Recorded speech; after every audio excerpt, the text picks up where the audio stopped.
The starting lineup for the visiting Indiana Pacers. At shooting guard, Benedict Mathurin.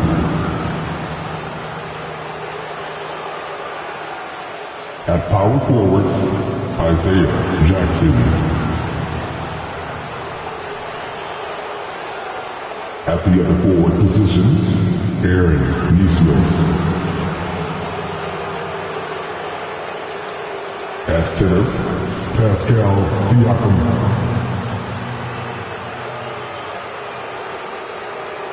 At the other guard position, Tyrese Halliburton.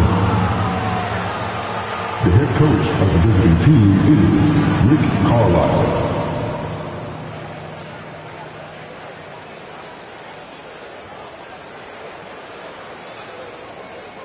Let's meet the starters for your Minnesota Timberwolves.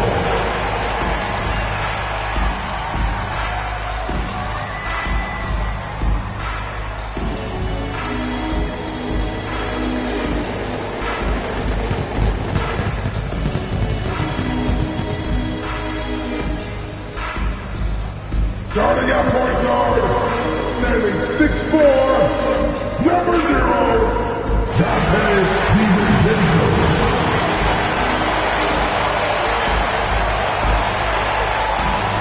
At forward, standing 6'9", number 3, Jaden McDaniel.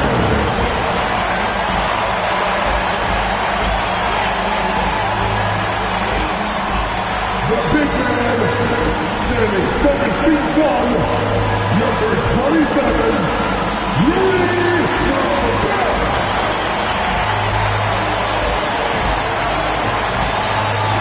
At power forward, at 6'9", number 30, Julius Randle.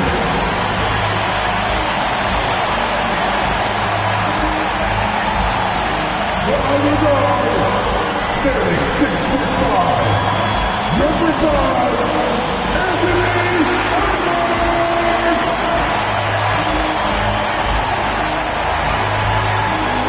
The Elk are wearing the green today on this special presentation of the NBA on St. Patrick's Day.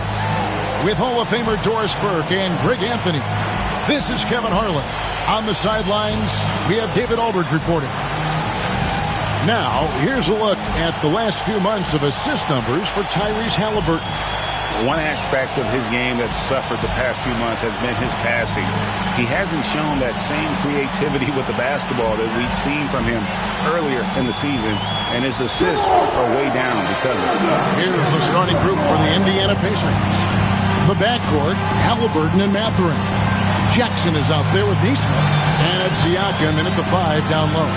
And for Minnesota, Edwards on the wing. He's joined by McDaniel. Rudy Gobert is out there with Randle, and it's DiVincenzo in at the point guard position. And we know the second night, Greg, of a back-to-back can be rough. And the NBA has put in work trying to minimize these, but sometimes it's unavoidable. And if you have a long bench, this is when you lean into it. And here's Indiana. Mathurin passes to Siakam. Jackson a screen on Memphis. And a wide open look for Siakam. A putback and the second chance effort by Jackson. Jackson's got the first points of the night for Indiana. I love the determination he showed there, getting himself into good position under the glass. With the presence of mind to know just where the rebound was going to come down. Well timed. Now here's Gobert. A nice shot by McDaniel.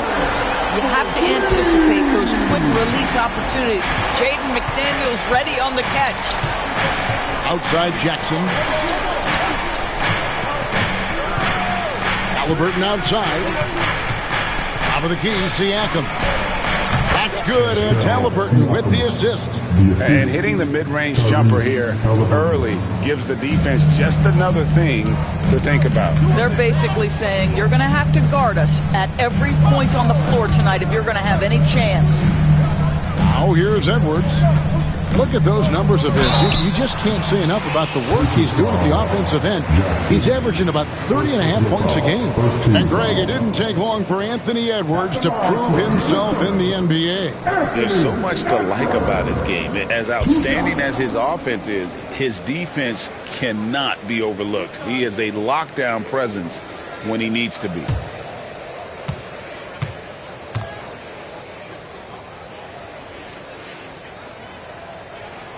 And the first one at the line is good.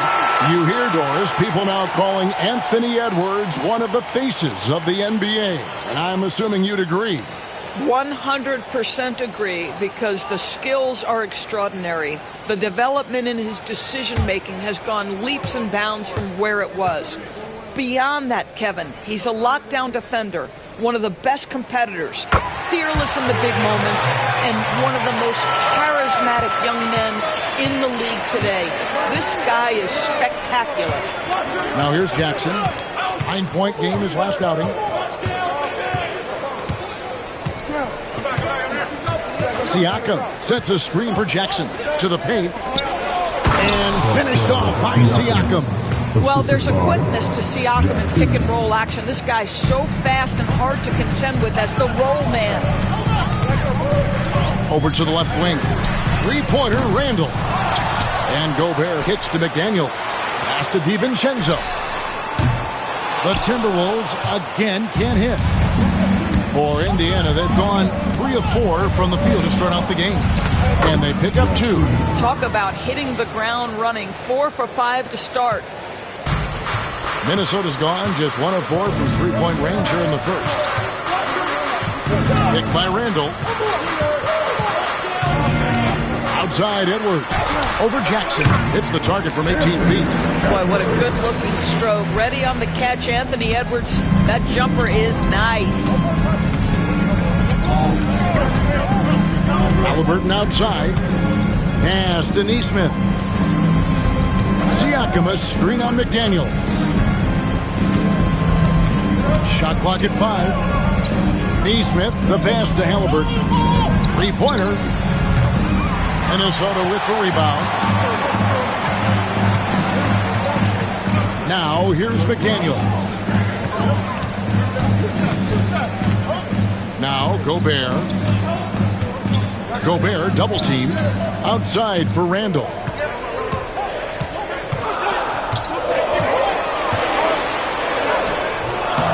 Rebounded by Jackson. Great rim protection to prevent him from converting. Beautiful. Siakam passes to Nesmith. Halliburton for 3. And it's McDaniels with the rebound. Timberwolves have gone 2 of 6 from the field.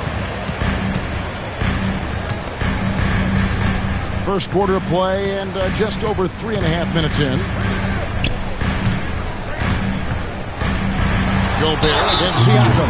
And those advanced numbers, Doris, they show Rudy Gobert is historically great.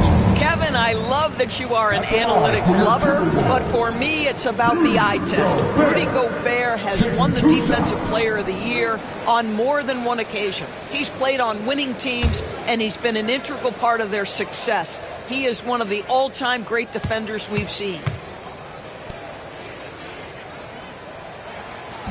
That one drops. He ties it up.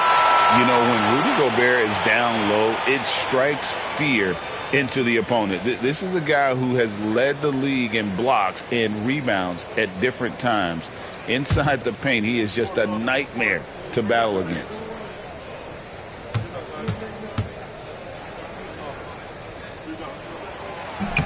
And that one falls, and that puts him up by 1 point. What you love about Rudy Gobert is he understands his strengths and where he can impact the game. That is primarily on the defensive end, but also as a screen setter offensively. Here's Mathurin. We saw him with 19 points his last outing. A lot of give and take between these sides early. And both teams look like they came to play. We should have a good one. It's time now to hear from our Hall of Fame reporter, David Aldridge. What's the latest, David? I had a chance to catch up with Chris Finch. We talked about the challenge of game planning for Tyrese Halliburton. The coach said we have to stay in front of him. The second he gets a step on us, that's when it's going to pick your poison with him. While guys stay in front of him, I think we should be fine. Back to you. Thanks, David. Everyone, you see the top on the screen? You know it's the best dance move. Let's go.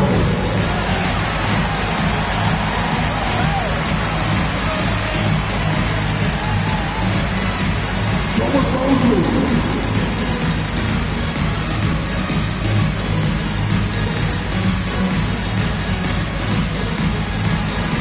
You gotta dance like everyone's watching.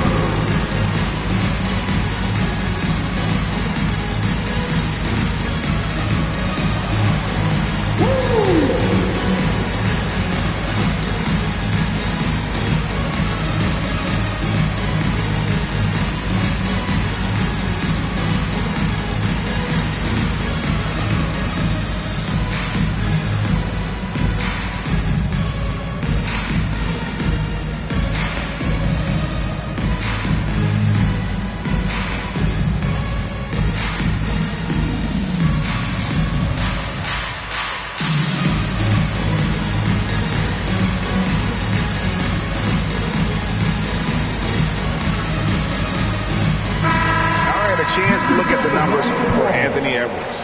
He's been dominant over the last month. He's averaged 38 points, 3 assists, and 3 rebounds. And he brings it for them every game on the offensive end. Well, I think you can tell he relishes this role, being the catalyst on the offensive end, night in and night out.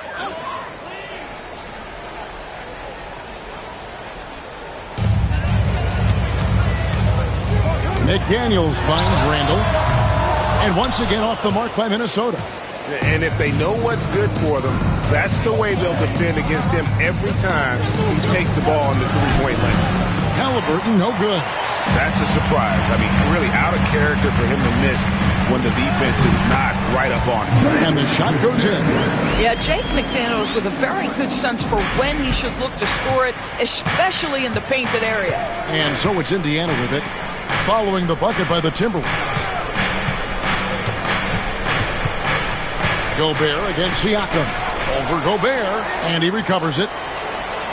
Lock at 6. Jackson, a screen on McDaniel. Neesmith drains the 3, and yes, he'll go to the line for one more. Shots That's on Jaden McDaniel. And Doris, when you look at Aaron Neesmith, he is someone that has accepted readily more responsibility over time.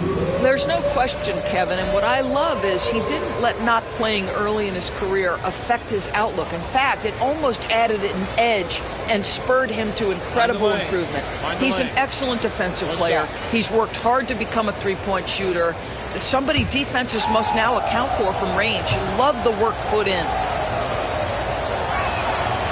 That one misses for Neesmith. And the Pacers, Doris, last season trading for Pascal Siakam to complement this hungry team. And Kevin, it's important in a couple of ways. First of all, he's a two-time All-Star who's got a championship pedigree. The other part of this is Indiana is an equal opportunity offense, so they want to share the basketball. But Pascal brings individual playmaking and shot making, and sometimes that's a must-have in this league. Well, Julius Randle in the open floor can be a real problem and shows you that right there. Outside Mathurin. Siakam, high post.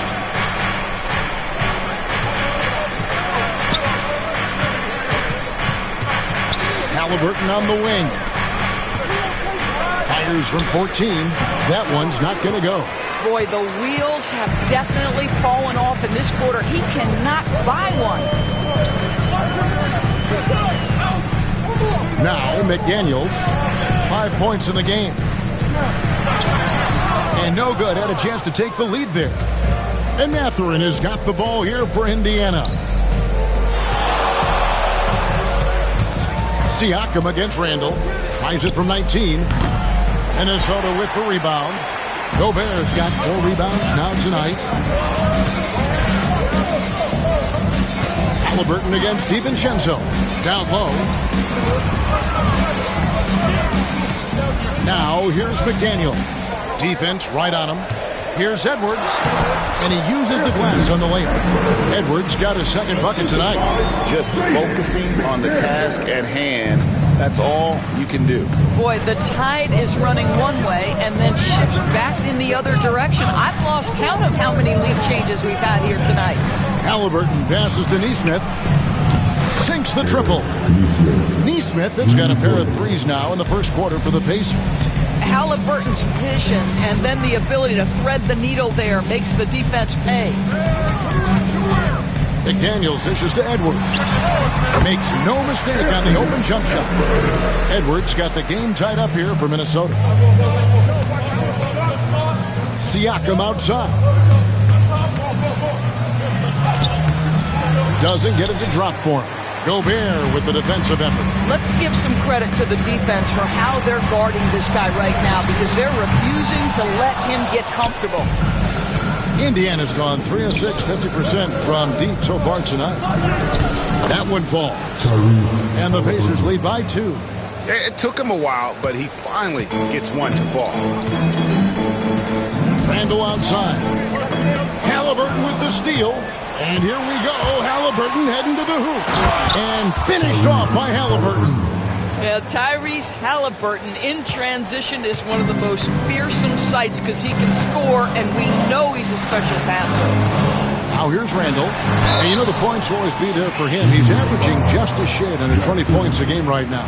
DB, ever since winning the most improved player back in 2021, Randall has stayed scoring at an incredible clip. Yeah, Kevin, what makes this guy such a difficult matchup is his size and the ability to drive it.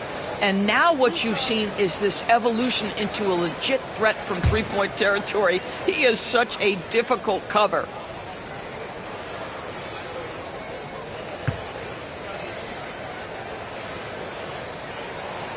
No good on the free throw. Well, Julius Randle has made it clear he has big aspirations as a player. And what you love is he's going to invest the time to make his game all that much more dangerous. Here's what Minnesota's going with right now. Reed, he's checked in for Gobert. Clark comes in for McDaniels. Osumu, he's checked in for Edwards. And it's Shake Milton in for Dante DiVincenzo. And the second free throw, good. Greg, this is some kind of note. Last year, Minnesota, for just the second time, had ever won a series in the postseason. Yeah, they've been bounced in the first round, 10 of 12 appearances. But last year's team was different. Their elite defense fueled the conference finals run. And so Chris Finch calls for the timeout. He's ready to talk things through with the team. Please give a big round of applause for your Timberwolves Youth Dance Studio.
Check out the standings in the Eastern Conference and see how the playoff race is shaping up. You look at the Pacers. They've had a great season and will look to extend that into the playoffs. Yeah, and seeing where the Pacers are, they've done a good job staying relevant this season. I mean, I was concerned they'd suffer a drop-off, but give them credit. They've hung in here in this playoff race. Now, resiliency has been crucial for this team. Anytime it looks like they may start to drag a little bit, they've picked it back up and stayed in the hunt. Now, here's Clark. Following the miss by Julius Randle. And the wide-open shot from Reed. Drills the three-pointer. This has always been an aspect of Naz Reed's game, the ability to spread the floor from three. Tapping a screen on Reed. to the middle. And Toppin throws it down. And he gives that rim a good tug on the way down. That's how you drive your point home right there. Dosunmu, the pass to Randall. Pass to Clark.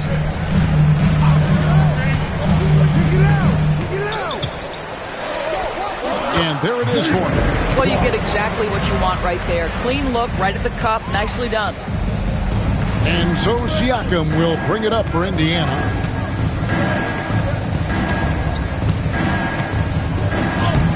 The shot from the low post is good. Siakam's got 8. And that is tenacity from Pascal Siakam. He was simply undeterred. And here we can check out the score for Anthony Edwards. And when it comes to his scoring, he's enjoying a fantastic run. He's brought his points per game average up thanks to the work he's done in the past 10. And maybe he's got another big one in store tonight.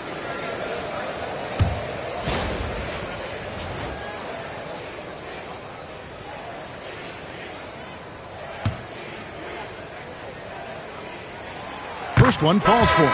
And when you think back to that Sabonis-Halliburton trade, Doris, it really worked out for both teams. It's rare, Kevin, that you can talk about a, quote, win-win for both sides. Most trades are a little bit harder to evaluate because they involve more moving pieces. This was a straight-up one-to-one swap of young stars and positional fits for each side. Both free throws good from Randall. Indiana leading. Now, here's McConnell. Scoreless thus far. Now, here's Nesmith.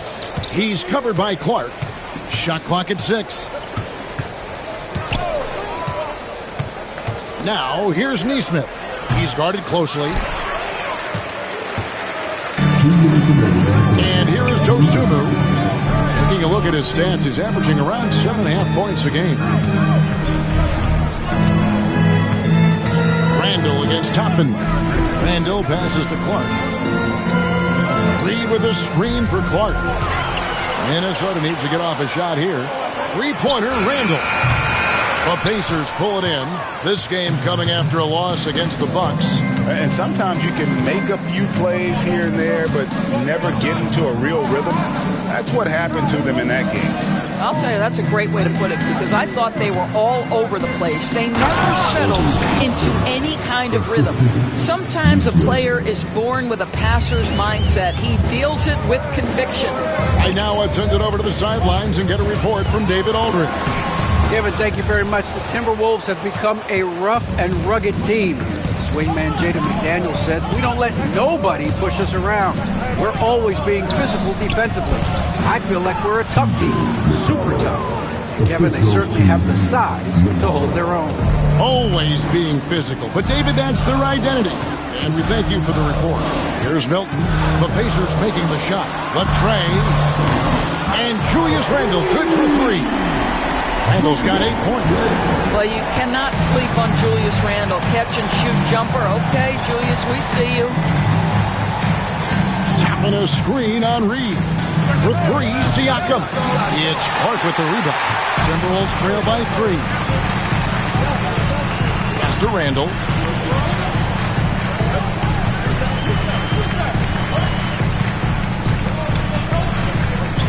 We've got 22 seconds left here in the first quarter. Solid play in the low block, and that one's good. He's got 10. Guard him big, guard him small. Julius Randle is so crafty on the interior, it matters not. He's going to finish. Here's Nembhard. And that'll be 2 free throws coming up. Officials on the call with the foul. It's going to go on Dosunmu.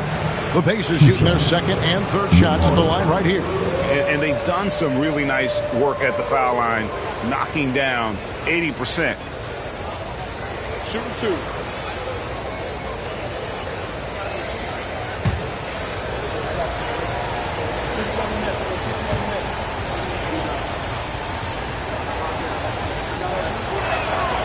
That free throw good from Nembhard.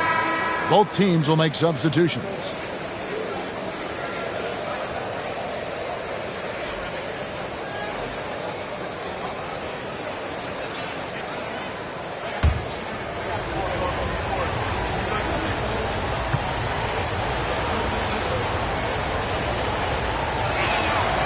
And both free throws good for Nembhard. 1 second left. Doesn't go for it. Pascal Siakam getting it done for the Pacers. He notched 8 points in the quarter and has that terrific basketball instinct on display. Back to the action in just a minute.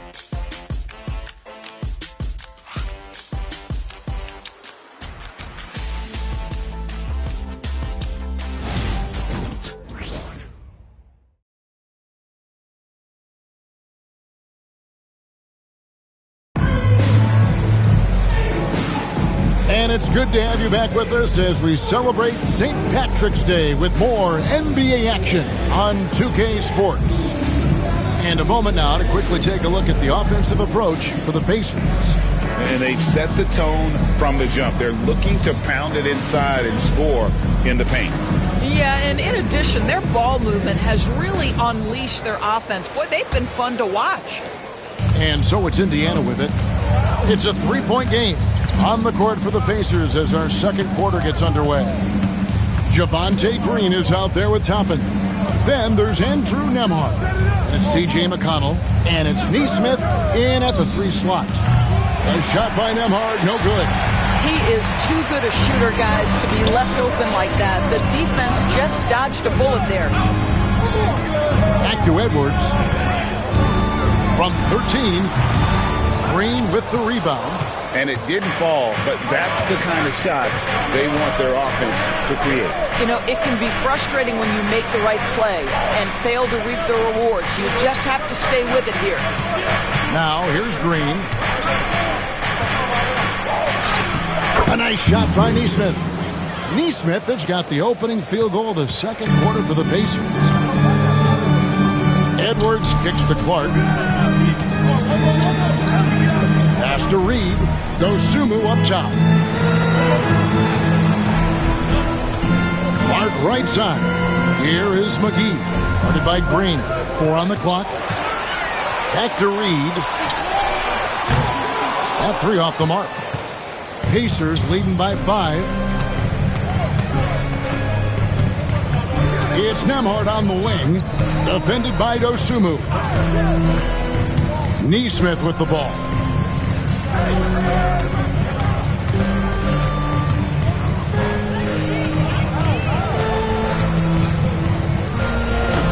Off target from the baseline. Well, if the defense gives him that shot next time, they could get burned. I think he's just a little bit out of rhythm. Edwards looking it over. Over McConnell. Over to the wing. Here's Reed. Nailed from 3-point land. Reed's got his second basket of the night. Yeah, Naz Reed, aware that ball hits my hands, I've got to be ready to rise and fire. Pass to Neesmith. And here is Green. Here's Toppin. And he can't answer back. The 3-pointer offline. And so Edwards will bring it up for the Timberwolves. Only giving up 2 points this quarter. Now Reed. Toppin covering. Reed the pass to Dosunmu. Back to Reed.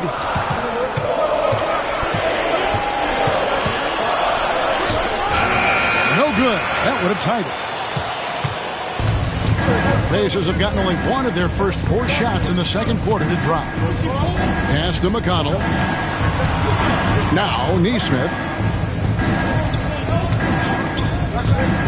Greg, you look at the great coaches. What are 1 or 2 of the most important qualities for success that you see?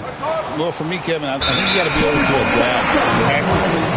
I mean, that's huge, especially in the playoffs. What's most important, can you motivate and unify a locker room? That leadership quality is what really puts a coach over the top. Here's what Minnesota's going with right now. Gobert comes in for McGee.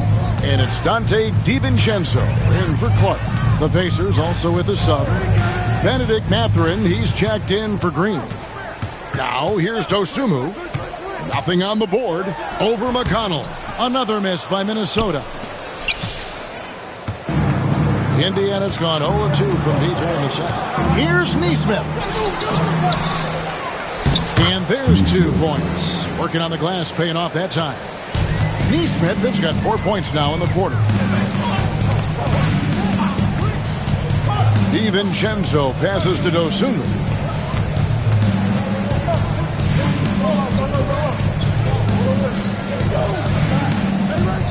Picked by Reed from deep.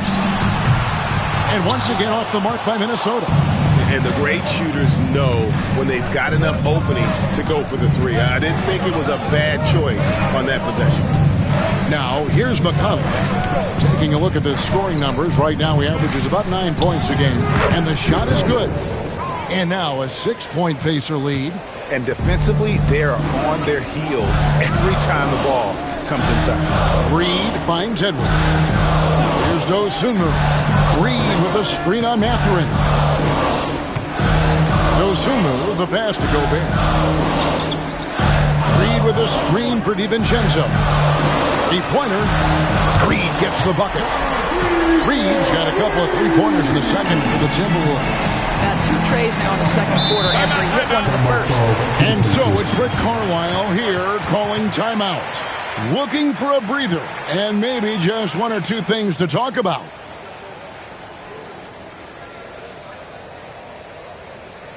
All right, look who's coming out to the court. Come on, get up for your Timberwolves dancer.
Siakam is checked in for Andrew Nemhart.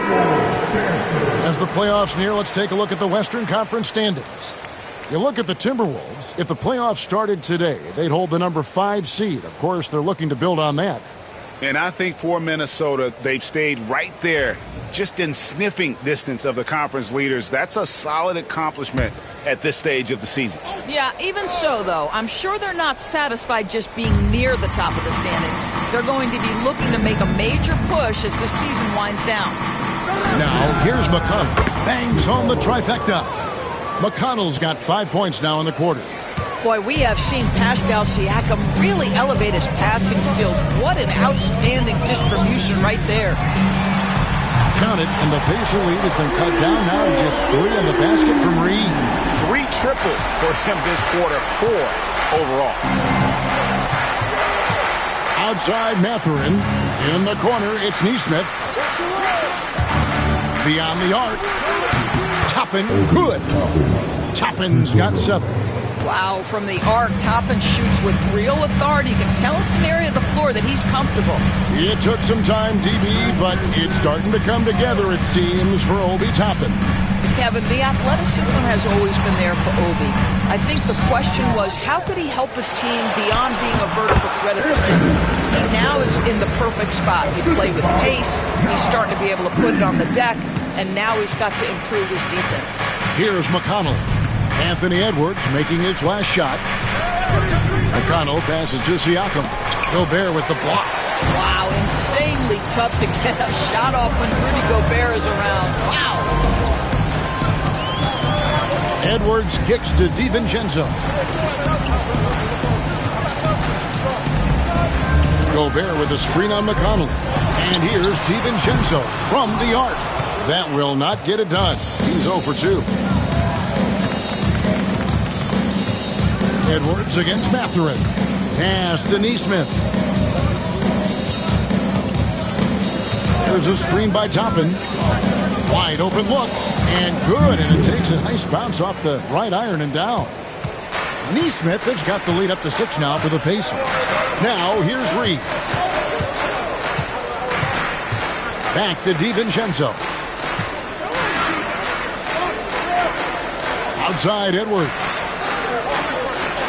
Gobert with a screen for Edwards. It's no good. He's now 4 of 9 from the field. Pacers leading by 6. Inside. And foul on the shot. He'll shoot 2 at the free throw line. Well, Doris, before he started playing basketball, Siakam was on the path to priesthood. And there are a lot of GMs in the NBA saying, amen, that he chose basketball. Kevin, this young man actually attended a seminary and didn't pick up a basketball until he was 16. But even with that, he's built himself into an all-star and a champion. An incredible journey. Greg, in January 2024, Pascal Siakam was traded out of Toronto. And he came into the league an older player from a mid-major school. The Raptors did a lot to help Siakam, turning him into an all-NBA caliber player. Here's what Minnesota's going with right now. Randall's checked in for Reed, and it's McDaniels in for Edwards. Both good from the line that time. I think the value of Pascal Siakam is the skill set on both ends of the floor. He can play multiple positions either end, and he can lift his team in any number of ways. Now, here's McDaniel. 5 points in the game. And credit the screen for giving him the space he needed to get to the rim. For sure, GA allows him to come in with the sledgehammer. Boy, that's a play you just practice time and time again, and that's the result of the work put in. Siakam misses. Well, they have the advantage, but you still feel like this guy needs to find a way to get himself going. You know, 2 things happen there. Excellent coverage on the shot, and then finish the possession securing the boards. Pass to Halliburton. Mathurin with the ball. Defended by Gobert. Tapping a screen on Gobert. Mathurin for 3. Julius Randle with the rebound. Randle's got 6 rebounds here tonight. And here is Dosunmu. Back to Randle. And here is Dosunmu. Emard covering. Gobert the screen. There's the triple. Dosunmu's shot is off. And so Siakam will bring it up for the Indiana Pacers. 6-point lead. Mathurin passes to Toppin. Nemhard with it. Pass to Mathurin from past the arc. Randle grabs the board. Randle's got his 7th rebound of the game with that last one. To the inside. Gobert the pass to Dosunmu. The Timberwolves again can't hit. Credit the defense right there. They have not allowed this guy to get going at all in this period. Now Halliburton knocks it loose. Dosunmu with it. Halliburton picks him up. Down low, here's Randle. He's off on that one. Good D by Siakam.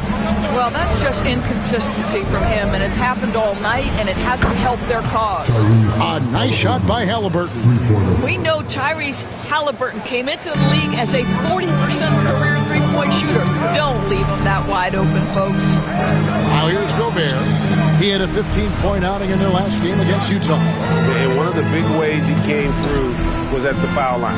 They couldn't contain him. He was equally effective at scoring baskets as well as getting to the line. That's in, and the Pacer lead is cut to just 7 on the basket from Randle. Indiana's gone for the three-pointers 7 times here in the second and been successful 3 times. And so it's Rick Carlisle here calling timeout. He wants to talk to his guys.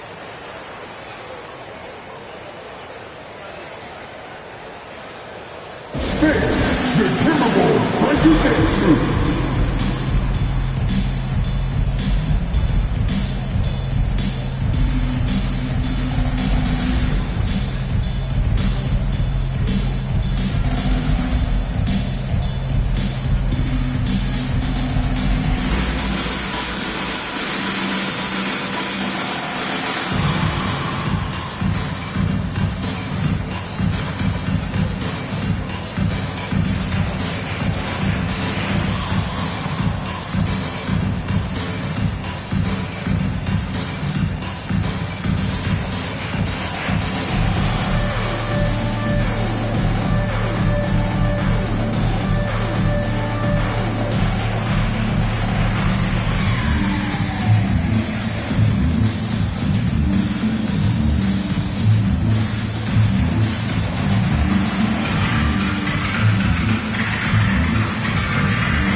some changes. Isaiah Jackson, he's checked in for Choppin. And Aaron Neesmith subbed in for Andrew Nemhard.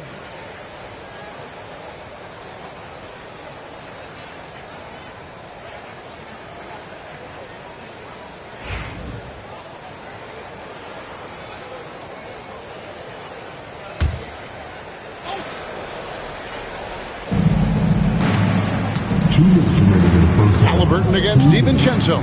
It's stolen by Randall.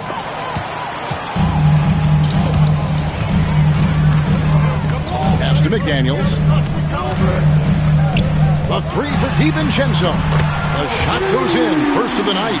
He's 1 for 3 to start the game. Well, that's one way he can finish, but far from the only way he gets it done. He's got all kinds of tricks up his sleeve. Mathurin passes to Siakam. For Gobert. Siakam misses. Timberwolves trail by 4. McDaniels dishes to Randall. Banked in off the glass. Randall's got 14 points for the game. Such a tough proposition guarding Julius Randle in that area. This guy is capable on the interior. From the line, Siakam misses. And the well is running dry for him right now. Nothing falling. And this is where you hope that he can find something easy so he can see the ball go through the net. The three for DiVincenzo. And the rebound goes to the Pacers. Siakam's got rebound number 8 here tonight in the game. Pass to Halliburton.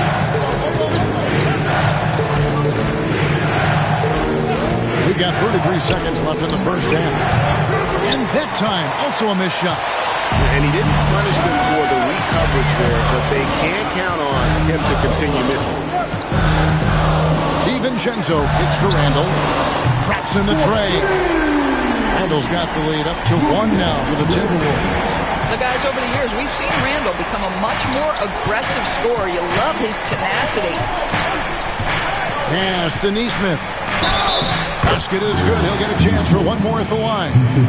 Well, guys, this first half has been about as tightly contested as you could hope for. There have been a lot of lead changes. My goodness. This is his second trip to the free throw line. Find the lane.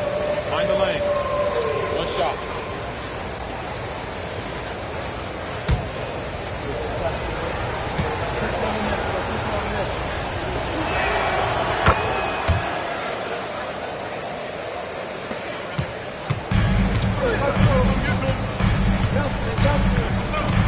A three for DiVincenzo. And no good on the last second attempt this time.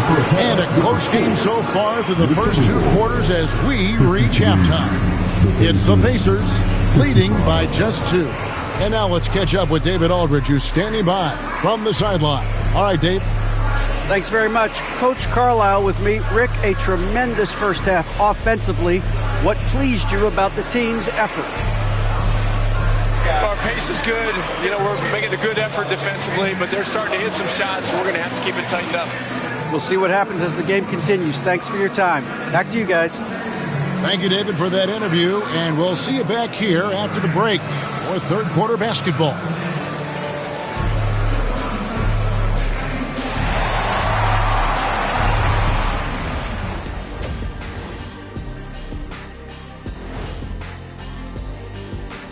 Hello there, everybody. It's halftime, and right now the Indiana Pacers are in the midst of a good battle. Well, they've been the more measured team, passing up good shots for great ones. Yeah, they've been aggressive, but also disciplined. That's a sign of good coaching. Now let's take a moment here for a look at the upcoming schedule. And for that game against the Pelicans, on paper, these teams are pretty even. So what will be the determining factor there, Ernie? I'm not sure, but they got to avoid mental errors. Shaq, you agree with Kenny? Not on most things, but this case, yeah, Maybe. yes. It took you too long. That'll do it for our show tonight. Thanks for joining us, and we'll send you back to Kevin Harlan for more Hoops action.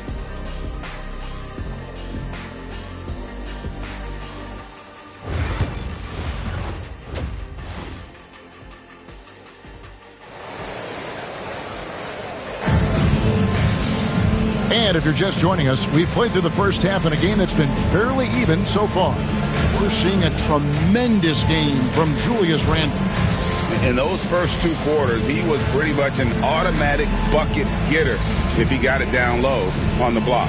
Well, you can see why they would continue to play through him. He was tough to stop, super assertive down low, just great work.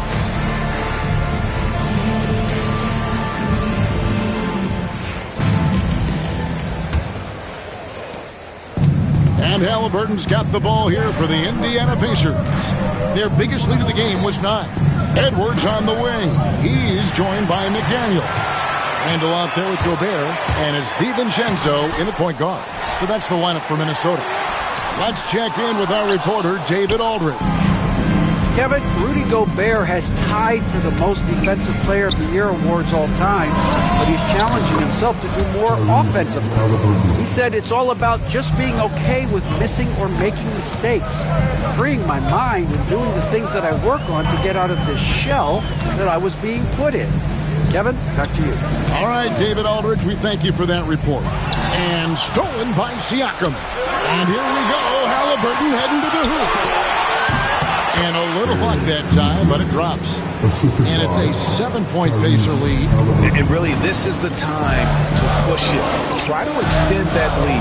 You know, they can make things much easier on themselves in the fourth if they just have a few more possessions like that.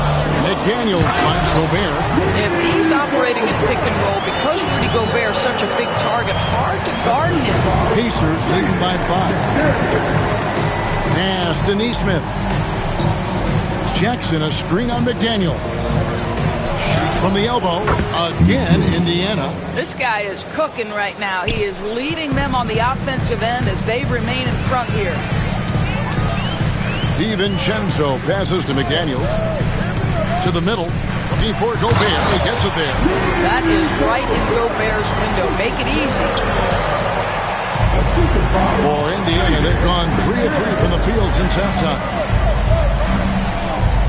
Pass to Siakam. And he's good on the 3-ball. Siakam's got 13 points. They are on fire right now. That's 4 straight makes. Randle outside.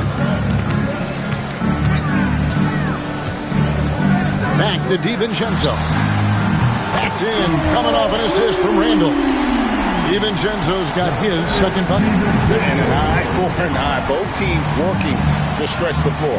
Well, that 3-point shot just gives you so much room to operate on the offensive end. Back to Jackson. Let's go. Nesmith can't get it to go.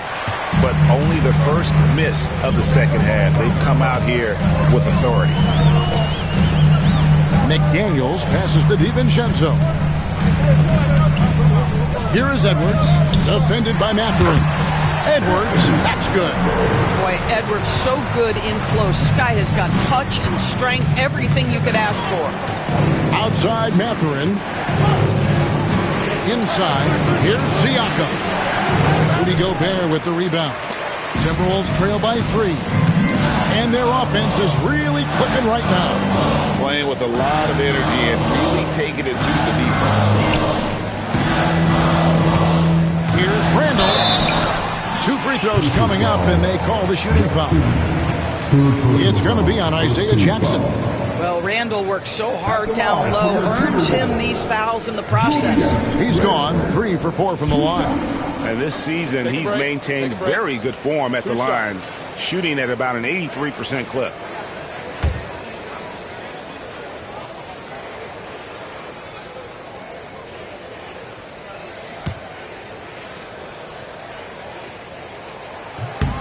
The first free throw is good.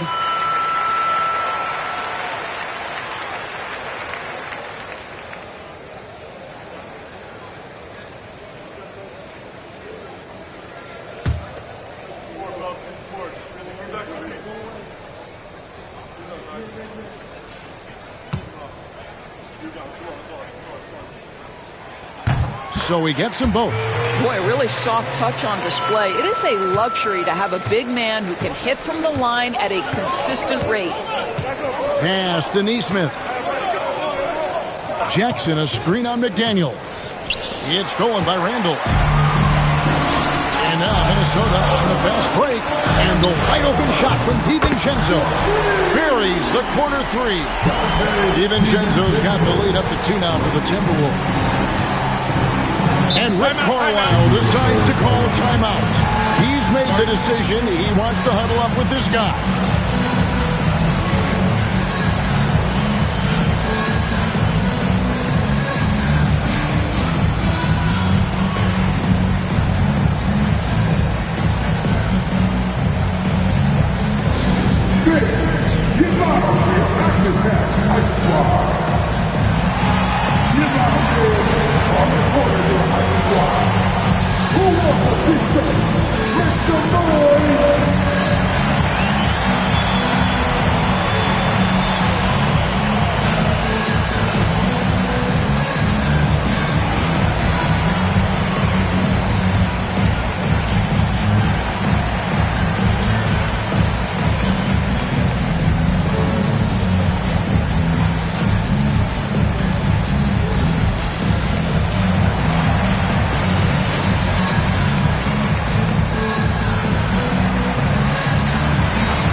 For DiVincenzo.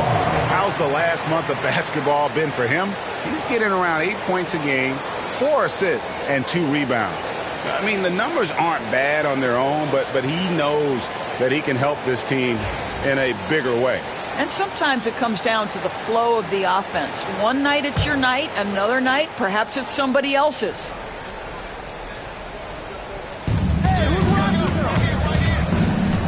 DiVincenzo against Halliburton. Pass to Neesmith. That falls. Nice feed that time from Halliburton. Halliburton's got assist number 5 here tonight. And not even 3/4 out of the way. So many lead changes. The fans, guys, are getting their money's worth. Heck, I should have paid to watch this one. It's been a nail biter. Oh, here's Edwards. 12 points for him. DiVincenzo against Halliburton. 5 on the clock. Here's Edwards, and the Timberwolves tack on 2 more. Anthony Edwards just reading what the defense giving up. Gets to his mid-range game right there. Halliburton with it. He's got 10. Siakam, a screen on McDaniel. Now, here's Neesmith. McDaniel's defending. Here's Mathurin. Rebounded by the Timberwolves. Gobert's got 11 rebounds in the game. To the paint. Here's DiVincenzo. It's to Gobert. The Timberwolves working the ball around now. Gobert with a screen for Randall.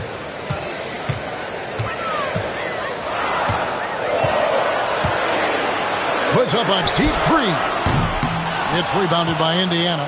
And when you are as good a shooter as he is, you have to have the confidence to take that shot. It might not always fall. And for most guys, I think you only want to take that shot if you hit a few in a row. That is absolutely a heat check. Pass to McDaniels. Back to Randall. Gobert with a screen for Randall. Inside. Floats one, and Gobert with the lay-in. Gobert's got it all tied up now for Minnesota. Gobert has a thin frame, but make no mistake, he is physical and he relishes contact. Halliburton passes to Neesmith. Shoots over McDaniel. A nice shot by Neesmith. Neesmith has got 9 points now in just the second half. Seems like every time, Greg, we see Tyrese Halliburton, he's wearing a big smile on his face. Talk about a guy who just loves this game. Halliburton is such an enthusiastic player, and That positive attitude really infects his entire team. Well, making it look very easy. Right at the rim, McDaniels with the finish. Siakam outside. Rudy Gobert with the rebound. Gobert's got rebound number 12 now. Tenacity on the glass. Randall kicks to DiVincenzo. Pass to Edwards. And it's Mathurin with the rebound. The Pacers have gone 7 of 12 from the floor since coming out of the break.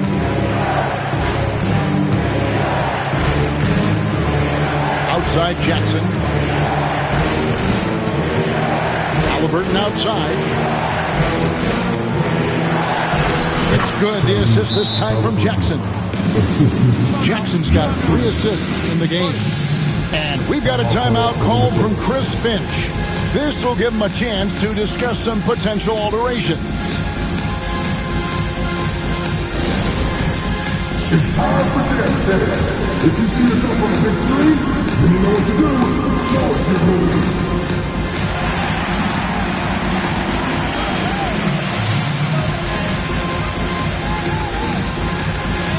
Let's see what you got.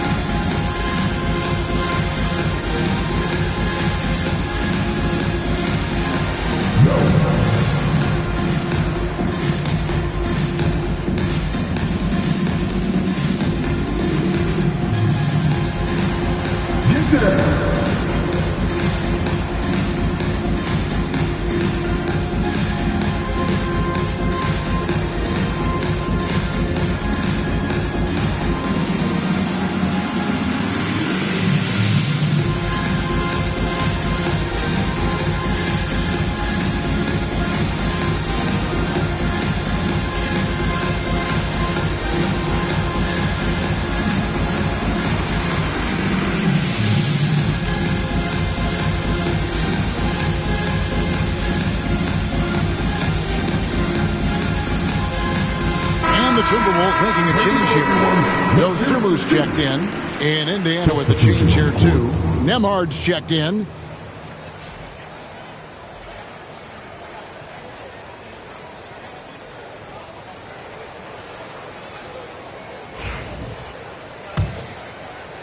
The Timberwolves trail. Here's DiVincenzo. 9 points in the game so far. Here's Edwards, driving in. No stopping him there. Jams it in as he's fouled. Chance now for a three-point play. It's going to be on Siakam. Second personal foul. Second team foul. This will be his 3rd free throw shot of the game. And with his percentage at 87, he's done just about everything they could have asked when it comes to free throw shooting.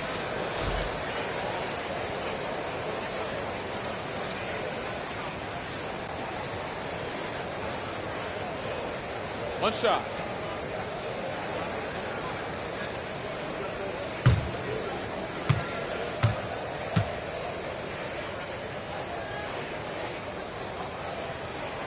And they now lead as the free throw drops for him. Anthony Edwards is a 3-level scorer. He can beat you in a lot of ways, and he's extremely confident when the game is hanging in the balance. Now, here's Siakam. 13 points in the game. There's a screen. 6 to shoot. And out of bounds as the Timberwolves gain possession. And here we have the 2K leaderboard showing us the teams with the best free throw percentage during the past month. The Pacers in 5th. And they've had a lot of success at the free throw line converting those at a high level. So I look for them to continue to attack the rim. Minnesota's gone 2 of 3 when they ventured outside the arc in the 3rd quarter. Outside Edwards. Gobert with a screen for Edwards. Shoots the 3. Pacers with the rebound. Jackson's got his 7th rebound here tonight. Pass to Nesmith. Back to Nembhard. Indiana moving the ball around. Siakam inside. Randall on him. And checking out some numbers for Gobert. Unbelievable play for him over the last month. 3rd in blocks. And he's among the top 15 in rebounding. Just a powerful presence in the paint. And you aren't top 3 in blocks unless you're committed to dominating in that category. His awareness and hustle is off the charts. Very impressive.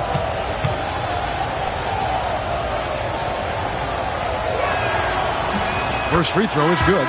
One of the things that we're watching happen with Pascal Siakam is the willingness to accept more and more responsibility, both from a leadership and a productivity standpoint, guys. And it has been something else to watch that growth. Reed, he's checked in for the Timberwolves. Clark comes in for Edwards. Siakam hits them both. Now Randall. 19 points in the game. Driving to the basket. Yep, that one goes. Randall's got 4 points in the quarter. And there's a pattern starting to take shape here. They're working it inside and getting good shots from close range. Halliburton sets the pick for Jackson. Back to Halliburton.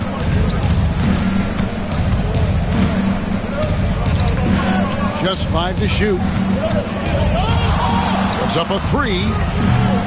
A rebound by the Timberwolves. Hard to figure out how he doesn't knock that one down. No defender in sight. Pass to DiVincenzo. Halliburton with the steal. Here's Jackson.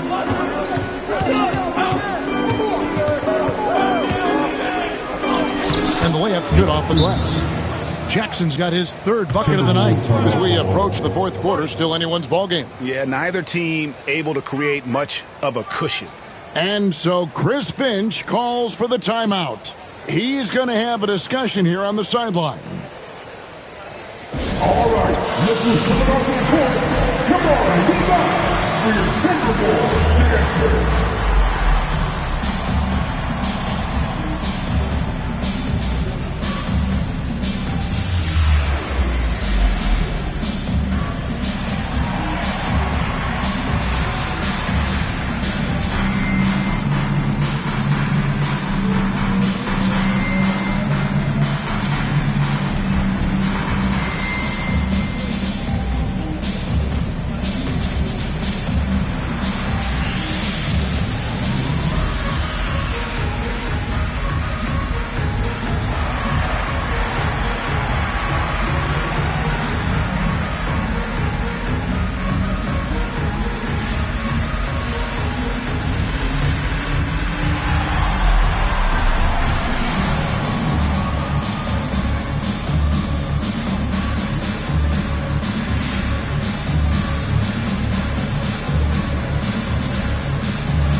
Milton, he's checked in for Minnesota.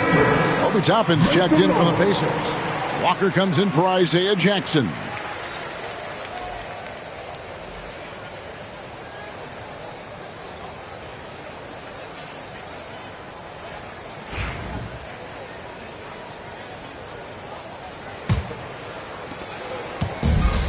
Minnesota's gone into the three-point range 4 times since halftime and buried 2 of them.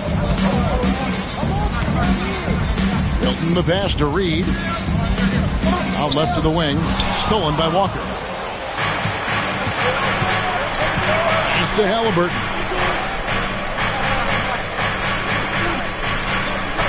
Now here's Neesmith. Back to Halliburton. Down to 5 on the shot clock. Walker a screen. Puts up a deep 3. Halliburton no good. And Clark has got the ball here for the Minnesota Timberwolves. They trail by 1. Following this one, they get to host the Pelicans. And they've been enjoying this long homestand. That will be game 4 of 5 in a row at home. And the basket is good. That's the kind of aggressive and assertive play they need as we get closer and closer to crunch time. To the inside. Neesmith fouled on the shot and picks up 2 points. So one free throw coming up. As hot as he's been this quarter, the game plan is simple, folks. Get him the ball and get out of the way. And let's take a moment, guys, to get your take on the scoring so far for the Pacers. Well, I've been impressed with the ball movement all game long. They're really looking to just make that extra pass. Also, they've been living in the lane. They're getting the ball in close, and it's had a devastating impact all game long. And Minnesota has possession. A 2-point game. Randall against Walker. Randall passes to Reed. Shooting foul as the whistle blows. He'll shoot 2 free throws. Yeah, that's the motor of Naz Reid. Really impressive drawing the contact. It's his first trip to the line. Take a break. Take a break. 2 shots.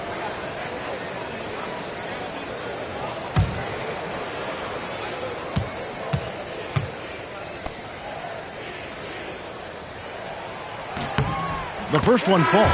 Well, the beauty of someone like Naz Reid, he's proven already in his career, you can bring him off the bench to great effect, or if you need him to be a step-in starter, he's equally capable. Minnesota making a switch here. Phillips has checked in.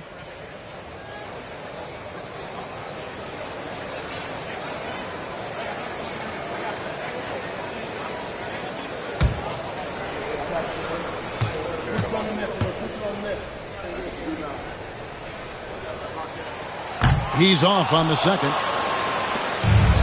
Indiana's gone 4 of 6 from three-point land since the start of the second half. And contact on the shot, so he'll be shooting free throws here. Checking out the numbers for McConnell. His last 10 games, averaging 5 points per game, 4 assists, and 2 rebounds. Not his best production, and I expect him to break through and get back on track soon. I think he's been pressing a little bit too much. He just needs to relax and let the game come to him. That's good from Neesmith. Impeccable from the line since halftime. And the Timberwolves making a change here. Vezenkov is checked in.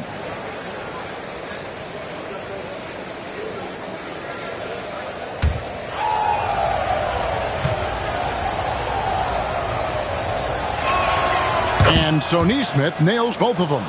The way he's shooting free throws tonight, you simply don't want to put him there. Dosunmu, the pass to Randall.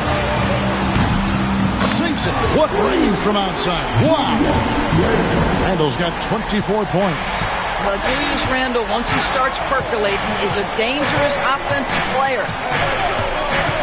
Pass to Neesmith.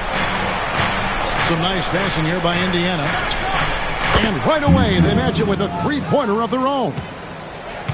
Neesmith has got 32 points. Randall down low, guarded by Walker. That's in, and the Pacer lead is cut to just 1 point on the basket from Randall. Coming off a big game, his confidence couldn't be higher, and Coach knows it. Well, the best players, to me, deliver night after night after night. So as long as he's hot, keep riding it. 3-second difference between shot clock and game clock. Now, here's Dosunmu. He has yet to score. I mean, I like the call. I thought the defense was just there a little late. And this is his 4th trip to the free throw line tonight. Julius Randle taking 2 shots.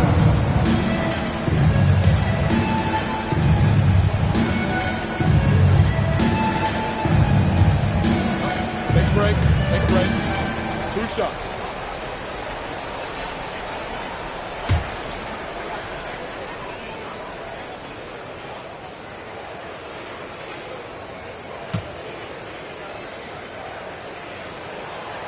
That free throw good from Randall.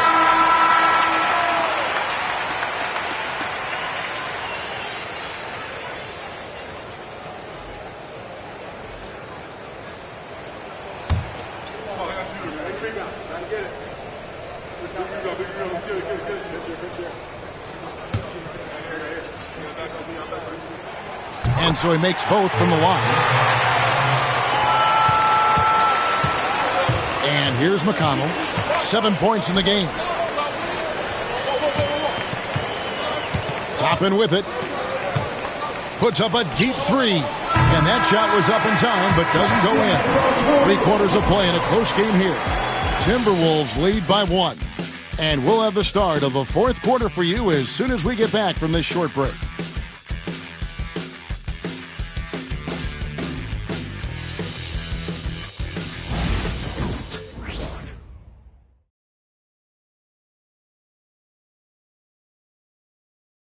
Rick Carlisle had some words for his team. Let's hear what he had to say. Keep working the game, possession by possession. Keep doing everything hard. Down there, let's get some stops. Wow, imploring his guys to lock in, Greg, defensively. The defensive intensity is going to be critical. The offense will come, but you need the defense to bring effort.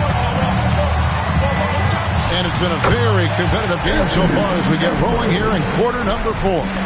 On the court for Indiana, the perimeter pairing with Nembhard and Mathurin. Siakam is out there with Toppin. And it's McConnell in at the point. And the call on the shot sends him to the line. This is as good as it gets from the charity stripe here in the second. Let's quickly check out the scoring breakdown here for Minnesota. They've shown no let-up. Penetration, knife it inside. The defense has to tighten it up if they want to slow this team down.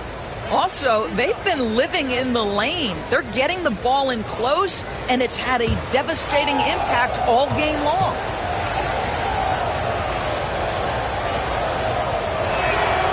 And he knocks down the first one.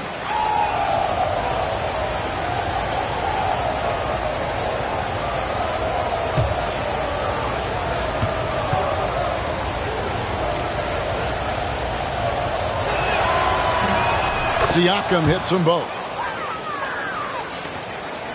Minnesota in the lead. Here is Edwards. Shoots over Nembhard. And all around the rim that time before dropping in. Edwards got 4 points this quarter. And Indiana shooting 52% from the floor. Nice work so far from them. Rips it up from 12. It's Clark with the rebound. And guys, this has got to be more of a team effort. Right now, he's playing all for himself. Dosunmu, the pass to Reed.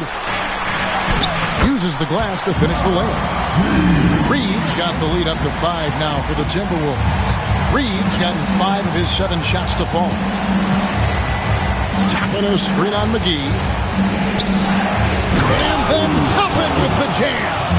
My goodness, Toppin puts on a show. What a special dunker this guy is.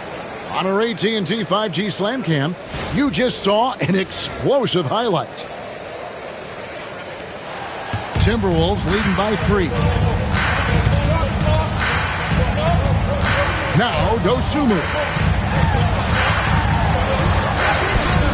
Mathurin with some nice defense. And thus far, they've managed to overcome an off game from him offensively. Boy, Pascal Siakam much improved as a playmaker. He can score it or create shots for others. Now here's Dosunmu. Guarded closely. Pass to Edwards.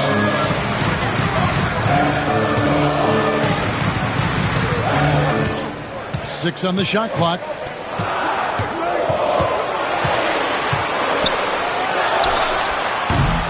Pascal Siakam grabs the miss.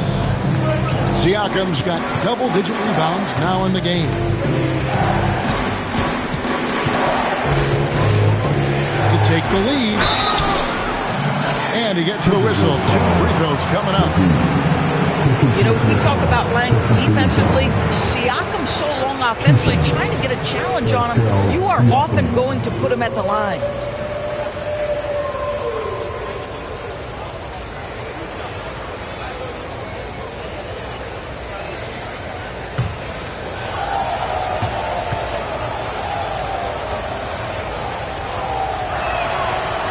That free throw, no good. Dante DiVincenzo. He's checked in for Clark.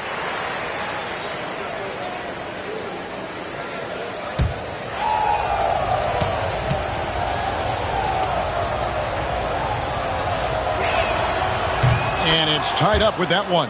Really getting after the defense since the break. He's so hard to keep off the line when he pushes the action.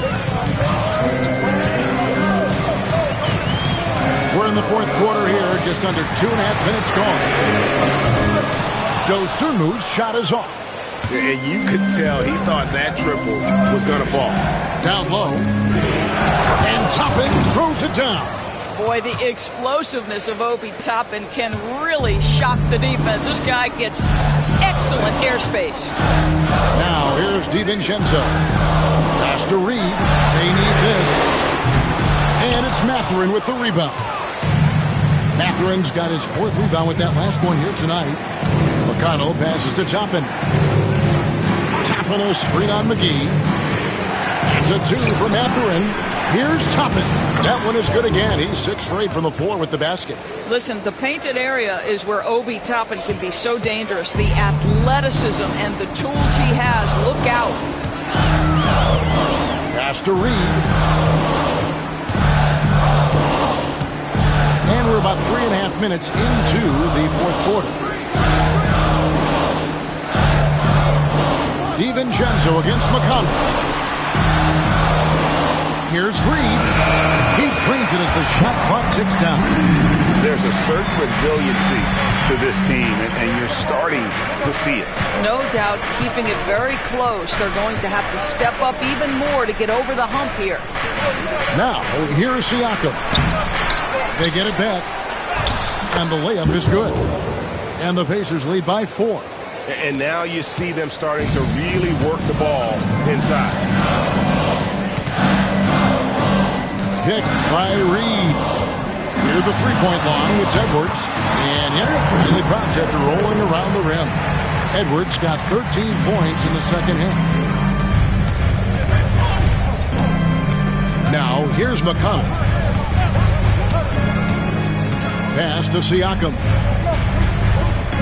Mathurin with a screen on McGee. Siakam inside the three-point line. Jump shot is good. Siakam's got 5 points in the quarter. Now, this is such a critical component to Siakam's game. The face-up ability, nicely done on the jump shot. Read the pass to Dosunmu. On the wing, DiVincenzo. Over McConnell. And the rebound goes to the Pacers. Toppin's got 7 rebounds in the game. Pass to Nembhard. Edwards against Siakam.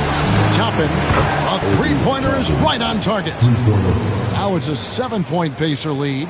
The very definition of a stretch 4. Toppin is a knockdown shooter, so vital for the spacing to his basketball team. Now here's DiVincenzo. Reed with a screen for DiVincenzo. Left side, Edwards. Offline with his 3. Pacers leading by 7. Up top, Nembhard. Edwards defending. Bounce pass, Toppin. And foul on the shot, so he'll get a chance at the line. I think one thing that's clear with Obi Toppin is he has a drive to keep improving. He knows he's got some talent, but it's about the work you put in.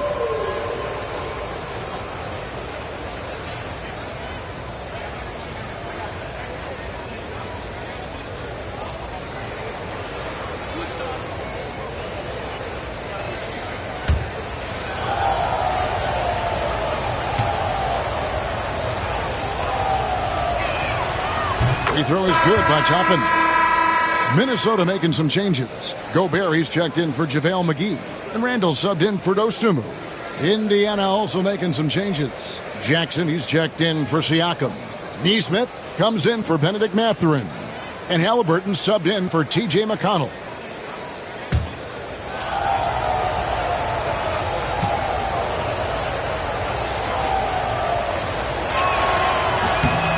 And both free throws good for Toppin.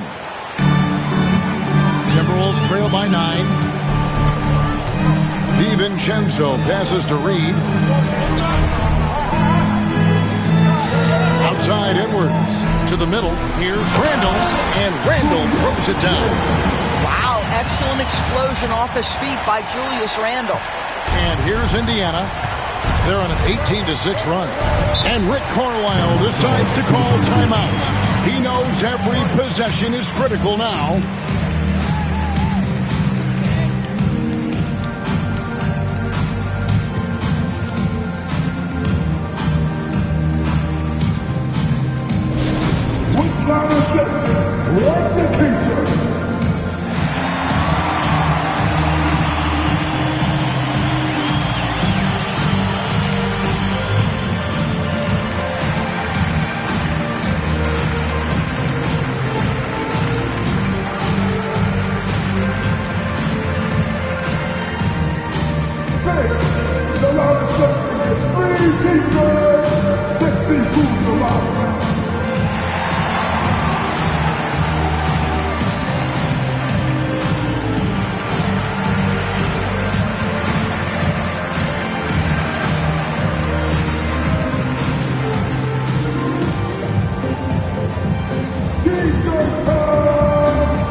The Pacers also with a sub. Siakam is checked in for Toppin. And now we've got some time to check in from the sidelines. What do you got for us, DA? Well, during the break, I listened in on Rick Carlisle's huddle. Now, his perspective was to play like we're behind. He said that's the energy we need right now. We haven't won anything yet. Back to you guys. Thank you, David. Nembhard, the pass to Halliburton. Back to Nembhard.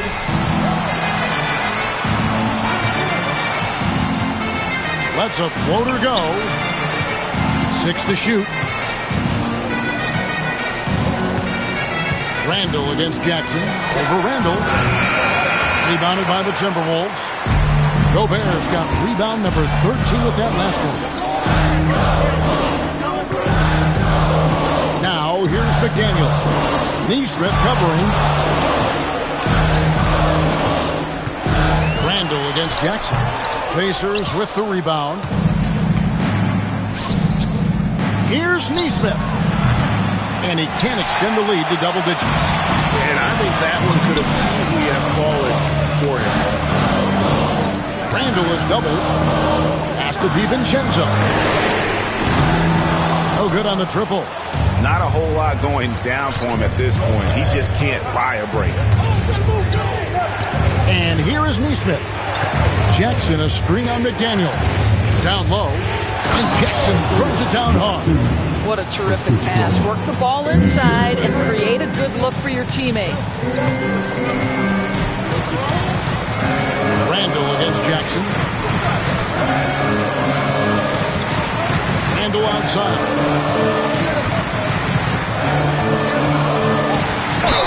And that'll be 2 free throws coming up. Officials on the call with the foul.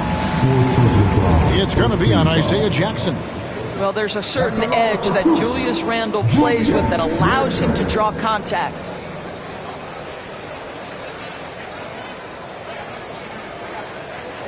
Take a break. Take a break. 2 shots.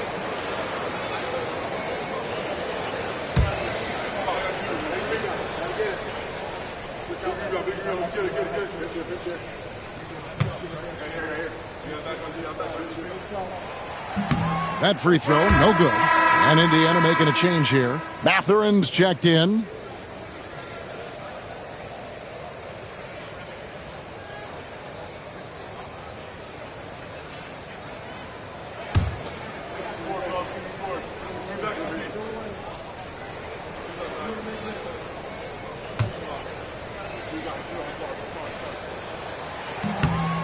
And he's good on the second. And here is Siakam.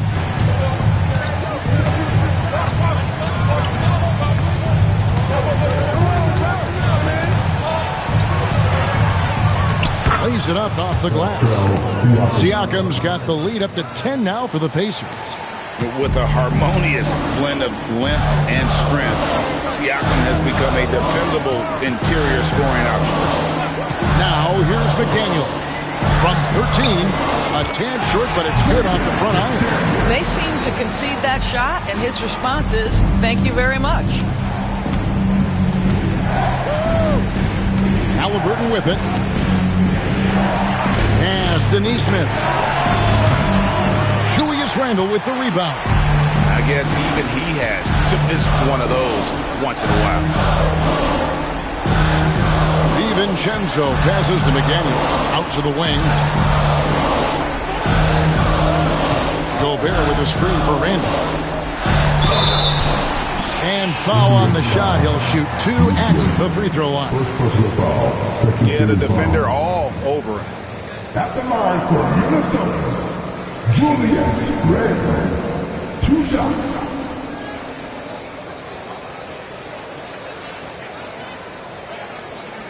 Shooting 2.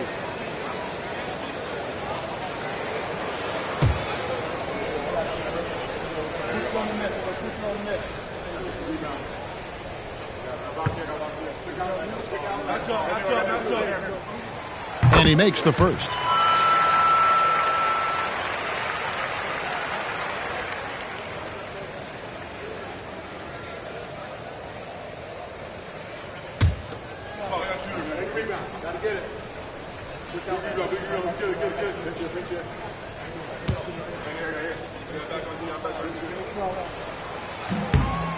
Both free throws good from Randle. Here's Halliburton.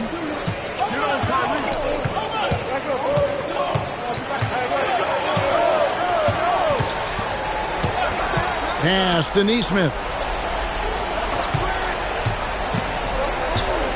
To the inside. Jackson misses. And so it's Randle bringing it up now for the Timberwolves. Now and it's Mathurin with the rebound. Mathurin's got rebound number 5 here tonight. Halliburton against DiVincenzo. Jackson a screen on Gobert. Inside. Got a piece of it. Halliburton. And he banks in the layup. And the Pacers lead by 8. Well, you love when guards are unafraid to get to the painted area and finish. Go ahead, Tyrese. Gobert with a screen for Edwards. Lets the 3 fly. Rebounded by Jackson. Jackson's got rebound number 8 here tonight in the game. Halliburton finds Siakam. Here's Neesmith. Indiana moving it around. Over in the corner, Mathurin. From outside the arc. A nice shot by Neesmith. And it's an 11-point Indiana lead. And Mathurin proving he can be unselfish, wanting to find his teammates. Edwards drives in. 2 free throws coming up, and they call the shooting foul. It goes on Aaron Neesmith. At the line for your Timberwolves, Anthony Edwards. Taking 2 shots.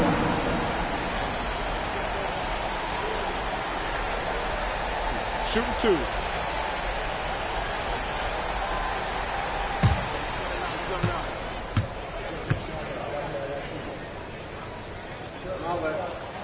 So the first one drops, and that brings them to within 10.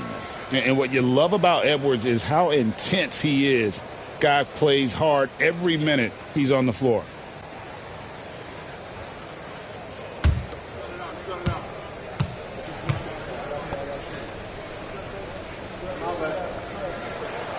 And Edwards drops them both. Now Mathurin. Pass to Halliburton. For 3. Minnesota with the rebound. Randle's got rebound number 12 here already in the game.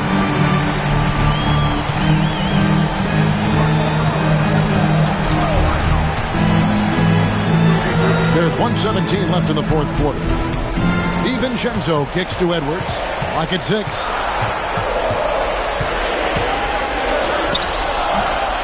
Here's Gobert. And Gobert throws it down. And he's now got the double-double. 10 points and 15 rebounds. Listen, at just over 7 feet, we know Gobert's going to be terrific on the glass. DiVincenzo against Halliburton. Pass to Siakam.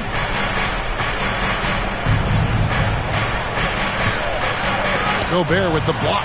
There is a reason his nickname is the Stifle Tower. Send it back, Rudy. And the Timberwolves call time here. They're down by 9.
Edwards inside, defended by Mathurin.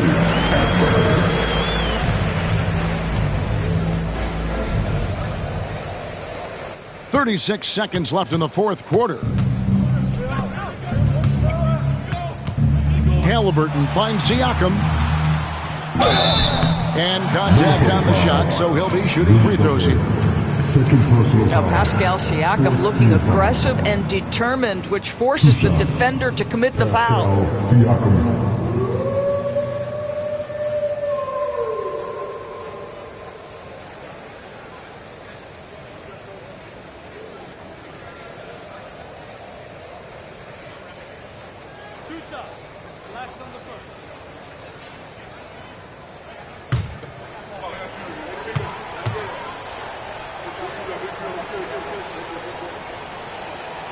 Good on the first, and that stretches their lead to 8.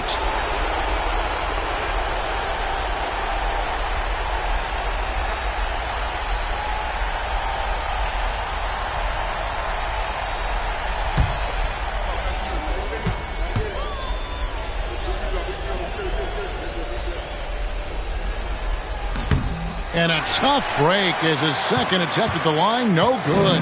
I think it's safe to call this one a wrap. Well, it's been a hard-fought battle through much of the night. They just missed out on a couple of opportunities they'd love to do over. Halliburton against DiVincenzo.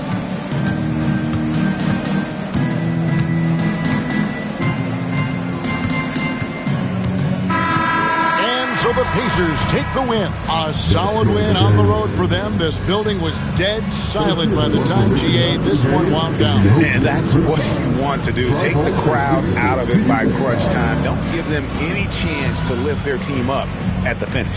Thank you for joining us. That'll do it for now. For Greg Anthony, Doris Burke, and David Aldridge, this is Kevin Harlan. Thanks for tuning in. And now we present the player of the game, Aaron Nesmith.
number 2,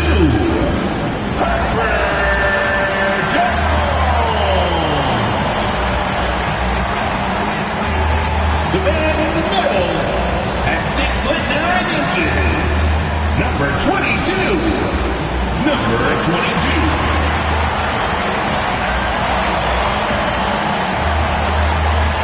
At forward, 6'9", number 25,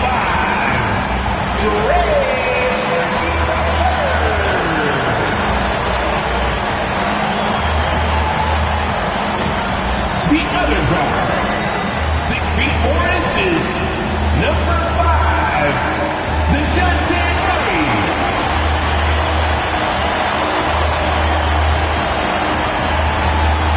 At forward, 6'7", number 1, Zion Williamson.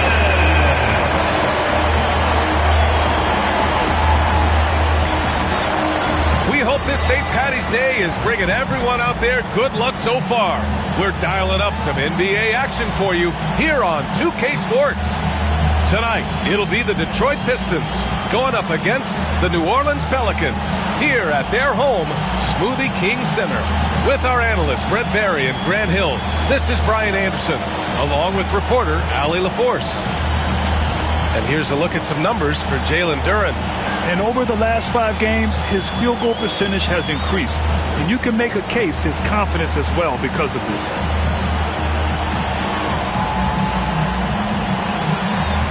Now a look at Detroit's starting lineup.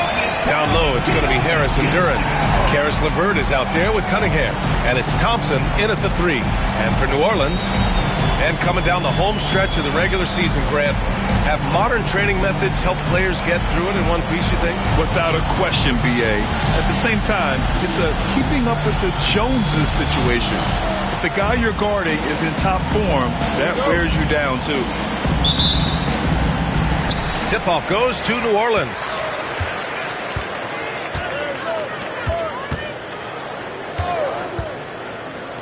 Who's watching here? Take that, baby.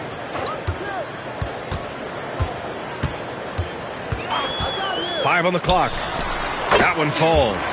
Easy look when the defender isn't fighting over the screen. Yeah, the coach over there just asking for one simple thing, and that's some effort. Got burned on that one. Now here's LeVert. Thompson outside. Pass to Cunningham. The rebound by Murray. Here's New Orleans now.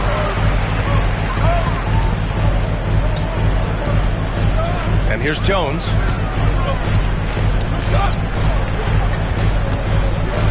Murray with it.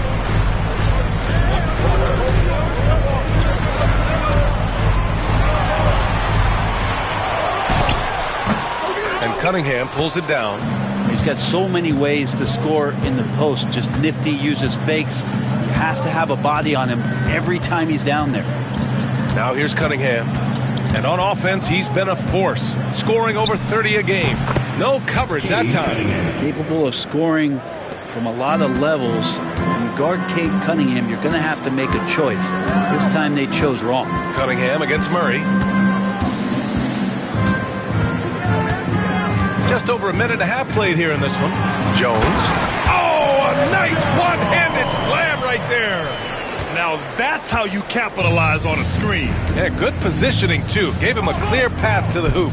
Really not enough help there. Lack of communication on the backside. Thompson goes in. And Brent, 2 of the best athletes in the league are brothers. Asar and Amin Thompson. These guys are absolutely off the charts in terms of their elite ability to get up off the floor. And Asar came in a little less heralded than his brother, but he might have a slight advantage in a very important category, and that's shooting the ball.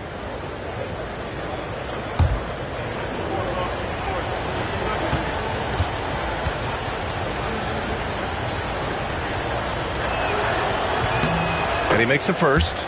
All right, Grant, I have to ask you, has there ever been a more intimidating team than the old bad boy Pistons? Well, they were fancy, but they played hard and they played physical basketball. Every team that faced those Detroit teams knew they were in for a battle. Both free throws good from Thompson. And Grant, you look at the players the Pelicans have gone after recently.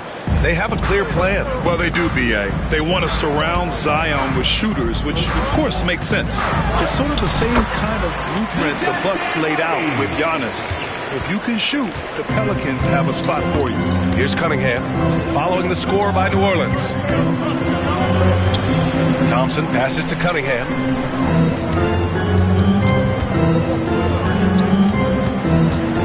Over Murray, and that one's good. Cunningham. And the confidence growing from this young guard, Cunningham, dropping in the jumper. Just over 2.5 minutes played here in the first. Thompson against Murray.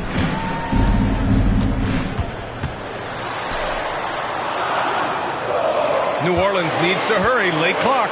Here's Williamson. And the shot falls short that time. Relaxed defense there. He's going to see fewer and fewer chances if he can't bury those kind of jumpers. LeVert passes to Cunningham. And that misses. That would have put him up. For New Orleans, they've gone 3 of 5 here in the opening quarter. Here's Murray.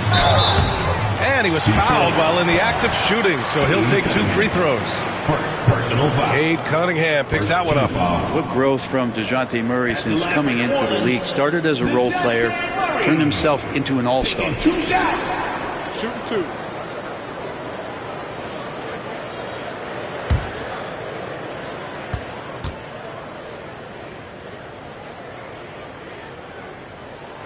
And he knocks down the first one. Brent, what's something you've seen from Murray's time in San Antonio to now? Well, there's been no stoppage, BA, of the type of work that DeJounte Murray puts in. Now, he's had to learn a new system, but he's adapted to that, and he continues to play both ends of the floor to make an impact.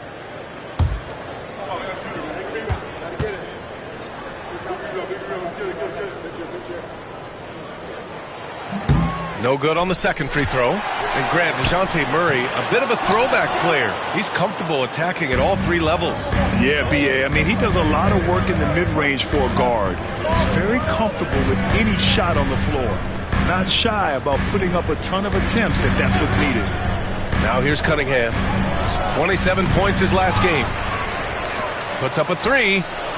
And the three-pointer goes. Cunningham's got 7. Good instincts from Cade that time. He has the shot all picked out, so why waste time? Let it rip.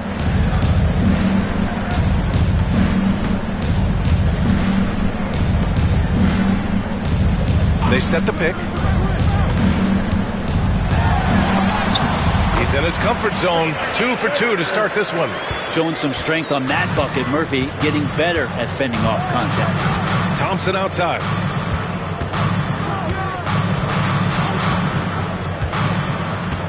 Back to Cunningham.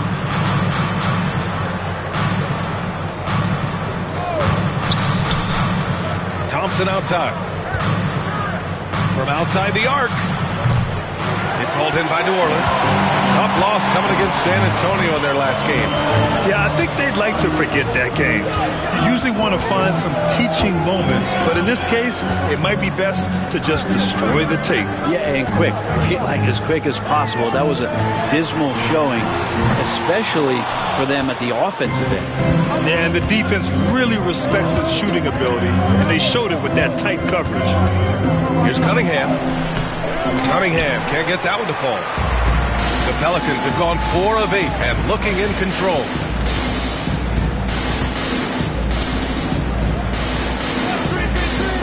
The 3 ball.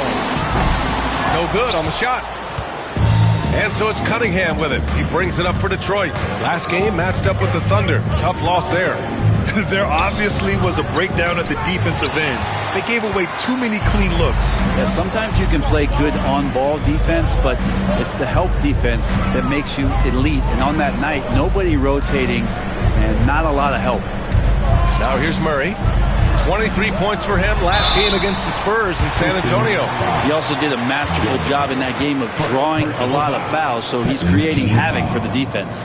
Brent, Herb Jones looks like he might be the next elite perimeter defender. He's been amazing in the early part of his career. He closes out his space so well on people, in control and balanced, able to catch guys' first move. He is asked to guard the primary offensive wing on a nightly basis, and Herb Jones is up to the challenge. That's good from Jones. You scan around the league to look at young guys who might be pillars of teams moving forward. You know, Herb Jones could be one of those guys. Jones hits them both. Grant, when you look at this Pelicans team, their length is so impressive. Yeah, they've made a point to draft players with big wingspans, and that really helps them on the defensive end. They're all very switchable. Now here's Thompson. Right now contributing around 10.5 points a game. Three-pointer. It's hauled in by New Orleans. Pass to Williamson. And he banks in the layup. Yeah, it doesn't matter if you're big or small. You do not want to go toe-to-toe with Zion on the inside. They're searching for a way to score. Yeah, buckets have been very tough to come by. Here's Cunningham. Good setup. Led him to the rack perfectly for the layup.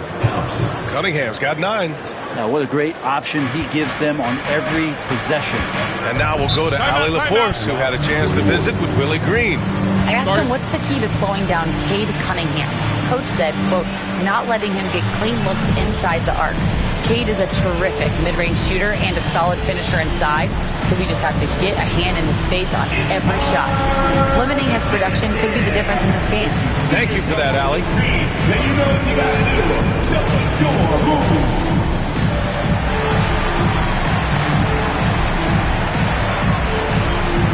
Come on, y'all gotta move it out there. Bring your move.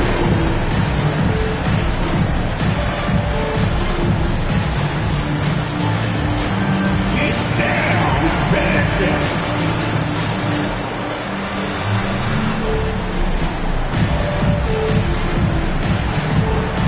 You gotta dance like everybody's watching.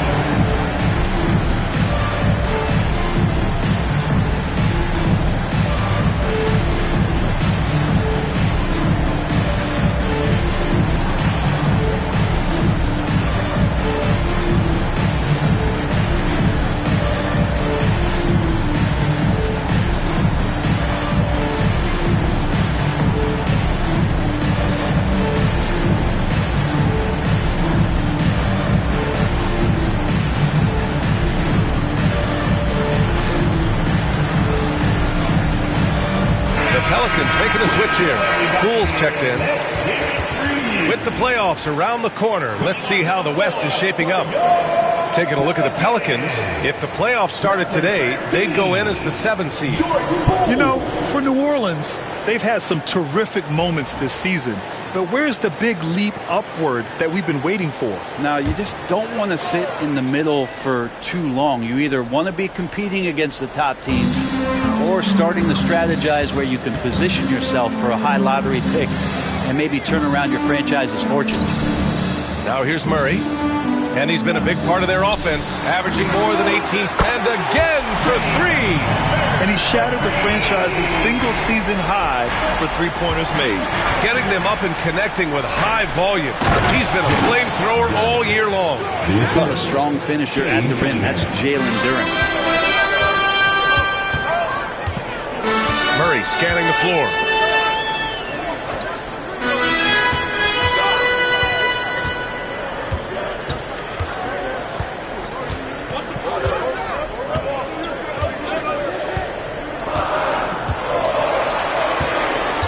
Lets it go.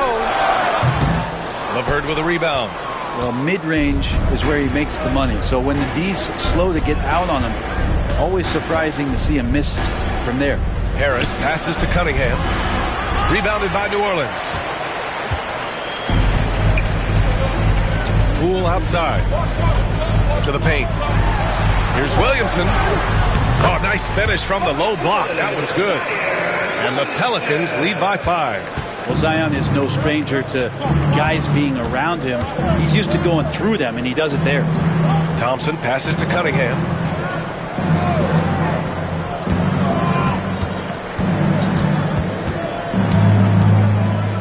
Deflected. Here's Williamson. 11 points for him last game against the Spurs in San Antonio. Poole finds Williamson. And they double up Williamson.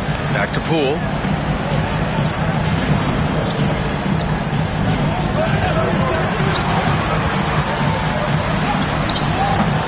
And Cunningham pulls it down. Cunningham's got 4 rebounds now. Pass to LeVert. Thompson, a screen on Poole. LeVert goes against Poole. Now Duren. Well, Brent, the 23-24 Pistons tied an NBA record by losing 23 straight. One bright spot, however, was Jalen Duren. Well, the bright spot, BA, would be that you wouldn't mention that again. So let's just forget about that and put it behind us. But Jalen Duren did have some moments. He averaged a double-double that season at just 20 years of age. So sky is still the limit for this young, big, physical player.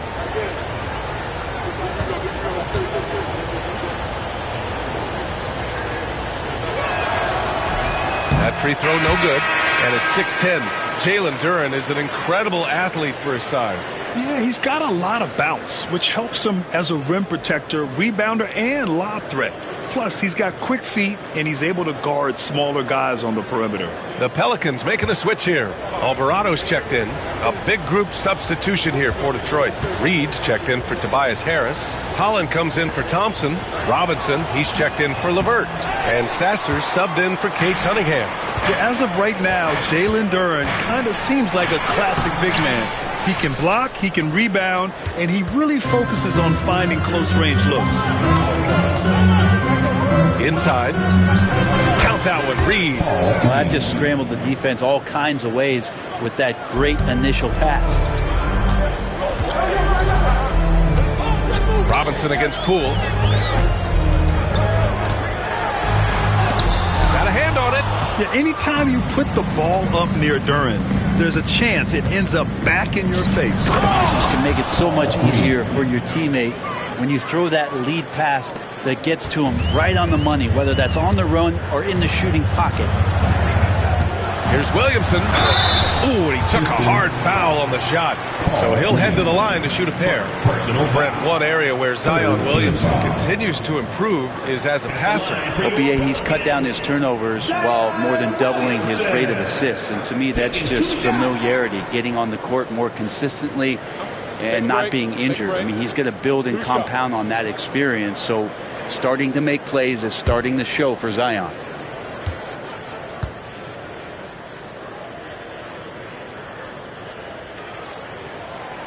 And that one misses. Zion Williamson seems intent on silencing all the doubters moving forward, Graham. Yeah, BA, he's not taking any more questions about conditioning. His physicality and play really answer that question now. He has been looking better than ever. And the Pistons making a change here. Waters checked in.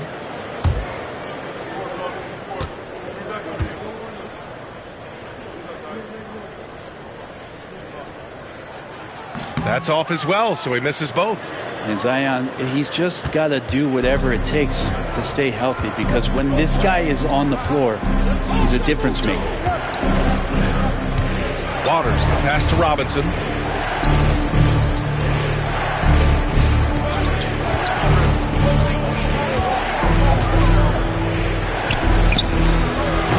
And the go-ahead bucket, no good. And so it's Williamson who brings up the ball for the Pelicans. 1:56 left to play in the first quarter. To the middle. Here's Misi. Holland with a rebound. Well, he creates such a great opportunity right at the rim, and he just can't get it to go. Even with the defense not really a factor. Reed passes to Robinson.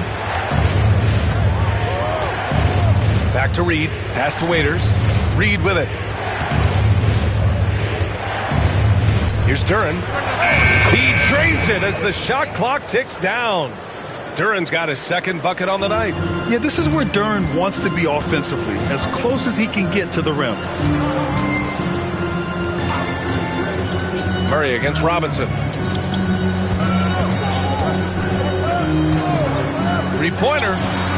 Gets the three to fall. He's got 10. Doing a lot of nice work now from the field. He's helped get them this lead, and now he's helped them keep it. Pass to Duran. Back to Robinson. Shot is up. That one's good from the corner. Such a gifted shooter. When Duncan Robinson rises up with that kind of confidence, man, he's a threat. Here's Misi. It's stolen. Robinson on the wing. Down low. Duran. It's hauled in by New Orleans. 3-second difference between the shot clock and the game clock. Here's Poole. It's good. And he drew contact on the shot, so he will go to the line. A three-point play opportunity. And this is his first trip to the line tonight. So it's both teams making substitutions here. Team foul. At the line for 1, George Poole. What's up?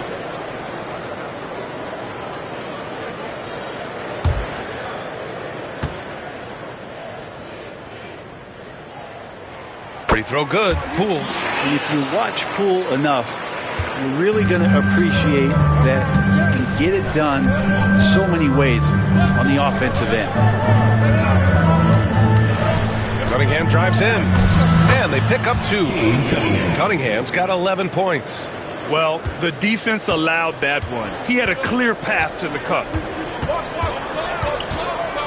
And Murray launches it from deep. No good. Would have counted had it gone. And so it's Trey Murphy making highlights for the New Orleans Pelicans. He put together 10 points in the quarter. We'll be back in a moment.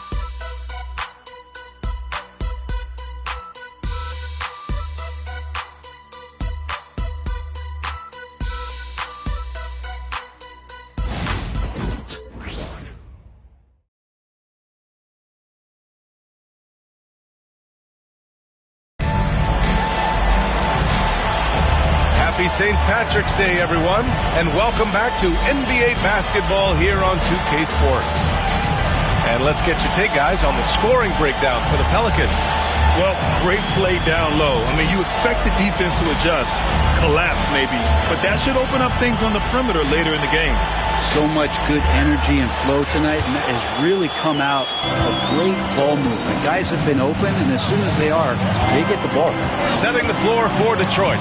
They've got Cunningham, Holland out there with Isaiah Stewart. Then it's Paul Reed, and it's Robinson in at the 2. Back to Cunningham. Shot clock at 6. And off the front iron, and in it goes. He's got 13. Yeah, Cade, hard to stop. He's got his motor revved high tonight. Murray passes to Poole. And Grant, we know the importance of the veteran leaders on a team, but not every vet wants to accept a mentorship role. Very true, B.A. In your later years, that role becomes a blend of playing and kind of coaching. Not everyone is cut out for that. And Stewart, even though he's built a little stocky, can get up off the deck, that time with a huge jam. And keeping us updated from the sideline, Allie LaForce. Cade Cunningham has really been improving from distance. He said early in his career he was playing a lot of minutes, and stepping back to the NBA three-point line, he just didn't have enough legs in his shot. After his shin surgery, he redefined his form and strengthened his legs. Brian, he said it helped a lot. That could be a silver lining of all that time off, Allie. And it's Cunningham missing. Pelicans trail by 3.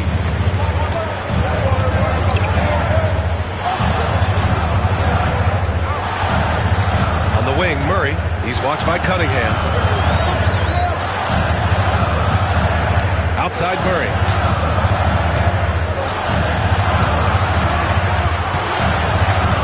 Over Cunningham. Murray, no good. Well, maybe not the best shot against that kind of defense, but he still has the ability to knock that kind of shot down. Cunningham looking it over. Powerful take from Cunningham. And that's some force coming from your 6'7", 6'8" point guard. That's tough to stop. And it's Willie Green calling the timeout here. He's going to gather the troops and talk it over. Coming to the floor. Put your hands together for your Pelican Breaker.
He's checked in for Robinson Earl. All right, now we have a moment. Here are the most efficient teams from range over the past month. Fifth, New Orleans. Well, over the last month, they've been extremely disciplined on the perimeter, not really rushing to get attempts off, but taking their time to find the best looks. And so Murray will bring it up for New Orleans. Nothing on offense from them yet in this second quarter. Poole finds Murray. Back to Poole.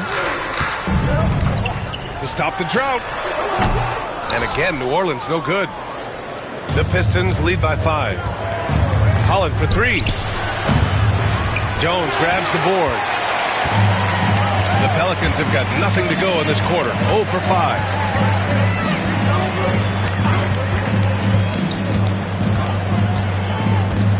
Pass to Poole from the arc. And no good. And his struggles have been apparent. Unable to make an impact scoring the ball. Now here's Cunningham.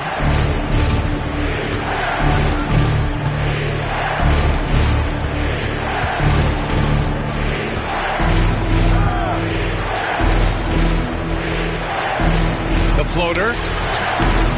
The Pelicans pull it in. Murray's got 4 rebounds in the game. Boy, they need something to go to regain some confidence. No question. Way too many empty possessions for them. For Detroit, they've got 3 of 6 shots to go here in the second quarter. Stewart, and finished off by Stewart. And you can't leave the basket unprotected. Bad things will happen to you. Yeah, that was just way too easy. Will not find a higher percentage opportunity than that. Jones with a screen on Robinson. What an effort by Poole! Yeah, and Poole does have some tricks up his sleeve. It helps him get around that contact inside. All right, Graham, what do you think about Jordan Poole's nickname? The Poole Party. Oh, it's very apt, right? Because when he's on, everyone is having a good time. But it also speaks to his relaxed attitude. He's out there to shoot and have fun while doing it. Jones feels it out. Poole for 3.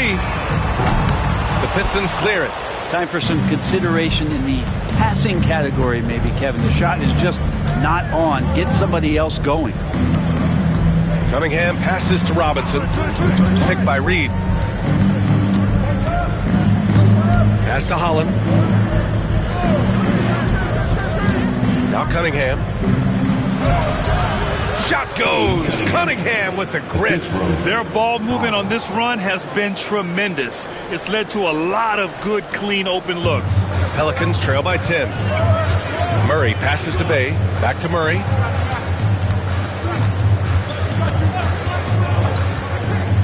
Now Poole.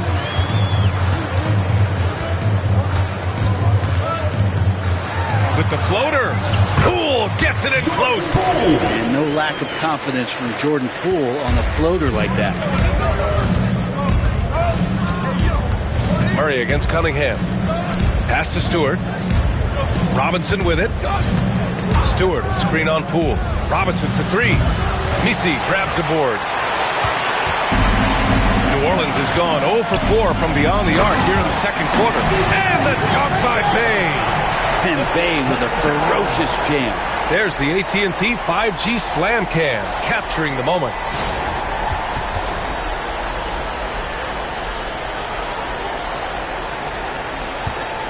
The Pistons lead by 6. Now Cunningham, 17 points in the game. Takes a 3. Nice work beyond the arc by Cunningham. They're shooting the 3 extremely well this quarter. Be fun to see if they can keep it up. Murray passes to Poole. Here's Bay. Fires the 3. And Reed pulls it down. Reed's got his 4th rebound in this one. Here's Holland. Robinson on the wing. Pass to Holland. Stewart outside. Here's the 3. Jones grabs the board. And he probably thought he was going to bury that one. Here's Bay. Oh, and there's the whistle on the shot. So 2 free throws for him coming up. I like seeing Bay active on the inside, attracting the defense's attention in the process. All right, a look at how the points have been generated so far. A scoring breakdown for the Pistons. They've done a great job facilitating shooters. Their early game has seen a lot of hot passes and has kept the defense guessing as well. Yeah, I wonder if pace and playing fast is something that they're being encouraged to do, because right now they feel like the faster team. And he drops the first. 6'7", wants to play aggressive, not afraid to mix it up. A good shooter from the three-point line. Saddiq Bey has got a lot of great qualities and a long career ahead of him.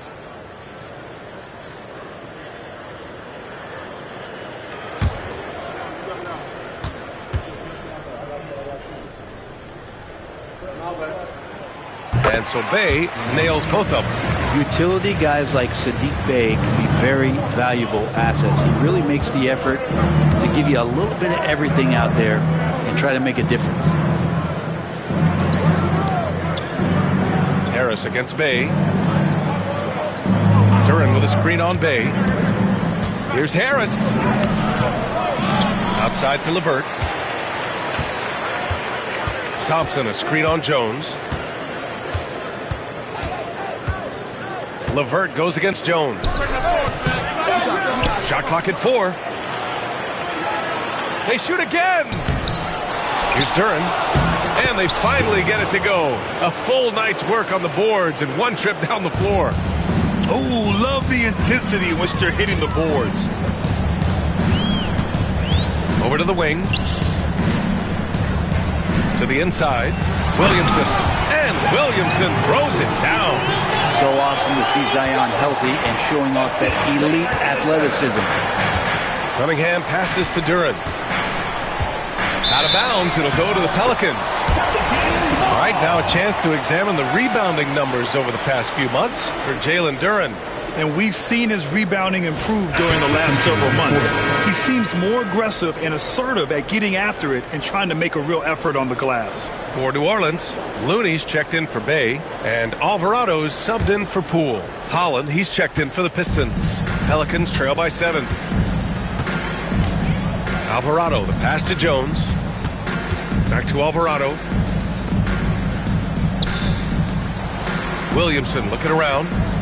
Looney, the screen. Just 5 on the clock. Good D by Duran. Detroit leading by 7. Here's Holland. Yet to see a basket. LeVert passes to Harris.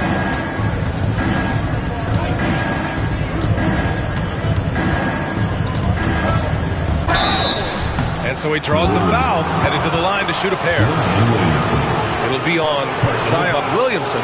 He's a good free throw shooter. Tobias Harris smartly looking to get in there and find some easy points from the line. These are his first free throws of the game.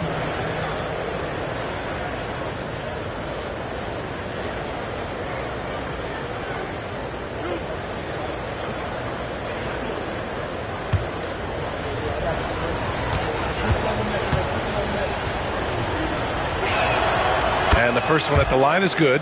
Capable of playing both the 3 and 4 spots. Harris's versatility is his greatest strength.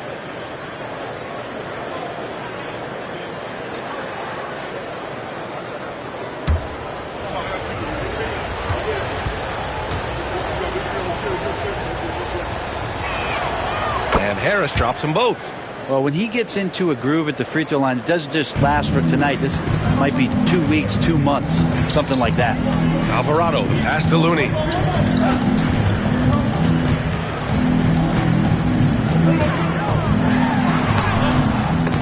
No good with a layup. If they just continue to dominate the boards. He takes it in. And a quick look at how New Orleans' schedule is shaping up. On Wednesday, they'll be taking on Rudy Gobert and the Minnesota Timberwolves. And for their matchup with the 76ers, it's going to be a hard-fought battle.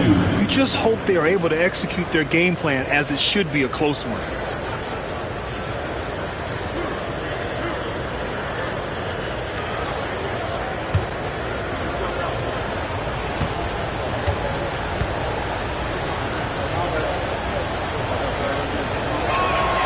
First one falls.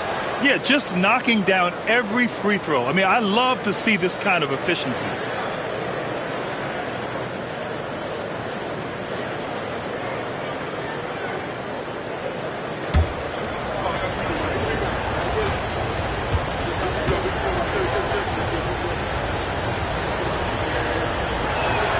So he gets them both. Now that we have a few years of reference, it's safe to say the NBA play-in tournament has been a roaring success, Grant. Yeah, I agree, B.A. And people forget it was created in the peak of the pandemic. The league set up a lifeline for teams that lost key players to COVID, but it has turned into something much, much greater. And Looney's a guy you can rely on both ends of the floor. And the timeout called here by J.B. Bickerstaff. He wants to give him a breather and talk things over. On your feet, make some noise with those hands together for your defense team.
We are getting deep in the season. Let's see the standings out east.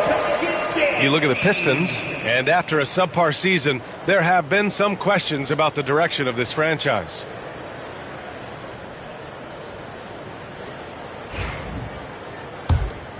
Here's Thompson. He had 9 points in his last time out. LeVert outside.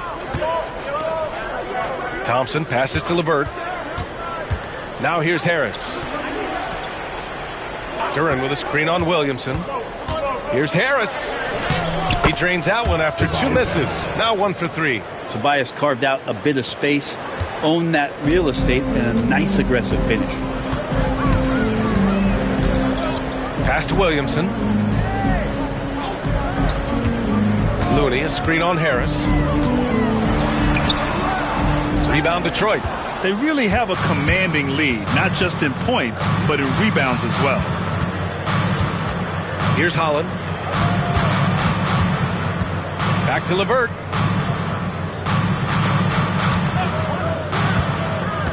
To the middle. Here's Thompson. He can't get that one to fall. Jones with some nice D. Pelicans trail by 11. Williamson outside. 2 minutes remaining in the first half. 2 minutes. Looney, a screen on Harris.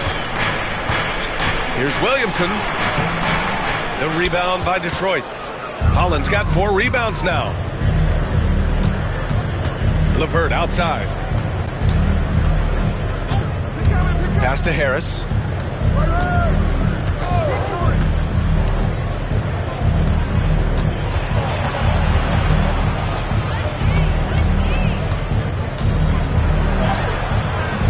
Looney grabs a miss. And so it's Williamson who brings up the ball for the Pelicans.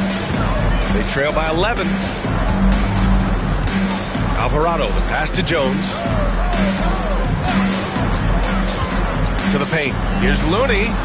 There's the block. And that length of Duren enables him to deliver an emphatic denial. Harris on the wing. Covered by Williamson. Harris passes to Thompson.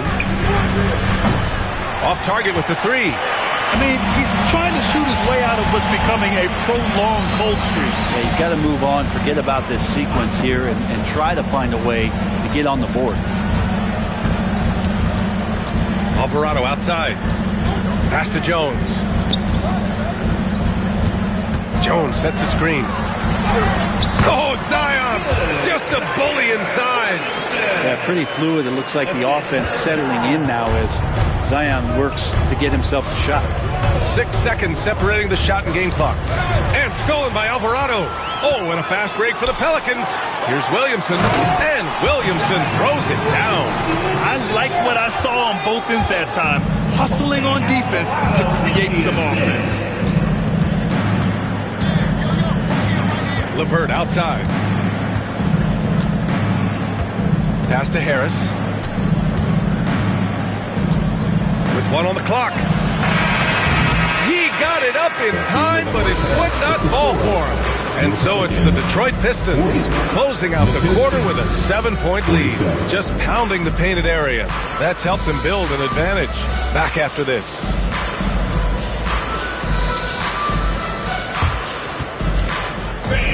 Please direct your attention to center court and get ready for the fan half-court shot.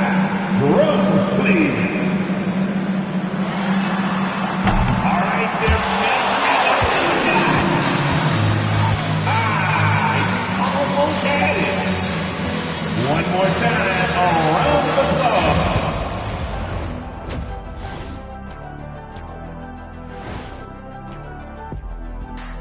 Hello and welcome. First up, folks, let's take a moment to see how things are shaking down in the Rookie of the Year race. These guys have made a great case all season long, Shaq, and now they're processing things even faster, making even better decisions. That's impressive. Yeah, if your front office selected any one of these guys, you could say you won the draft. And weaving back to the first half of our game, Cade Cunningham showing out. He's in the mood offensively, carving up the defense like Kenny carves up that tofurkey on Thanksgiving. Tofurkey.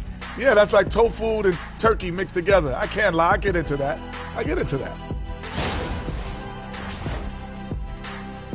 Thanks for tuning in. Now we head back to Brian Anderson for the start of the third quarter.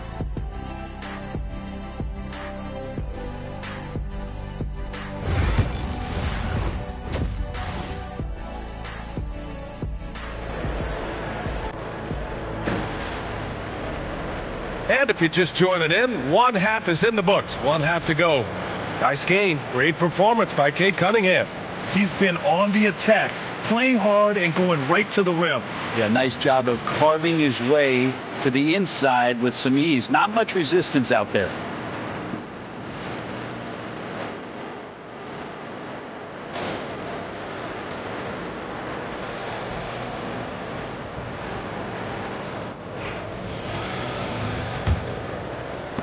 Detroit leading by 7. Harris left side. Jacks up a 3. That falls. Nice feed that time from Cunningham. Cunningham's got his 4th assist with that last one. And make no mistake, Cade Cunningham is the engine of this team, Grant. Man, his vision and playmaking are crucial to the offense. Coach trusts him to make the right reads and set up his teammates. He has cut down on mistakes and is rounding into an elite point guard. And for the Pistons, Thompson and Harris are the 3 and the 4. Cunningham is out there with Karis LeVert. And it's Duren in at the pivot spot, manning the middle. And here are the Pistons. They've led by as many as 11. Back to Cunningham. Nice touch by Cunningham inside. You got to have poise and you got to have body control, and Cunningham displayed both on that play. Let's go now to the sideline and catch up with Allie LaForce. Thank you, Brian. Well, the Pistons have struggled despite the improvement of their young cornerstone, Cade Cunningham. He said, quote, "This league rewards winning. People are going to say everything I'm doing is empty and meaningless until I win games. That's what I plan on doing, and once I do that, all the other stuff will come with it." Guys? That's a great perspective to keep right there, Allie. Thank you. Thompson, a screen on Murray. Cunningham against Murray. Cade gets going. The shot off that time. Pelicans trail by 7. Here's Jones. And the layup is good off the glass. Jones has got 7 points for the quarter. They're not messing around. 5 of their last 6 buckets have come from the interior. Back to Cunningham. Duren with a screen on Murray. Murray against Cunningham. Shot clock at 5. From deep three-point land. The shot won't fall. For New Orleans, they've gone 3 of 3 in the second half. And stolen by Cunningham. Just under 2.5 minutes into this third quarter now. Yeah, almost impossible to stop Duren inside. Wow, just wow.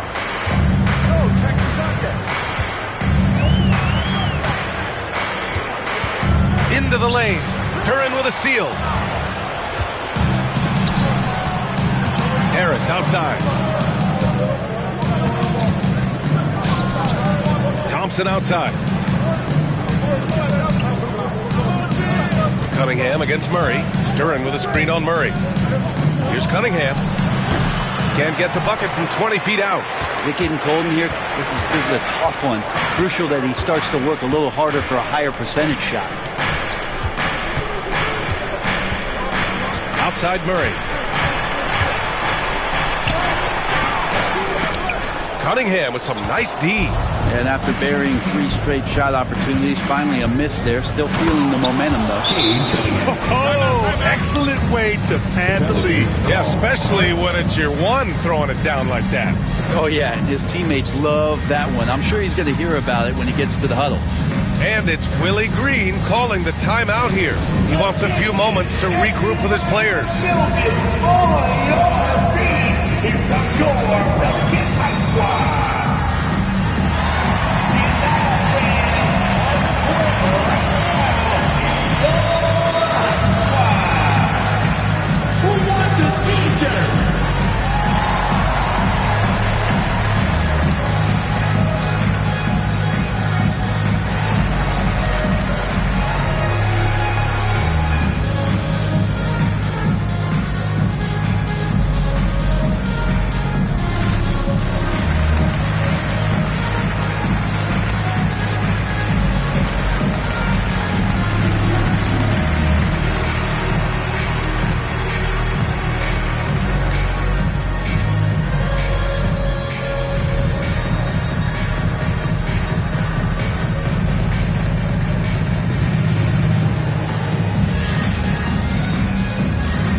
Since the All-Star break concluded, here's a view of which teams are leading the league in second chance points.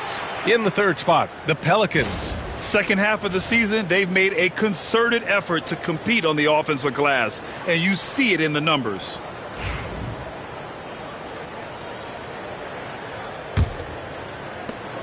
Third quarter of basketball here. A little under 3.5 minutes gone by. Outside Jones. Williamson for three. Thompson pulls it in. Practically a block. Good, strong challenge. Yeah, altering the shot just as long as there's a miss. That kind of energy not wasted. And the dunk by Duran. Yeah, Asar Thompson is a proficient passer.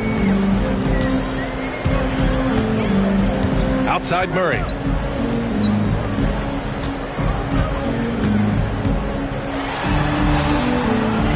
Pass to Williamson.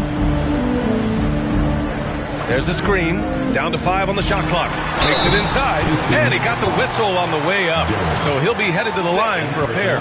Just such mobility from Zion moving from one side to another. His force is an issue. And a closer look here at the scoring breakdown for the Pistons.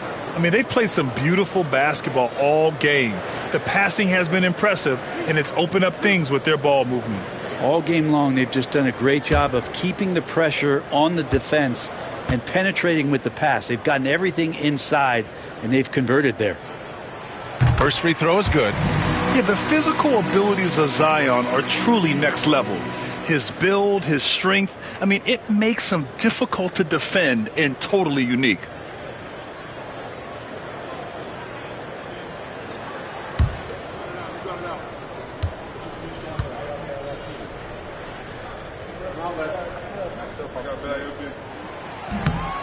So after making the first, he goes 1 for 2. The Pistons lead by 10.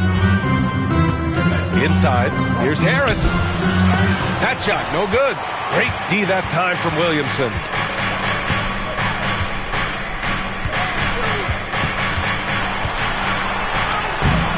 Good D by Harris.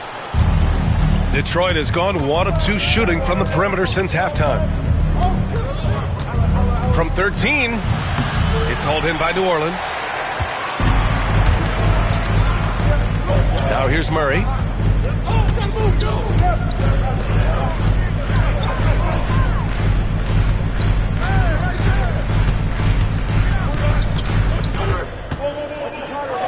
Pass to Jones. Pulls it. And again, New Orleans, no good. You kind of wonder where his head's at. The shot selection hasn't been there. And, of course, that one was just crazy. Pelicans trail by 10. And here's Murray. And he drives in. Pass to Jones. Outside Murray. Here's the pick. Ooh, lands soft on the front of the rim and drops in. Murray's gotten his second bucket on the night. And that's where Murray can take his jump shot comfortably in the mid-range. Cunningham, a screen on Jones. And here's Duran. Cunningham, right side. It's good. They have no answer defensively inside. And he's got his first opportunity at the line here tonight. Holland, he's checked in for the Pistons. At the line for the Pistons, Cade Cunningham. 1 shot. Mind the lanes. Mind the lanes. 1 shot.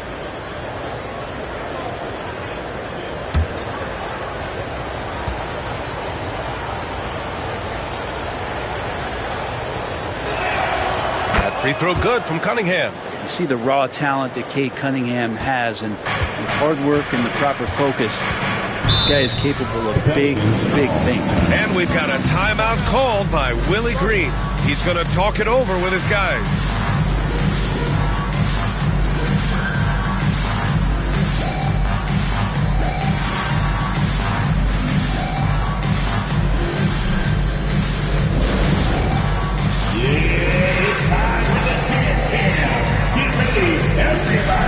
You're going to see yourself on the screen, man. You got to know it's your best move.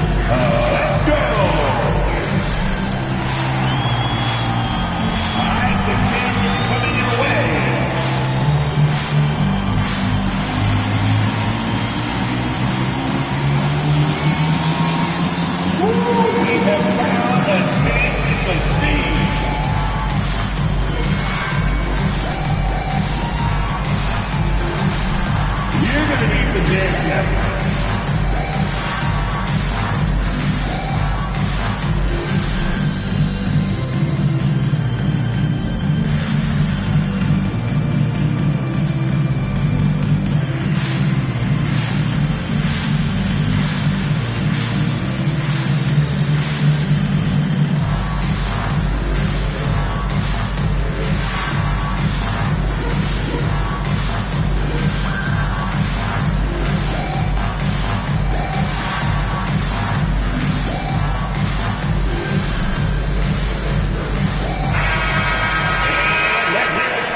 Murray against Cunningham.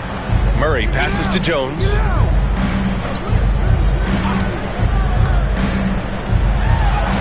Again gets it to go. He can't miss. 5 for 5.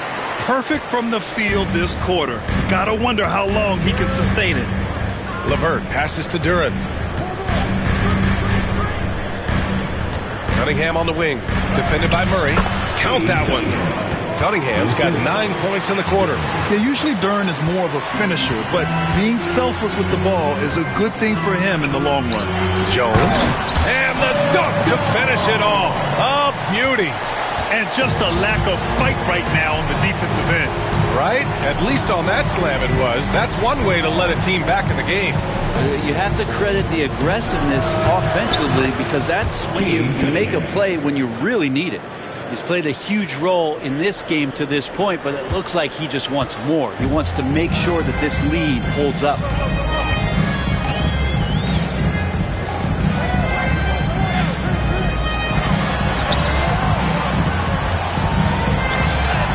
Hey, shooting the ball well. He's 5 for 9 in the game. There's Murphy using that length inside. And here's Cunningham. He'll bring it up for the Detroit Pistons. Well, Brent, we've seen Trey Murphy grow into a prototypical 3-and-D wing. Well, what's been most impressive, BA, is you thought it was just his shooting. That's been better than advertised. He's also starting to show you he can rebound, run the floor, and defend a little bit. So the package is a little bit bigger than it was once thought of with Trey Murphy coming out of the NBA draft. Misses from short range. The Pistons lead by 9.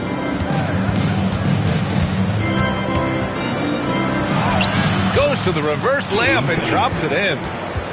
Cunningham's got 13 points here in the second half alone.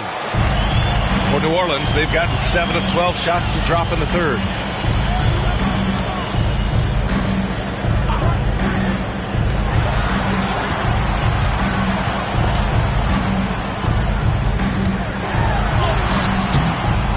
Rebounded by the Pistons. Holland's got 5 rebounds in the game. It's LeVert on the wing, defended by Jones. Cunningham against Murray. Pass to Harris. 6 on the shot clock. Duran to the post. Off target with a jump hook. Pelicans trail by 11. Williamson inside. He's checked by LeVert.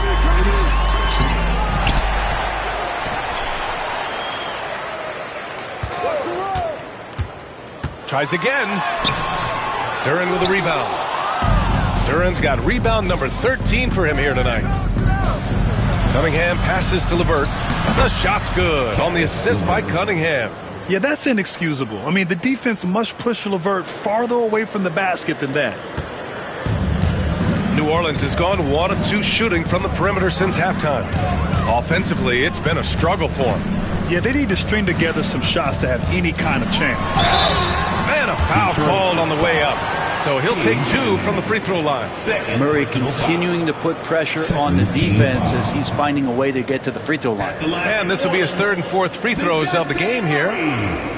2 shots.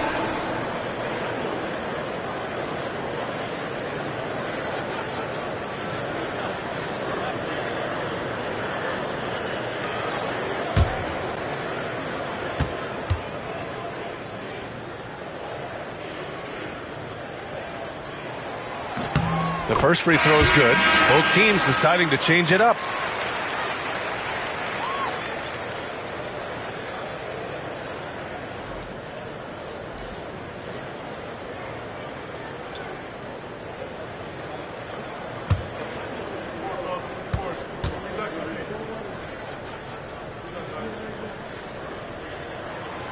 And Murray drops them both.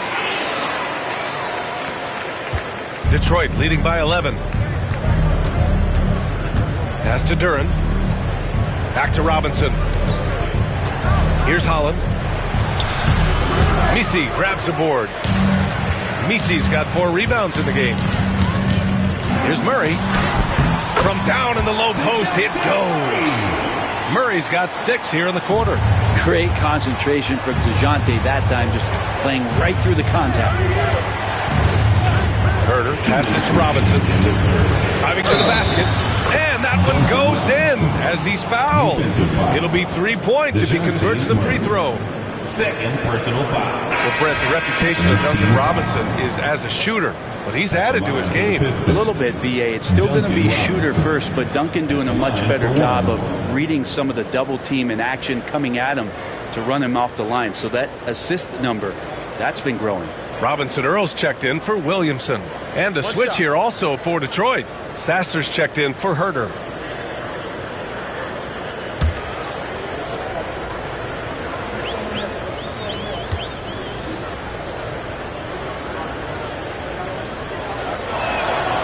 Yeah, no, there's glimpses of better all-around play from Duncan Robinson.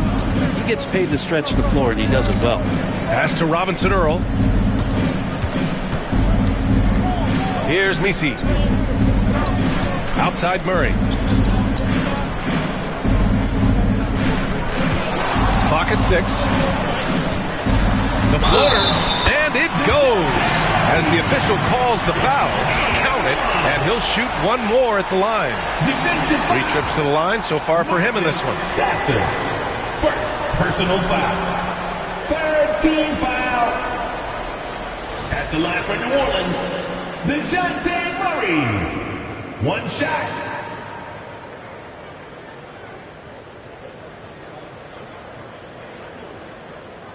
Shooting one.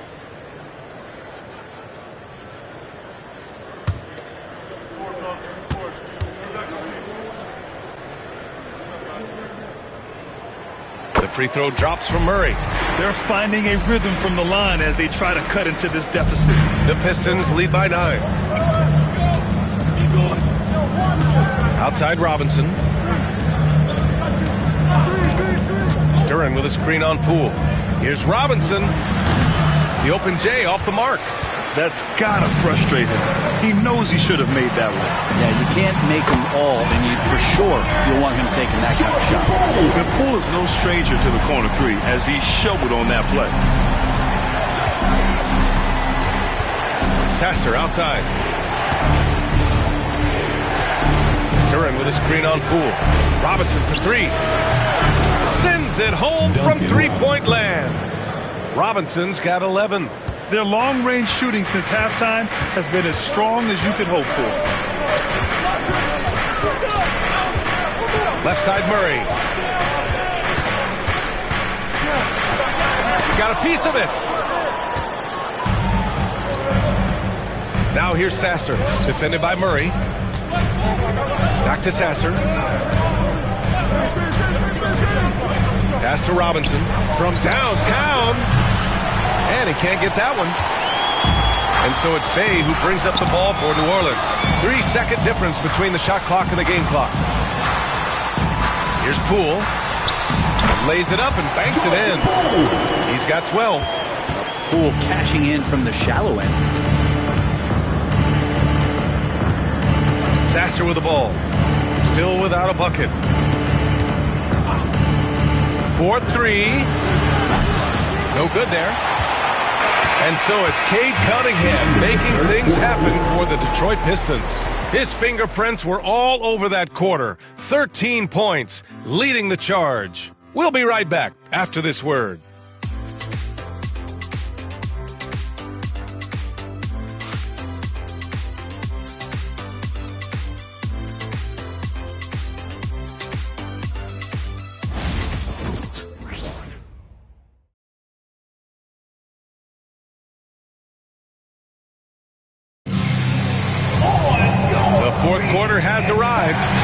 to have you with us.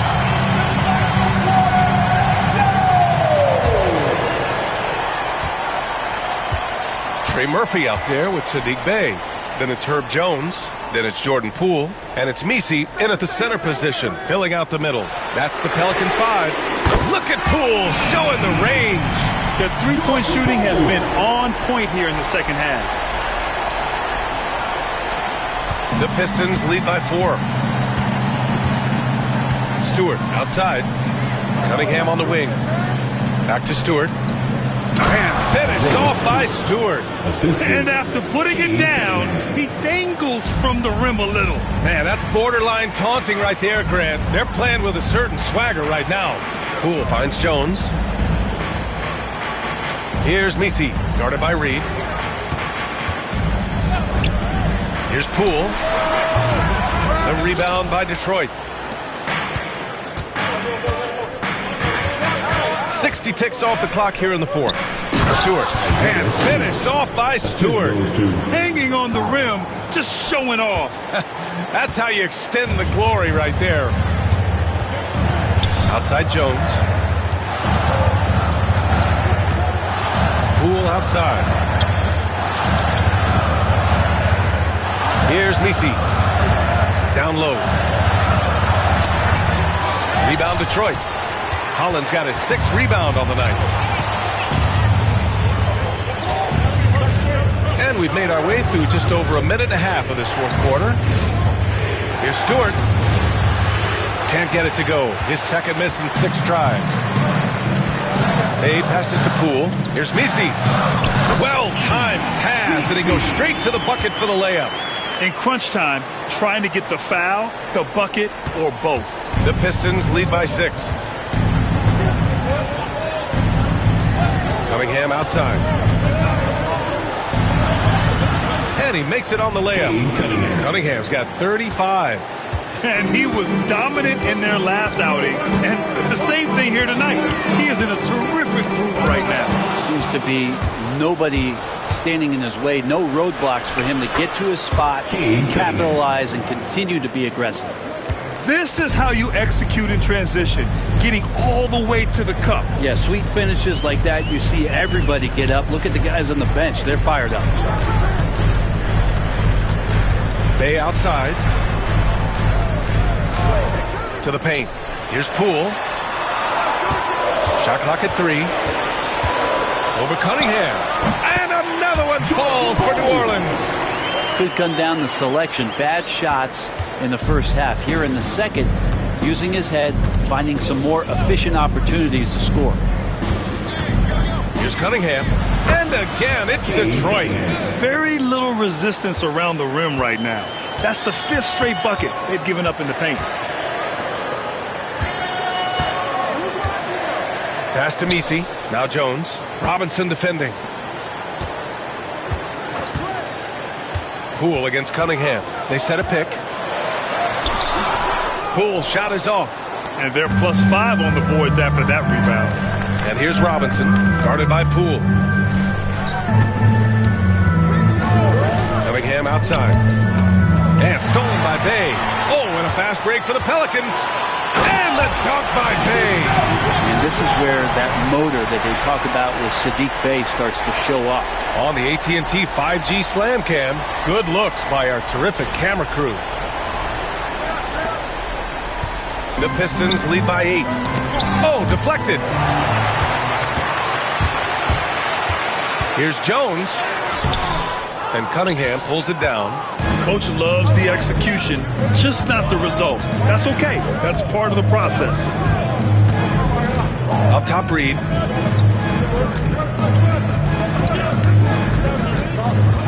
Stewart outside. 6 to shoot. Here's Holland. And Bay pulls it down. I've been in this position. Your team is up. You want to drive in the dagger. He may be a little overeager. Poole against Cunningham. Poole, the pass to Bay. Back to Poole. There's the triple.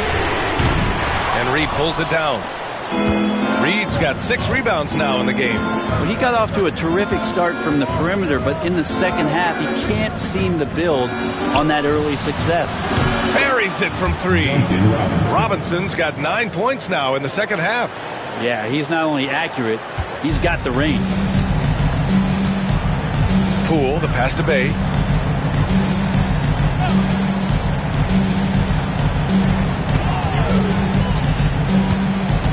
Back to Poole. Pass to Misi.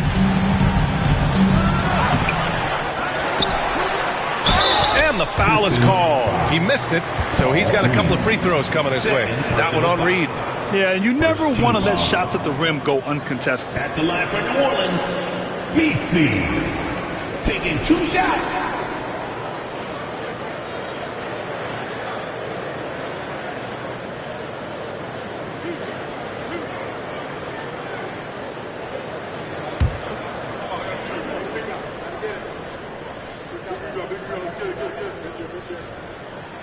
That free throw no good, and Detroit making a change here.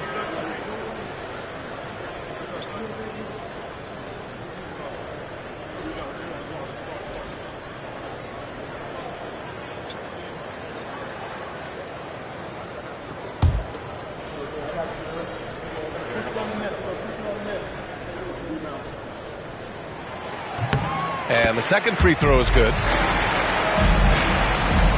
And so it's Cunningham with it. He brings it up for Detroit. 13 points was their biggest lead of the game. Back to Harris. And Harris throws it down. That's a strong finish from Tobias Harris. Here's Murray. And if they're going to make a move, this is a good time to start. And there's still plenty of time, but they definitely don't want to let this game get too far out of hand. Takes the 3. Pure from 3-point range. And what a turnaround from the first half. I mean, he's been incredible here in the second half. LeVert outside. Tried to come right back with a 3 of his own, but it's no good. The Pelicans have gone 5 of 11 so far in the fourth. And Poole fighting through contact. And credit his teammates for feeding him all quarter. Now Cunningham. Pass to Harris. This one for 3. And it's Cunningham missing. Pelicans trail by 7. Now Williamson. Here's Misi.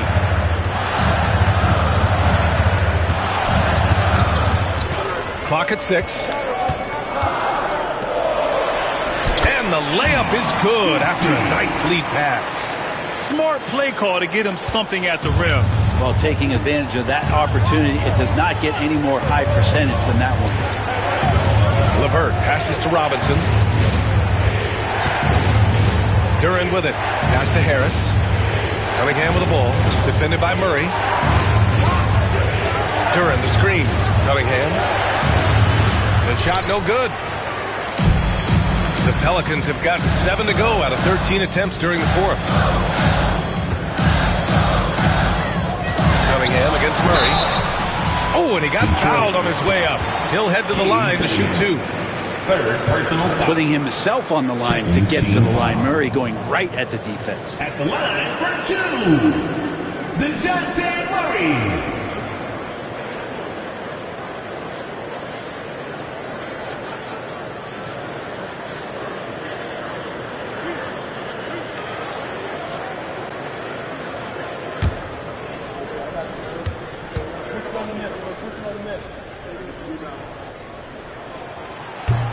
First one falls for him. Both teams will make substitutions.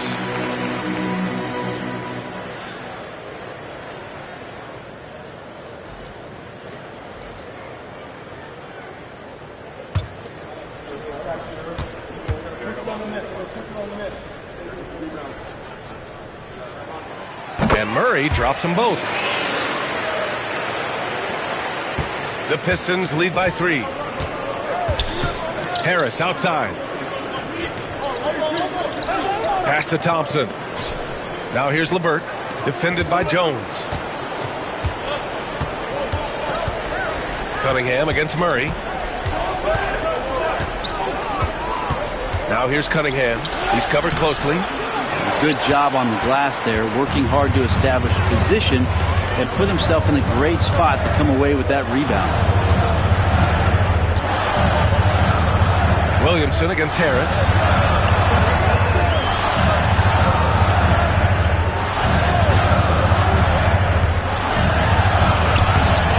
The rebound by Detroit.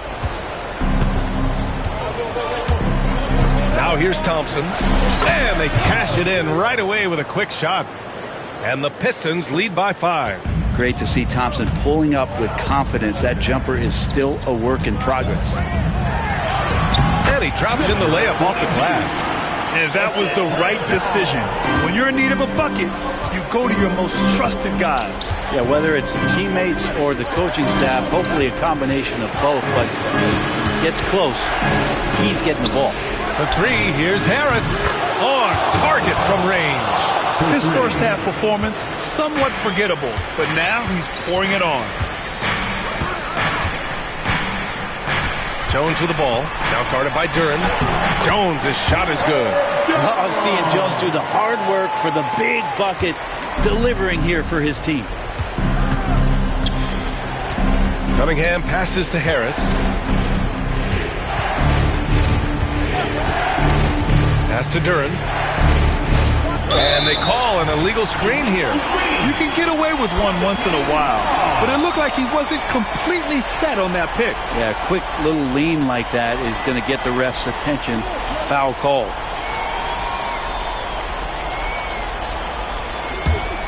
Here's New Orleans now. They're on a 13-5 run. And it's Willie Green calling the timeout here. Coach clearly has something he wants to say to his team right now.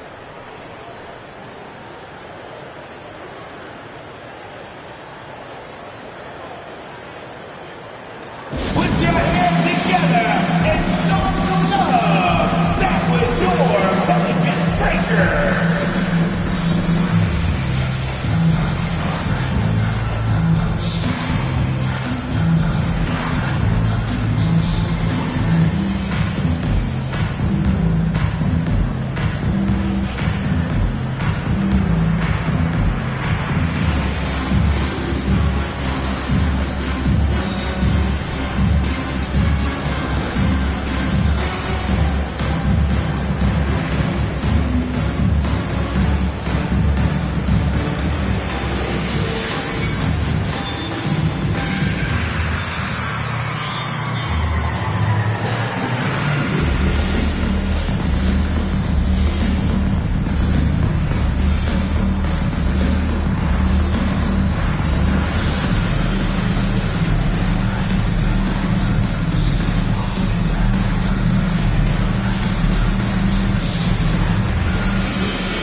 Gives us a chance to catch up with Allie LaForce. Thanks, guys. I was able to hear Willie Green coaching his team during that last break. He was very encouraging with his guys, saying to them, we are still in this one. Don't give up right now. Get out there and let's grab this lead from them. Guys, let's see if the intensity picks up here. And Allie, thank you for that.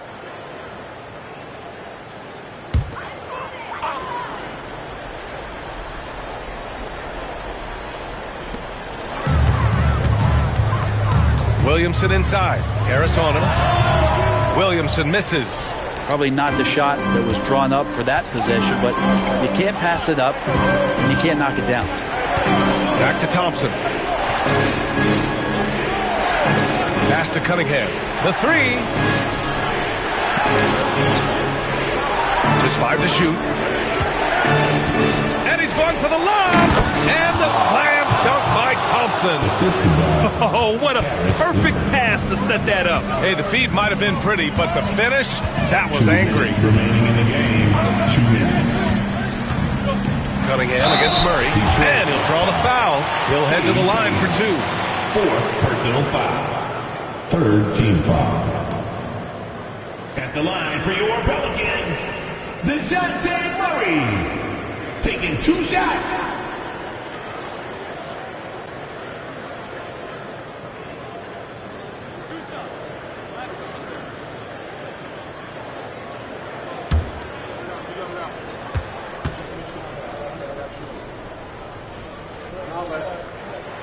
He gets the first, and that brings him within 5.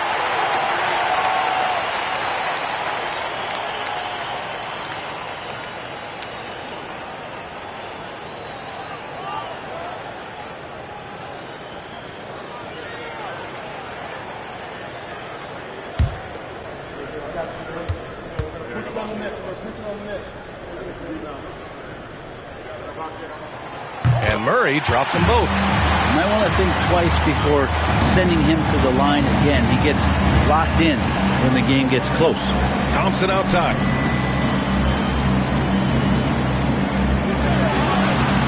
Pass to Cunningham from 17. Goes back up. And Duren lays it in. And the Pistons lead by 6. You have to put a body on Duren. He's quick, he's athletic, and he has that 7'5" wingspan. Murray passes to Jones. Now Murray. And the 10-footer finds the target. Murray's got 21 points in the game. And with confidence, Murray stepping up at a crucial point in this game. Cunningham against Murray, and it's Cunningham missing. And so Murray will bring it up for the New Orleans Pelicans. Back to Williamson. Outside Murray.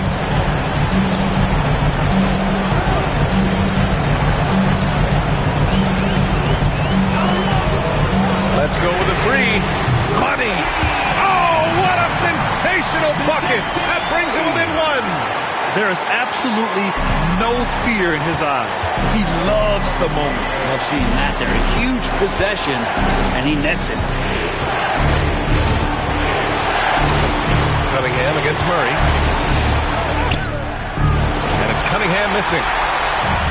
And it's the Pelicans with the ball. 8-second difference between the shot clock and game clock. And you can count on DeJounte when it matters most. That is clutch.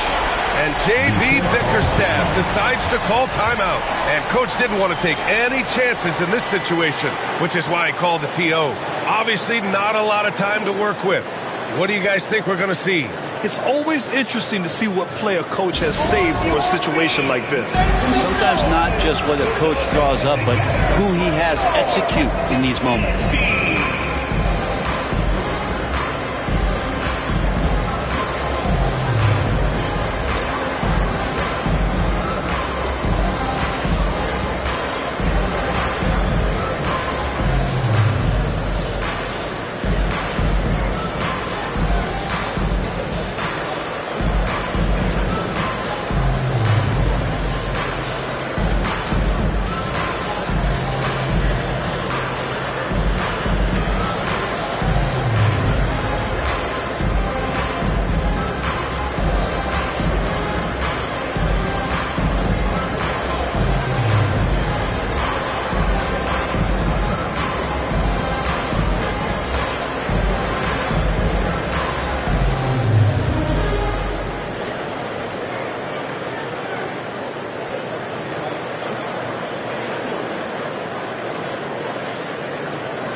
There's 25 seconds left in the fourth.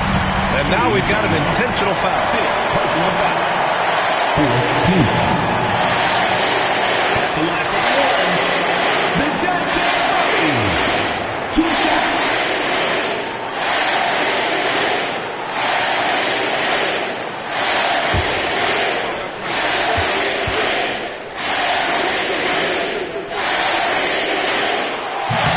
Oh, the first of two, no good. A heartbreaker.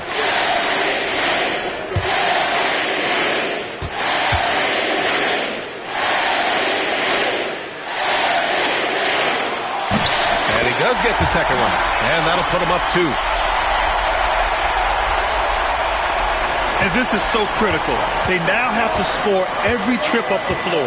Nope. Every opportunity here have to have flawless execution. And it's going to be out of bounds.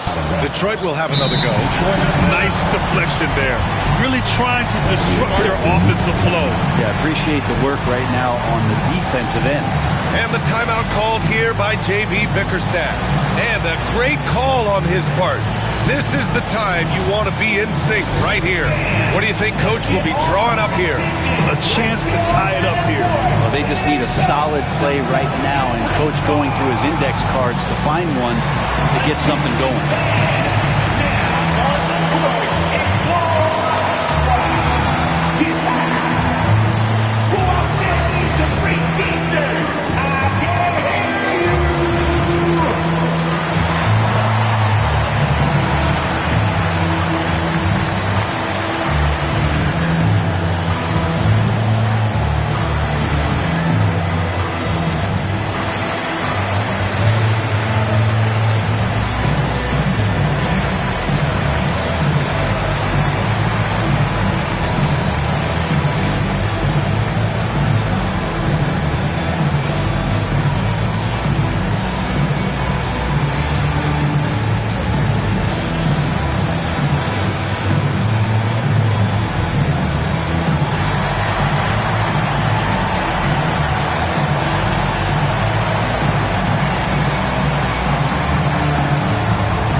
Here's Cunningham. Duran with a screen on Murray. Here's Cunningham. Oh, off target. And now an intentional foul. They need the ball back as soon as possible. Yeah, and there's no question they have to foul. Now, I'm sure they would have preferred to avoid it.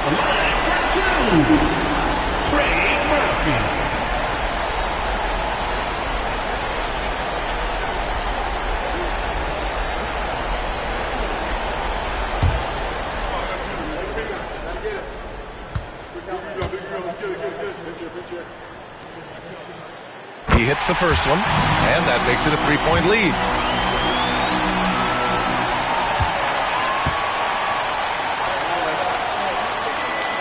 So he goes 2 for 2 at the line, and it's a 4-point ball game. Breathe easy now. The biggest free throws in the game, and he's coming through. And here's Duran for 3. It's off. And so it's the Pelicans who come out on top here. Boy, a hard-fought game. They did a great job of holding on to the lead at the end. Yeah, get the coffee, because that's the way to close. You're going to face some obstacles in the game, but they overcame every one. All right, Allie's ready to go. She's courtside. Hey, Allie. Zion, this is a team with some outstanding young players with complementary skills. How do you see yourself fitting in? I think I fit in very well. I think I'm a very versatile player. You can throw me out there with any group, and I'm going to put up, do something, and contribute. And I think we're a very unselfish team, so that plays a big part to it. And any group would be happy to have you. Thanks, Zion. All right, Allie, thank you. And that'll do it, folks. Alongside Brent Barry, Grant Hill, and Allie LaForce, this is Brian Anderson with our entire 2K crew thanking you for watching. And let's leave you with our player of the game, DeJounte Murray.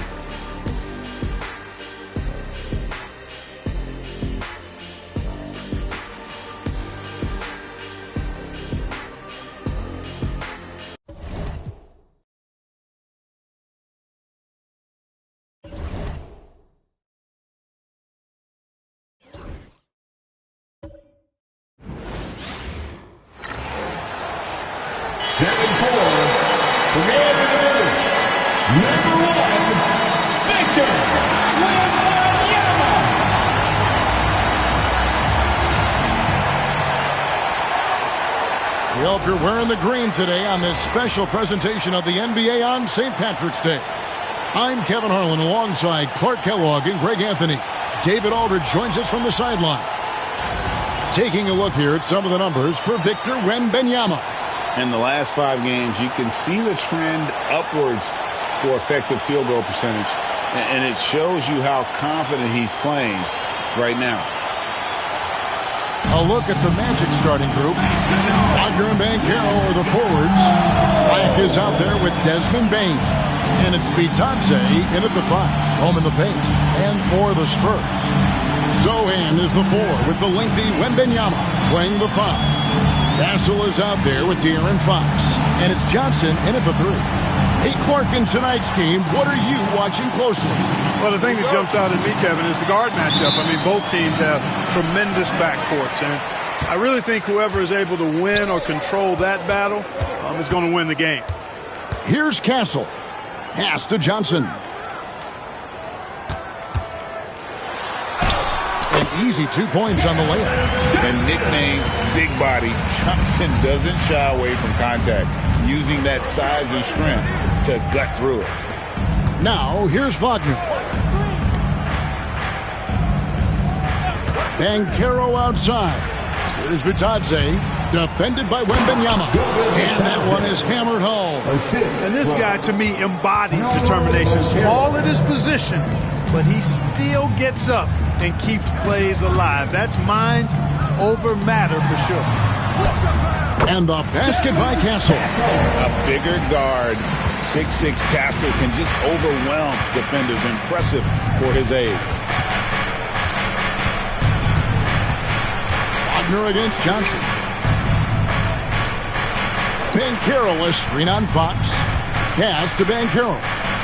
Outside, Bane knocks down the 3 ball. And you have to stay connected to Bane. He's too good off the catch. To the wing right side. Back to Fox. Rebound by Paolo Banchero. And while we've got a moment, let's send it over to our terrific reporter, David Aldridge. David? Well, I caught up with Greg Popovich. Desmond Bane was the topic, and Coach was effusive with his praise. He said Bane is a great catch-and-shoot guy, but he'll find ways to contribute no matter what. He also said Bane is hard to game plan for, but they'll do their best not to let him get any rhythm. They will have their hands full tonight, guys. Thank you, David. So it's Orlando now, following the missed shot by De'Aaron Fox. Here's Wagner. And the call on the shot that sends him to the line. And Clark, we're looking at Franz Wagner here. What makes him so effective? Well, his size and mobility, a rare combination, and how good he is instinctively at the defensive end of the floor. I mean, he can get out and get in a stance and guard guards, and he also can bang inside with big physical guys, and he's very fluid in his motion, great agility. Love watching that young fella play. And the first one drops. GA, when you look at the development of Franz Wagner, what now is the next step for him? Kevin, for me, it's the three-point shooting, specifically becoming more efficient out there. And I also think he's going to have to become a better passer, ball mover. I got total confidence he'll get there because the rest of his game is complete. Just solid. Really one of the very best there is at the free throw line. Pass to Zohan. Back to Fox. To the paint. Here's Wembanyama. 2 points. That one goes. And this is what you want to see. Wembanyama attacking with authority inside. Here's Bitadze. And a little over 2.5 minutes gone here in the first. And it's Banchero missing. Spurs trail by 3. With the teardrop, shooting foul as the whistle blows. He'll shoot 2 free throws. You know, Greg, with the combination of Wembanyama and Coach Greg Popovich, the Spurs should be a great defensive team. Yeah, it's hard with a young roster because all 5 guys have to work in unison, and often someone's going to make a mistake.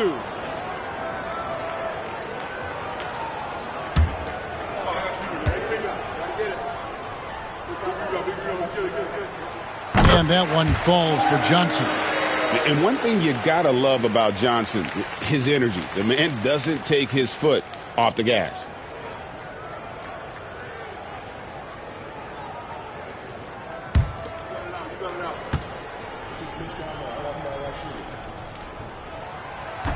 He makes one of two that time. And here's Banchero. He'll bring it up for Orlando. Bain passes to Wagner. That one's in, his first shot this game. And early on, they've been nearly perfect from the floor. Just the one miss here on their first 5 attempts. And we've got a timeout from Greg Popovich. Wants to regroup and go over the strategy.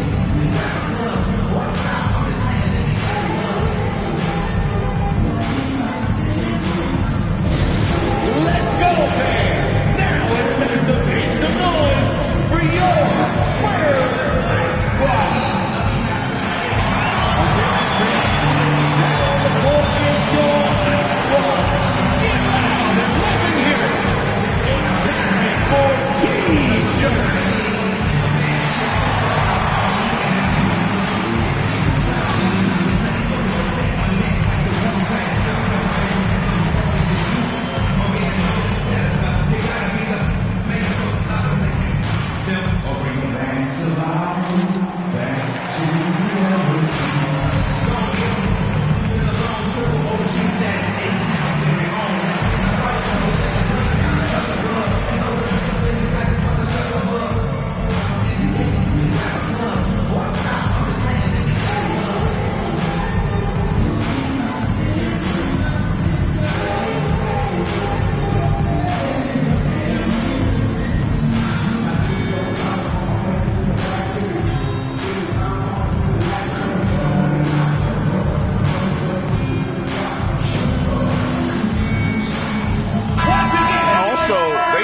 Top 5 in team rebounding. It's definitely a priority for their coach, which makes it a priority for the team. Their ranking in second chance points is hard to ignore. They have not taken that aspect of the game lightly. They've been hitting the offensive glass hard.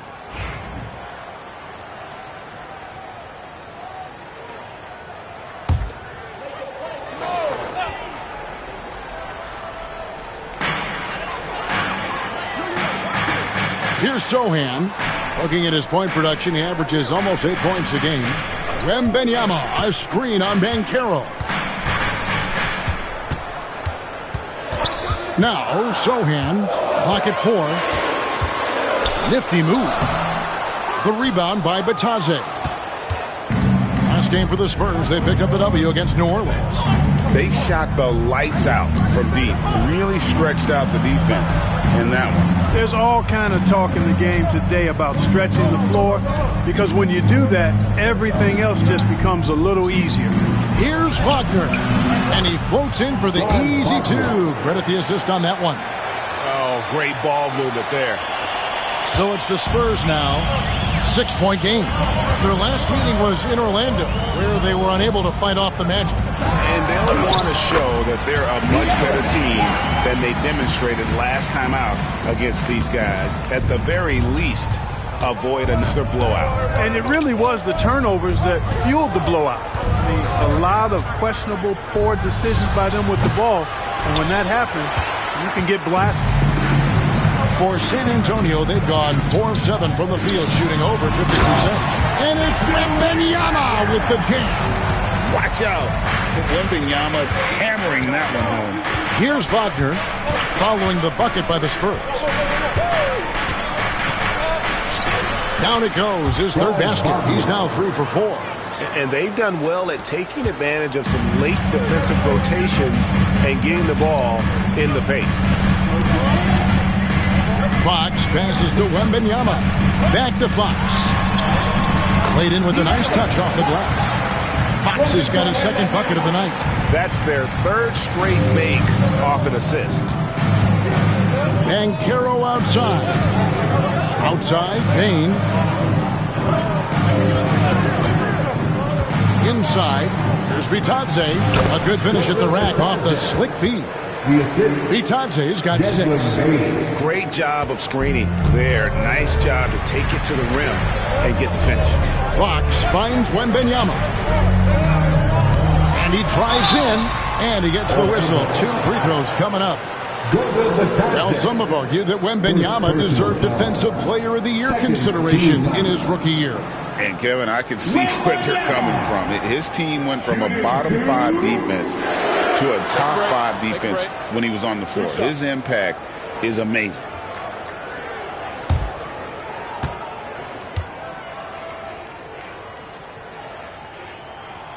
Free throw good, Wembanyama. For those teams, Clark, still in the running for a playoff spot, how do they close out strong? Well, they just continue to do what they've been doing. That's what good teams do. They focus on the task at hand, and then when it really counts, you know you've got the system and the talent to step up. Vassell, he's checked in for San Antonio. And both free throws good for Wembanyama. Well, he's certainly been on target with the free throws. Such an advantage when your bigs can knock him down from the line. Wagner outside. To the right side.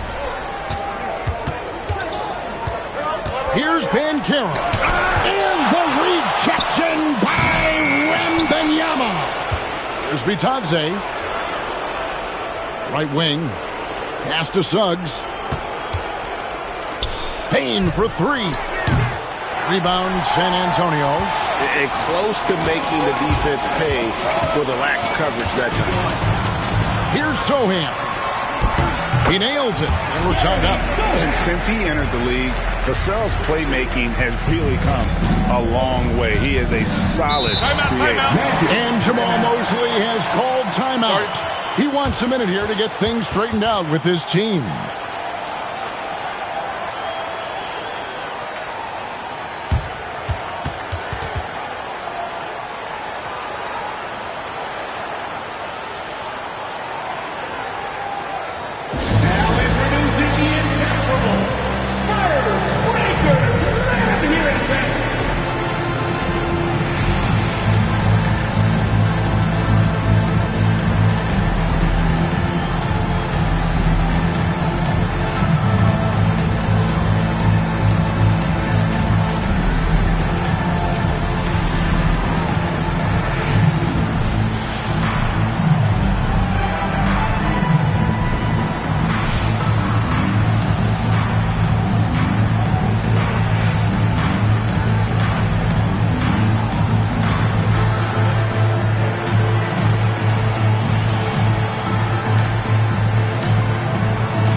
Let's bring up the 2K leaderboard and see which teams made the most of their opportunities on the offensive glass this month. Number 1, the Magic. In 4th, the Spurs. I mean, both these squads are just playing so hard here of late, really getting after it on the offensive glass, and it's paid off for both of them in terms of second chance points. On defense, San Antonio. Here's Wagner. And the rejection by Wembanyama. And that one's good, Wagner. And he's starting to show that killer instinct this quarter, looking to extend the lead. And with an update from the sidelines, let's check in with David Aldridge. Thank you, Kevin. You asked Greg Popovich about Victor Wembanyama, and he says Victor's a different player. He's got talent, and you don't want to take that out of him. I tried to do that with Manu Ginobili, and I learned my lesson. Just shut up and let him play. Victor does some amazing things. His game is all-encompassing.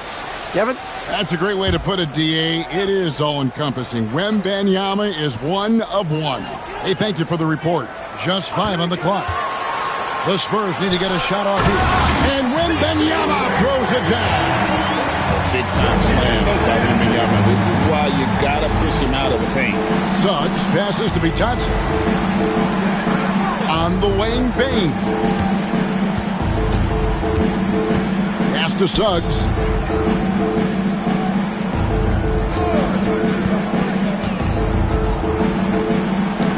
Fox with the steal. Vassell outside. It's stolen by Banchero.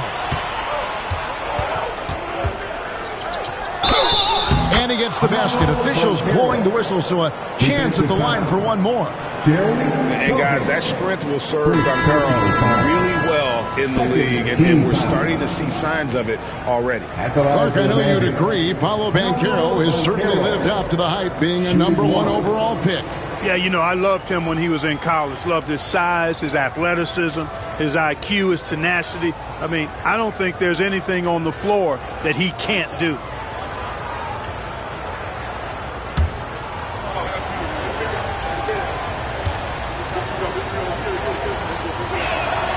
From Rookie of the Year in 2023 to an All-Star Greg in 2024, Paolo Banchero. And Kevin, that really says it all, doesn't it? Few players hit the ground running like Banchero has. Becoming an elite competitor, people fear almost instantly. Not much falling for him this quarter, guys, and you can sense his frustration. Victor Wembanyama grabs the rebound. Spurs trail by 3. Pass to Sohan. Back to Fox. It's hauled in by the Magic. Well, you know, this is what happens. You can't afford to lose concentration even for a nanosecond. Bain kicks to Suggs. Banchero against Wembanyama. Batadze the pass to Wagner. Fires the 3. That's in. That's his 5th field goal. He's shooting a hot 71%. 5 for 7. And we've got a timeout from Greg Popovich. He wants to make some adjustments to the game plan, clearly.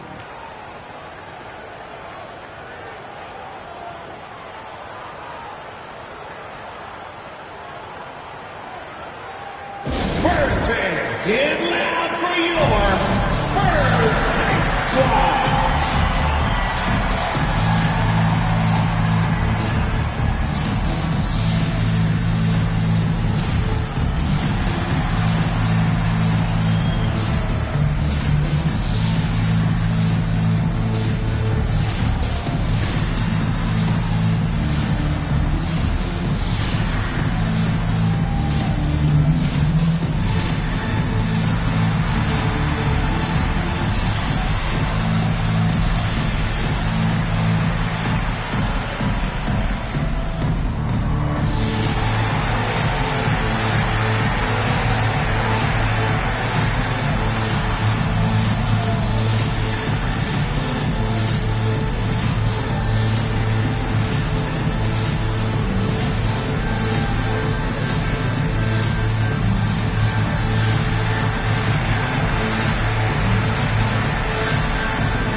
And the Magic making a change here. Carter's checked in.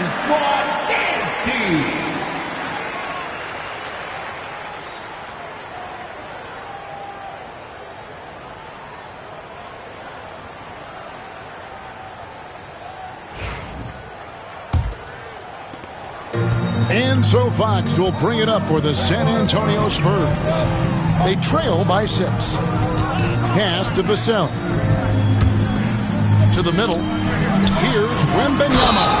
And Wembanyama throws it down. And this kid is tough. Wembanyama just powering it in despite the contact. The Spurs shooting their 5th free throw of the game here. Wagner's checked in for the Magic. Mind the lane. Wembanyama. Shooting 1.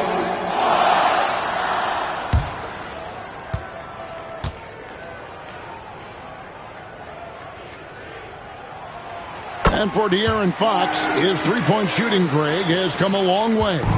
In his rookie season, he only shot 30% on 2 attempts per game. but his volume and efficiency have both gone way up, and it's made him much more dangerous offensively. Bain with the bucket. And Bain likes using his strength on those physical plays, proving just how tough he is. Pass to Sohan. Vassell, a screen on Wagner. A nice shot by Sohan. Sohan's got his second basket of the night. Punch, counter punch. Impressive offensive production early on. Hey, guys, this is going to be fun now. I mean, we've got ourselves a shootout on tap here. Now, here's Suggs. Still yet to score. Bain passes to Wagner. Kicks it out to Wagner. And again, it's Orlando with a three. Guys, I tell you what, feels like everything is coming easy to him. Just taking what he sees and capitalizing. Wembanyama outside. Pass to Vassell. And here is Barnes. 2 minutes remaining in the first. Now, Sohan. Driving the lane. The kick out to Fox. A three-pointer, no good. Well, you have to like their work on the boards, Kevin, particularly here to start the game. Yeah, I like the way they're setting the tone. Really playing with a lot of energy here at the start. Wagner with a screen for Wagner. And it's going to be out of bounds. The Spurs will take it. We're going to break in the action now. Let's take a look at the East and how the teams are stacking up. You take a look at the Magic. They're trying to get in the playoffs here. If they stay the course, they will. And right now for the Magic, they've stayed right there, just in sniffing distance of the conference leaders. That's a solid accomplishment at this stage of the season. You know, I thought maybe they'd have it in them to actually join those leaders this season. But you're right, it's still nice work considering where they are. Castle's checked in for Sohan. Here's Fox. And it's Wagner with the rebound. He is single-handedly dropping the temperature in here with that cold streak.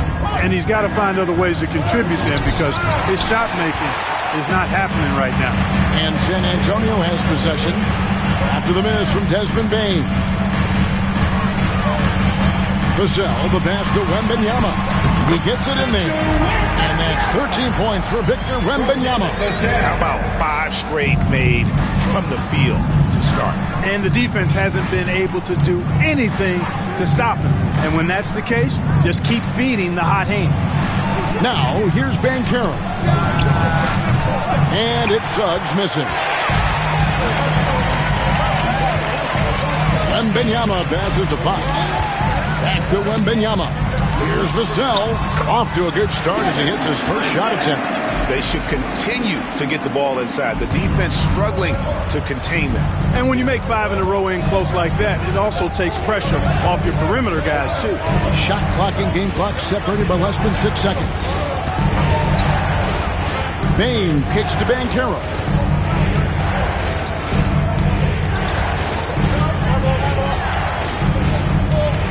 High post try.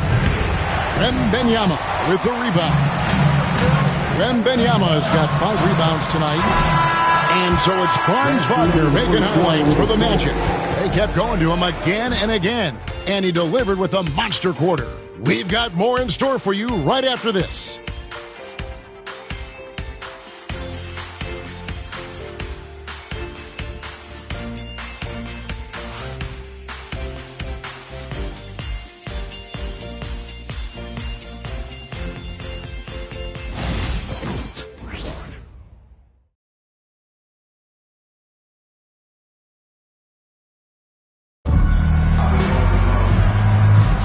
Welcome back, everyone. It's Noche Latina in the NBA as we resume action.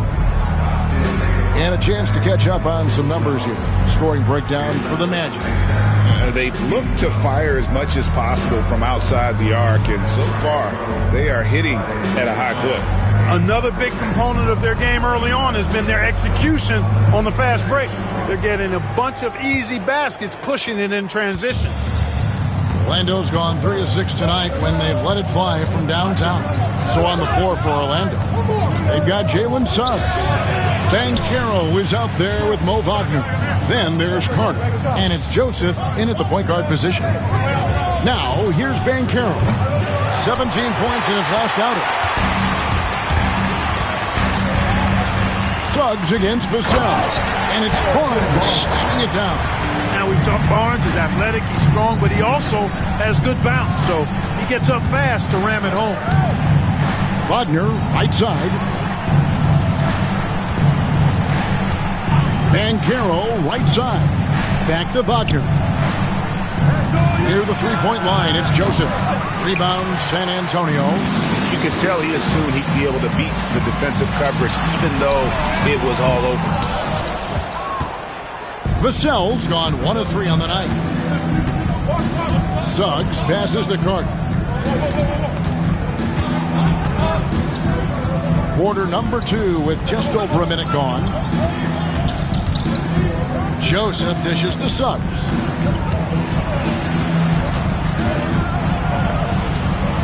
Count that one. Suggs has got his first 2 points of the night. Tight handles by Suggs creates all the space he needs. Vassell against Suggs. Releases. Here's Cornette.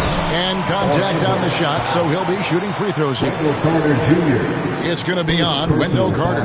Clark, how much weight do players put on individual awards or something like an all-star nod? You know, I think players always have a level of respect for each other, but awards help validate your level of respect.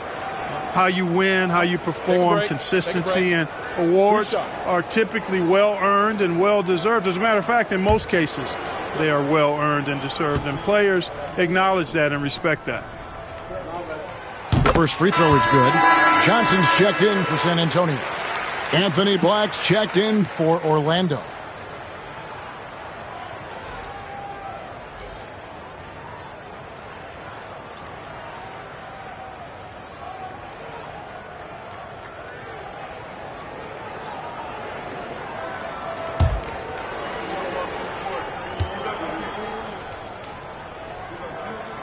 Both shots good from the stripe.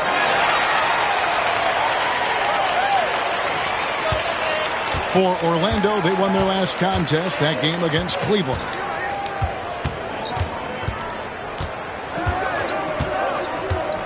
Pass to Suggs.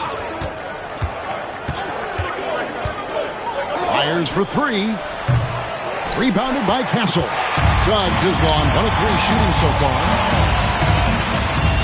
Vassell, the pass to Barnes.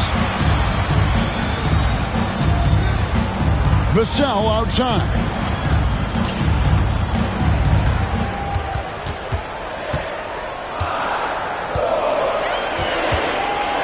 Takes a 3. Hits the three-point bomb. Vassell's got the lead up to 3 now for San Antonio. And what do you expect from Vassell? He's an accurate shooter from the perimeter. Wagner has screen on Johnson. And Banchero, here we go. Banchero draws the double. Here's Black, covered by Barnes. A floater, a nice shot by Black.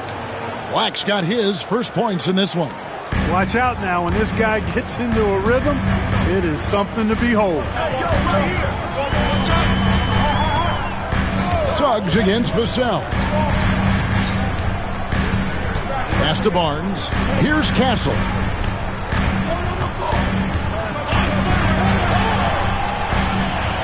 Back to Barnes.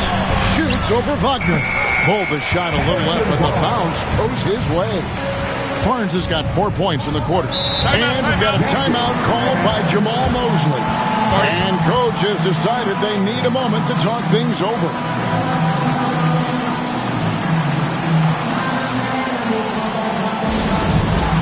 All right, fans, it's dance game time. Get ready to dance like everyone's watching.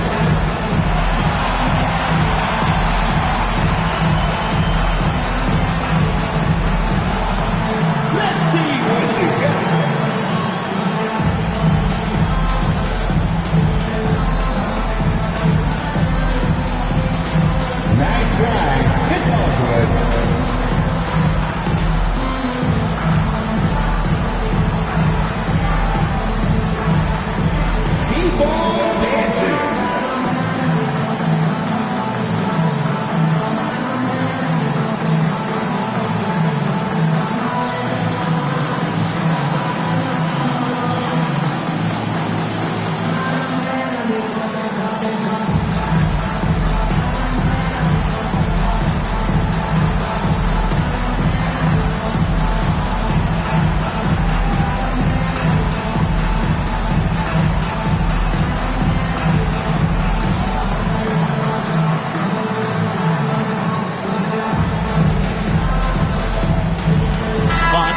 checked in for Barnes.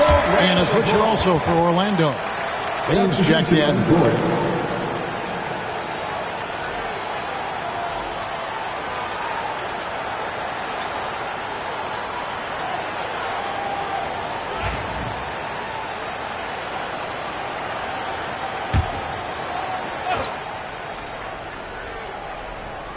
And in the second quarter, a little under 3.5 minutes played already.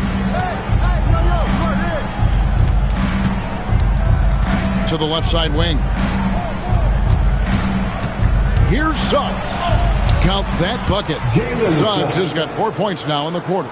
They're scoring boatloads of buckets. It's raining buckets from inside. Well, the defensive rotations have been a step slow, and it's really helped them get that ball inside time after time. Pass to Castle.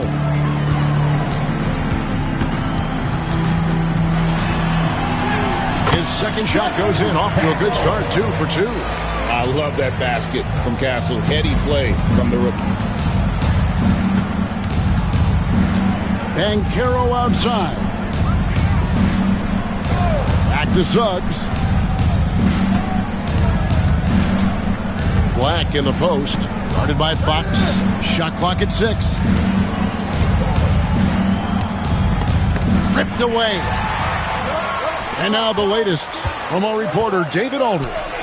Kevin, thanks. Last season, the Magic retired the first jersey number in their franchise's history, that of our esteemed colleague and Hall of Famer, Shaquille O'Neal.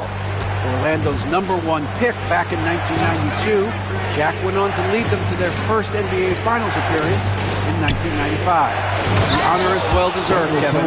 Yep, he's our teammate, isn't he, David? We love him as a guy, and we love him as a player. Just a real solid understanding of how to exploit the defense. Carter Jr. impressive at positioning himself in these situations. Here's Black. Score the basket, his second of 2 attempts. I love the ball movement there. He put that on a silver platter. Just served him up. Fox kicks to Cornette. Pass to Vassell. And again, it's San Antonio with a 3. And the D has gotten a little bit laxed here defending the triple. Now Bain, covered by Vassell. Suggs with a screen for Bain. And Suggs throws it down. Get up, Jalen Suggs. This guy also a terrific football player in high school. Pass to Castle.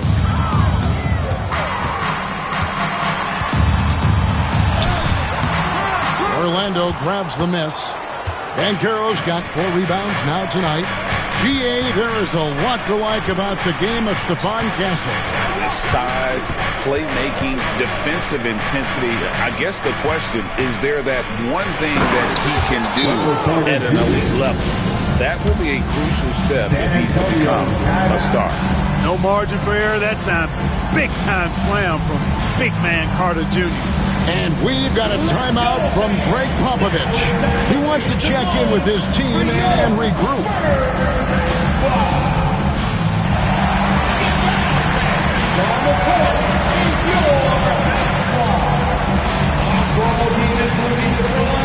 T-shirts to the louder section. Get out!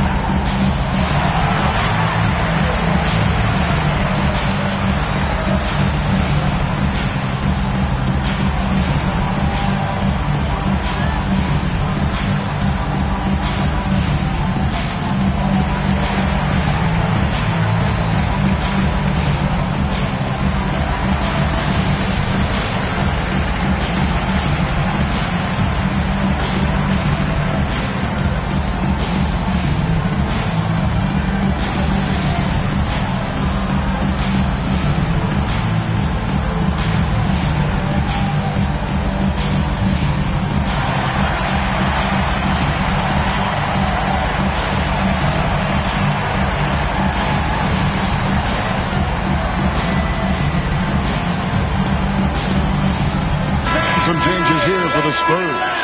Victor Wembanyama comes in for Luke Cornette. And it's Harrison Barnes in for Castle. Then for the Magic, Mo Wagner's checked in for Banchero, and it's Franz Wagner in for Suggs.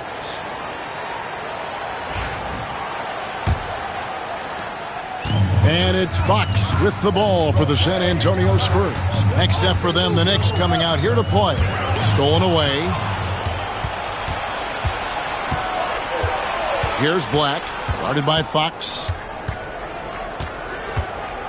Black dishes to Carter. Carter with a screen on Vassell.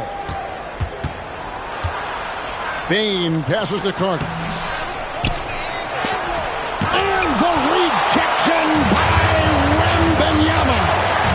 Here's Barnes. Again, the miss by the Spurs. The Magic have gotten 7 of their 12 field goal attempts to drop here in the second quarter, up over 50%. Wagner kicks to Black. Outside, Bain. Carter with a screen on Vassell. 5 to shoot. Kicks it out to Wagner.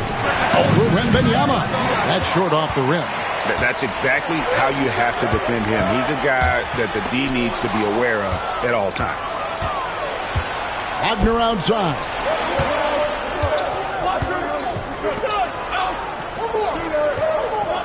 Wagner has screen on Fox.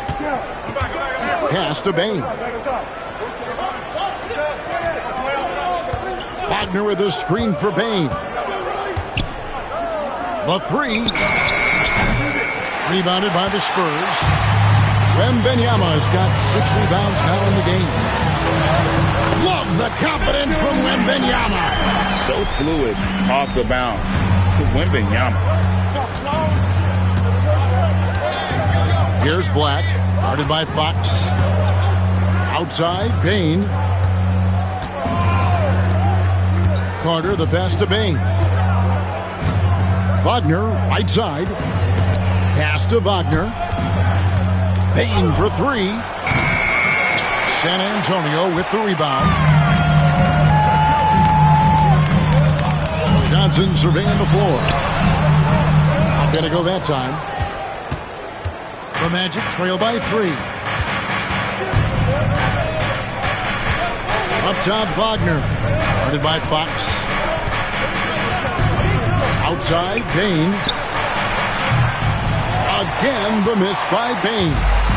Something that's kept this game close is the fact that the rebound stats for both teams are almost identical. The battle to a standstill on the boards has really been something to watch. The game's not over yet. We'll see if one of these teams maintains more energy than the other going down the stretch. Orlando with the ball after Keldon Johnson missed from long range.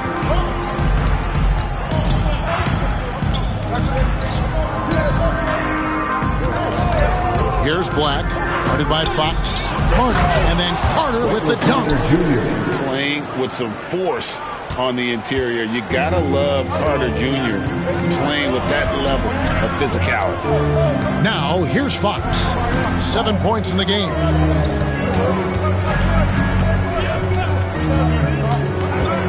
Wembanyama high post. The kick out to Fox. Shoots it. Johnson left side. The 3 ball. That's good, and it's Wembanyama with the assist. Wembanyama's got 3 assists tonight. And Jamal Mosley has called timeout. Wants to talk some things over. Might be seeing some things to adjust.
Sohan's checked in for the Spurs.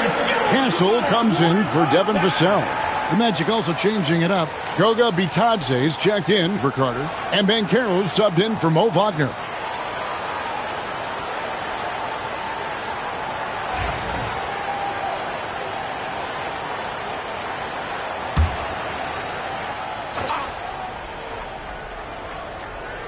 Here's Black. He had 25 points last game. 1:49 left now here in the second. Score it. His third straight basket in 3 tries. And he has really come to life here after a slow start in that first quarter. Fox feeling it out a bit. Here's Castle. That Fox, nice feed that time from Wembanyama. Wembanyama's got 4 assists now tonight. Black kicks to Bane. From downtown, hits it from 3-point range. Bane's got his 3rd basket of the night right there. And he just lights it up from downtown. Bane, so dangerous from out there. Fox a screen on Bane. Here's Castle, guarded by Bane. Wembanyama with the aggressive finish. And a monster game for Wemby with the matchup issues he creates. I'm not sure anyone in this league can stop him when he's on. Outside, Bane. Out to the right wing. Here's Bitadze, and that one is good. Bitadze's got 8. And the dime from Desmond Bane. Terrific vision on that one. Pass to Castle. Here's Sohan. They set the pick. 6 to shoot. In the corner, it's Wembanyama. Shot is good off the back rim at end. 19 points for Victor Wembanyama. And obviously his momentum from the last game has carried over here tonight. And you know, that's how it goes with him. I mean, these hot streaks, guys, don't last minutes. They last days. And that'll do it for the first half. A competitive game so far. Spurs lead by 3. And a chance now to send it over to David Aldridge, standing by courtside. David. Thanks very much. Here with Greg Popovich. Pop, in a close game, what makes the difference in the second half? Lots of things, you know. It's a game of mistakes. It's a game of playing well. Who knows? Always love your philosophy, Coach. Thanks for your time. Back to you guys.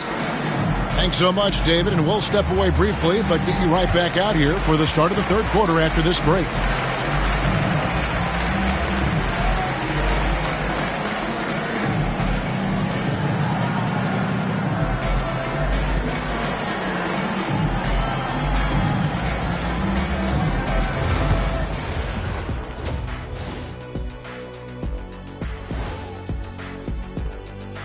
Hey folks, let's kick this halftime show off by checking out the Players of the Week. In the Western Conference, Anthony Edwards. How about the Ant-Man's tenacity of late? One of the most consistently productive guys in the league. No surprise he comes out with this award. And incredibly talented, the former #1 overall pick. All right, getting back to this game now, and the sensational play from Victor Wembanyama. His selections is touch phenomenal. It's the kind of shooting night some people dream about, except for me. He's doing it in real life. You know what I mean, Ernie? Yeah, I do. Efficient, effective, and making it look effortless. Effortless.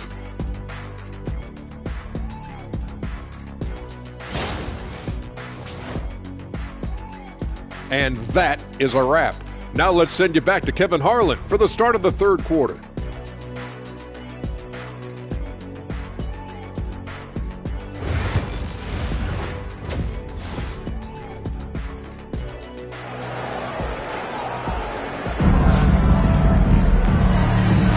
And it's good to have you back with us as we celebrate St. Patrick's Day with more NBA action on 2K Sports. We're seeing a tremendous game from Victor Wembanyama. Yeah, pretty much all throughout that first half. And he was taking care of his business on the low blocks and getting more than his fair share of dunks. Guys, he's been in beast mode down low, asserting his will. The defense has been helpless, unable to slow him down. Here's Black.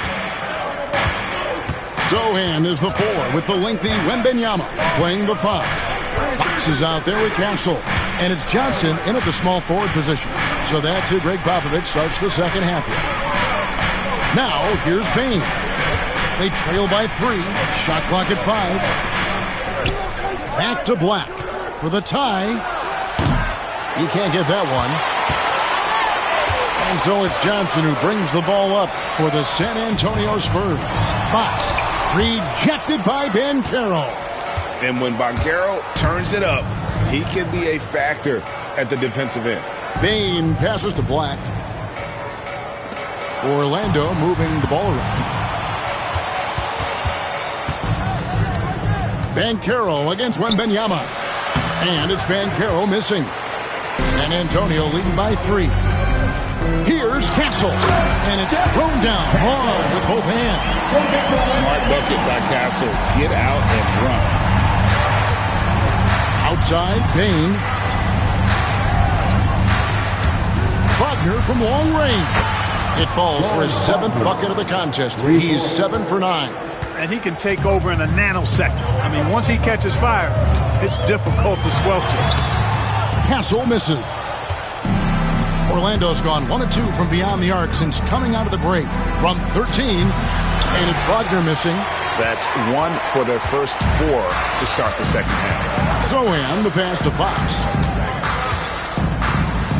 Back to Sohan. Here's Castle, guarded by Bain. And Bain pulls it down. Orlando, they've gotten just 1 of their first 4 shots to fall since coming out of the locker room with the break. Only 20% from the field to start this half. To me, it looks like their opponent may have made some nice adjustments. Oh, and he went for the two-hander on the slam, using some muscle. Some urgency from him there, sure. I get the feeling, guys, that he may be sensing that this is a critical time in this game. Here are the Magic now, following the bucket by the Spurs. Banchero kicks to Black. Wagner passes to Black. Wants to get it to Bain, and does. Can't hit from in close. Spurs leading by 4.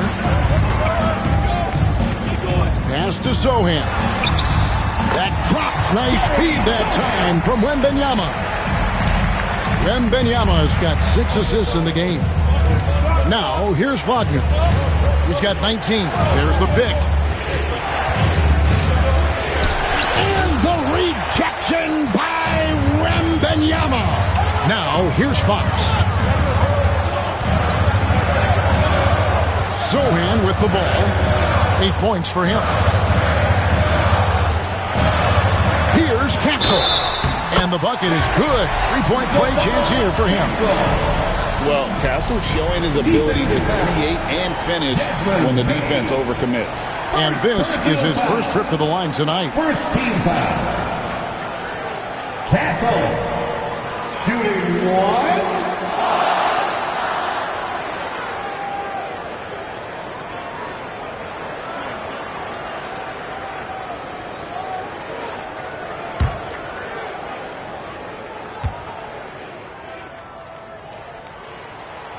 Known for his strong defense, Castle is someone any coach would love to have. He is a hard-working rookie. The Magic trail by 9.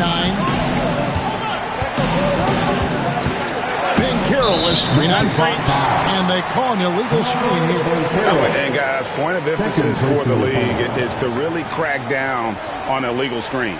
Yeah, you know, he might have gotten away with that a few years ago, but not anymore. No way. Now you've got to be stationary on those screens. No extra hips or elbows, or they'll call it. Orlando's gone 1 of 2 from beyond the arc since coming out of the break. Pass to Black. Here's Bitadze, defended by Wembanyama. Back to Black. Bain with it to stop the run. They grab their own miss. They set the pick. And the Magic can hold on to the ball. And let's take this chance now to break out the list of the league's leading teams in the steals department. Fifth on the list, the Magic. You can't get careless with the basketball against this group. I mean, they'll pick your pocket, and no surprise to see them in the upper echelon as far as steals. Now, here's Fox. They lead by their biggest margin of the game, 9. Lobbed up there for Fox. And it's going to be out of bounds. The Magic will take it. Magic ball. Here's a look at the schedule for the Magic.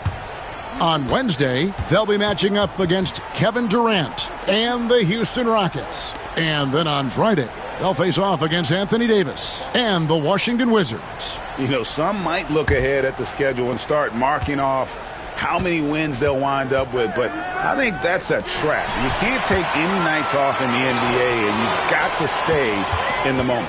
Here's Fox. A chance there to push it to double digits, but it's off the mark.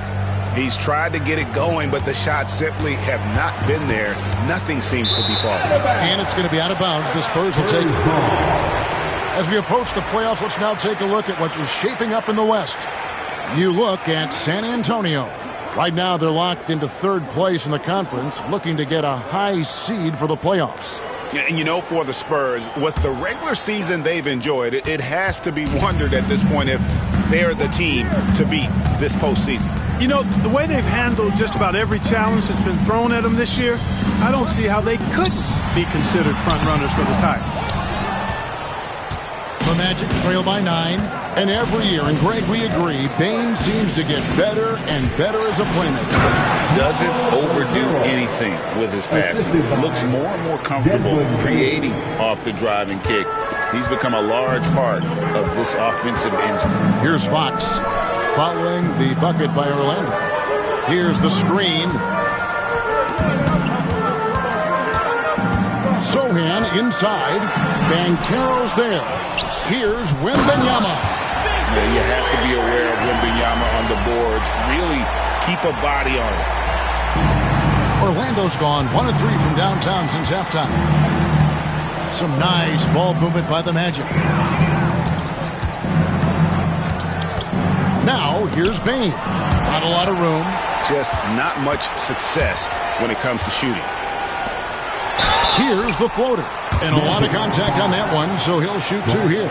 And what makes Castle so difficult to guard is that he keeps defenders off balance with this constant change of pace. And guys, what do you think about the offensive approach we've seen so far for the Spurs? You know, all game long, they've imposed their will on the interior, scoring a lot of points in the painted area.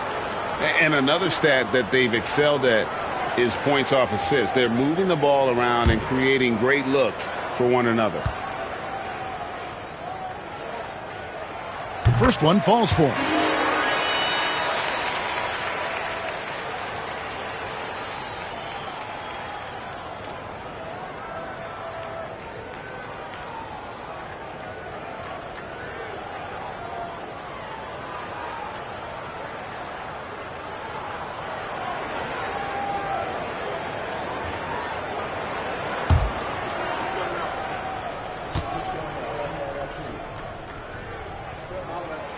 That one is no good.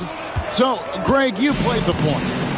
And create a player, if you had to pick a different position to play, which would it be? Ooh, good question, Jim. Probably small forward, wing. I'd like to be a fearsome finisher who can soar and dunk over everybody. Just 4 to shoot. Banchero, that's good. Oh, good to see that Banchero has options if he can't penetrate. Your game has to be multifaceted in the league. Now, here's Fox. He has 7. Pass to Castle. That drops. Nice feed that time from Wembanyama. Wembanyama's got his 7th assist of the game with that last one. Now, here's Bane. Trailing by 10. Wagner with it.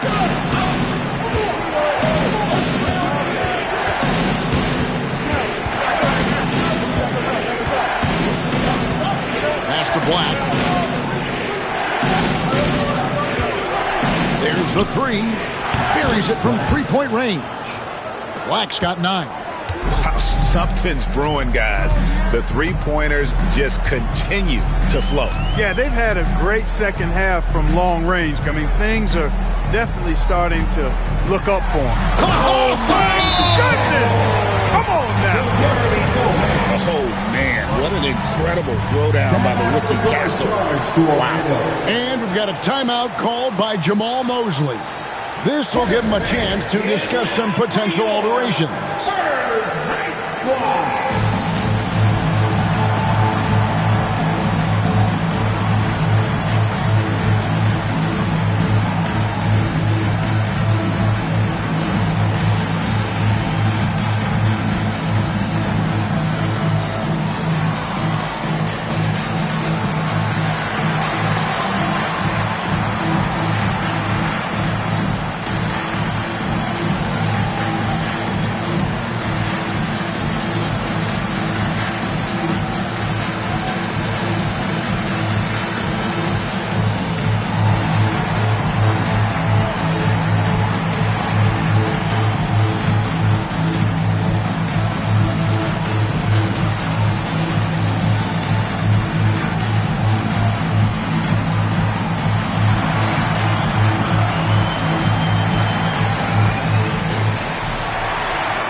Spurs making a switch here. Vassell's checked in. And a switch here also for Orlando. Suggs, he's checked in for Black.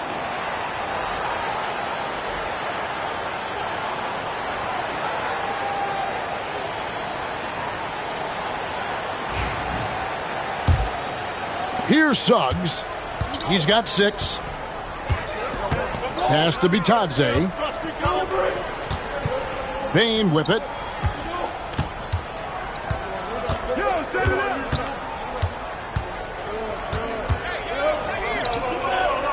Now Suggs fires the 3. Vassell grabs the board. Spurs leading by 9. Right side, Fox. Spurs working the ball around now. Wembanyama, that's for 2. Banchero grabs the board. Banchero's got 6 rebounds now in the game. Suggs finds Bain. Wagner outside. Banchero is screen for Wagner. Off target from outside. Nothing's going his way since the horn. I mean, looks like he used up all his mates in the last quarter. It's Wembanyama at the elbow. Back to Sohan. Outside, Fox. Pass to Castle. Shoots over Wagner. And the basket by Castle. Castle's got the lead up to 11 now for the Spurs. Boy, has he put his foot on the pedal here this quarter. He's doing a terrific job in terms of leading their offense. And here's Wagner, covered by Vassell. And it's Wagner missing. Well, I'll tell you what, he's going to buy himself a ticket to the bench. If he keeps shooting it like that, he has been putrid here this quarter. Yeah, I tell you what, for him, this has been a game to forget. But somehow they still find themselves with the lead. Pass to Castle. Here's Sohan. The putback. It's good on the putback. And the Spurs lead by 13. What hustle on the offensive glass, finding ways to capitalize, paying off that hard work. Suggs passes to Bain.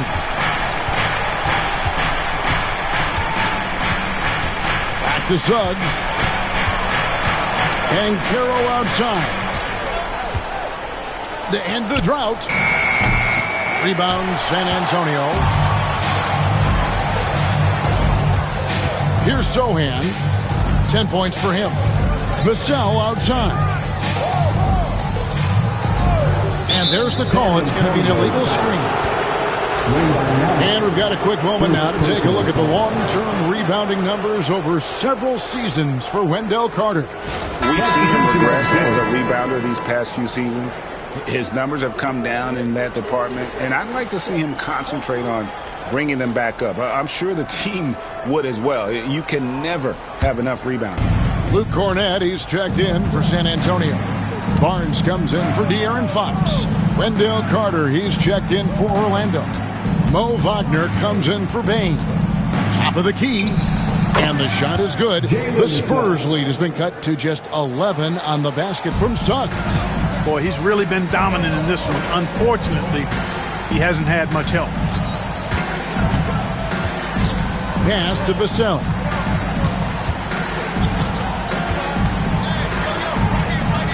Wembanyama, a screen on Wagner.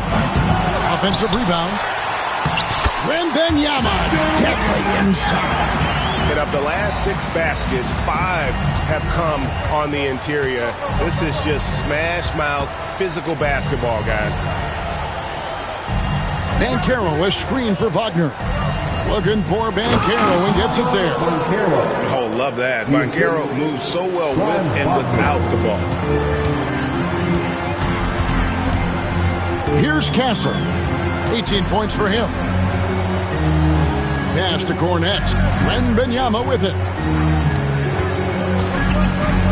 Shoots over Wagner. Wembanyama, no good.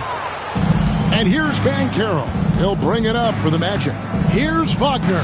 And the lead is down inside single digits. 21 points for Franz Wagner. Franz Wagner, a rising young star. Again, having a major impact. Vassell against Wagner. Wembanyama, a screen on Wagner. And the basket by Vassell. Pick works well there. Not much resistance from the D. Yeah, that's not the defense you need. You got to be tougher defensively. Suggs passes to Wagner. Back to Suggs.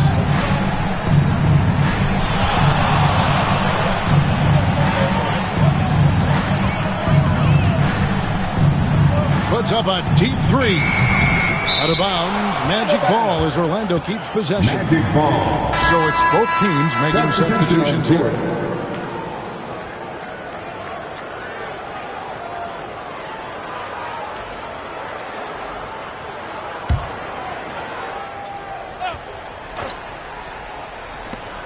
To the inside, Black kicks to Banchero.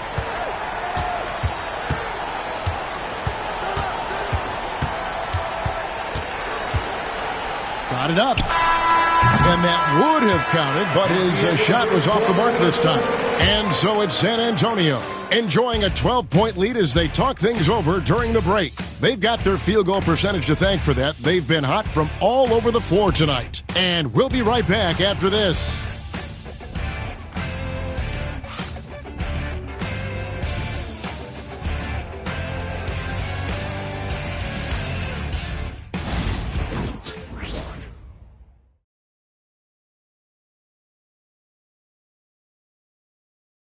And a chance right now to show you our State Farm assist of the game.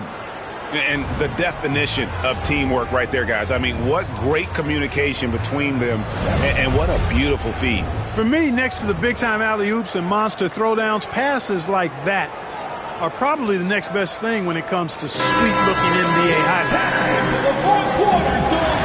And we reach the fourth quarter in a game that may be already out of hand. And so in the game for the Magic, we've got Mo Wagner. Suggs out there with Black. Then there's Desmond Bain. And it's Carter in at the center position. Barnes outside. Just 5 to shoot. Launches it. And it's Wagner with the rebound. The Magic trail by 12. And here's the fast break. Suggs leading the way. San Antonio's gotten a lot of looks from outside tonight. 5 of 12. Vassell, the pass to Cornett. Orlando grabs the miss. Carter's got 4 rebounds in this game. And there's the drive. Black dishes to Suggs. Here's Black, guarded by Fox. Carter with a screen on Fox. Down low. And then Carter with the jam. Oh, that's great TNT, baby. Explosive. That was pretty, and he just has that effortless knack for getting inside. Tell you what, you'd hate to be the guy having the responsibility of guarding him. Fox misses from close range. The Magic trail by 10. Black kicks to Suggs. Carter outside. Pass to Bain.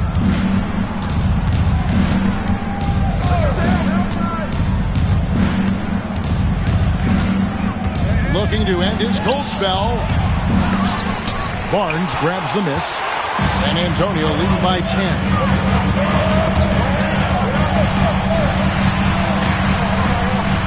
Now Fox.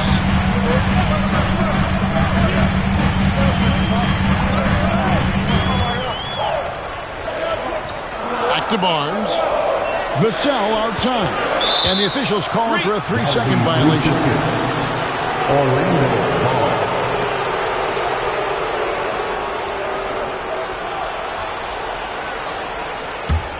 The Magic trail by 10.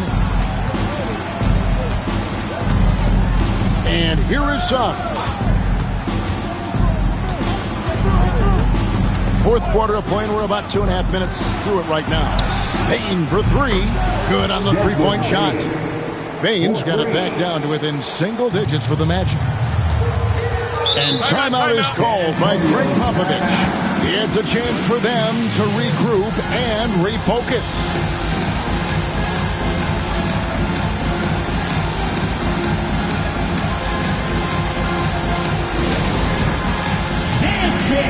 Get ready, everyone. You see yourself on the screen and you show us your best move. Let's go.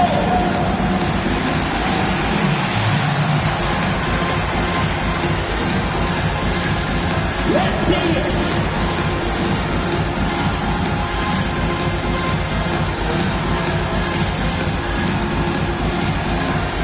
You need dance lessons.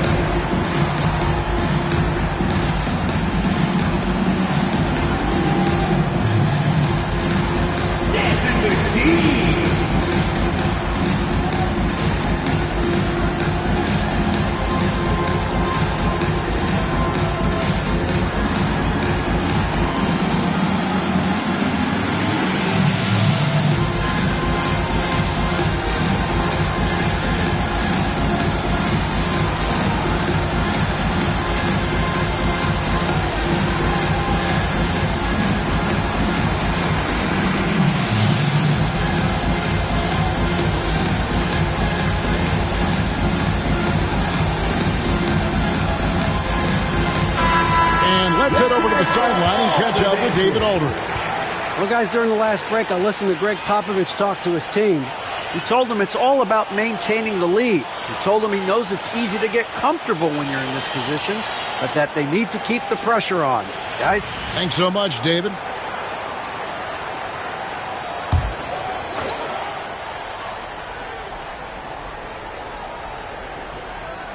On defense, the Magic. Here in the fourth quarter, their defense has been very strong, allowing no baskets. Outside, Fox. Four on the shot clock. Releases. Once again off the mark by San Antonio. You know what? They're winning, though, despite the fact that he has just been really off. Pass to Bain. To find Wagner and gets it to him. No one near Suggs as he lets it go. No good on the three.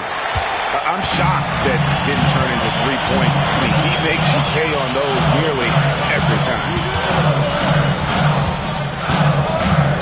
Fox with it, working on Black. And Fox gets it to go. Man, I like how confident Fox is inside. I mean, awesome, absolutely awesome, getting good positioning close to the basket. Johnson against Bain. Here's Black. And the ball goes out of bounds. Last touch by Johnson. Jeremy Sohan's checked in for the Spurs. Goga Bitadze's checked in for Orlando.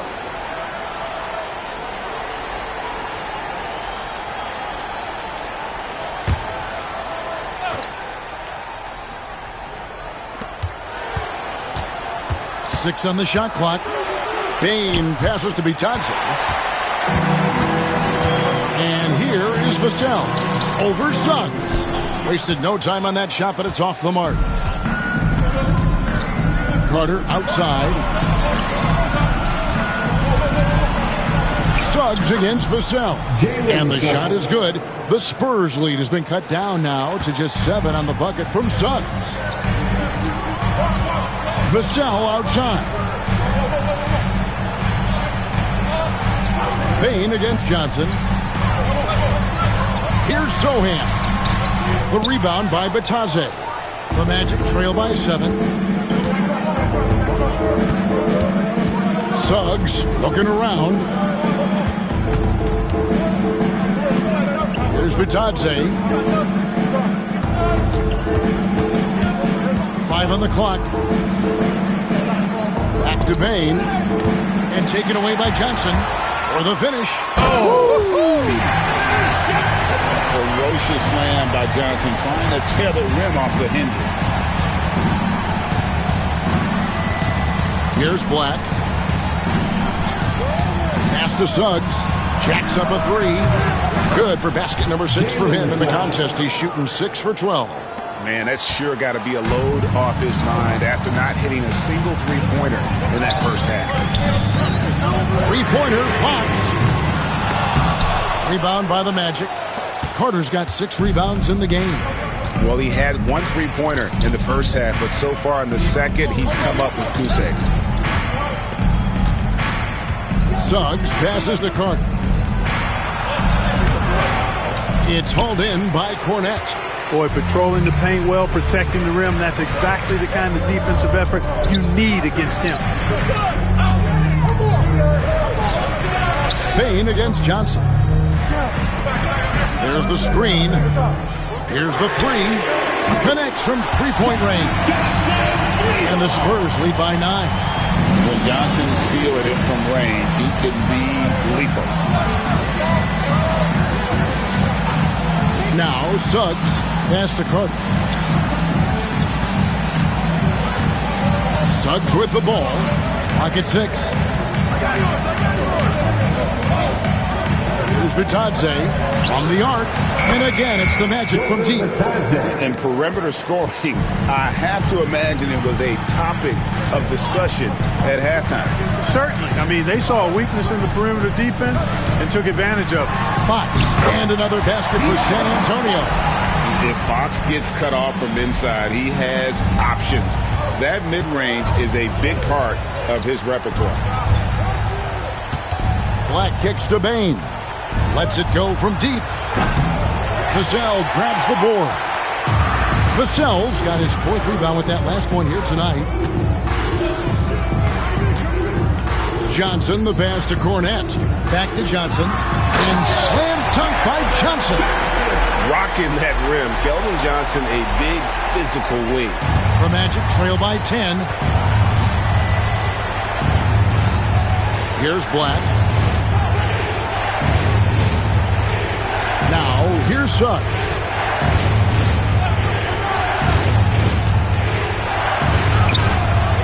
A rebound by the Spurs. Sohan's got rebound number 7 for him tonight. Johnson, the pass to Cornette. Carter pulls it in. Carter's got his 7th rebound of the game with that last one. To the paint. It's intercepted. Sohan with the ball. Working on Black. They get it back. Vassell outside. Pass to Johnson. Just 5 on the clock. The 3. The rebound by Bitadze. The Magic trail by 10. A crossover. He lays it in. Jalen Suggs. Suggs has got 9 points now in just the second half. That's the thing about Suggs, a footballer in high school. He gives you physicality in the backcourt. Here's Johnson, and he finishes nicely on the way. And the Spurs lead by 10. Orlando's gone 3 of 5 from beyond the arc since the final quarter's gotten underway. Here's Suggs. And that'll be 2 free throws coming up. Officials on the call with the foul. And the future Suggs has is certainly promising. An effective combo guard who can really get it going at times. Jalen Suggs. 2 shots.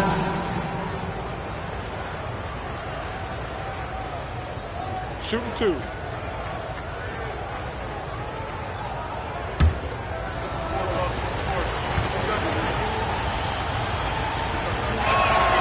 And the first one at the line is good. You know, one thing about Jalen Suggs, he takes a ton of pride in his defense. I mean, he's shut down some really good scorers in this league. Looking at who's out there now for the Spurs. Wembanyama comes in for Luke Cornett. And Castle is subbed in for Vassell. Orlando also making some changes. Banchero comes in for Carter. And Wagner's subbed in for Bain.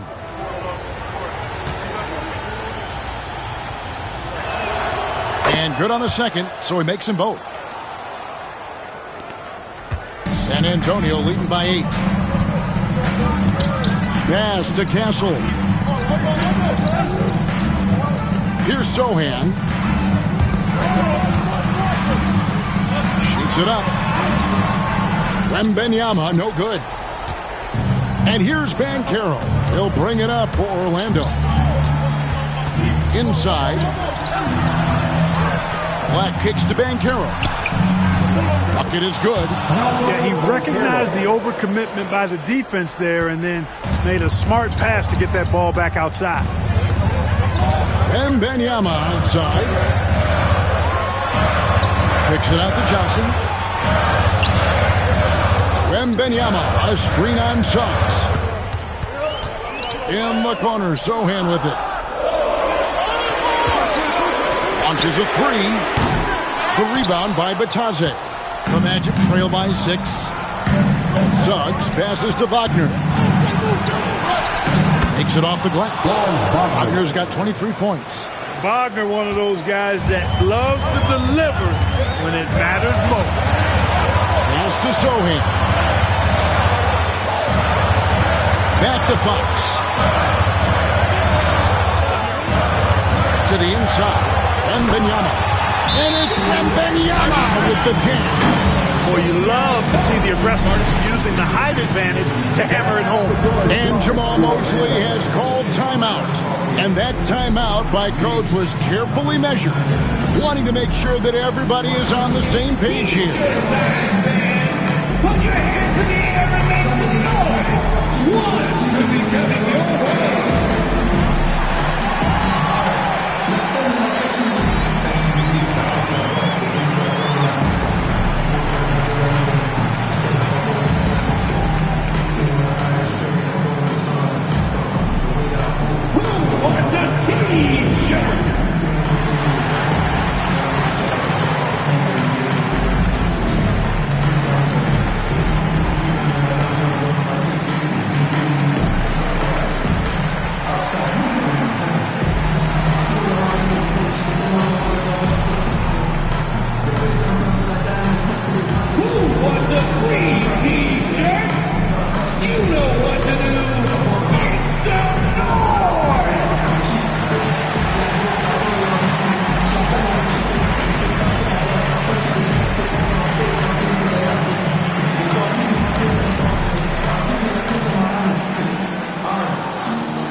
In for the Magic, number 9, Desmond Bain.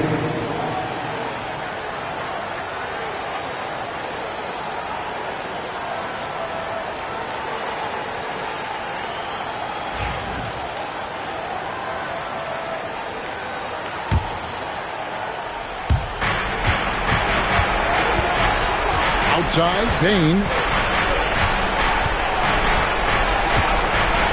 1:36 left to play here in the fourth.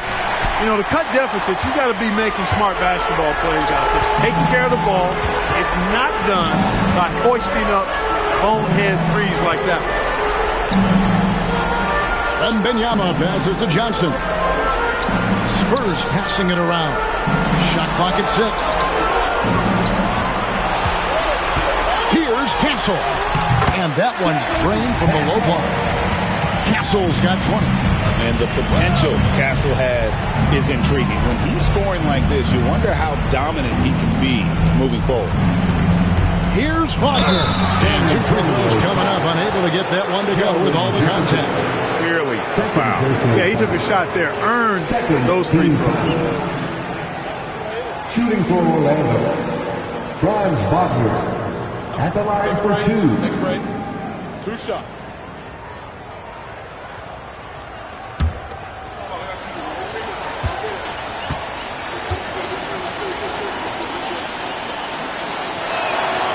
Gets the first, and that narrows the gap to 7.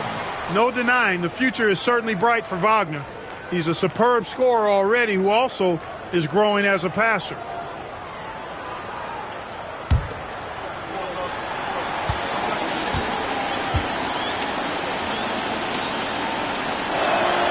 Both free throws good from Wagner. Crucial that he converts those shots. They've got to keep eating away at the lead.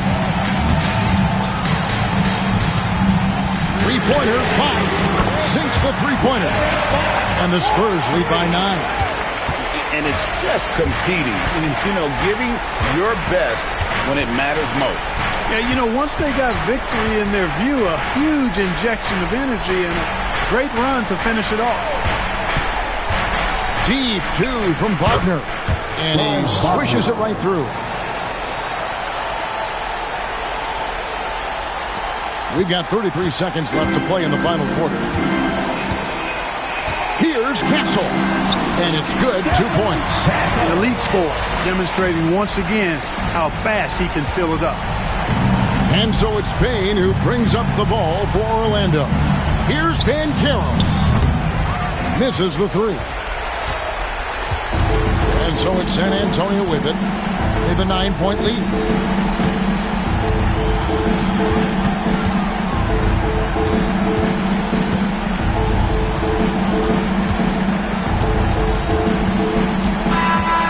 So it's San Antonio with the win. Even early on in this one, it seemed like they were happy to be playing at home tonight. And it makes a big difference. And once they started to really play in rhythm, you never felt like they had any doubts as to whether or not they were going to win. And that'll wrap it up, folks. For Greg Anthony, Clark Kellogg, and David Aldridge, this is Kevin Harlan. Thanks for watching the NBA on 2K Sports. And now, our player of the game, Victor Wembanyama.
Oh, say does that star-spangled banner yet wave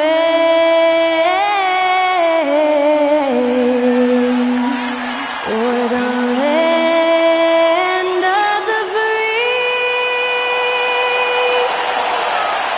and the home of the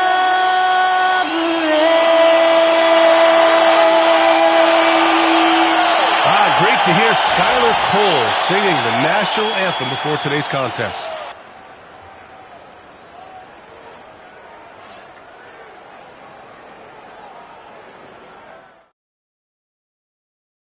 We hope this St. Patty's Day is bringing everyone out there good luck so far. We're dialing up some NBA action for you here on 2K Sports. Along with the all-star team of Stan Van Gundy, Grant Hill, and Allie LaForce, I'm Brian Anderson. So a moment now to see the story for Walker Kessler. Effective field goal percentage is a great way to measure his performance over the previous 10 games. It's been much improved, a sign that his game has been evolving. And a look at the starters for the Bulls. We've got Colin Sexton. Zach Collins out there with Smith. Then there's Okoro, and it's Giddey in at the point guard position. And for Utah, Keontae George out there with Williams. Then it's Jackson, then it's Walker Kessler, and it's Markkanen in at the 3, the small forward. We talk about how much of a grind the schedule can be, Stan, but here we are. It feels like this season has flown by. Yeah, Brian, on the one hand, the regular season can be a marathon, but on the other hand, when you really get into it and into that routine every night, it's over before you know it. Certainly has been entertaining. And it's Giddey missing. Williams against Sexton. Kessler passes to Markkanen. Count the bucket. Coming off a perfectly placed pass. Being Markkanen is 7 feet tall, he's absolutely an inside threat. I just love watching him capitalize from this area. Now here's Sexton. Outside Giddey. Picked by Smith for 3. And it's Giddey missing. And here are the Jazz. Inside, here's Jackson. Can't cash it in from close range. Okoro with the ball, and Kessler picks him up defensively. Ooh, Kessler with the block. George, right side. A little over a minute gone here in the first quarter. It's deflected. Okoro outside. Oh, Kessler with the block. Oh, big Walker Kessler. That is how you use your size. Pass to Jackson. Now here's George.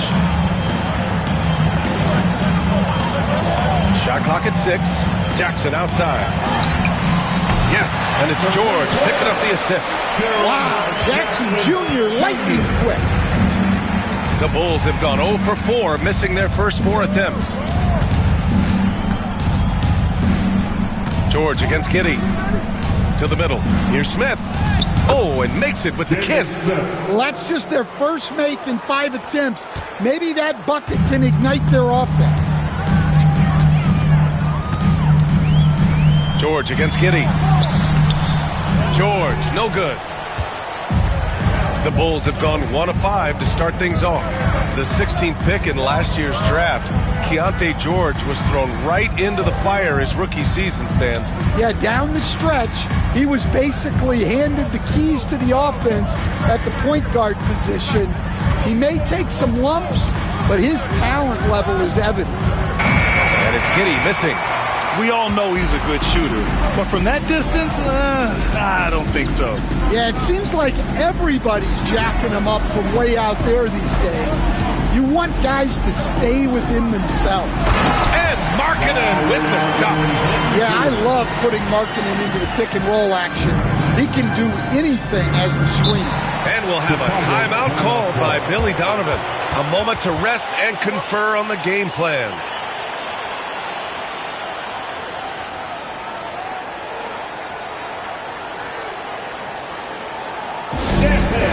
Utah Jazz breaking that group.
And the 2K leaderboard showing us the assist leaders over the last month. Keontae George, #1. His teammates trust that if they get open, he will find them. They're really in a groove right now.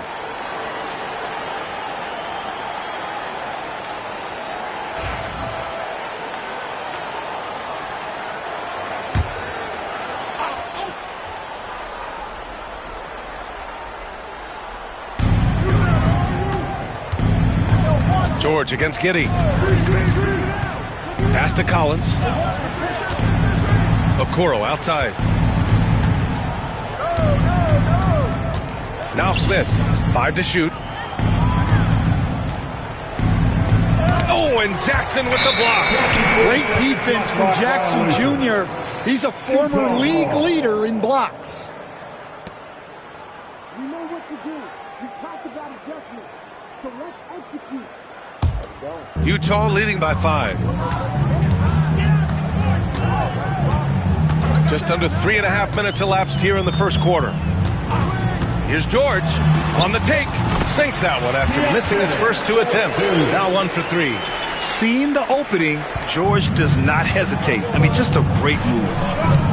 Boy, they'd love if anyone could get a bucket. Yeah, their offense has been grinding to a halt.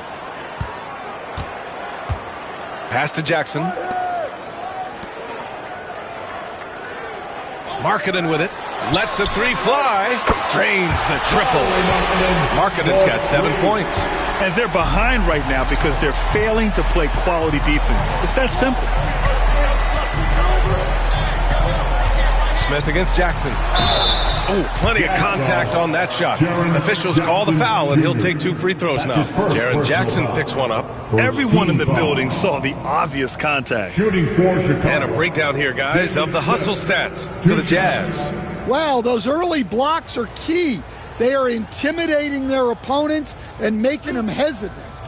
And something else I've noticed is how they've been able to cause turnovers and take advantage of them on the offensive end, not wasting those extra chances at all. And the first one at the line is good. You know, Stan, for a team with such a proud history, the last decade has been a tough one for the Bulls. Yeah, Brian, it really has. They've had competitive teams, but they haven't won a full playoff series since 2014. And for such a dedicated and passionate fan base, that's been really difficult for them, let alone the front office and people that want to turn this thing around as quickly as they can. But you have to appreciate a big man who can step up to the line and knock it down with confidence. Pass to Williams. Misses the 3. Bulls trail by 8. On the wing, Sexton. Back to Okoro. Collins with a screen on Williams. Okoro passes to Smith.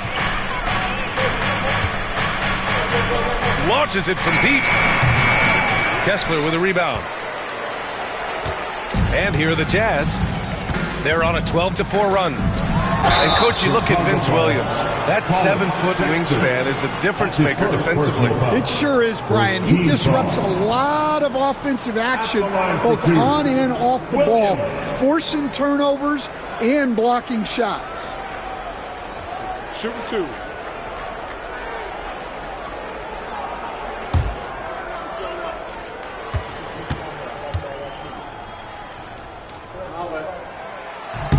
First free throw is good.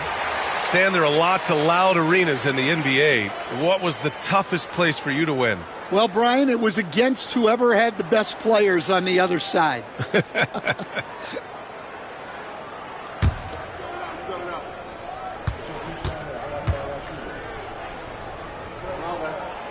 And Williams drops them both. Stan, another head coach from the Greg Popovich tree, Will Hardy, who started his career in San Antonio. And there have been a lot of successful guys that have come through the Spurs organization. Will Hardy is just another one who is developing into an outstanding NBA coach. And the shot is good, dropping it off the front of the rim. Markkanen's got 9. And early on, they've been on a tear, just getting whatever they want offensively. Yeah, I mean, this is exactly how you want to start a game, with a big offensive push. And timeout is called by Billy Donovan. Coach wants to speak to his guys, maybe alter some of the game plan. All right, fans, it's dance cam time. Get ready to dance like everyone's watching.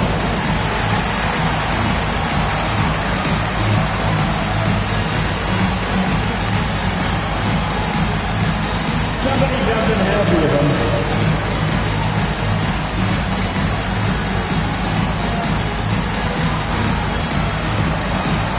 Rim roll blue.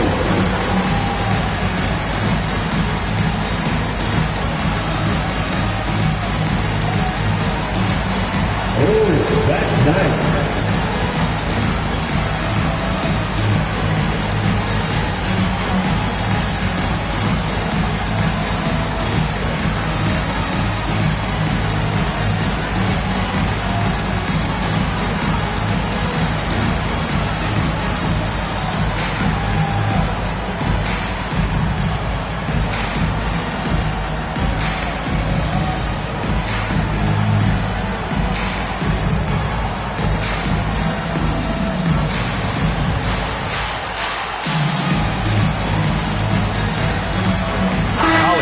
Checked in for Utah. Bruce Ellis is checked in for Chicago. Substitution on the court. Now that we're late into the season, here's how the East stacks up.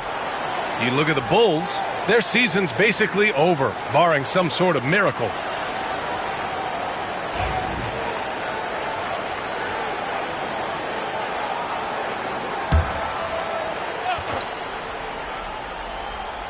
Jazz on D. Right side, Sexton. Pass to Buzelis. Tipped away. And here's George. And you look at his numbers, just over 21 a game. Jackson outside.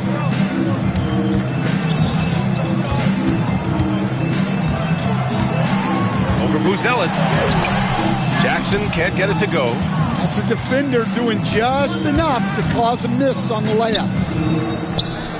Collins passes to Giddey. Okoro outside. 6 on the shot clock. Giddey into the lane. Uses the glass to finish the layup. And so much fight in Josh Giddey. He showed it on the interior that time. George passes to Markkanen. Jackson surveying the D. To the inside. Here's Kessler. And finished off by Kessler. What a way to begin this game. Dominating at both ends of the floor. Obviously, guys, brilliant coaching. A perfect game plan. Now here's Giddey. Last game he had 34 points. And it's blocked by Kessler. Time now to hear from our reporter, Allie LaForce. Hey, Brian. The Jazz are making progress. Coach Will Hardy said his team has shown grit and character and has developed a lot of confidence. When we're going through game preparations, the players walk away knowing if they do certain things, they can win. That's a big step in the right direction. A bright future, Allie. Thank you. And it's Giddey missing. Yeah, I'm not sure if he's going to be able to shoot his way out of this one or not. Here's Collier. Looking at his numbers, currently he's averaging around 9 points a game. Stan, it's hard to believe, but the Bulls have not won a playoff series since 2015. Well, look, Brian, it's hard to win in this league. And when you're rebuilding, trying to find the mix that'll get you over the top is a difficult chore. Long way from those Michael Jordan glory days.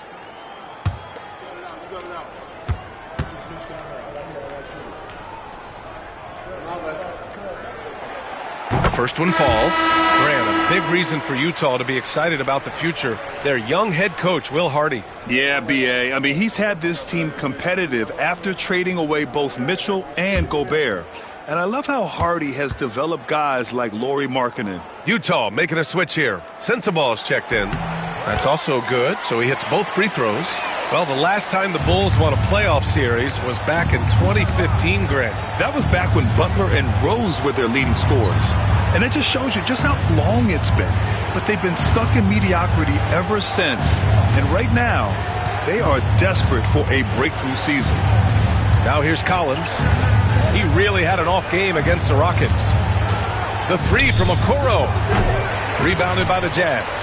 Kessler's got 4 rebounds in the game.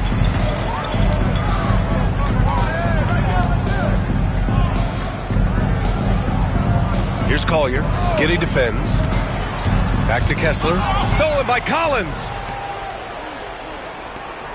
The three from Sexton. Count it. And that shot gets him in the books. He's 1 for 3. Asserting himself at the arc. Sexton saw his shot and took it without fear. Pass to Markkanen. And Markkanen with the stuff. The offensive game plan is clear. Get it inside and go to work. Yeah, and until the defense makes an adjustment, there's no reason to go away from what they're doing. Ooh, and they immediately answer back with a dunk on the other end. Yeah, look at Giddey stealing the spotlight. What a jam. Utah leading by 13. Pass to Kessler. Here's Sensabaugh. Check by Sexton.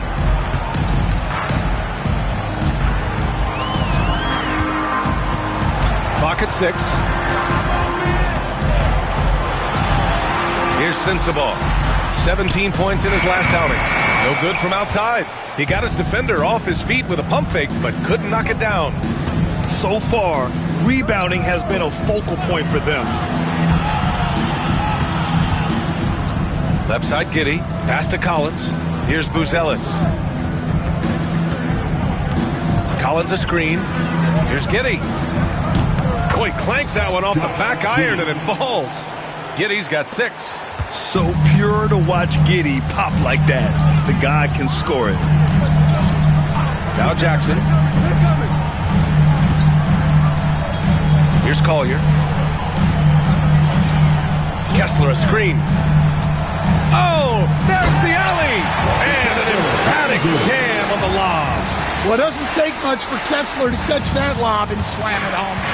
And Giddey has got the ball here for the Chicago Bulls. Trailing by 13. Outplayed in the previous game on their schedule. They lost to the Rockets.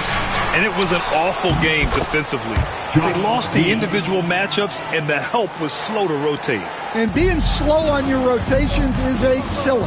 There's not a team in the league that won't punish you for that. And Utah has possession. Chicago making their last shot. Pass to Sensabaugh. Kessler, a screen on Sexton. The Jazz need to get one up in a hurry. Kessler, no good. Bulls trail by 11. Here's Buzelis. He's scoreless. And it's blocked by Kessler. And it's going to be out of bounds. The Bulls will retain possession. And we have to take another look at that block. What a play. I mean, that'll have the offense thinking twice about taking shots in his presence. For the Jazz, Kevin Love comes in for Jaren Jackson Jr. And it's George in for Lauri Markkanen. So Chicago going with an almost entire new group here. Smith, he's checked in for Collins. Ivy comes in for Okoro. Anthony Simons, he's checked in for Sexton. And it's Trey Jones in for Giddey. We've got 1:13 left in the first. Here's Simons. And with that one, the deficit trimmed to single digits.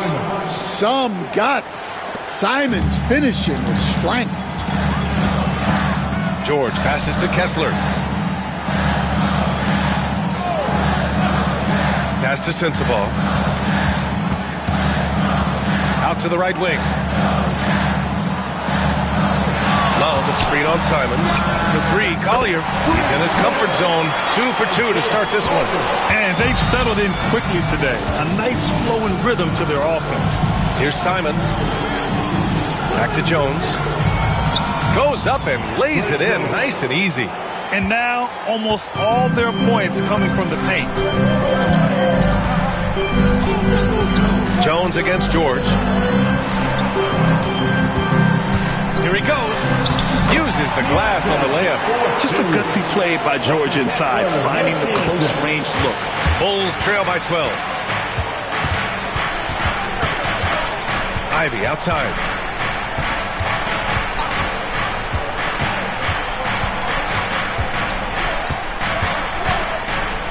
Fires from deep. Sinks the tray.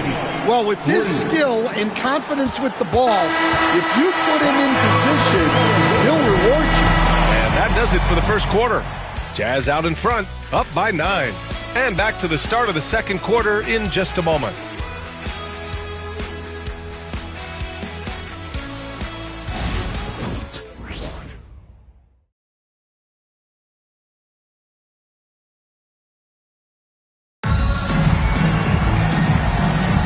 Happy St. Patrick's Day, everyone, and welcome back to NBA basketball here on 2K Sports.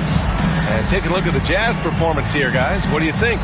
Well, so far, they've got things rolling along nicely at the offensive end. Yeah, they've looked sharp early on with their offense, getting good chances and converting what they've taken. Jazz leading by 9. Kevin Love out there with Filipowski. Then there's Keontae George. Then there's Collier. And it's Sensabaugh in at the 3. That's the 5 on the floor for the Jazz. It's good. Set up beautifully by George. George has got 3 assists in the game. Up top, Smith.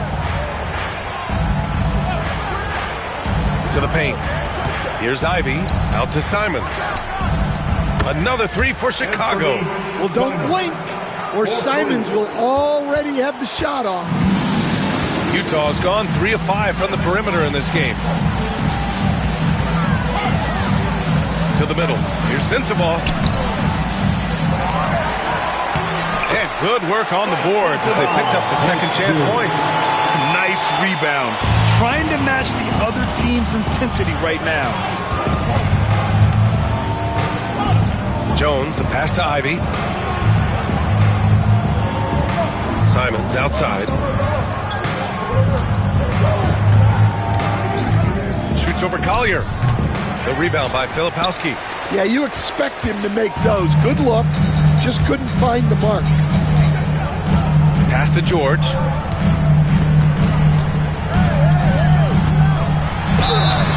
And he's going to the line for 2. The official saw contact while he was going up.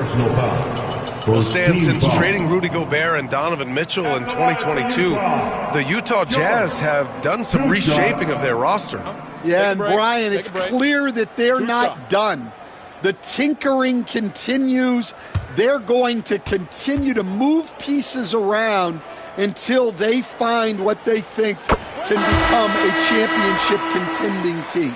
And Stan, the league questioning the use of load management. I know you've wondered if it can even hurt conditioning.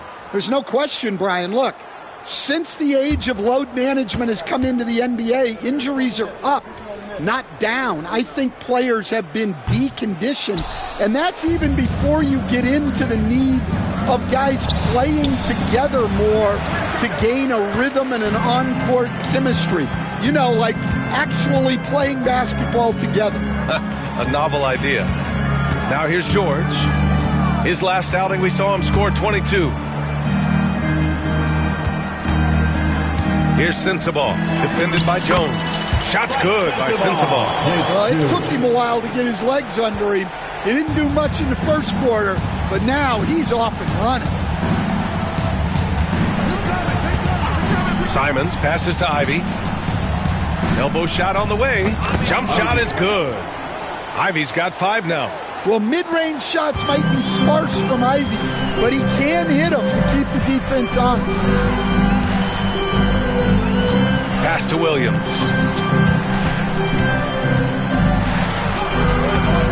Ivy with the defensive effort. Bulls trail by 11. Here in quarter 2, we played a little over 2.5 minutes now. And stolen by Williams. George drives in over Jones. And George with the basket on the assist from Williams. And he's a crafty scorer for a young player. George is always going to find the gaps in the defense. Here's Simons. Drives to the hoop. And that makes him 3 for 4. He's looking good. And defensively, that's just not going to cut it. And so George will bring it up for Utah. At one point, they led by 16. Pass to Filipowski. Back to George. Buries it down low. George has got 5 points now this quarter. Well, he's a reason why they're winning right now. He's been efficient offensively, and his confidence continues to grow. Simons, a screen on George. And here's Simons. That's in. Coming off an assist from Jones. 9 points in the game. Simons shows off that soft touch inside. George outside.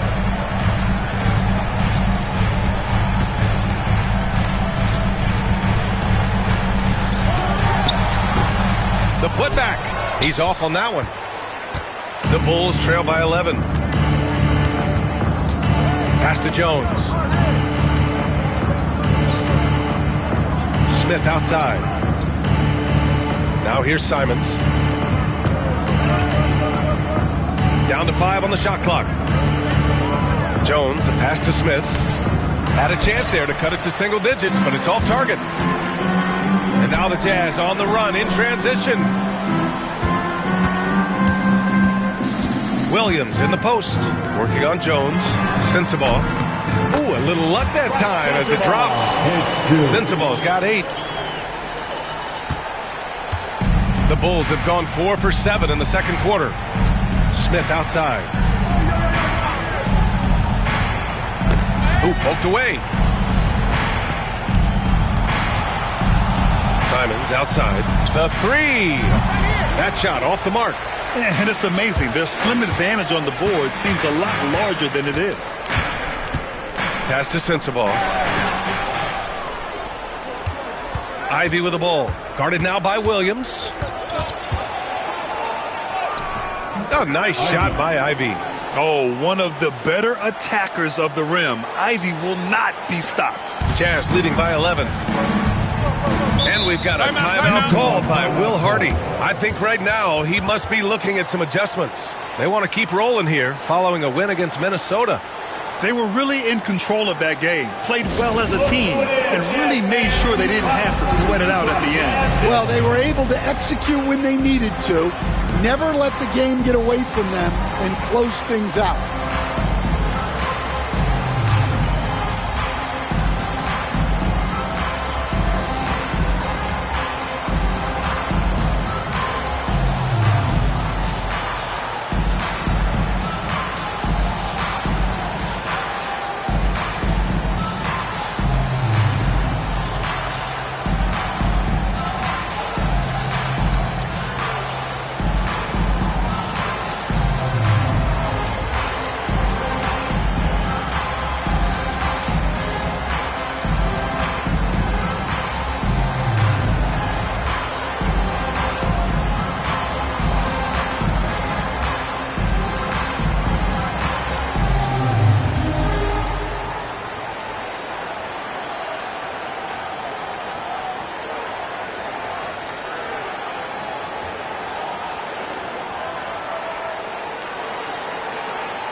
time to check the NBA blocks leaders. 5th is Jaren Jackson. He always makes an impact with his shot blocking. He's a constant presence around the rim.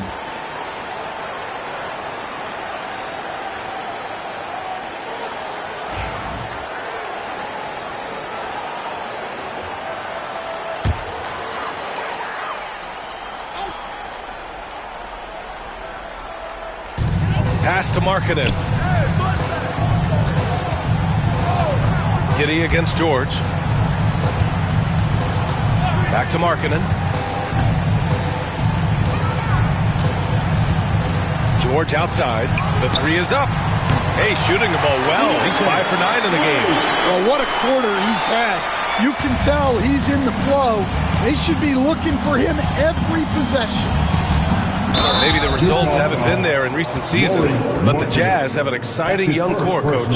Yeah, they do, B.A. They've focused on youth, and some of those guys are developing into very good players. If this core stays in place and gels and they can add to it a little bit, watch out for this Jazz team.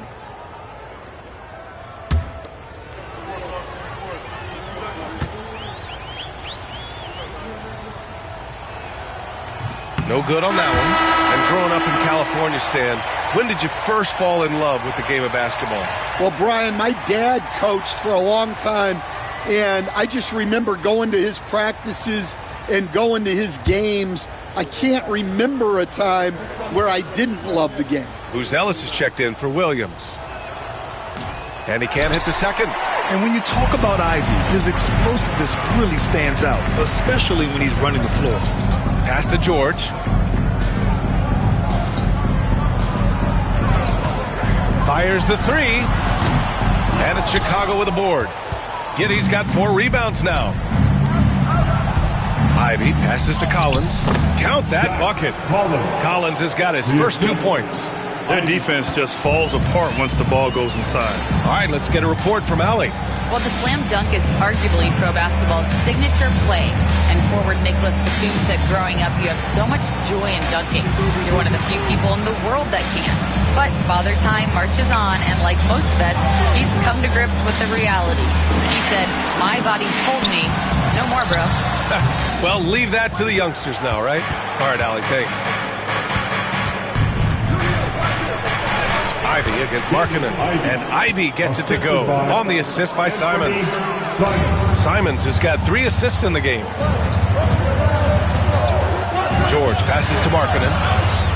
Down low. Oh, great slam by Markkanen. Well, we have seen Markkanen accept more and more responsibility over time. What a dominant scorer. Giddey finds Ivy.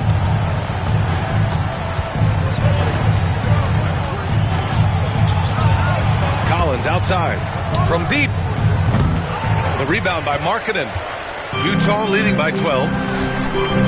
George outside. And he lobs it up to the rim. Simons with a steal. Hey, who got here?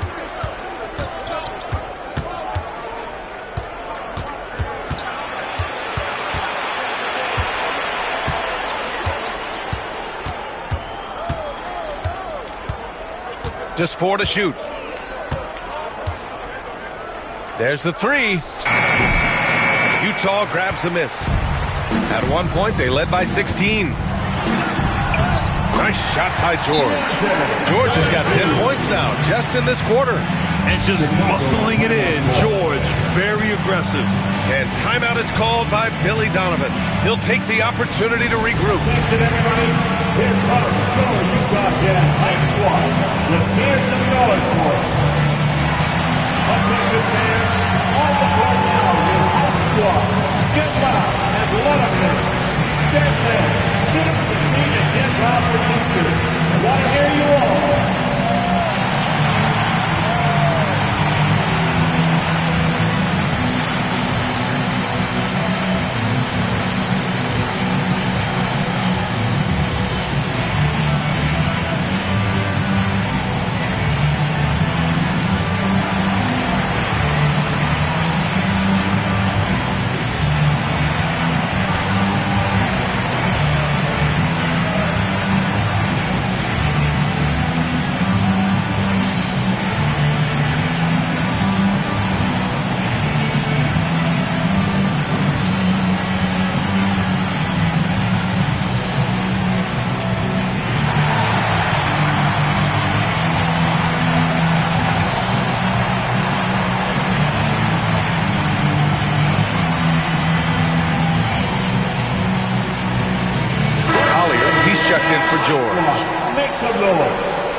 And here are the Bulls now. It's a 14-point game. After this one, they're off to Phoenix to take on the Suns. It'll be game 3 of 6 on their current trip. Inside, here's Sexton. The rebound by Filipowski. And they're +5 on the boards after that rebound. Here's Collier. Giddey defends. And that one drops. Collier's got 9 points. They're really dictating the tempo on both ends of the court. You love it. Absolutely. They're playing their game and executing at a real high level. Everything is working for them right now. Now here's Smith. Right now contributing around 10.5 points a game. And that one's good. Giddey. And sometimes defenders just forget how tall Giddey is. I mean, the 6'8" guard is solid finishing inside. Williams finds Markkanen. Here's Williams. Pass to Markkanen. Launches a 3. Chicago grabs the miss. Smith's got 5 rebounds in the game. Sexton passes to Giddey. The baseline, Jay. The rebound by Filipowski. Filipowski's got rebound number 5 here tonight. So it'll be 2 free throws. He was fouled in the act of shooting. That's on Colin Sexton. Man, good whistle there. Utah shooting their 7th and 8th free throw attempts of the game. Williams.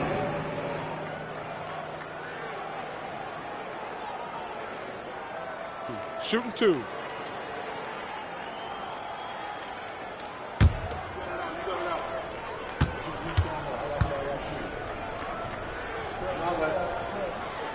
The first free throw is good. Understand, every franchise has their guy. What kind of things do you want your franchise player to exhibit? Well, Brian, here's what people have to understand. The culture of your team is determined by your best player. If you want a hardworking, unselfish, competitive team, that best player, that franchise guy, has to embody those things. And so Markkanen will bring it up for Utah. Pass to Williams. To the inside. Kessler down low. Collins defending. Here's Jackson. Cashes in the 12-footer. Jackson's got his 2nd bucket of the night. Looks like we're starting to see a pattern here. Not afraid to get in the paint and get wet. Giddey finds Sexton. Pass to Okoro.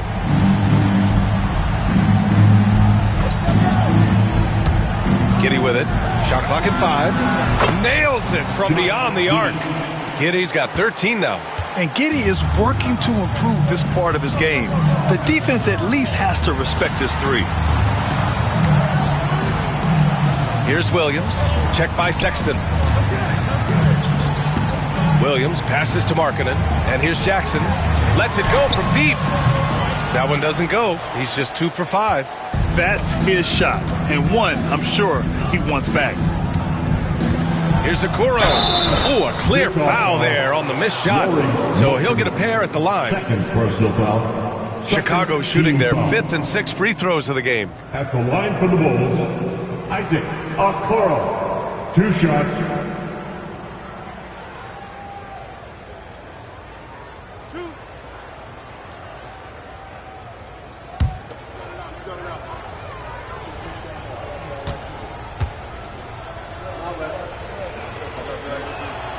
And he drops the first.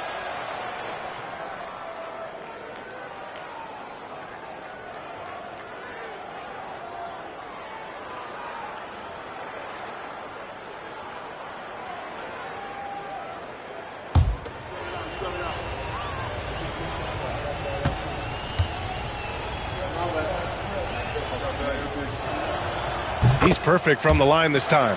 And give them credit for making a more concerted effort to get to the line this quarter. George passes to Jackson. From behind the arc. Collins with the rebound. Well, clearly it hasn't been his best game offensively, but collectively, they've still found a way to get the lead. Sexton with it, picked up by Markkanen. And once again, off the mark by Chicago. Defensive breakdown there, and they got lucky. He's not going to miss too many of those. And now the Bulls in transition. Okoro passes to Sexton. Now here's Collins. The rebound by Markkanen. Markkanen's got his 4th rebound in this one. George feels it out a bit. Markkanen left side.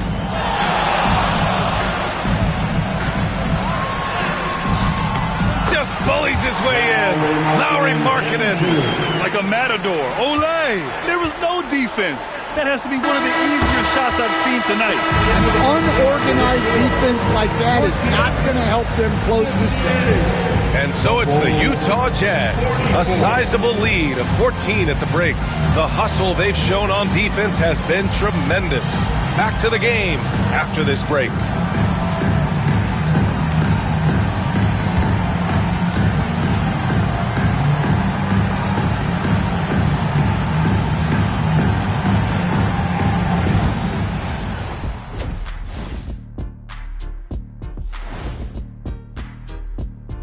Thanks for tuning in. Did you miss us?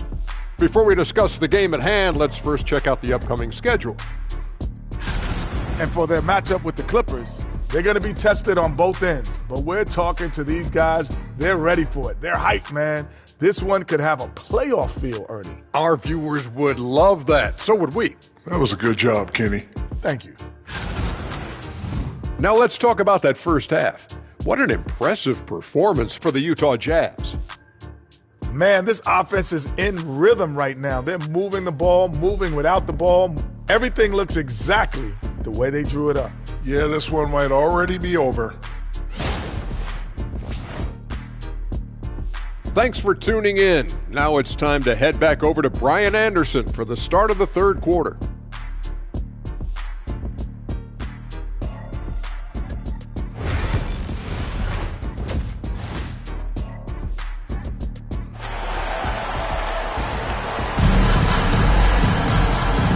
With a big gap on the scoreboard, the second half begins with very different goals for these teams. One side trying to mount a comeback, one side trying to protect their lead.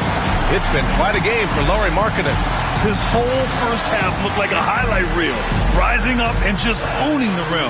Well, they've got to build a wall immediately because he'll just keep attacking like that if they don't.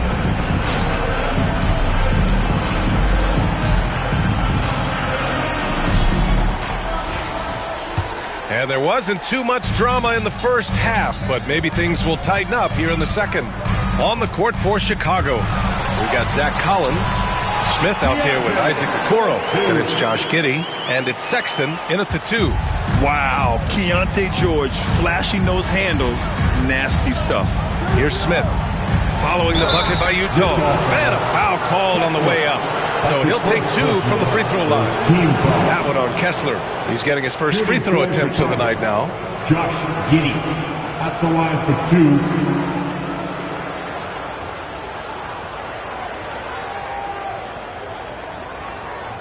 Shooting 2.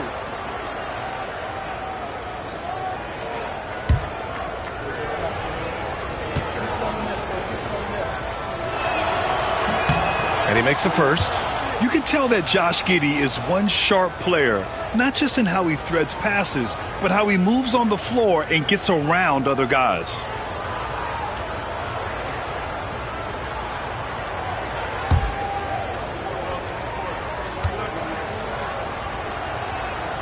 Both free throws good from Giddey. Jazz leading by 14. Markkanen outside. Jackson outside. To the paint. And finished off by Kessler. Great roll by Kessler after setting the screen. That's textbook. And how about Jaren Jackson Jr., another second-generation player that we have here in the NBA? Yeah, Brian, and his dad was a winner at every level. He was a high school champion, had the #1 team in college, and of course was part of a championship team with the Spurs. you have to credit their effort. I mean, they've done an amazing job on the glass. Markkanen from long range. Yes, and it's George picking up the assist. George has got his 4th assist with that last one. Yeah, look, you know Markkanen has this kind of range. That defense has got to get out on him. Now here's Smith. And he's going to the line for 2. The official saw contact while he was going up. On the night, he's 2 for 2 at the stripe. At the line for the Bulls, Jalen Smith, 2 shots. Take a break. Take a break. 2 shots.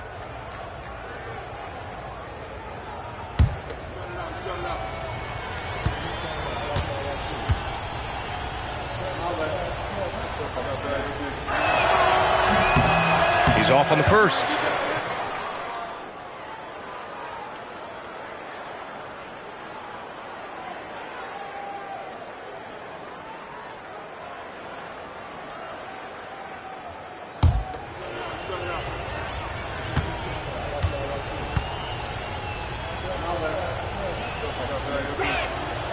And he's good on the second.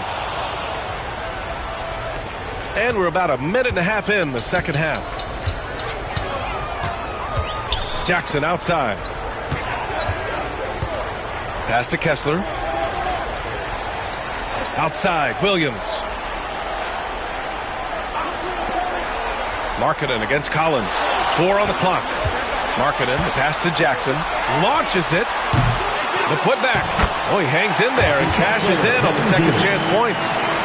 And the Jazz lead by 20. Well, gobbling up boards is what Kessler does best. Got some points out of that one, too. George against Giddey. Soft touch off the glass. Giddey's got 4 points now in the quarter.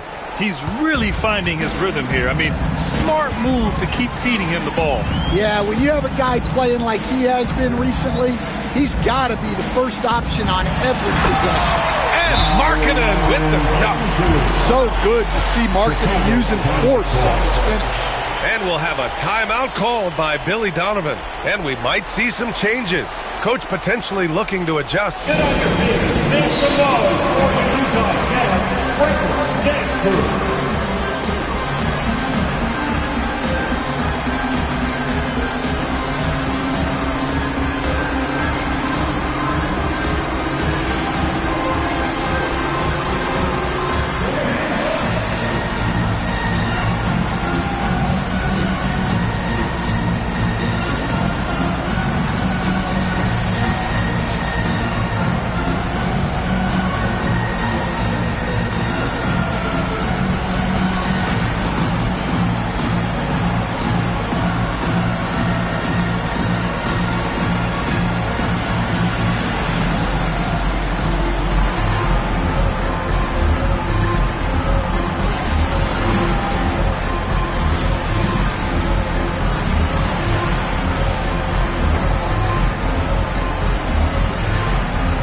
Take this time to check out the small forwards who have been scoring well over the last 10 games. Number 5 is Lauri Markkanen.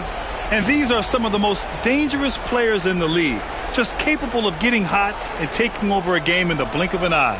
Yeah, and production from the small forward spot is critical. These players carry a huge load of their team's scoring output. It takes a lot of pressure off the other 4 guys out there. Now here's Smith. He's got 5. And the foul on Jaren Jackson. That's his 3rd foul of the game. And there's just 1 foul now away from the penalty. A touch over 2.5 minutes of basketball played here in the 3rd quarter. A nice shot by Smith. Easy look when the defender isn't fighting over the screen. Yeah, it's certainly worth it to disrupt the offense. Coaches notice that extra effort. Now here's Williams. Down low. Here's Jackson. The shot comes out. Excellent D there from Collins. Bulls trail by 17. Sexton looking around. Pass to Giddey. Collins a screen. Shakes him. Oh, sweet move. And it's Giddey missing.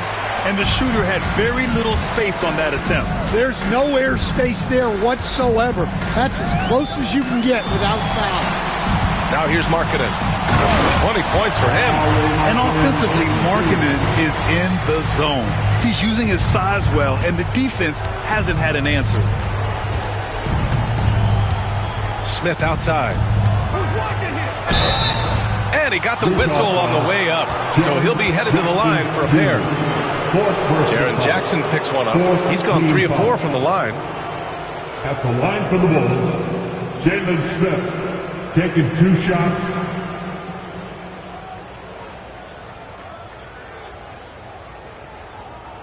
Take a break.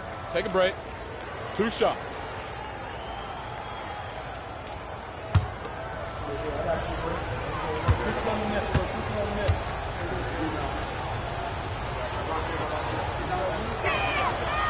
That's good from Smith. Utah making a switch here. Sensaball's checked in.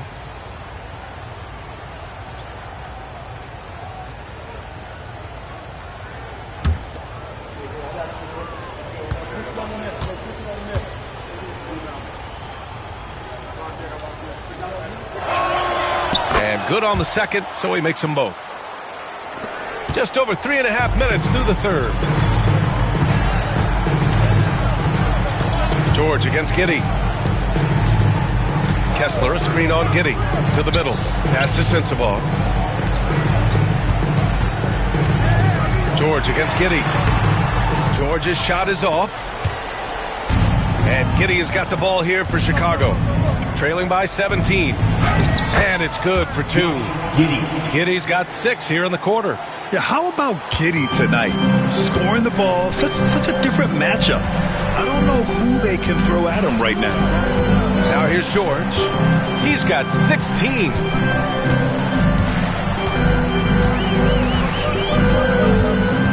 Kessler, a screen on Giddey. Just 5 on the clock. For 3, George. They get the rebound. Williams from long range. Drills it from deep. Williams has got 6. The assist numbers certainly stand out. They've really emphasized ball movement here today. Collins against Kessler. Collins outside. Okoro right side. Laid it in with a nice touch off the window. Well, it doesn't get any easier than this. They'll take these shots every time. Pass to Markkanen. Here's Sensaball.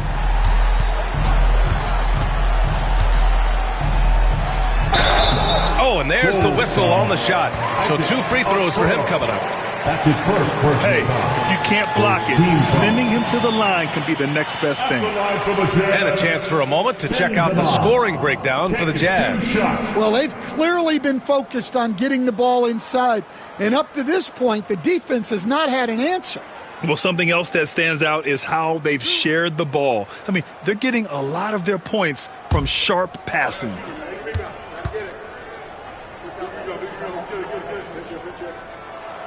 And he knocks down the first one.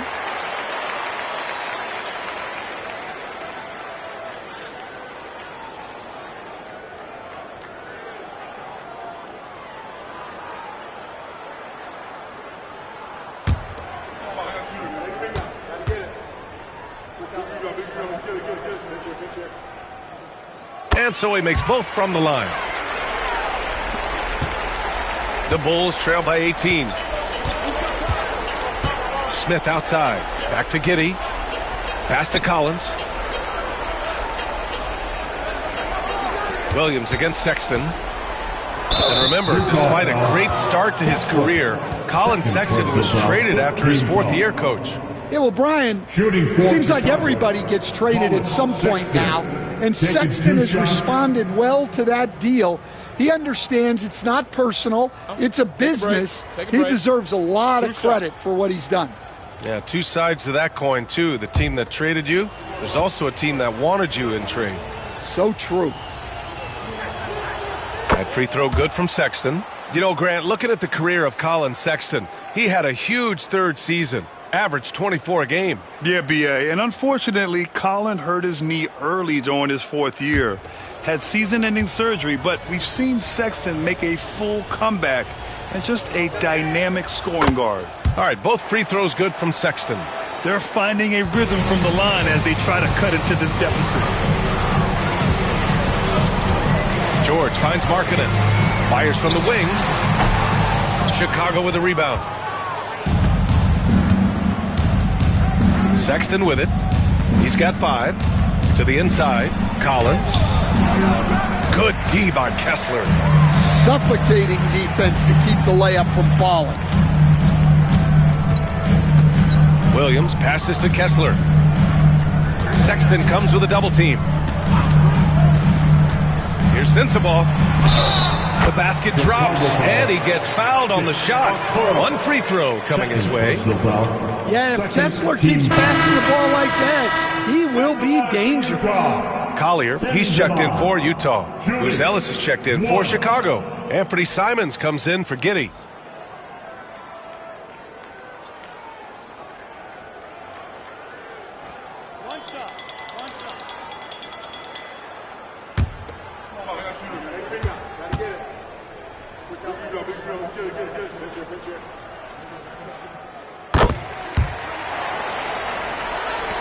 And so here is Chicago, 19-point game.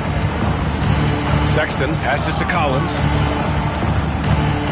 Down low. And there's Simons. That one's good. On the assist by Sexton. Simons got 11 points. Great find. Leading his teammate right to the bucket. George, a screen on Sexton. Pass to Kessler. It's Markkanen on the wing. Inside. Just 5 to shoot. Here's George. Chicago grabs the miss. Smith's got rebound number 9 now. What an effort here tonight.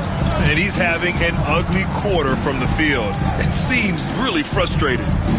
Now here's Sexton. He's got 5. Yeah, they're playing catch-up at this point. But they've done a nice job at the free throw line here in the second half. And he'll take his 3rd and 4th free throws of the night. Colin Sexton, 2 shots.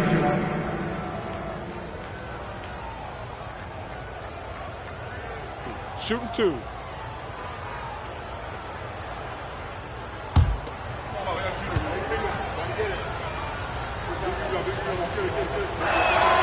First free throw is good.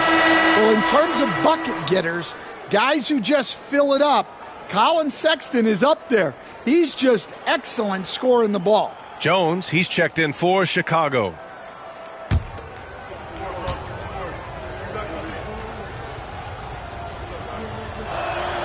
All right, both free throws good from Sexton. Productive trip to the line. He doesn't like to leave points on the table. Markkanen outside. Back to George. And stolen by Jones. 2-on-1 as they jump out on the break. And the shot goes down. Jones has got his 2nd basket of the game. Utah leading by 13. Pass to Collier. To the paint. Tipped. When it comes to contesting shots, Buzelis is showing us that he's got great timing.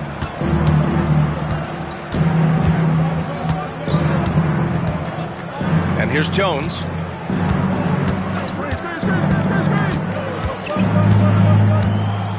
Here's Simons.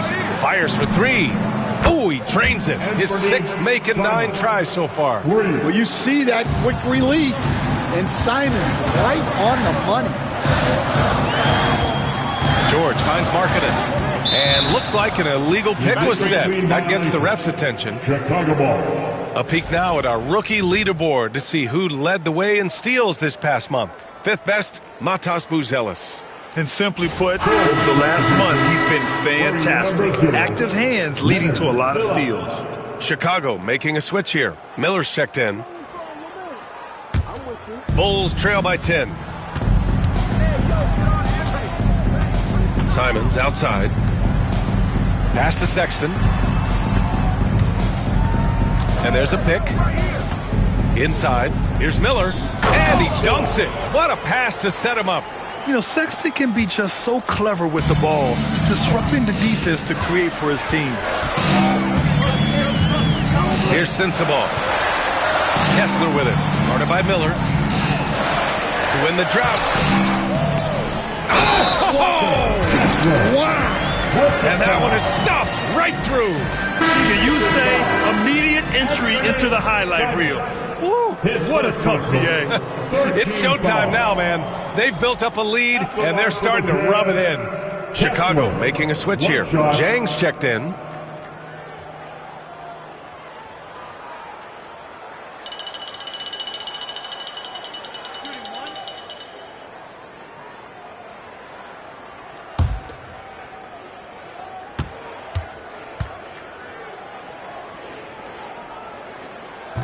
Kessler, no good on the free throw.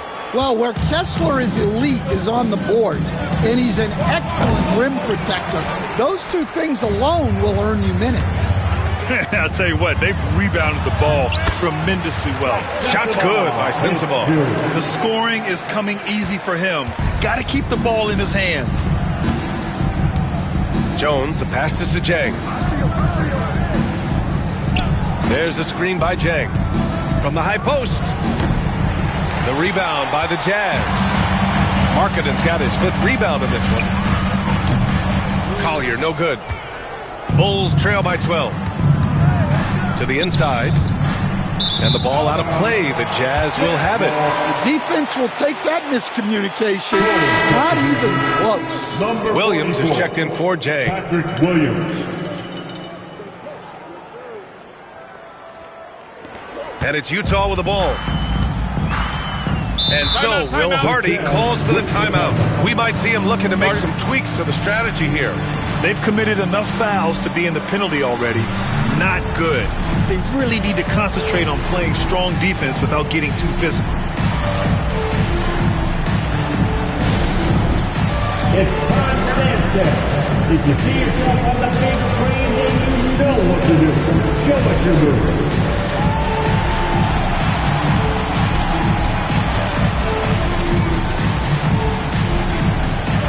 You gotta dance like everyone's watching.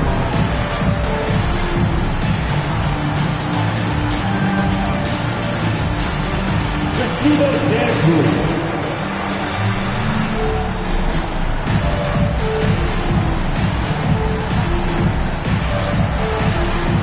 Keep on dancing.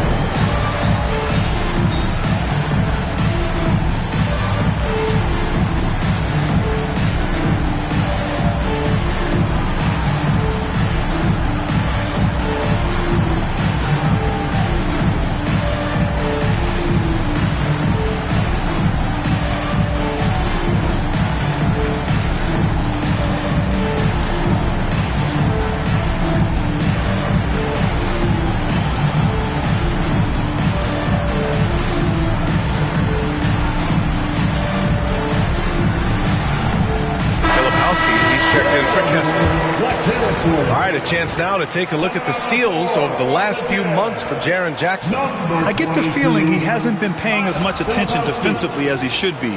His steal numbers have dipped in the past few months. He needs to get back some of that intensity on defense.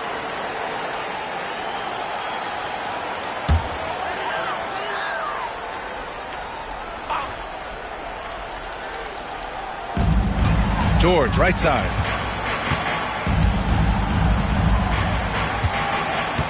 Beyond the arc.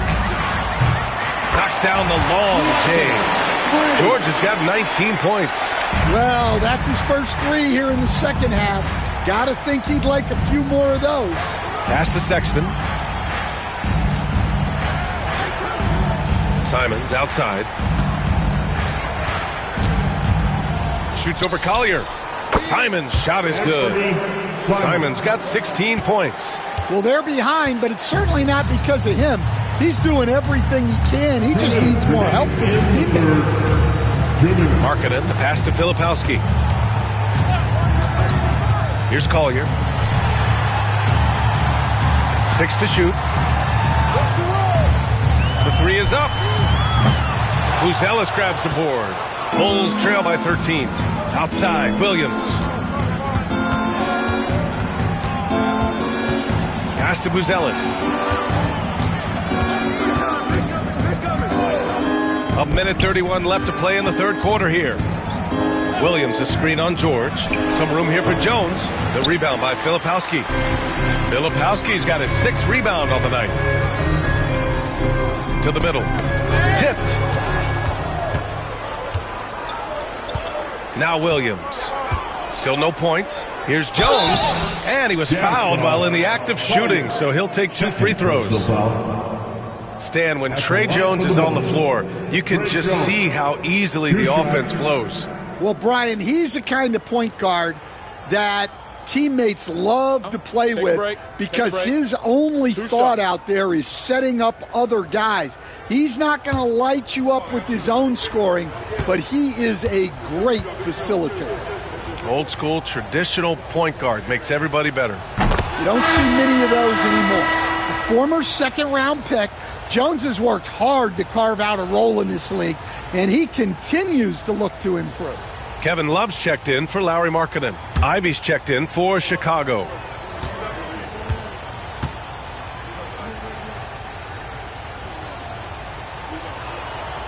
It's both from the stripe.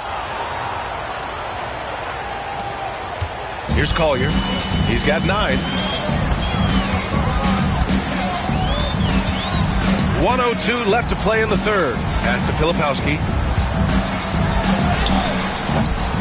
Chicago with a rebound. Simons outside. Now here's Williams. The lead now in single digits. Williams has gotten his first points of the night. Their spacing isn't quite as good as it was in the first half. They may need to hit more threes to stretch that defense. George against Jones. Here's Filipowski. Chicago with a rebound. Buzelis has got rebound number 5 here tonight. With the crossover, Simons' shot is good. Simons has got 9 points now in the quarter. Wow, fancy stuff from Anthony Simons. Here's Sensabaugh. Oh, the teardrop falls in. And the Jazz lead by 9. Yeah, showing a little versatility with their offensive attack. In the first half, it was about the 3 ball. In the second half, they've emphasized interior scoring.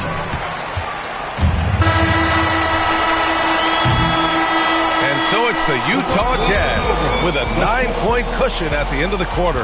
Getting lots of great looks, shooting it well. That's why they're up. We'll be right back with you shortly.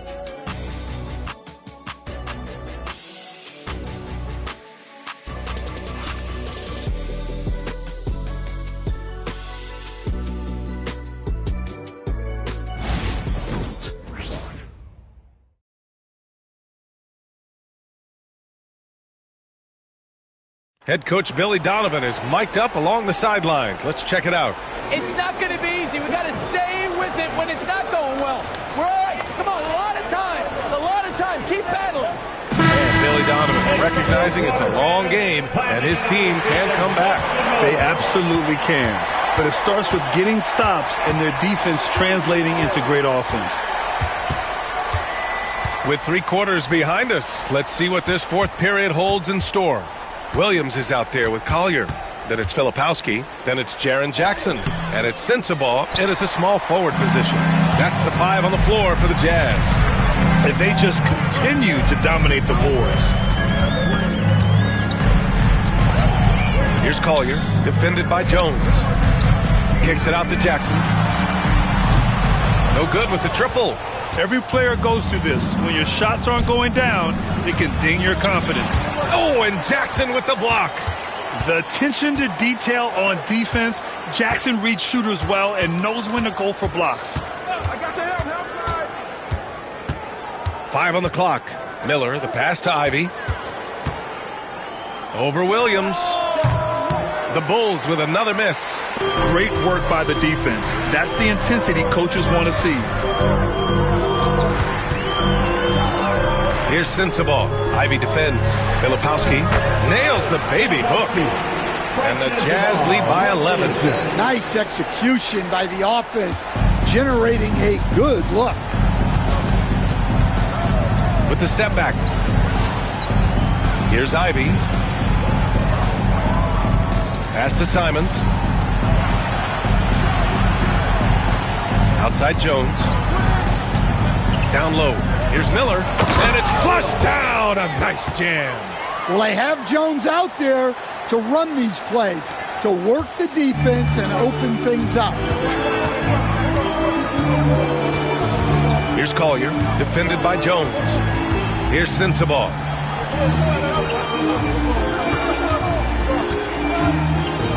Pass to Filipowski. There's a screen.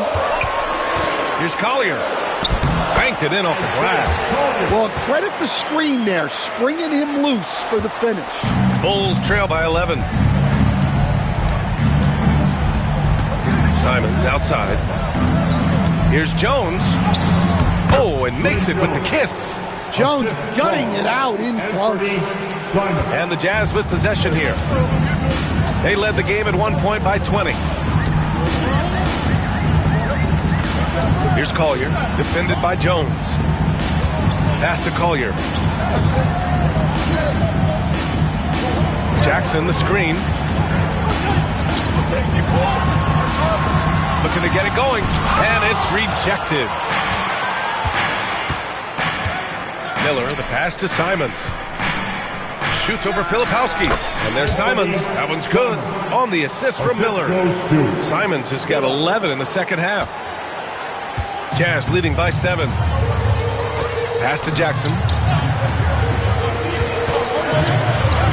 Here's Sensabaugh. Ivy defends. Jackson with a screen on Ivy. Sensabaugh, no good.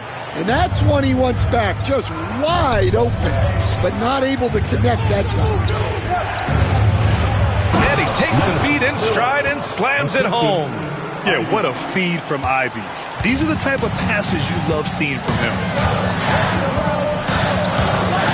Pass to Sensabaugh. There's the drive. Oh, he hits that one. 8 for 11 and remaining a thorn in the D side. And trying to put the game away, he's been nailed all evening. Yeah, but you can't let up now. We've seen too many wild comebacks in this league. Now here's Ivy.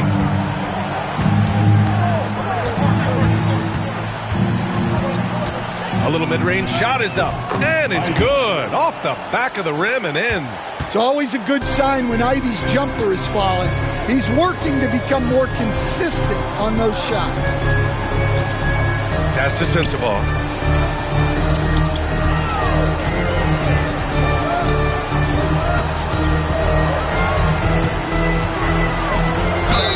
And count that. 2 points and a chance for one more at the line. He is torching a defense that simply has no answers for him. His first personal, team foul. At the line for one, Sensabaugh. You got this, you got this. One shot.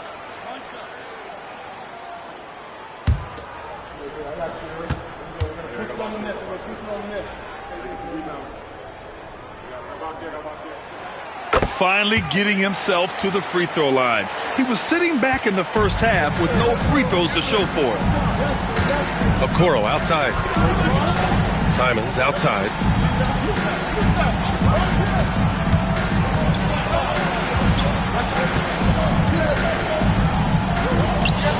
It's Giddey on the wing.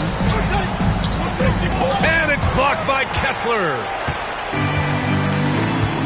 Williams on the wing. Pass to Markkanen.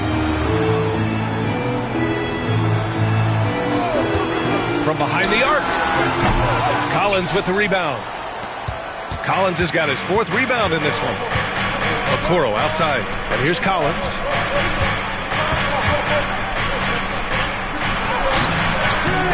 No luck on that one.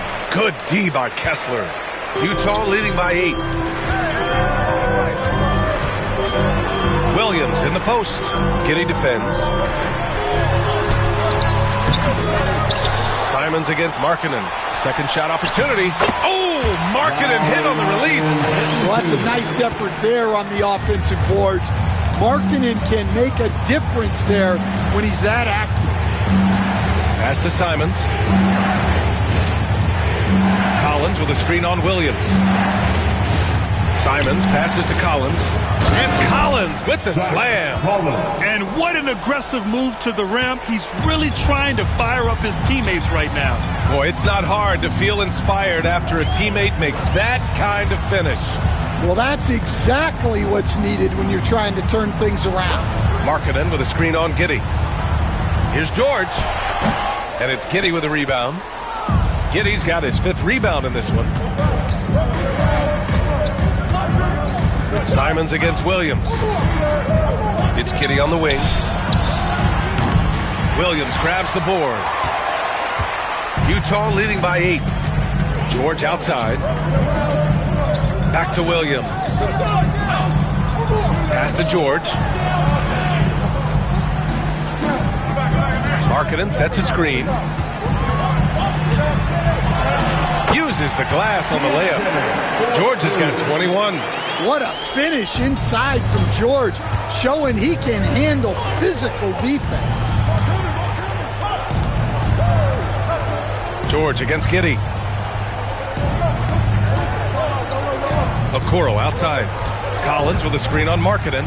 Pass to Collins. And he takes it in for the layup off a very nice feed. Collins has got 4 points now in the quarter. And we've got a timeout called by Will Hardy. He was quite emphatic, demanding the timeout, clearly wanting to address strategy with his team. Step back, it's up to Utah Jazz.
Jackson is checked in, and a change for the Bulls. Smith, he's checked in for Simons. All right, let's check in with Allie LaForce. Over that last break, I got a chance to hear what Will Hardy said to the team. And they told the team, let's keep doing what we're doing. We're up. Do not forget that. They told their team to just relax, to have fun, and to finish this one out. We'll see if they do, guys. Okay, thanks, Allie. George against Giddey. Kicks it out to Jackson. Yes, and it's George picking up the assist. George has got assist number 5 here tonight. Well, Jackson brings so much value with his ability to space the floor. Now here's Smith. George with a steal. And now the Jazz on the run in transition. And Markkanen with the stop. Talk about taking advantage of the opportunity. How about the anticipation right there that led to the steal? Then he goes straight to the bucket. Turning great defense into great offense. That's the kind of stop you're looking for. And so here is Chicago, following the bucket by Utah. Smith outside. Outside Giddey. Just 3 to shoot. Collins with a screen on George. From deep, Giddey again with the block. A defensive stalwart so far. That's 6 blocks. Protecting the rim well. Love the hustle.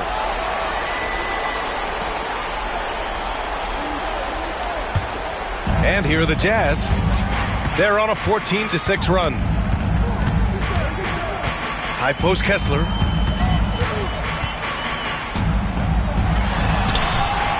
Collins with the rebound. Collins has got 5 rebounds tonight. Over to the left wing. Smith inside. Jackson on him. Collins with a screen on Markkanen. Here's Okoro. Kicks it out to Collins. Stolen by Kessler. Giddey against George.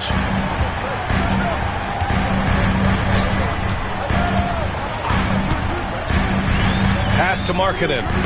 The ball's knocked loose.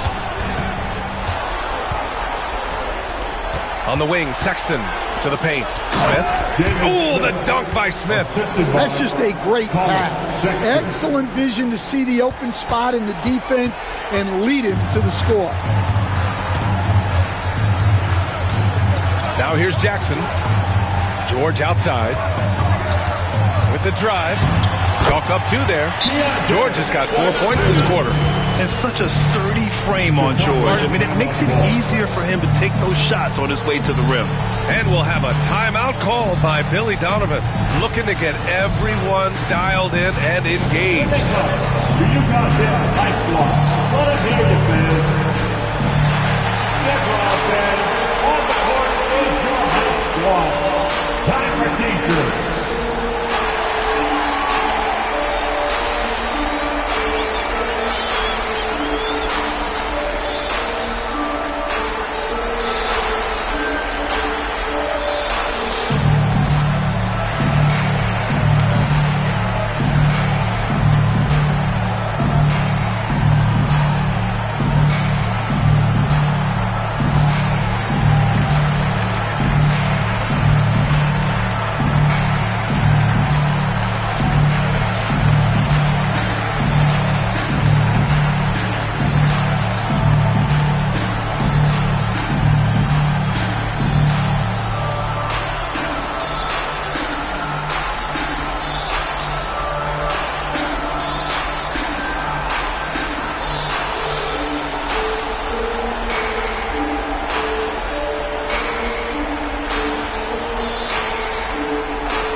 And Giddey has got the ball here for the Chicago Bulls.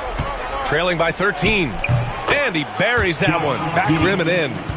Giddey's got 21 points in the game. Giddey continues to work on improving his offensive game, including his mid-range jumper. George passes to Williams. 2 minutes remaining. George against Giddey. Shot clock at 6. George outside. The three-pointer off the mark. Bulls trail by 11. Outside Giddey. Lets a floater go. Ooh, Kessler with the block. There's a minute 34 left in the game. Williams finds Markkanen.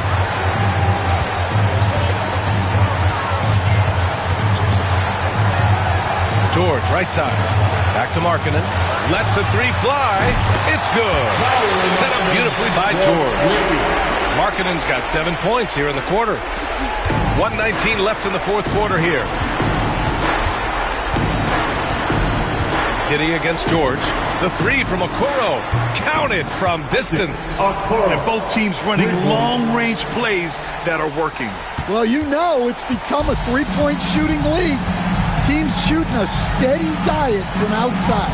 Both sides are simply waiting for the clock to make it official. This is going to end up in the books as a nice win for the Jazz. They made a point to get some good looks.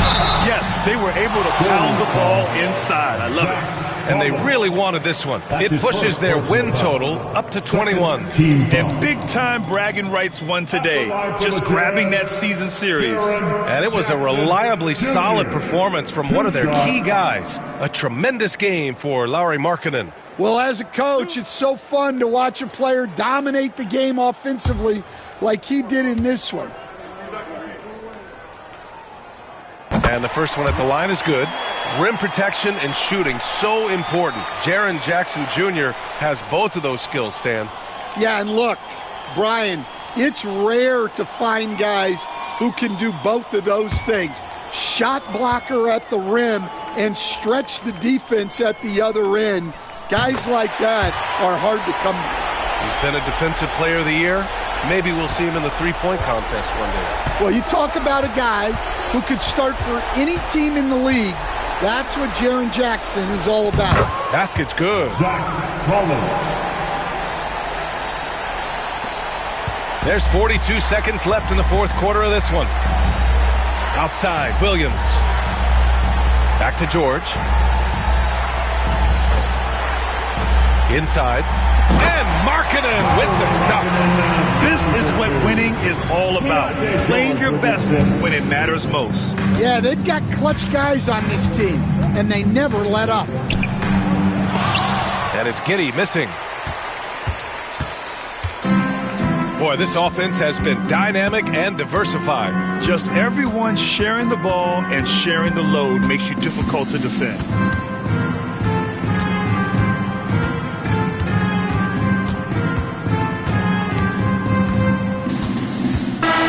So we see the Jazz taking the W here. A competitive game. You have to feel like this crowd gave him a little extra edge.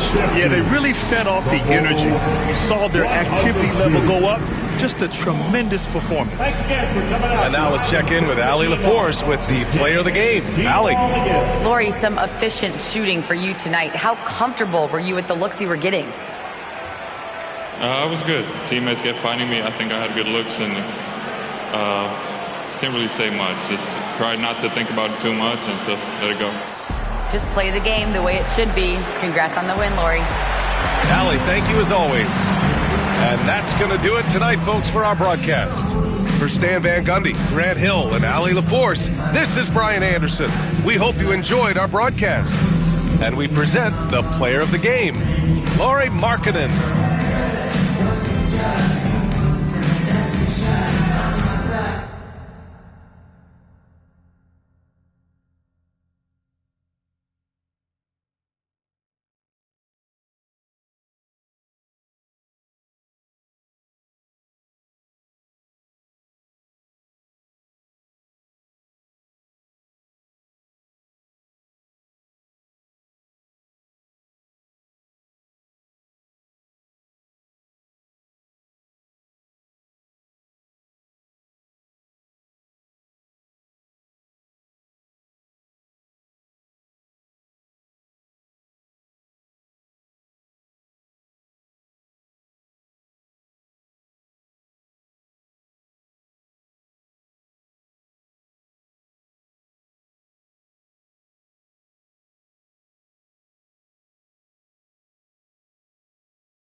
And a look behind the curtain here.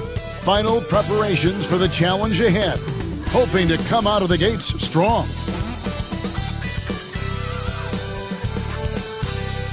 The Elk are wearing the green today on this special presentation of the NBA on St. Patrick's Day. I'm Kevin Harlan, joined by Greg Anthony and Richard Jefferson, with David Aldridge roaming the sideline. Now a look at the stats for Stephen Curry.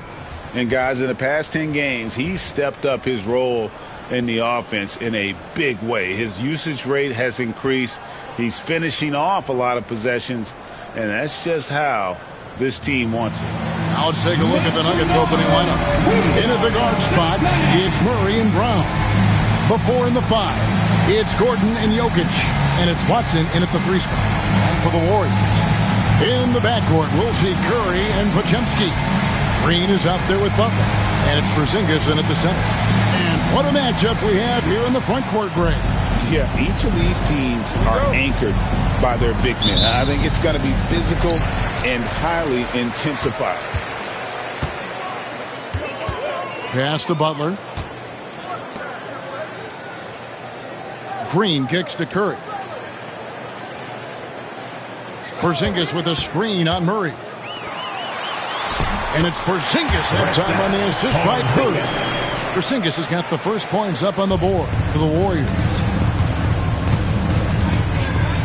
Murray, the pass to Jokic. Denver passing it around. Pass to Watson.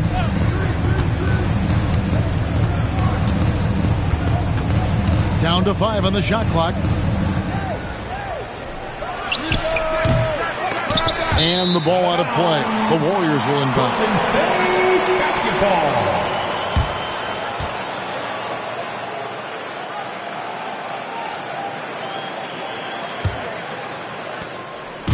And here's Curry, who brings it up for the Warriors. Pass to Podziemski. Outside Butler. And here's Porzingis. This one for 3. Good, and it's Green picking up the assist. Porzingis has got 5 points so far. He's that confident. Porzingis barely even thinks about it. Watson with it.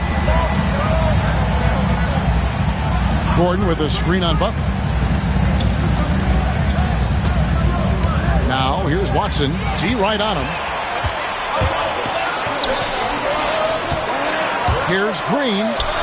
And he lays it straight in. Oh, just a beautiful textbook bounce pass. You love to see it. Here's Brown. Last game we saw him score 14. Here's Jokic. Sinks that one from the post. Just reliable, guys. He's just always trying to make the right play. Pass to Podziemski.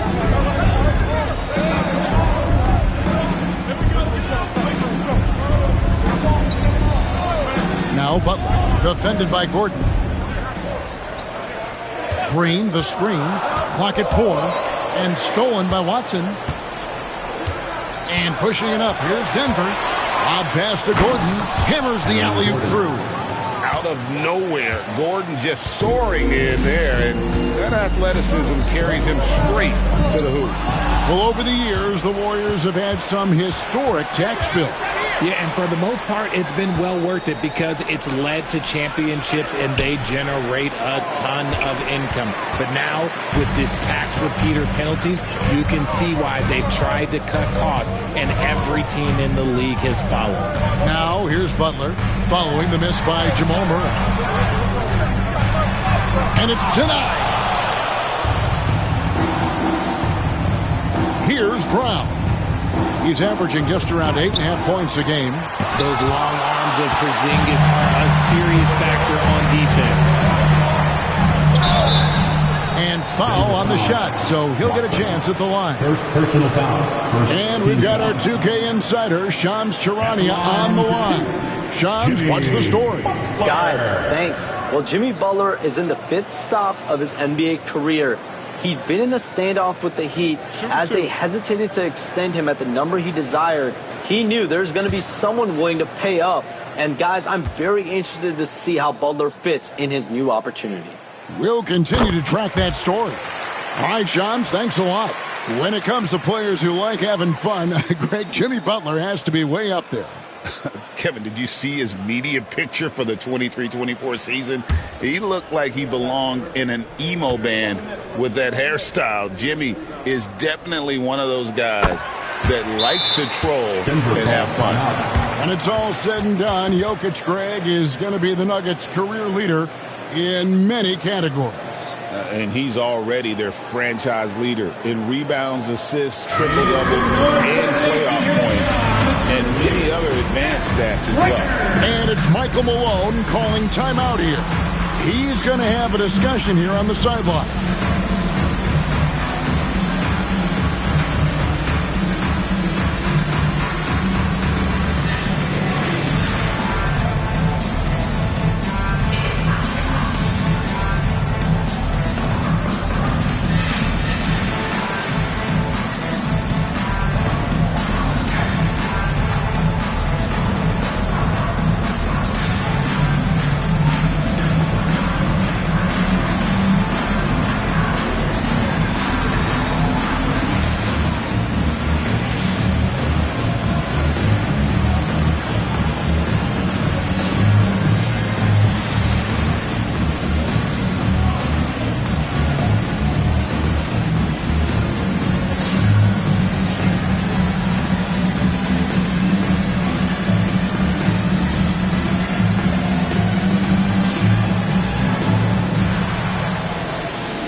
For Jimmy Butler. This past month, he's really set himself apart, averaging about 19 points, 5 assists, and 5 rebounds. And you look at his huge role in their offense, a major contributor as far as putting up points. He's just a natural scorer and someone this offense leans on to help shoulder the load and lead the charge. The Nuggets trail by 5. Murray surveying the D. That one goes. Just count it. And there's an aggression to Murray's game, willing to battle there for the bucket. Time now to turn to our sideline reporter, David Aldridge. David. Well, Kevin, Steve Kerr gave me a few minutes to catch up with him. When it comes to Jamal Murray, Coach said it's crucial to make sure his defense doesn't slack off on him. He said Murray is a microwave scorer who can get hot in a real hurry. Our guys know they have to talk with one another out there, help each other out. Communication is key. Guys, back to you. All right, David, thanks. Well, they'll be happy with that look, even though it didn't fall. Tough to watch those miss. I'm sure they'll convert the next chance. Yeah, another nice bucket down low. They've really been able to work the ball into the post effectively here so far. Gordon kicks to Murray. Back to Gordon.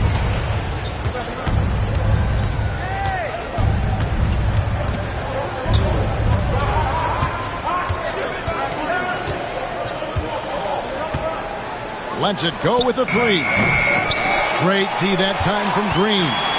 And even against defense as tight as that, you almost expect him to still bury those. Out of bounds. Denver takes possession. Let's quickly take a look at the standings out west. The season nearly complete. Take a look at the Nuggets. They're second in the conference and looking to finish strong heading into the playoffs. And, of course, the Warriors. They're much further down in the standings right now. And, you know, for the Nuggets, they've been ruthless competitors all season long. I mean, they've assured themselves of plenty of home games in the postseason. Let's see if they can take advantage. Now Murray.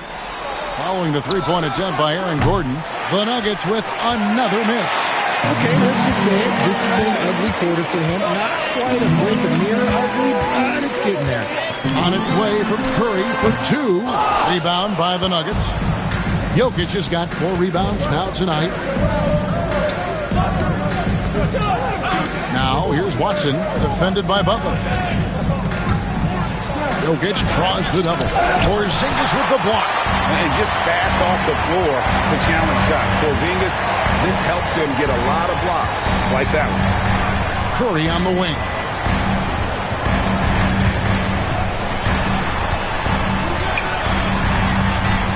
to Porzingis. Butler against Murray. And Butler gets it to go. And the release of Butler's jumper is so smooth. He has no problem knocking it down from mid-range. And it's Michael Malone calling timeout here. He wants to talk to his guys. Time to make some noise. Here they come. Your Warriors Fight Squad. Attention fans, now on the board is your Hot Squad. Be loud and let them hear it. Time to get up and make some noise. Here come the free features.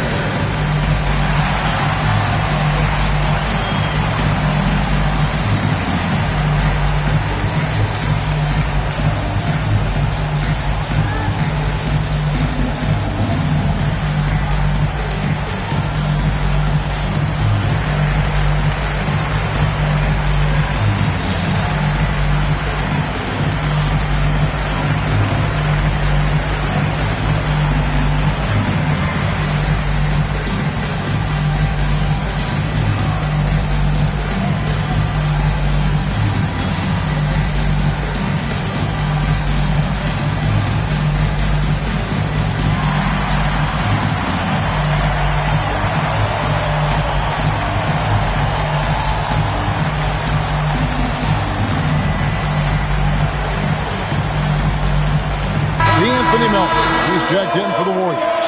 And Denver also making a switch. Hardaway's checked in for Christian Brown.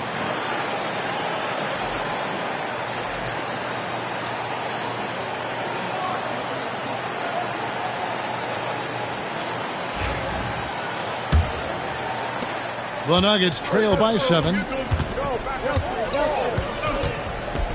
Jokic with his screen on Curry. Here's Murray, and he drops in the layup off the glass. And you can't fall asleep against Murray, especially when he's got great interior positioning. The D has got to be better.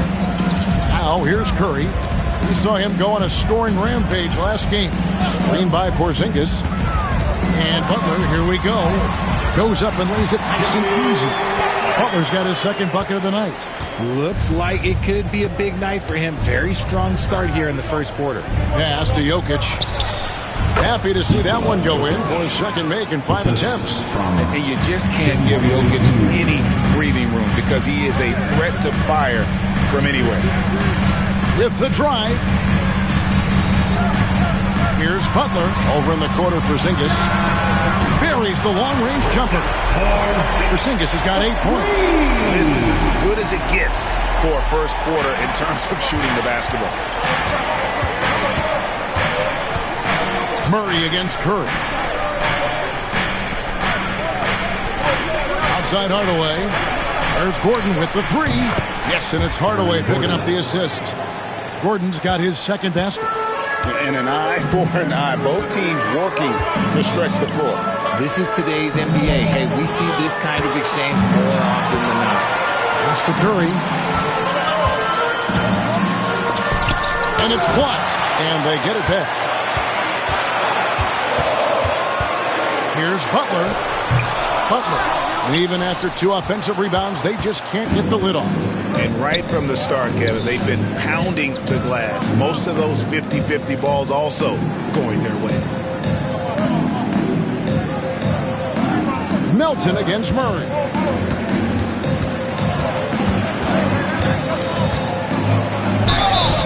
Two free throws coming up, and they call the shooting foul. And Greg, something that is so important to this team, Jamal Murray's shot creation. It is, Kevin. He creates so much with the ball or off of it. The work he puts in on offense frees up everything for his teammates. Great competitor who's really a perfect fit with this core.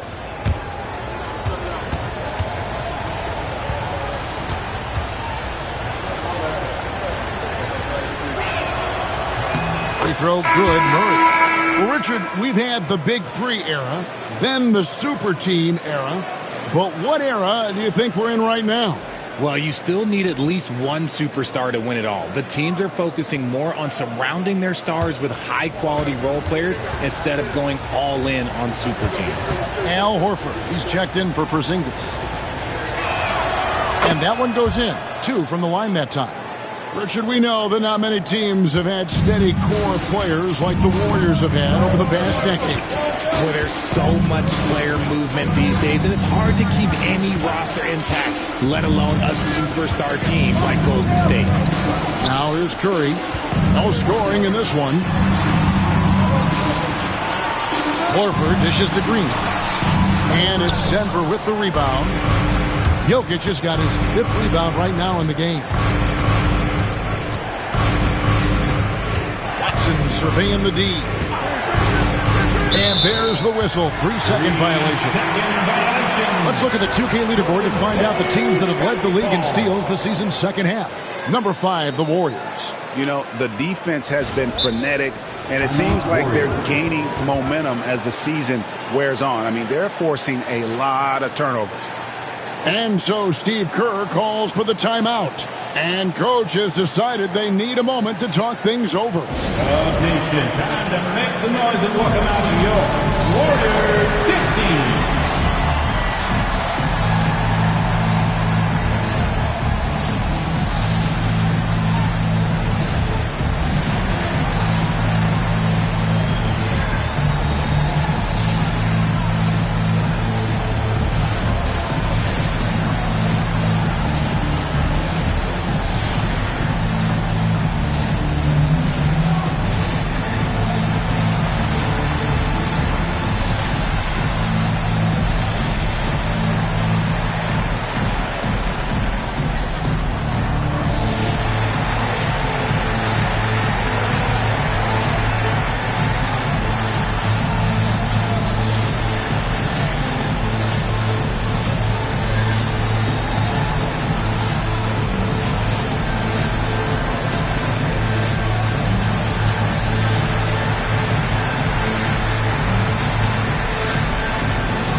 Tremendous role since the All-Star break, and he sits in the top 15 in points per game. An absolute powerhouse offensively. And it's nice when you have the NBA's best free throw shooter just keep the ball in his hands in clutch situations. He's been completely automatic this season.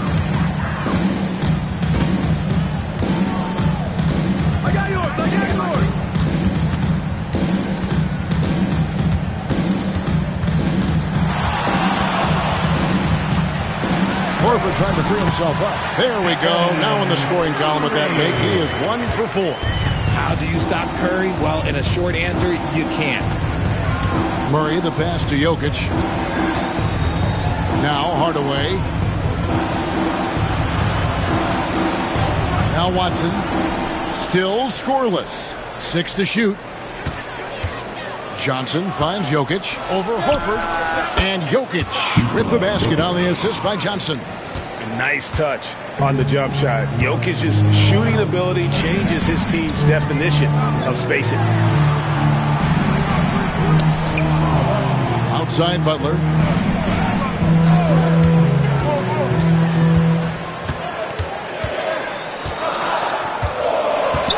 For the 3. Got a piece of it. Oh, and here we go. Watson, nobody back. And Watson slams it in. And, guys, he's not an easy man to stop when he's got the rim in his sights. Never has been, never will be. He is a determined finisher. Now, here's Butler.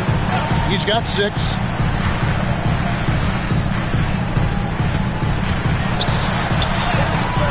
Doesn't go that time. Good defense by Jokic. And Murray's got the ball here for the Nuggets. They trail by 1. With a short break in the action, gives us a chance now to send it over to David Aldridge. Hey, Kevin, it's a cliche, but the Nuggets certainly have strong values.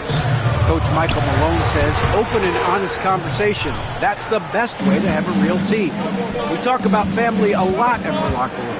Families don't always get along, but they have to communicate. All the guys that are willing to speak up, that's invaluable. Kevin? Can't put a price on it, David. Thank you. Now, here's Watson after the miss from Stephen Curry. Had enough room to finish, and that's one he'll usually make. On the wing, Melton. Guarded by Hardaway.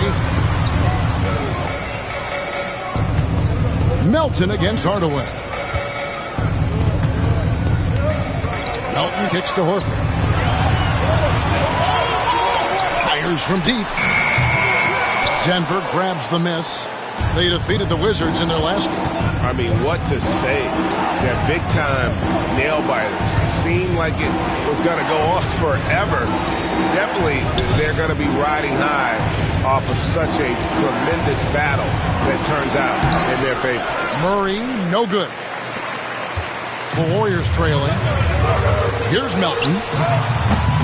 Their offense stone cold. Another miss there. Shot and game clock separated by 5. Good on the bucket. And those are the kind of nice inside looks they've gotten here in the first half. Golden State's gone 2 of 5 from three-point land here in the first quarter. Outside Butler.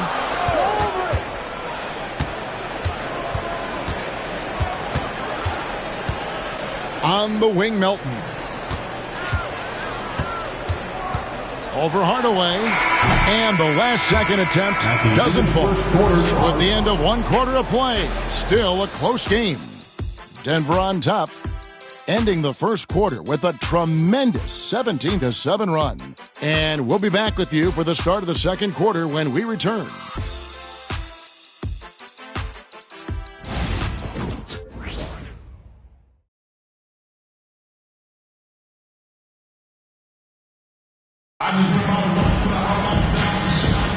And it's good to have you back with us as we celebrate St. Patrick's Day with more NBA action on 2K Sports. And the Nuggets, guys, what jumps out to you numbers-wise? Well, they use the fast break to generate some easy buckets before the defense could get set. In this league, it is so hard scoring in the half court, so you have to run every time you get the opportunity. On the floor for Denver as we get going here in the second quarter. We've got Tim Hardaway Jr. Jonas Valanciunas is out there with Gordon. Then it's Johnson, and it's Pickett in at the point. And eventually, every player, GA, has to grapple with age, realizing they've lost a step or two against the young fellas. And sometimes that is a very slow realization. Oh, it is, Kevin. Hopefully, by that point, it's less about financial security and more about prolonging the inevitable, simply for the love of the game. First free throw is good. And you got to love a vet like Tim Hardaway Jr. He knows the game well, knows how to go out there and produce for his team. And the Warriors making a change here. Santos is checked in.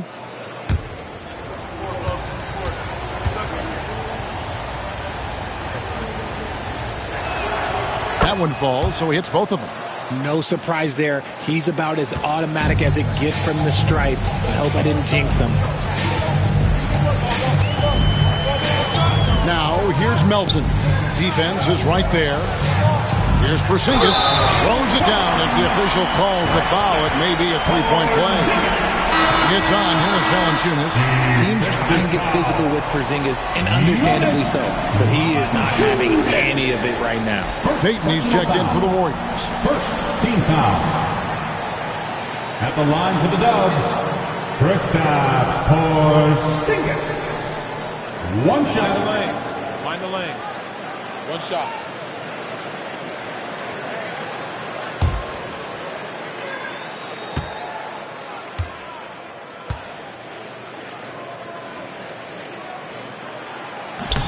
Over the last few seasons, we've seen the resurgence of Porzingis.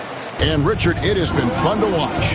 Kevin, he's been effective on both sides of the ball. He's always been a good player, but his recent fit has really improved his play. Now, here's Gordon. He had 25 points in the win against Washington, and it's good for 2. Warriors trail by 4. Pass to Melton. Second quarter of basketball, about 1 minute played so far. And here's Porzingis for a three. That's no good, but just his first miss in 5 shots. He's cooled down a little bit after draining those 2 3-pointers in the first quarter. Gordon deciding where to go with it. And he could not get that one to go. A lot of contact, and he'll go to the line for 2. And an active player, Gordon can be a handful to keep up with throughout the course of the game. The Nuggets have been solid at the line so far, 4 for 4. And they've had really good numbers all season from the free throw line.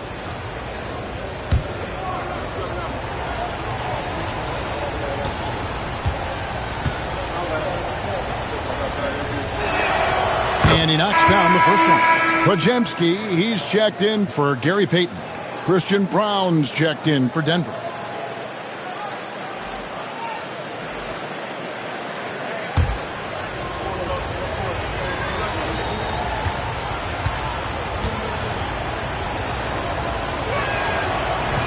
He hits one and misses one, each at the line. As we've gotten closer to halftime, their style has become more and more physical. Pass to Podziemski. Now here's Melton. A towering presence inside. When Porzingis is this close, you almost have to foul. Second team foul. He's gone 1 of 1 in the game so far from the line. And with a percentage of 82, he's been one of their more dependable shooters from the line. Take a break. Take a break. 2 shots.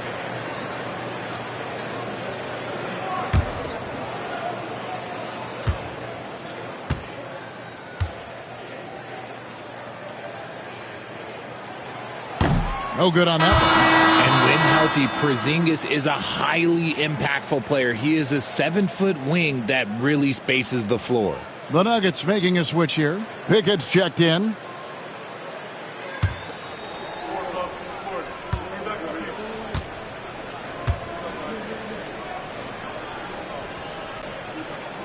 Good on the second free throw. And here in the second quarter, he's starting to work himself to the free throw line. That's a good move.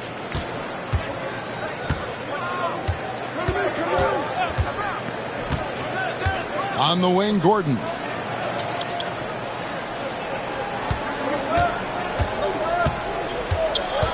Johnson outside. Here's Brown. He's defended by Podziemski. See, that miss right there. It's why teams try to avoid the mid-range jumper these days. Sinks it, and the shot from Porzingis. 14 points for Porzingis. We've seen Porzingis be this dominant before. For him, it's all about keeping that confidence. To the middle. Gordon, the pass to Brown.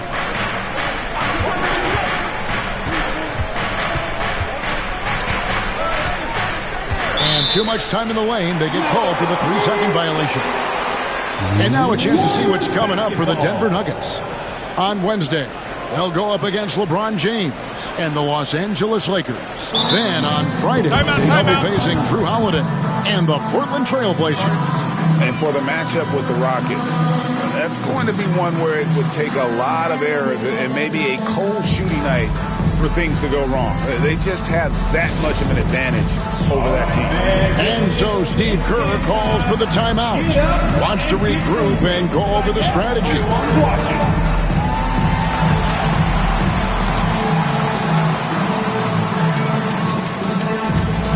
Next lesson, please.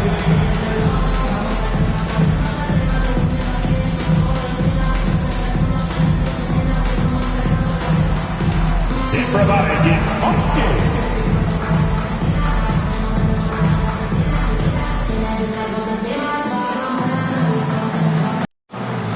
got the camera right on it.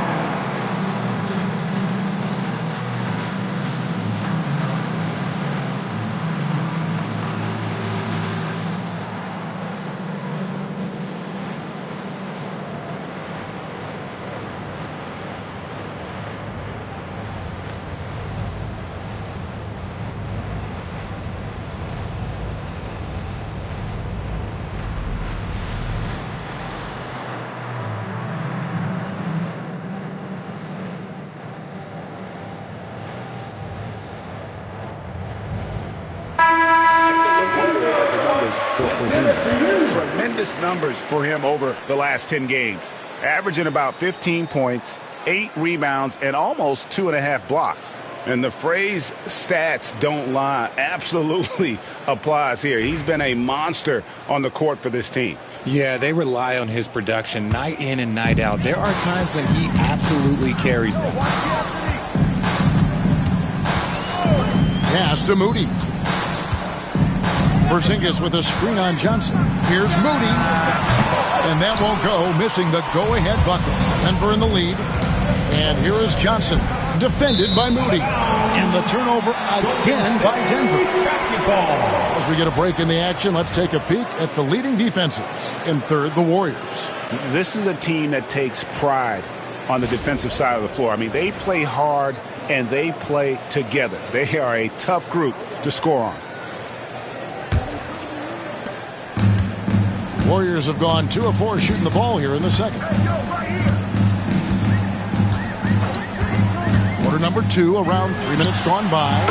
They now take the lead. Melton's got his first bucket of the game, and he's on the board for 3. Here's Pickett. He's guarded by Melton. Pickett passes to Gordon.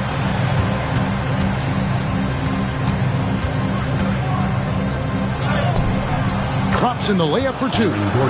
Gordon's got 5 points in the quarter. Not one to shy away from contact. It's all part of the toughness that Gordon brings to the table. Podziemski finds Melton.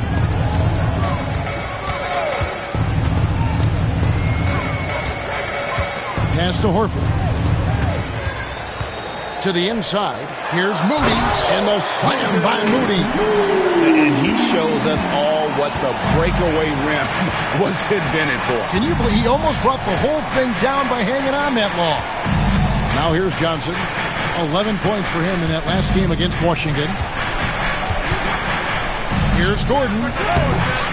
And the rebound goes to the Warriors.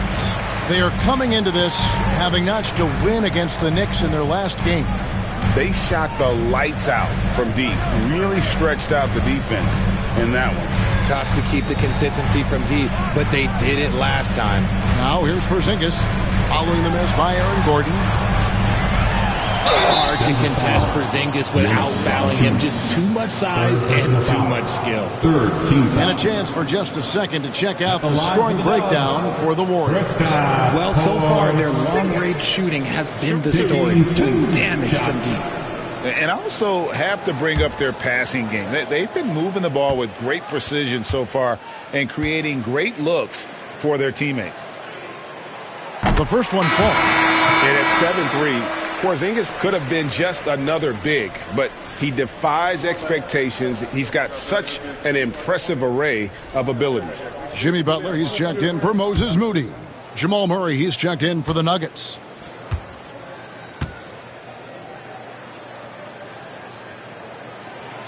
And both free throws good for Porzingis. And it's been a really good day for him at the line. Some other bigs have well-documented problems on their free throws. He's not one of them. Now, here's Johnson. Hasn't made one yet. Valanciunas, good. And he's pretty relentless inside. Valanciunas gets after it down low. It might not always look pretty, but he makes the most of his chances in the paint. Here's Podziemski. He's coming off a 13-point game against New York. Fade away. It's hauled in by Gordon. Well, that's what you get when you go for style points with the fadeaway. And look, he paid the price. Porzingis with the block. They get it back. And here is Murray. He had a 24-point outing in their last game against Washington. And even while he was piling up all those points, he still found a way to create chances for his teammates. The assists just kept on coming. No question he got bumped on that shot. He's gone 2 for 2 at the line so far. Taking 2 shots. And what a season he's had at the foul line thus far. 86% from the line.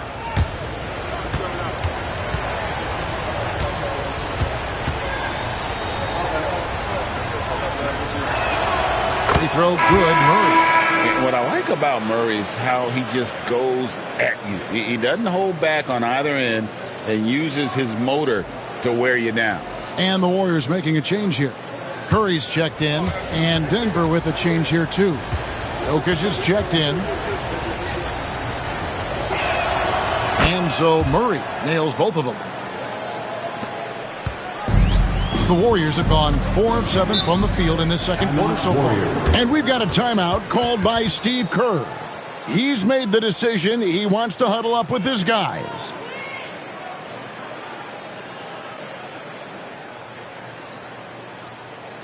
And let me hear you one more time for your defense breakers.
Now that we have a second, let's take a quick peek at the rebounding numbers for the last handful of seasons for Jonas Valanciunas.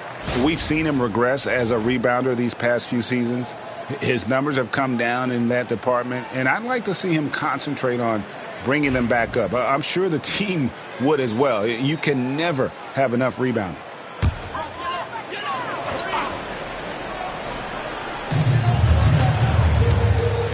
Curry passes to Horford. Now here's Curry. He's a guy we see deliver on a nightly basis, averaging about 24.5 points a game. 6 on the shot clock. Curry crashes inside. But you're asking for trouble when you give Curry this positioning.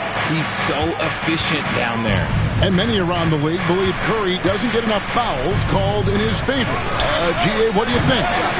There could be some truth to that. He gets held and grabbed more than anyone when running off screen, but especially blatant on drives to the rim. Good at keeping the game simple. When Curry sees the mid-range J open up, he rises up with confidence. Brown, the pass to Murray.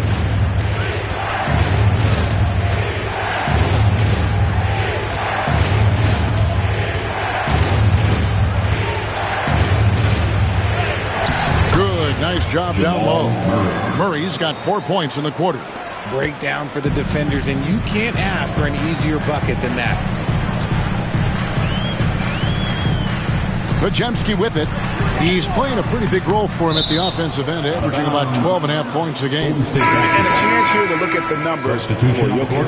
5th in rebounding, and he's a defensive ball hawk. You can't let your guard down. Remember, he's 10th in the league in steals per game. And as you said, dropping dimes at a top 5 pace. He's in total command of his team. They look to him for leadership, and he does not disappoint. Zeke Naji, he's checked in for Aaron Gordon. After failing to get going in the first quarter, he's looked much better here in the second. Murray against Curry. Pass to Jokic. Outside runner. That's in, coming off the assist from Johnson. Johnson's got 3 assists now in this one. Murray against Curry.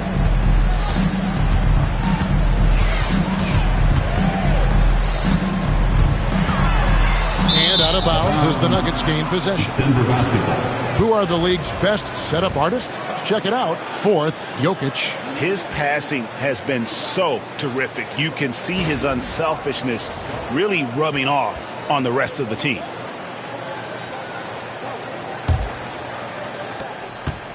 And so it's Murray who brings the ball up for Denver. Pass to Brown. Back to Murray. Down low. Here's Jokic. And Jokic slams it in. And so creative with the ball in his hand. Murray draws the defense in and then makes a terrific pass. Now here's Curry. He's got 9. Butler feeling out a bit. Pass to Horford. Curry with it. He's covered by Murray. Lets it fly. Curry can't get it to go. For Denver, they've gone 6 of 10 from the floor here in the second quarter. Kicks it out to Johnson. Now Jokic. Jokic draws the double. Here's Brown. He's defended by Podziemski. Warriors have gotten 7 of their 12 field goal attempts to drop here in the second quarter. Up over 50%. Outside, Horford. Curry against Murray. Curry goes inside. And putting that reach to work, Jokic just erasing that shot attempt. Johnson kicks to Murray. Back to Johnson. Pass to Jokic. On the top of the key. Warriors with the rebound. Horford's got rebound number 5 here tonight. Podziemski with it. Here's Butler. Can they get it? And it's Jokic with the rebound. Jokic has got 11 rebounds in the game. Here's Murray. And that one, good. Murray's got 12 in the game. And they're forcing the ball inside, and it's working like a charm. And the latest now from our sideline reporter, David Aldridge. David, it's all yours. Take it away. Thank you, Kevin. Nikola Jokic may not be the most physically gifted, but there's an old saying in basketball, you're as fast as you can anticipate. LeBron James says he sees plays before they happen. A lot of people don't understand it, but I do. He's special. Kevin? You know, his mind for the game is just on another level. We appreciate that report. Now, here's Jokic following the miss by Al Horford. Shot by Johnson, no good. Johnson against Butler. Some nice passing by Golden State here. Here's Curry. The focus from Curry. Gets it to fall inside. And giving up some inches inside, but makes up for it with an aggressive stop. Yeah, you can give up some size, but that shows you how fearless he is, willing to attack the basket no matter who is in front of him. Jokic finds Johnson. Murray against Curry. Murray, no good. Golden State's gotten fewer than half of their three-pointers to go down tonight. They're 4 for 9. Pass to Podziemski. There's a good screen. Outside Butler. Horford in the post. Still without a basket. Oh, that's just a crafty attack by Horford, taking his motion into the inside. The Warriors have put up good numbers at the charity stripe, converting 6 of 7. And they've had really good numbers all season from the free throw line.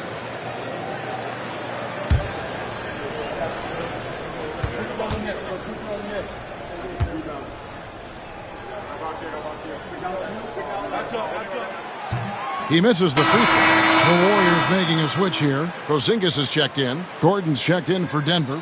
Peyton Watson comes in for Johnson.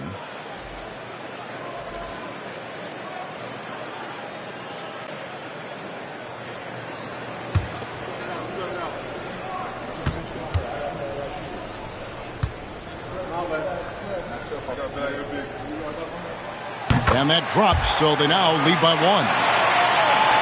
51 seconds left to play here in the half. Now Murray. 12 points for him. Shoots over Curry. The Nuggets with another miss. Butler on the wing. He's covered by Watson.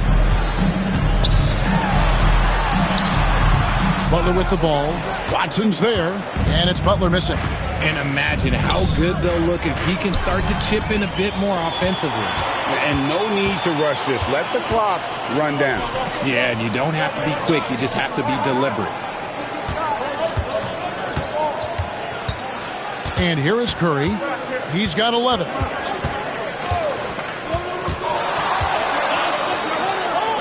Takes the three. And the last shot before the buzzer is off. A big-time effort for Porzingis, providing a lot of energy for the Golden State Warriors. He notched 8 points in the quarter and has that terrific basketball instinct on display. It's time now to go courtside as we send you over to David Aldridge from the sideline. David, take it away. Thanks very much, Steve. Some great engagement defensively. What's happening that's good at that end of the floor? I think they're just playing hard, rotating, playing for each other, and I think they've done a better job of avoiding fouls and just playing through. Steve, thanks for your time. Back to you. Okay, David, much appreciated. And now time for halftime, so we'll be back in just a bit to get the third quarter underway.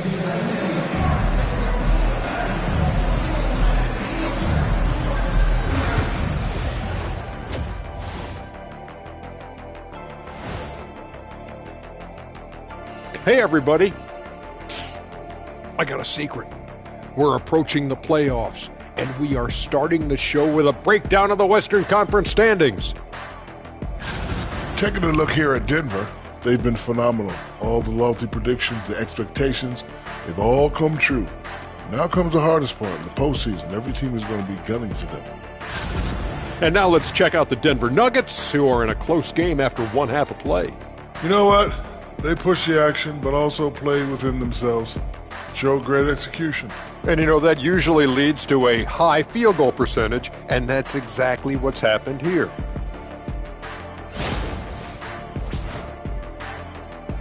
And that's a halftime wrap. Let's get back to the second half with the call by Kevin Harlan and the crew.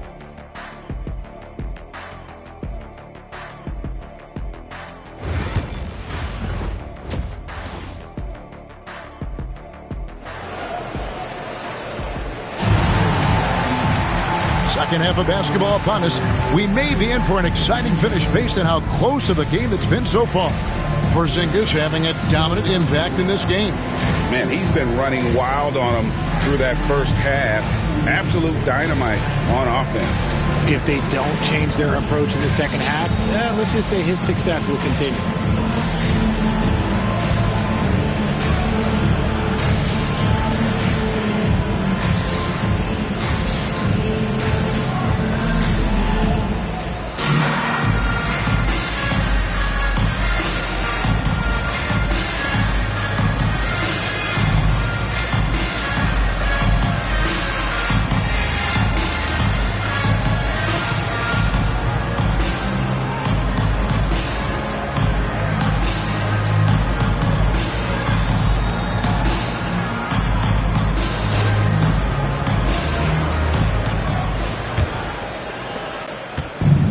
Murray's got the ball here for the Nuggets. And when this game is done with, they'll be off to Los Angeles, taking on the Lakers. That'll be the second on the road in the midst of this long 4-game road stand. In the backcourt, we'll see Curry and Podziemski. Green is out there with Porzingis, and it's Butler in at small forward. That's the Warriors' 5. Now here's Green, following the miss by Jamal Murray. Pass to Butler. At the top of the key, Curry. Good, and Butler gets the assist. Curry's got the first bucket of the third here for the Warriors. Honestly, guys, Curry is the best three-point shooter I've ever seen. Porzingis against Jokic. And here is Murray. There's the drive. Count it, and the foul. It's on Porzingis. Yeah, heard the whistle and then kept his focus and able to still knock it down. So far, he's hit all of his shots at the foul line, going 4 for 4. Jamal Murray at the line for 1.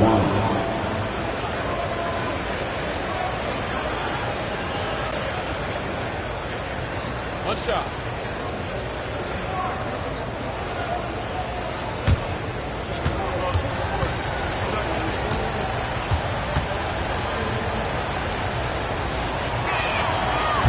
On the free throw, no good. Richard, when it comes to Draymond Green, we know about his defense, but what does he give you offensively? I think it starts with his passing. Not many big men can do what he does the way he does it. And especially effective when he's hitting the three ball, stretching the floor, allowing for more space for his shooters. Keep getting it to this man. I mean, once Porzingis catches fire, there is no putting that out. Back to Murray. Pass to Watson. Jokic with his screen on Butler. Watson for three. Gets the three-pointer to fall. Watson's got 7 points. Pick works well there. Not much resistance from the D. Yeah, that just comes down to a lack of effort. The defender has to do a better job fighting through the screen. Now here's Curry. He's got 14. And the defense was right on him there. Nice contest. It's stolen by Green. And we're just about 2 minutes into the second half now. Butler on the way. Porzingis sets the pick for Butler. Right side, Green. He gets that one. Green's got his second basket of the night. And this has been a nice start to the second half. They're 3 out of 4 in a rhythm on the offense right now. Murray against Curry. Pass to Jokic. Over Porzingis. And it's Jokic missing. Warriors leading by 3. Here's Butler. And Butler running the floor. Butler on the break. You can't give him any room to run or you might get your feelings. And it's Michael Malone calling timeout here. He's ready to talk things through with the team.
Take a look at the 2K leaderboard for a moment, and the point guards that have been cashing in on all their opportunities at the free throw line since the All-Star break.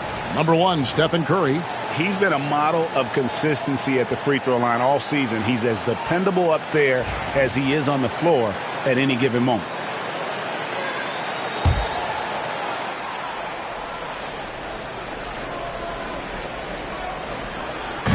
Warriors on D. It's a 5-point game.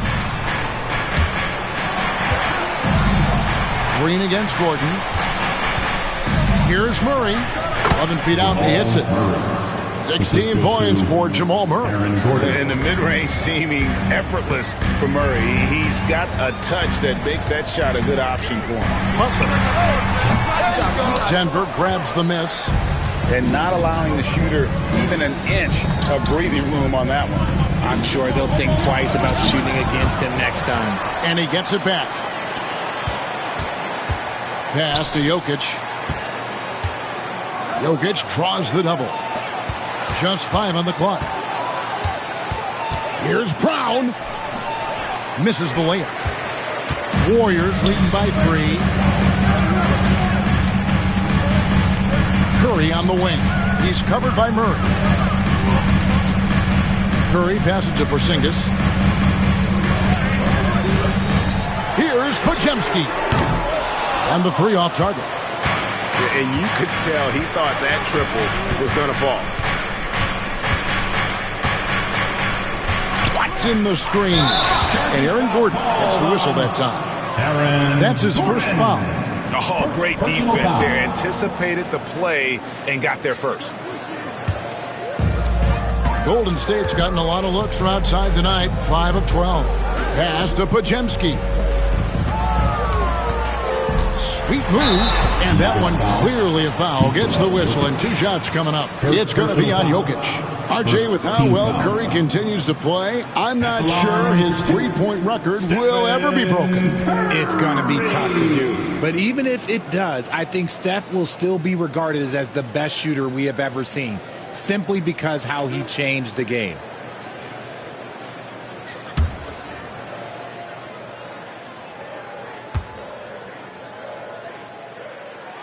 And he makes the first. What you appreciate most about Curry is his confidence, especially when it comes to how far he can connect from.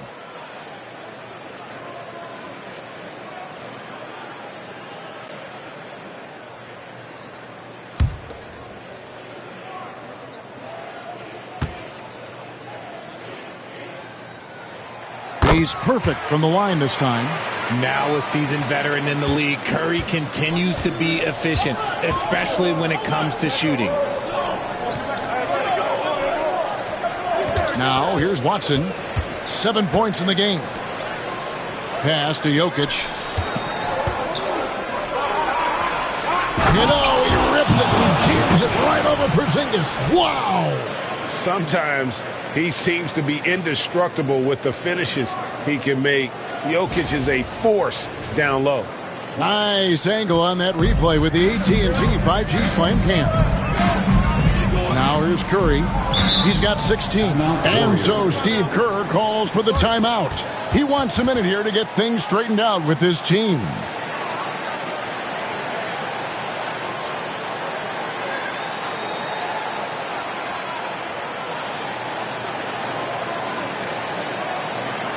Ladies and gentlemen, your Warriors U15.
The numbers for Murray.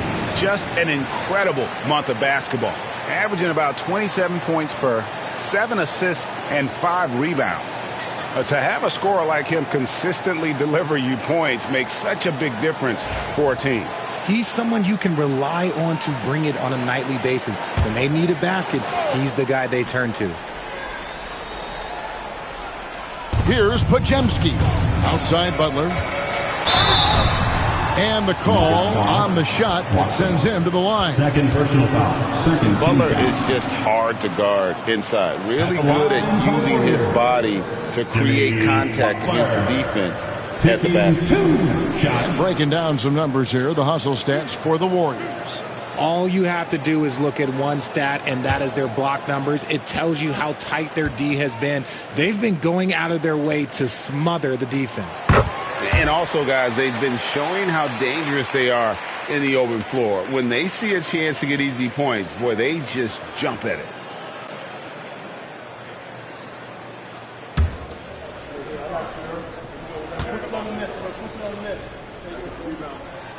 And he makes both free throws.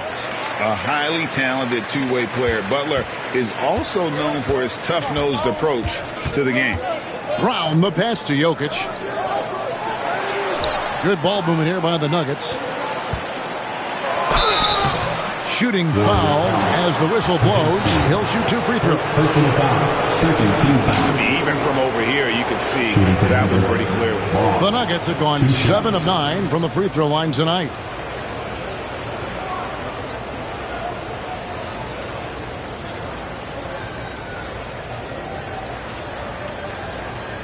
Take a break. Take a break. 2 shots.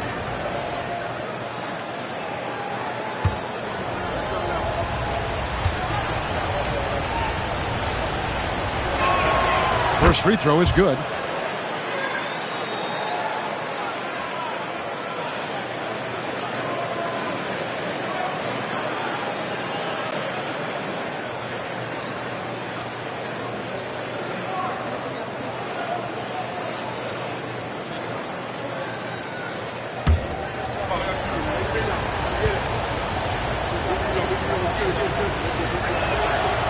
No good on the second free throw. Warriors leading by 4. Podziemski with it.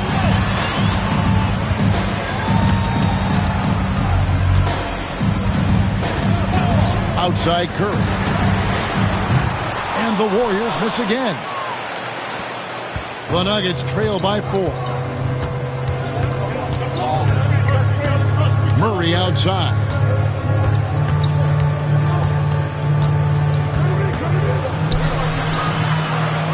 He's fouled pretty hard on that shot, but he's got the chance to pick up the points at the line.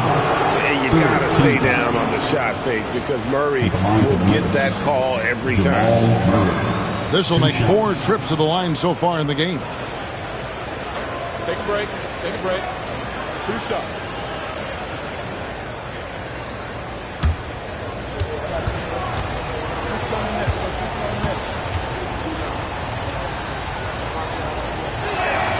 The first one falls.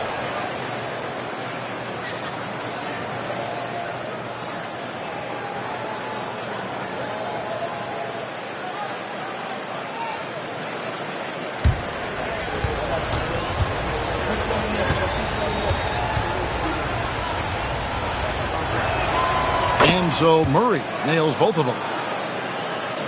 And it's the Warriors with the ball. The lead is 2. We're playing host to Toronto for the next one. Curry dishes to Butler. Porzingis trying to get free. And there's Stephen Curry on the assist by Butler. Butler's got his 5th assist in this one. To the paint. Here's Jokic. The slam by Jokic. Oh, that's just too easy for Jokic. This is why defensively you've got to get him away from the basket. Curry is inside. He's covered by Murray. There's Green with the 3. It's hauled in by Watson. Well defended that time. He's a shooter that the D has to close down on quickly when he's ready to pull the trigger. Now here's Gordon. He's got 10. Here's Jokic. Nice D from Porzingis. Golden State's gone 1 of 4 in 3-point shots here in the third. Inside, here's Podziemski. The shot's good on the assist by Butler. Podziemski's got his 2nd bucket of the night. There is the all-around game of Butler. A nice assist to cash in on that possession. Jokic high post. Over Porzingis. Another miss by Jokic. And here's Green. He'll bring it up for the Golden State Warriors. 4-point game from 13. Jokic grabs the miss. Jokic has got 14 rebounds for him tonight. Wow. Pass to Murray. Jokic with the screen on Curry. Murray from deep 3-point territory. Off target from 3-point range. Warriors leading by 4. Here's Green. Taking a look at his numbers, he averages about 7 points a game.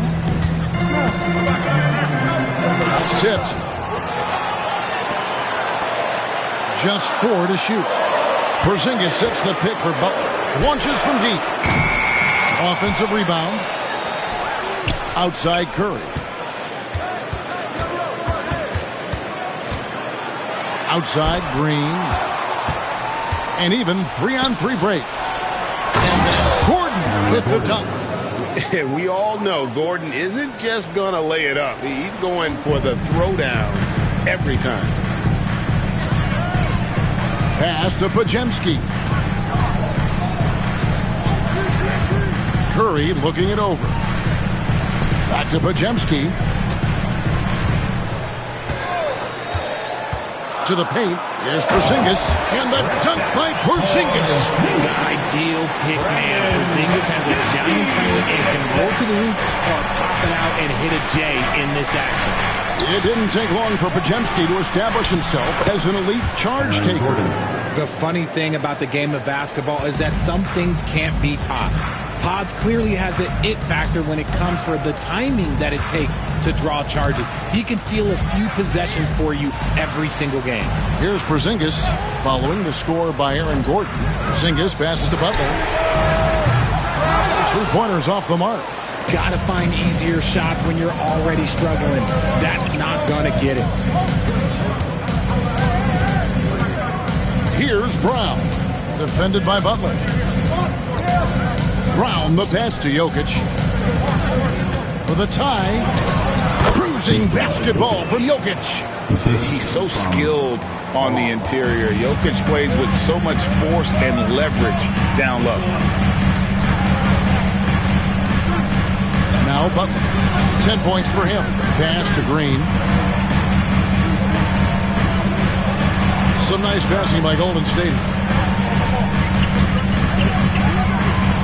Outside Butler. Over Watson. Butler, no good. Nothing seems to be going his way this quarter. Yeah, straight up, guys. Like, he's ice cold, like freezing. What's colder than cold? But you don't have to shoot it, my guy. It's okay to pass the ball. So it's Denver now. Jimmy Butler unable to get his last shot to go. Denver needs to get off the shot. Watson, that's for 2. And it falls over the rim and in. Watson's got 5 points in the quarter. This team really feeds off of one another in terms of their energy.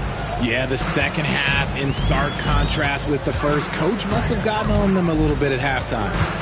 Now here's Curry. 18 points for him. Left side, Porzingis. Back to Curry. They could use a bucket. And Jokic with the rebound. Denver in the lead. And man, is this team on a roll right now offensively, Greg. So fun to watch. They're playing with so much confidence, which is why they're tearing it up on this end. Now, here's Butler. As you can see from his numbers, he's been a key component in their offense. He's averaging almost 18 points a game. Curry can't get it to go. And the rebound battle split evenly thus far. Here's Brown, defended by Butler. Brown, the pass to Murray.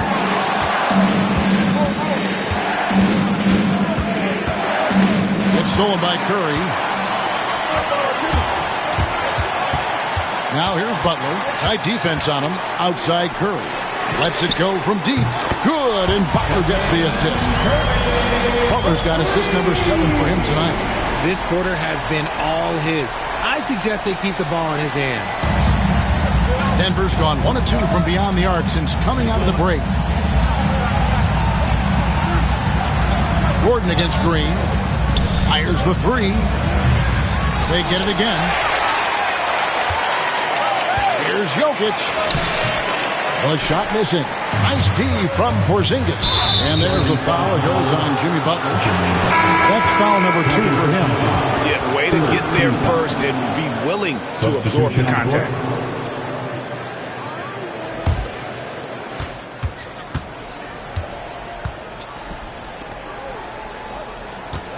Here's Gordon. And the last shot at the buzzer doesn't go in for him. It's been all about Stephen Curry for the Warriors. It's been an excellent game for him offensively. He's got 21 points and counting. We'll take a quick break and then back to the action here.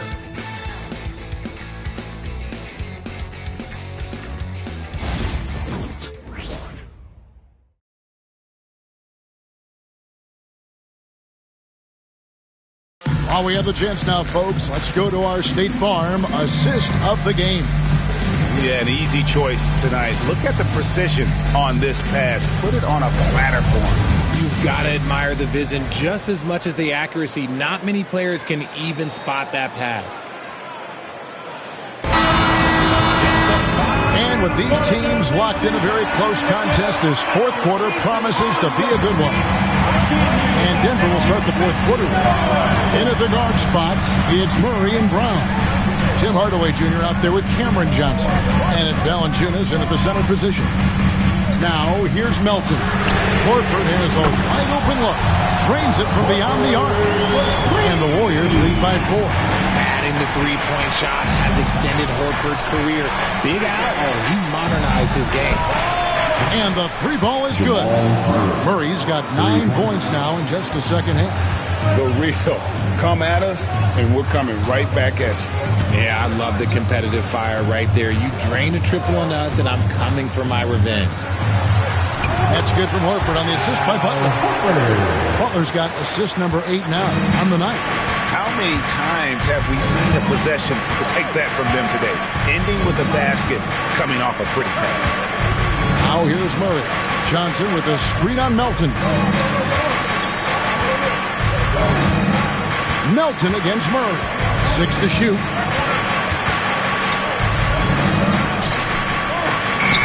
And it's good with time running down to the shot clock. Murray's got 5 points in the quarter. And there's the mental savvy of Murray, keeping one eye on the clock. Pass to Horford. Good work defensively by Johnson. And so it's Johnson who brings the ball up for the Nuggets. Murray outside. Outside Hardaway. No luck that time on the shot that would have put them on top. And taken away by Johnson. Last quarter of play, about 2 minutes in now. Pass to Valanciunas. Valanciunas sets a screen for Murray.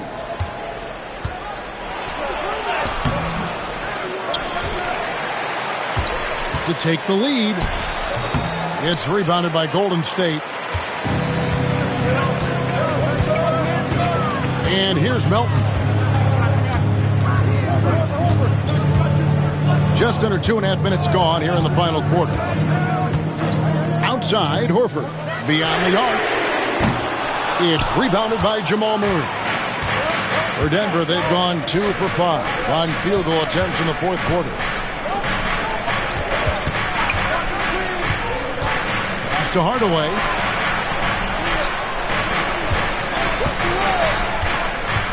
Shot clock at 5. Lays it up and banks it in. A power move by Hardaway. Not just a jump shooter, folks, though he does like that jump shot. Butler takes it in. Now Pajemski. Pass to post. Outside Butler. Trying to get something going. Drills it from outside. And certainly they are not hesitating. Letting it fly from deep here in the second half. The Nuggets trail. Now here's Murray. Valanciunas with a screen on Melton. Murray against Melton. Just 5 to shoot. Valanciunas with a screen on Melton. For 3, Murray. Again, the miss by Murray. Not quite enough defense. That time around, just lucky he was off. Here's Butler. And foul on the shot. He'll shoot 2 at the free throw line. First personal foul. It's going to be on Jamal Murray. And one thing they'll never have to worry about with Butler, he's always going to take initiative. Taking 2 shots.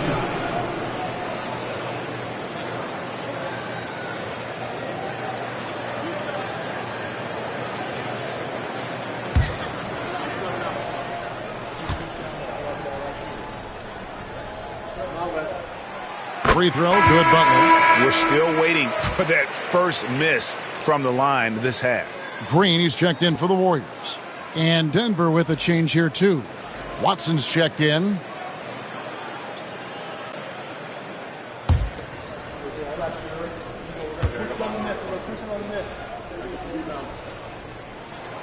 So he makes 1 of 2 as the second one misses. The Nuggets trail by 3.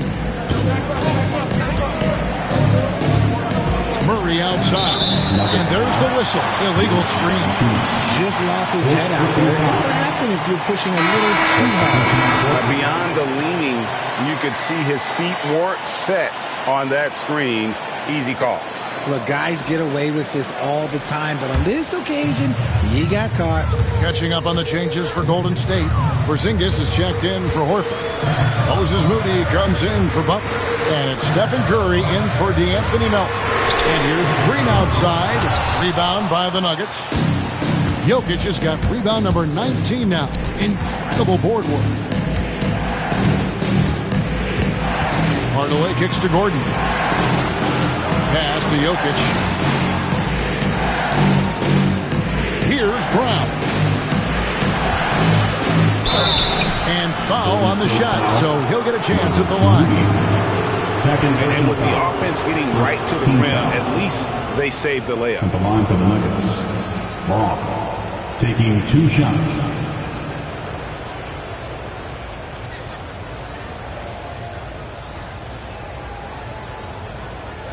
Shooting 2.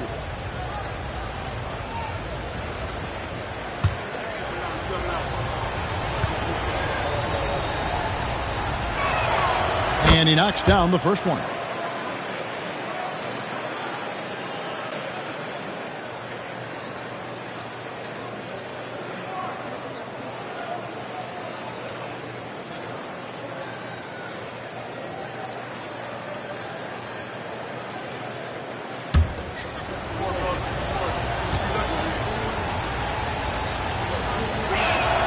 That's also good, so he hits both free throws. And it's Curry with the ball, bringing it up for the Warriors. They lead by 1. Takes it inside, and Curry drives in for the basket. What focus from Curry on offense so far, doing everything he can to provide a lift for his squad. Hardaway passes to Jokic. Yes, and it's Hardaway picking up the assist. Hardaway has got 3 assists in the game.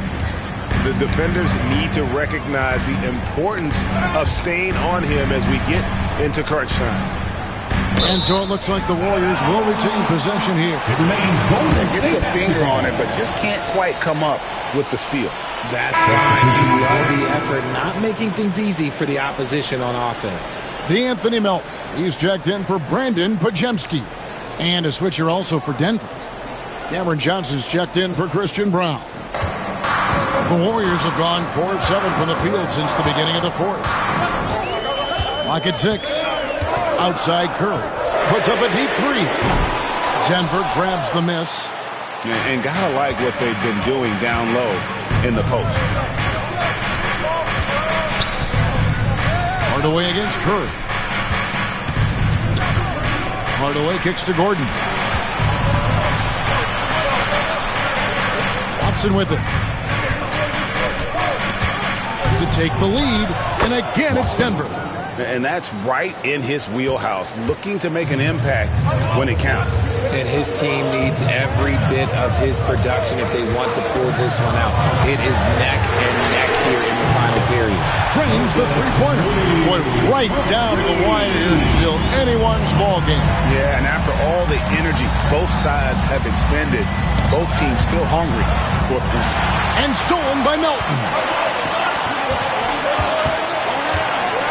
Outside Curry, trying to find Moody, gets it to him. Melton passes to Porzingis. Now, here's Moody. He's covered by Watson. The shot by Curry, no good. I'm trying to think of the last time I saw him miss a shot like that. It's been a while. Watson kicks to Gordon.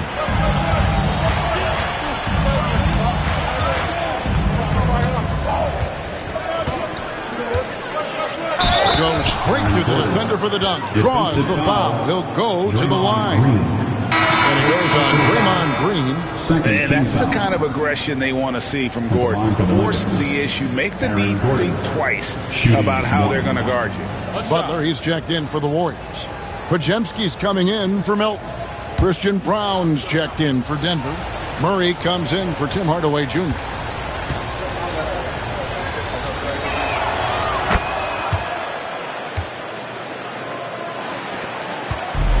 Golden State's gotten 3 of their 6 3-pointers to fall here in the fourth. Outside Butler. That's to Porzingis. Over Jokic. Drops one in from the wing. Porzingis has got the game tied up here for the Warriors. A knockdown shooter, really from anywhere on the floor. Porzingis knows he has the green light to fire from there. Lets the 3 fly. Good on the triple. And the Nuggets lead by 3. He can really stroke it from deep. You have to keep better tabs on him. Jokic with the steal. Here's Murray. And he sinks that one in the back of the rim on the way in. Murray's got 25 points in the game. Curry passes to Green. Here's Podziemski. Jokic with the steal. Pass to Watson. He can't hit that time. Nice D from Porzingis. Warriors trail by 5. Now Curry. Outside Butler. Curry against Murray. The 3, 5 to shoot. It's hauled in by Watson. Watson's got his 4th rebound with that last one here tonight. For 3, Murray. Podziemski grabs the board. And he didn't punish them for the weak coverage there, but they can't count on him to continue missing. Here's Curry. Come on, Steph, ridiculous. I think we knew who was firing off the shot here. Curry is just too consistent not to be trusted with it. Watson for 3. Score the basket. It's number 6 for him this game. 6 for 9, 67% shooting. Well, after an uneven first half, he's managed to right the ship and get things going. And we've got a timeout called by Steve Kerr. He has decided it's the right time to talk. Make some noise. Let's hear you if you want one.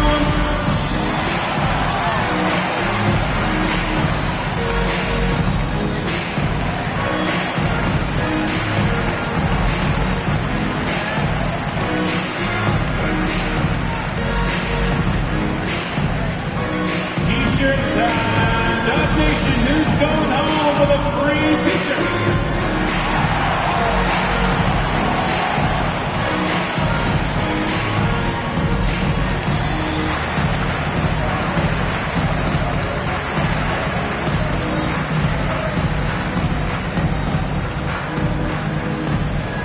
Dub Nation, you know what time it is. T-shirt time. Make some noise.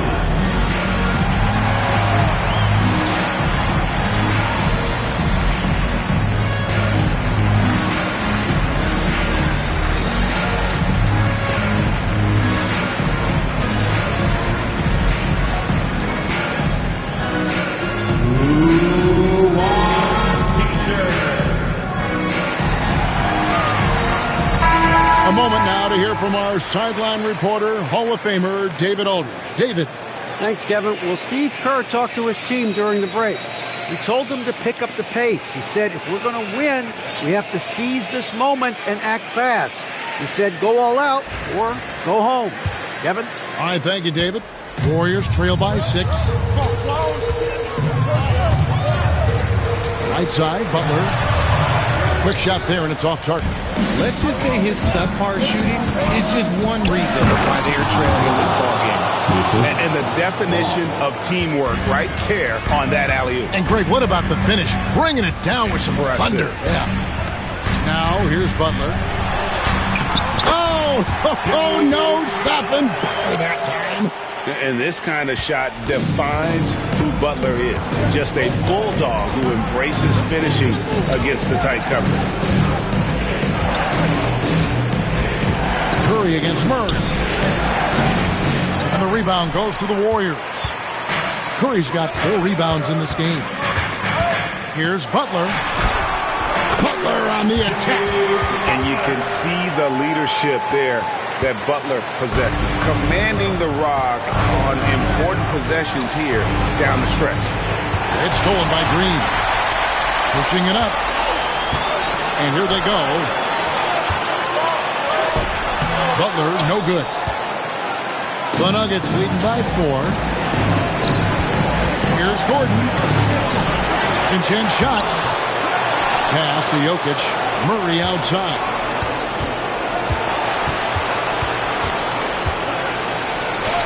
Well, it was only a matter of time, but they finally get the bucket. Murray's got 9 points in the quarter. Outside Butler. Outside Curry. Podziemski finds Butler. Porzingis sets the pick for Butler. There's the triple. From deep, Jimmy Butler! And Butler, no stranger to these pressure situations. A big-time gamer who knows how to take over on key possession. Pass to Brown. Good, and the assist goes to Murray. And the Nuggets lead by 6. Crushing blow to the host right there. I mean, they were in this game for what felt like only a second before instantly giving that three-pointer.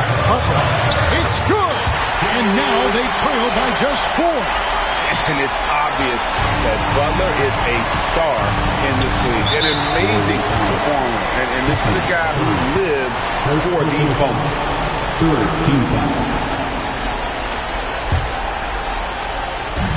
44 seconds left in the fourth quarter of this one. Brown, the pass to Murray. And they double up Murray. Pass to Jokic. And Jokic will just torch you inside.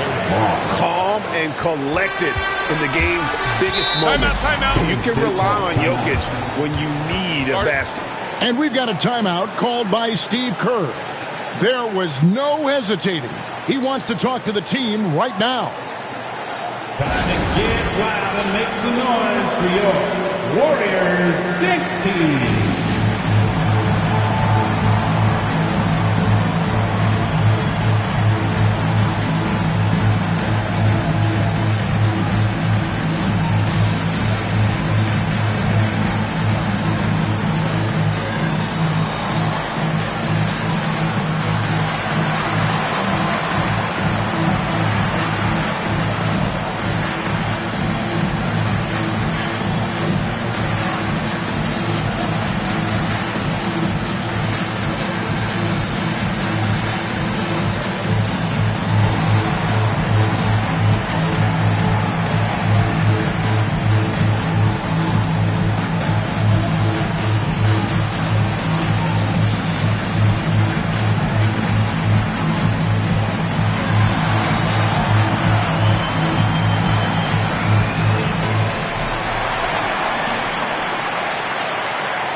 For your Warriors dance team.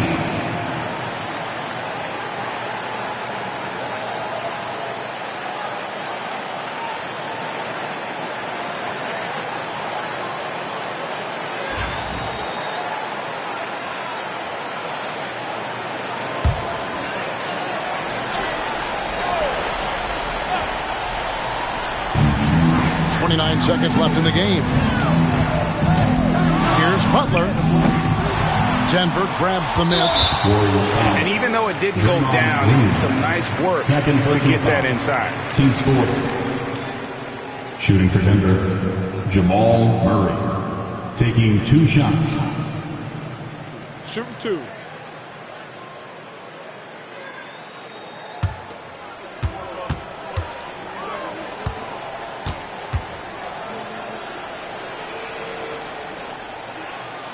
first free throw is good, and that makes it a 7-point lead.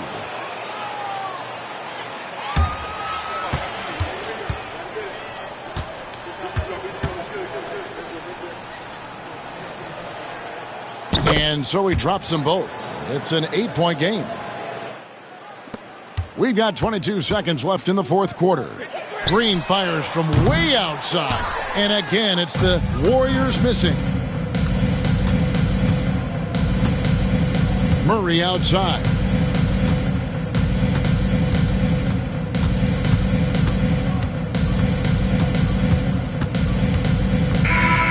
So the Nuggets win it. They came in here and took care of business like they were the home team. And Kevin, how about the mental toughness that this group showed? They were never rattled at all by the opposing fans. And now we'll go to David Aldridge, who's standing by with our player of the game. Take it away, David. Thanks, Kevin. Nikola, Coach has talked about the growth of your leadership. What's gotten you to be more vocal? I just want to help my teammates. I think if I say something, they're going to listen to me. I just want to make them better, so I'm just going to do that. Well, it sounds like they're listening, man. I appreciate it. Back to you, Kevin. Thank you, David. And that's going to do it tonight, folks, for our broadcast. For Richard Jefferson, Greg Anthony, and David Aldridge, this is Kevin Harlan thanking you for watching tonight's game on 2K Sports. And now, our player of the game, Nikola Jokic.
An air of confidence to the Suns as they arrived earlier today. Playing in front of your home fans always puts a bounce in your step.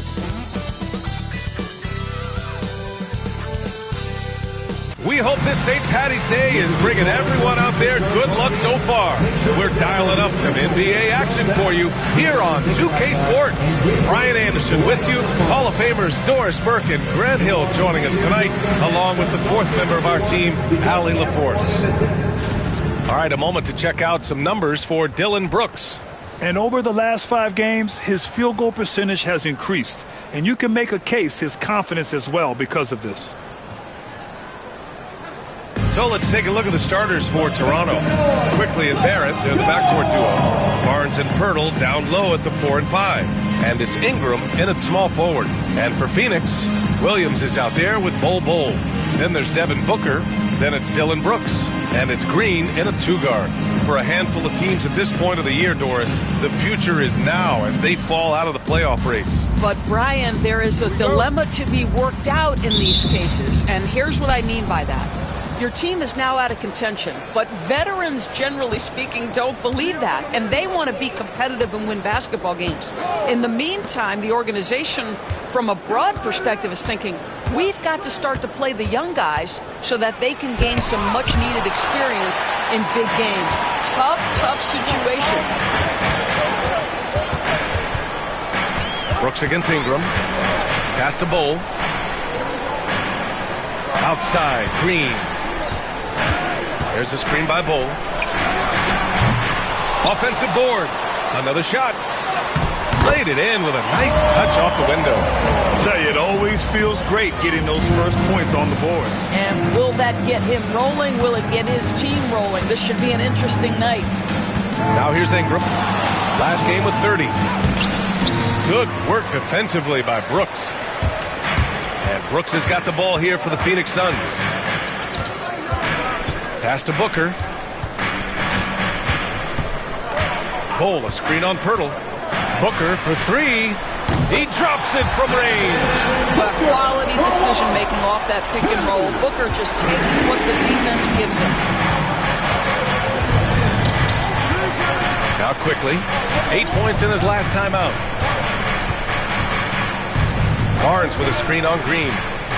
Here's Barrett. He's now 1 for 2 with that bucket. We've seen this time and again. R.J. Barrett will not be deterred by a little contact. Barrett against Green. Pass to Williams.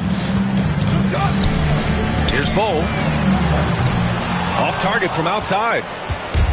For Toronto, they've gone 1 for 3 so far. Barrett.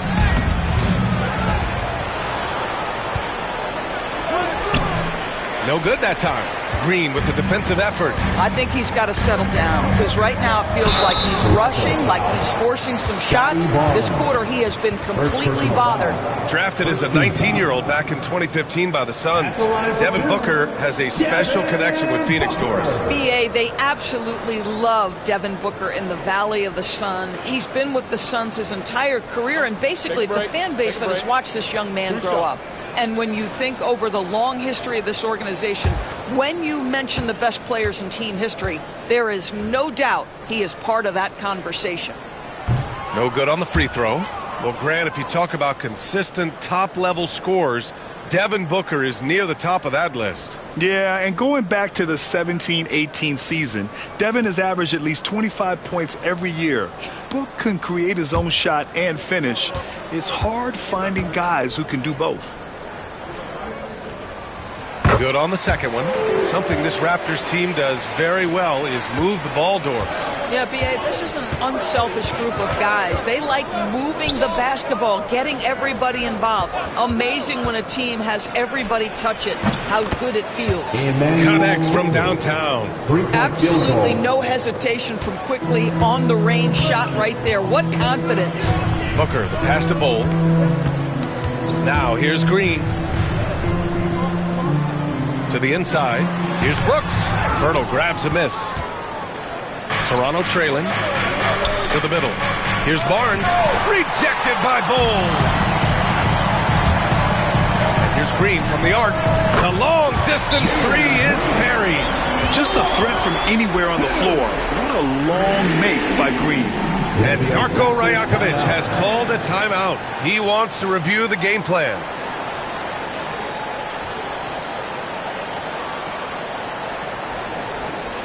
Here they come, fans. It's your one and only John Cantor.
Playmakers over the last 10 games as shown on the 2K leaderboard.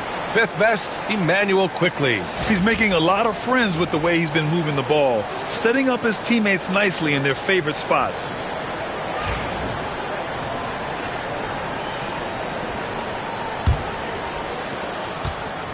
Raptors trail by 4. And here in the first, about 3 minutes in. To the inside, Barrett. Nice dish, and the layup goes down. This is a relentless scorer who is unafraid to work on the inside. In the paint, RJ making his presence felt. Now here's Brooks, an aggressive player on offense, scoring around 16 a game. Down low. Bull down low, working on Barnes. Bull, no good. The Raptors have gone 3 of 8 so far. And here's Ingram outside. And it's Phoenix with the rebound. The last time they came together was in Toronto, where they fell to the Raptors. Last time these teams met up, they practically got run over. But to be fair, they took issue with some of the calls they were handed. Yeah, their starters got into foul trouble, and it felt as if some of the calls were tick-tack, no doubt. But nonetheless, damage was done. Here's Ingram. After the basket by Phoenix on the other end. 6 to shoot. Pass to Pirtle. Oh, Williams with the block. Up top, Brooks. He's guarded by Barnes. Cole, screen on quickly. Booker for 3. Pirtle grabs a miss. Barrett has got the ball here for the Raptors. Trailing by 4, coming off a win against the Blazers. Sometimes it's difficult to get good looks on the road, but they ran the offense brilliantly. Well, they knew exactly how to approach that defense. They shot a fantastic percentage because they got quality looks. At the line for 1.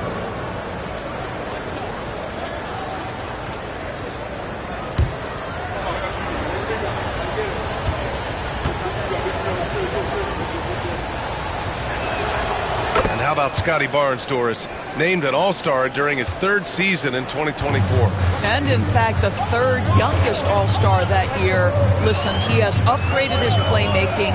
He's still getting better, and I think that's the scary part for the rest of the league. Booker, no good. And this is a shot he can definitely make, and the defense not a factor at all. Here's Barnes. And no good. Had a chance to take the lead. Phoenix has gone 2 of 5 from deep. Pass to Bull. Outside Booker.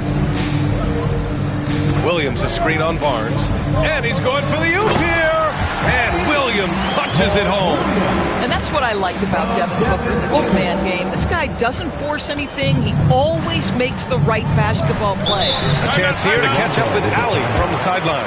Earlier, I spoke with Mike Budenholzer. We got to talking about Brandon Ingram, and I asked how Coach thought they might limit him tonight. Coach told me, well, there's nothing we can do about his size and his length, so we're hoping just to frustrate him and keep him off balance by getting up in his business and contesting shots. Hopefully that plan pans out for them, guys. As always, Allie, thank you.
Barnes finds quickly.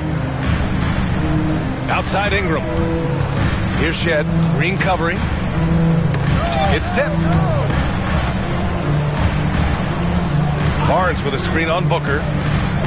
Shot clock at 2. 19-footer. Rebounded by Green. Phoenix leading by 3.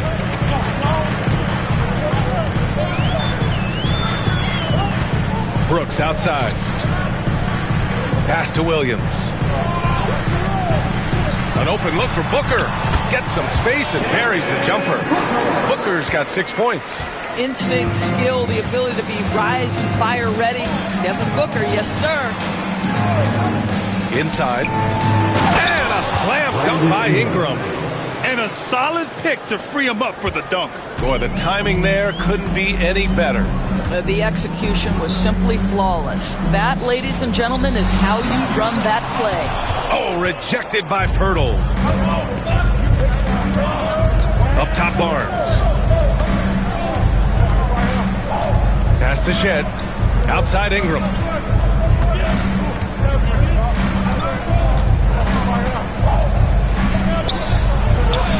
Counted. 2 for 4 from the field now. It's hard trying to match up with Ingram, especially when he's looking to score inside.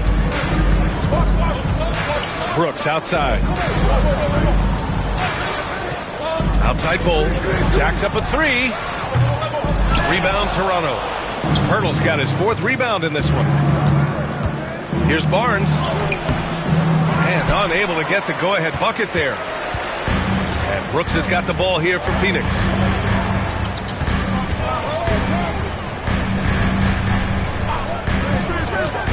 Three-pointer. He buries it from 3. Brooks has got his 2nd basket on the night. You got to at least honor Brooks' three-point shot if you're the defense. I mean, he is more than capable of connecting. Pirtle with a screen on Brooks to the paint. And the dunk by Pirtle. He was gripping the rock on the weight of the slam. No way he was going to get stripped on that one. To the right side. Here we go, 1-on-1. Here's quickly. Oh, that doesn't go on the chance to tie. The Suns have got 7 of 15 to find the net. Brooks, the pass to Booker. Williams against Pirtle. Clock at 6. Pass to Brooks. Williams a screen on Ingram. Three-pointer, Brooks. Toronto grabs the miss. Pirtle's got a rebound number 5 here tonight. So far, rebounding has been a focal point for them. And here's Quickly. To the middle. Here's Ingram. And there's the rejection. The strong defense from Brooks, using his instincts there to come away with the block. Booker looking around.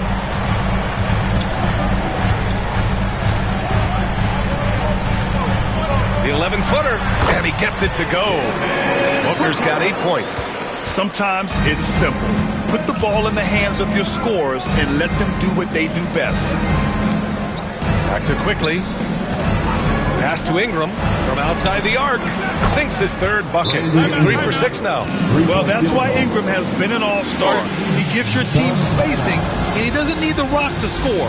And the timeout called by Mike Budenholzer. He wants to make sure everybody's on the same page.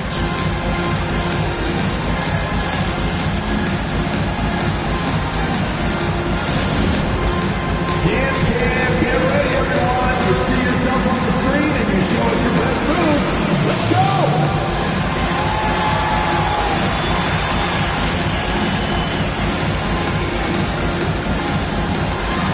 Keep it going.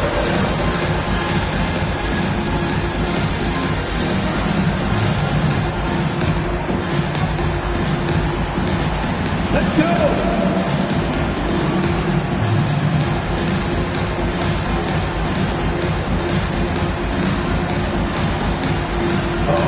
Sit down.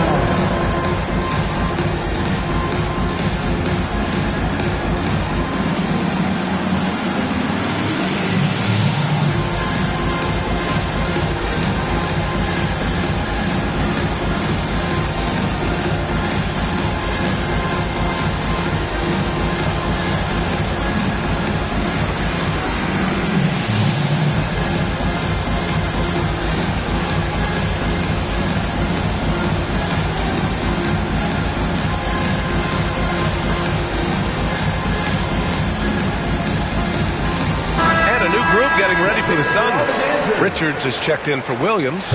O'Neal comes in for Bull. Martin, he's checked in for Brooks. And it's Allen in for Devin Booker. Jackson Davis is checked in for Toronto.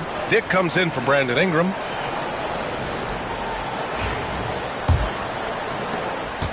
The Suns leading. And Devin Booker is already one of the greatest players in Suns history, Greg. Well, you could argue that Steve Nash still ranks ahead of him. He did win 2 MVPs with the Suns. But when it's all said and done, I think Booker will be regarded as the best. Sinks it from distance. You love the confidence Green has. He wastes no time going up with the shot. Takes a step back. Barnes in the post.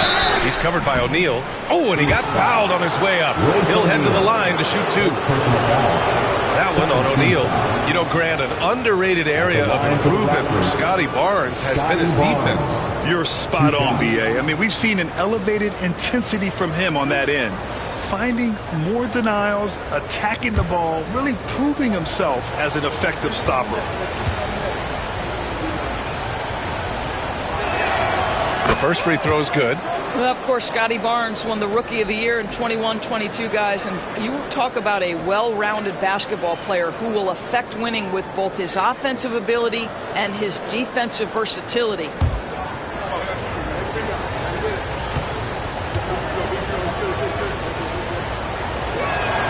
Both free throws good from Barnes. An efficient night from the line. This is a guy who puts in the work and it pays dividends. Quickly against Green. Beyond the arc. Tries to keep it alive. Out of bounds. It'll go to the Raptors. And in that March stretch, some interesting things going on in the East. You take a look at the Raptors. They have looked in control all season long. Aren't showing any signs of taking their foot off the gas anytime soon. Well, right now for Toronto, I recall them having a lot of naysayers at the start of the season. But now, they may not have any. This team is ready for a deep playoff run. Well, this is their goal. There's no doubt about that. For what many expected of them so far, they have not disappointed. And from the sideline, let's catch up with Alex. Guys, Scotty Barnes said, my game starts on the defensive end, guarding anybody and taking pride in it. That leads to great offensive transition and just leads me to stay on lockdown throughout the game. Brian? And Ali, for all his offensive gifts, that focus on defense is what makes him special. And the basket is good. Solid IQ play right there from Emmanuel quickly. Well, the Suns shooting a solid 50% in the opening quarter. Pass to O'Neal. Martin outside. There's a minute 17 left to play in the first. And Allen gets it to go. He's consistent from out there, especially when you give him that kind of room. Here's quickly. A steady force on their offense, recording around 14 and a half a game. And that one goes out of bounds. Last touch by quickly. And now a look at the toughest defenses around the league. Number 5, the Raptors. Where this team really makes an impact is on the defensive end. They're a unified front that doesn't make it easy at all to find open looks. Booker, he's checked in for Green. And Toronto also making a switch. Mamukelashvili's checked in for Scotty Barnes. There's 57 seconds left in the first. Booker with it. He's coming off a 25-point game against the Lakers in Los Angeles. Fires from deep. Jackson Davis grabs a miss. He didn't make them pay for that weak defense, but they just can't rely on him to miss those kind of shots. Here's quickly. And the officials whistle a foul on the shot. The bucket is good, and he'll go to the line. Emmanuel quickly, in a nutshell right there, absorbs the contact and finishes the play. First trip to the free throw line for him tonight. Emmanuel quickly shooting one.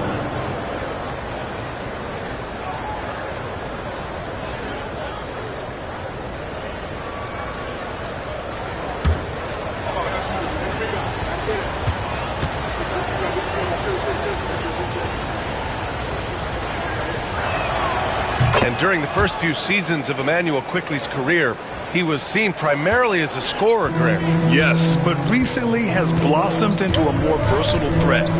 The leap we've seen in his passing has been especially impressive.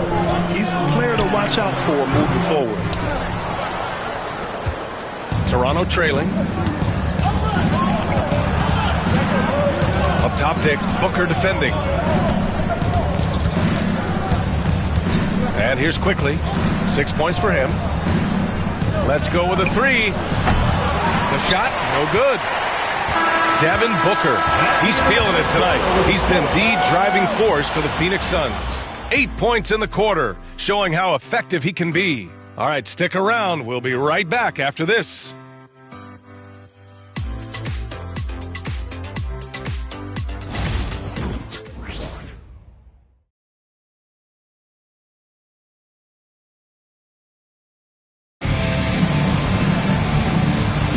Happy St. Patrick's Day, everyone, and welcome back to NBA basketball here on 2K Sports. All right, guys, what do you think about the offensive approach we've seen so far for the Suns? Well, we're in the era of the three-point basket. So if you want to win games in this league, you have to connect from deep, and they have been thus far. And they've also shown dominance in the paint so far tonight, really putting the work in down low. So for the Raptors right now, we've got Trace Jackson Davis. He's out there with Dick. And it's Mamukelashvili in at center, filling out the middle. Ooh, had a nice open look right there. Allen's got his second basket of the night. He made the most of that opening, teaching the defense a lesson. Here's Shed. Allen defending. Quickly against Booker. 5 to shoot. Here's Shed. Allen defending. And it's Shed missing. Phoenix leading by 5. Now here's Booker. Pass to Richards. Here's Allen.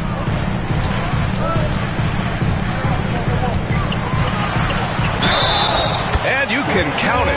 He'll go to the line with a chance at a three-point play. Yeah, they really need to double team him. And one of the game's best shooters, Doris, Grayson Allen, can really stretch the floor for you. B.A., his presence on this particular roster is so significant because of what they can do around him. Yes, you have to stay connected to him on the perimeter because he can flat beat you from distance, but you also can't foul him. He is consistent at the free throw line, and he's very capable off the bounce. Grayson Allen is a more well-rounded player than he's given credit for. And that one misses. Well, Grant, we know non-shooting big men can clog the paint, but if they know where to move off the ball, that certainly helps. Yeah, you know, big men who know those circle actions, like flashing to the open spot when their man gives help, they often end up with easy looks inside. Raptors trail by 7. We're about a minute and a half into the second quarter now. Quickly finds Barrett. And he was fouled in the act of shooting. Opportunity for a three-point play here. Yeah, there's a determination and sheer force of will that R.J. Barrett plays with. He feels contact and he loves it. And one thing we've seen from R.J. Barrett, he likes playing in a system where they move the ball, Doris. And he likes B.A. when that ball moves in his direction. R.J. Barrett is a thirsty scorer. He can go off the bounce. He's working really hard to shore up that perimeter game. He has got a tremendous future.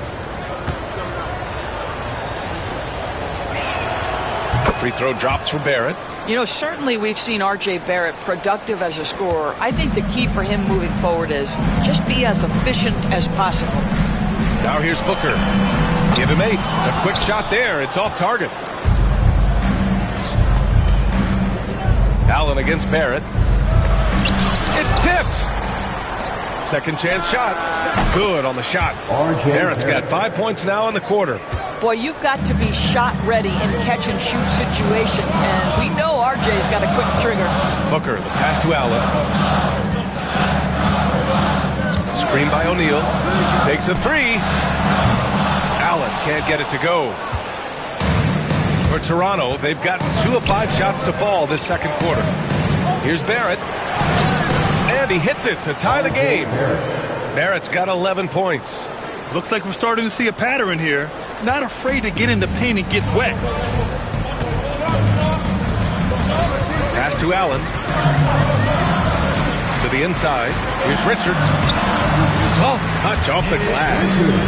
And the Suns lead by 2. Credit their discipline. They've been working for high percentage shots. Here's Quickly. Good. Third basket in 6 attempts. That's about activity, determination, quickly finishing strong. And the timeout called by Mike Budenholzer. He wants to give him a breather and talk things over. Well, Emmanuel Quickly is a combo guard who impacts both sides of the ball, Doris. There's no question about it. He's a floor spacer. He can create for himself or his teammates. And defensively, longer than you think and very mobile. And your Mike Squad. Get out there, all the Mike Squad. The loudest and defense, so get loud.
The scoring trend over the last several months for Grayson Allen.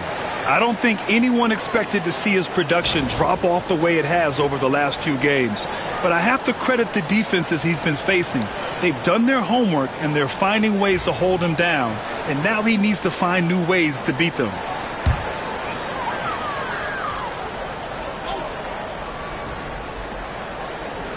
And about 3 minutes played now in the second quarter. Martin, the pass to Booker.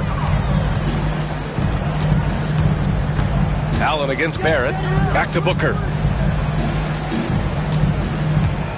6 on the shot clock. And there's a whistle. He'll head to the line to shoot 2. And let's see who's been the best at the free throw line in the second half of the season. Second is Devin Booker. Over the second half of the season, he's been locked in at the line. He shot 2 free throws in the game. He's made 1 and missed 1. Shooting 2.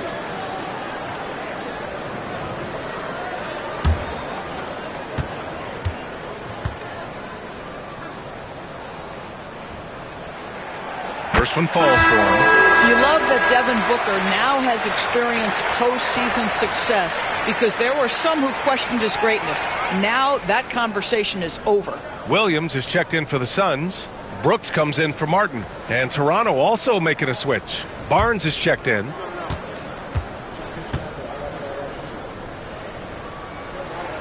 Both free throws good from Booker. Yeah, just an offensive machine. Booker generates points consistently, night in and night out. Pass to Jackson Davis. And in the second quarter, a little under 3.5 minutes played already. Beautiful setup on the alley-oop. Great catch, great flush. The Suns have got 3 of 6 shots to go here in the second quarter. Allen finds Booker. Ooh, against inside resistance. Booker's still good. If Devin Booker's cooking, it's a wrap, folks. This guy makes the game look easy. Outside Dick. Back to Barnes. Jackson Davis a screen. The Raptors need to get off a shot. And he jams it home with authority. How good a playmaker are we watching? Always leading, always trying to create for others. Now here's Brooks. Guarded by Dick. Allen outside. Brooks outside. Jackson Davis grabs a miss. Jackson Davis has got 4 rebounds in the game. Quickly passes to Barnes. Second chance effort. Williams grabs the board. Williams has got a 6th rebound on the night. Allen, the pass to Booker. Oh, you can't let Booker get that close. We've come to expect this from Devin Booker. This guy is a relentless force on the offensive end. Outside Barrett. Pass to Jackson Davis. Outside Barnes. Now Grady Dick. Outside Barnes. Puts up a deep 3. The rebound by Devin Booker. And so it's Booker with it. He brings it up for Phoenix. A tough loss coming against the Lakers in their last game played. It was poor efficiency scoring the ball. They needed too many attempts to get their points. I think there was a lot of bad decisions leading to a lot of poor looks. Patience was not their best quality in that basketball game. Man, such a presence in close. Barnes fighting through the whistle and getting his. 2 shots.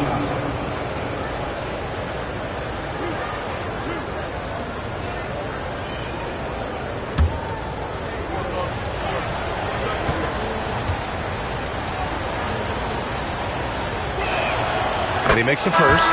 Bowl, he's checked in for the Suns. Green comes in for Allen. The Raptors also with a sub. Ingram's checked in.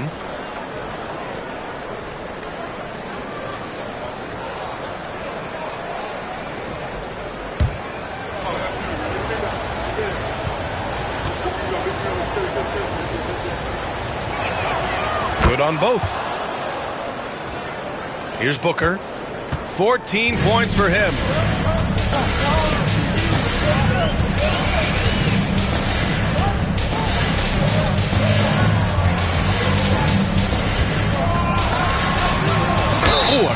Foul there on the missed shot. So he'll get a pair at the line. It's going to go on Emmanuel quickly. Well, free throw attempt numbers indicate just how difficult someone is to guard. Booker's certainly in the hard-to-check category. Take a break. Take a break. 2 shots.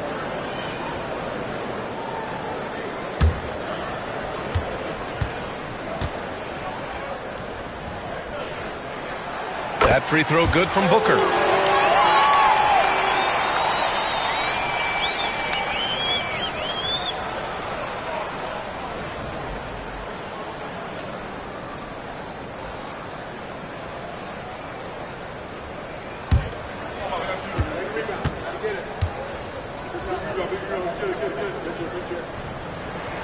Both free throws good from Booker. Yeah, they're playing a much more physical game here in the second quarter. Ingram against Brooks. Right side Ingram. Good work defensively by Brooks. He's got a great defensive mind. He gets good position and affects the release. And he did it without fouling, and that's become an art, changing shots without making contact. Gets the 3 ball to go. Brooks has got 8 points. Wow, you don't see him left alone very often, and of course, he makes good use of it. Booker against Quickly.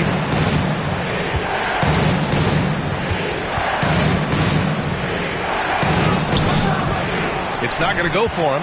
Good work defensively by Brooks. Green against Quickly. Now here's Green, tightly guarded. Here's Booker. Oh, Booker shrugging off the contact. Well, a guard has got to come with physical intensity on the interior, and Devin Booker does just that. Quickly deciding where to go with it. Pass to Barrett. Over Green.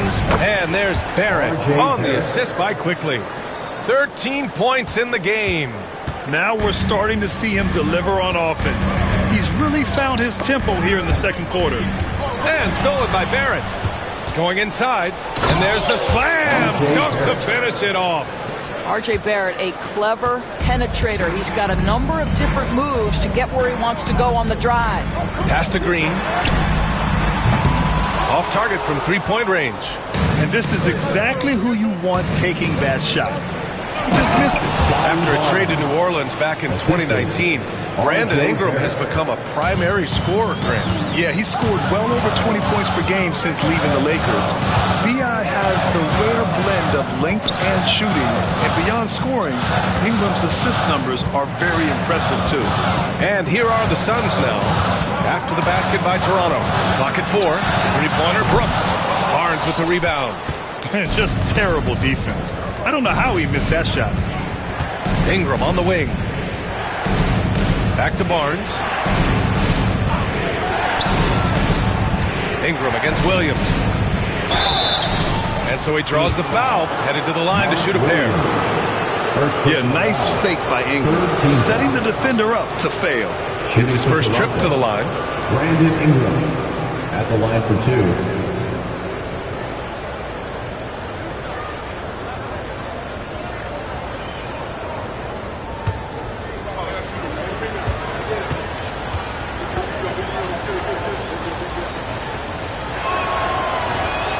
Can't get the first one. A natural score. Every single year, Ingram seems to take another leap in his game.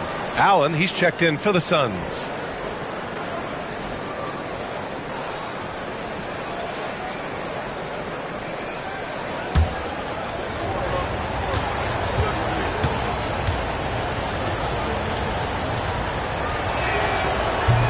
That one misses. And that's surprising. He's usually automatic at the free throw line. Pass to Bull. And there's the lob. Oh, it's stolen. Inside. Oh, and a vicious dunk by Barnes. Yeah, that's about perfect timing on the alley-oop finish. Scotty Barnes' teammates know he's a big-time vertical threat. Outside Bull.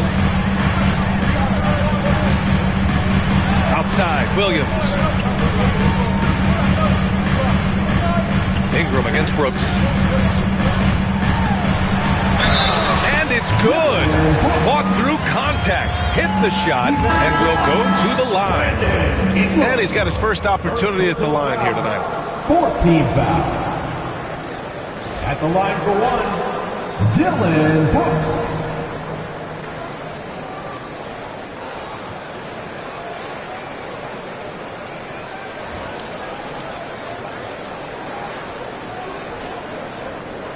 One shot.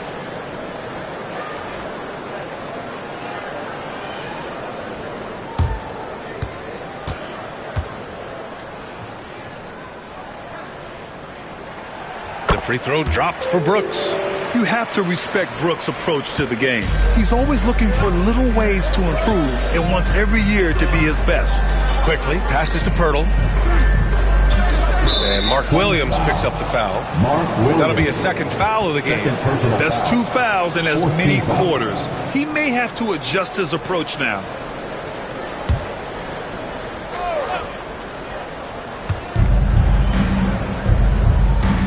Ingram against Brooks.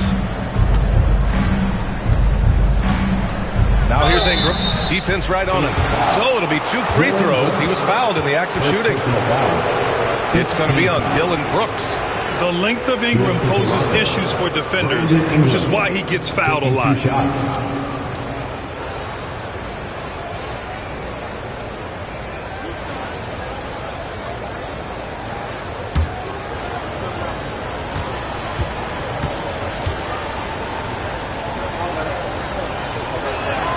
The first one falls.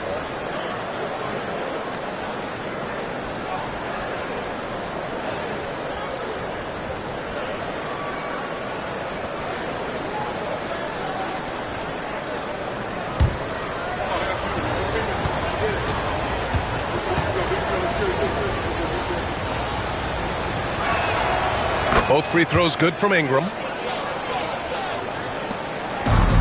The Suns have gone 8 of 15 in the second. Timeout. And Mike Budenholzer decides to call a timeout. He's going to gather the troops and talk it over.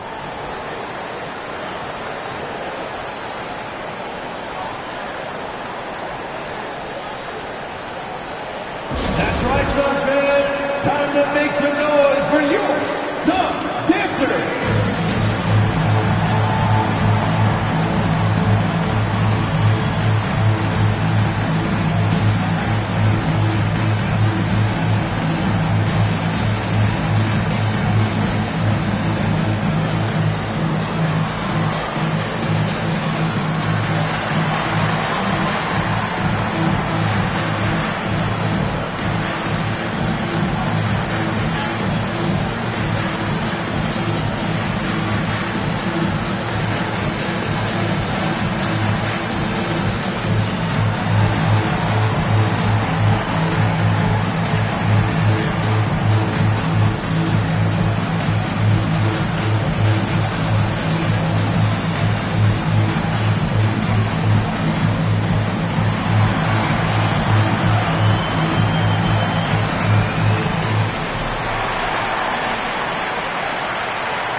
Things are heating up. Let's check out the teams in the West. You take a look at the Suns. Right now, they're in 10th place, hoping to get themselves into the playoff picture. Well, I think for Phoenix, they're really doing their best to rise through the rankings. Time will tell whether they can pull it off. You know, it's got to be frustrating for them. You can't dwell on the past. You've got to think forward, work together, and play for one another. Now here's Allen. In his last outing, 8 points for him. Outside Ingram.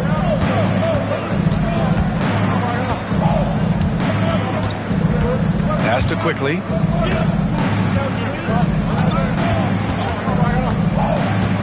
Just 5 to shoot. Now here's Pirtle. From deep three-point range. Cole grabs the board. And so it's Green who brings up the ball for the Phoenix Suns. Following this one, they get to host the Bulls. That'll be their second of a 5-game stretch at home. Doesn't have to break his momentum at all to catch the pass. Toronto has gone 0 for 3 from deep to begin the second. Outside Barrett. Quickly with a screen on Allen. For 3, Barrett. That one's good. He's now 8 for 13. Well, Barrett has got to become more consistent, but if he adds consistent three-point shooting, turn the lights out. Brooks outside. Pass to Bull. Right side Green. Williams with the screen. Green, money from deep. He nailed 2 from distance in the opening period. Now gets this one. Quickly, passes to Pirtle. Throws it up high. Oh, and a vicious dunk by Barnes. Outstanding initiative from Barnes. You know, he's solid at knowing when to go after alley-oops. Green with the ball. And it's Ingram picking it off. Hammers it home. So nice. And I'll tell you what, I mean, he is a creative, explosive finisher at the rim. Green loves putting on a show. Once again, an explosive highlight on the AT&T 5G Slam Cam. Toronto has gone 1 of 4 from three-point land here in the second. Down low. Here's Barrett, and he floats it in for the easy 2. Credit the sweet setup on that one. And the Suns shooting about 58% so far in the second. Outside, Williams. Brooks against Ingram. Outside, Green. Shot clock at 6. No good on the 3. Toronto shooting efficiently, 50% so far. Barrett passes to Barnes. Quickly with the ball. Now Ingram. Brooks defending. Now Ingram. Got it off in time. And that's not going to go. Misses at the buzzer. Devin Booker. He's feeling it tonight. He's been the driving force for the Phoenix Suns. He put together 10 points in the quarter. All right, now let's check in with Allie LaForce. Allie, what do you have? Thanks. I'm here with head coach Mike Budenholzer. Coach, how would you characterize the intensity level in that first half? Yeah, no, it's pretty intense. You know, both teams are getting after it defensively. Nothing's going to be easy, so it's the way it's supposed to be. Hopefully it continues in the second half. Thanks. Thank you, Allie. Good stuff. We will be right back after this break for the beginning of the third quarter.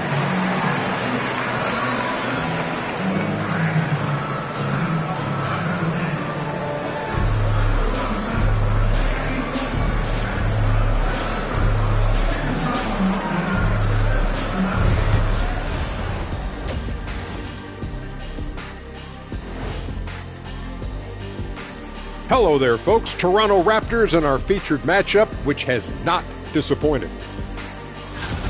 I like to see him take it inside, man. Too many threes, too many wild threes. Got to tighten it up. Yeah, lots of volume from out there, but poor efficiency. That's been their Achilles heel.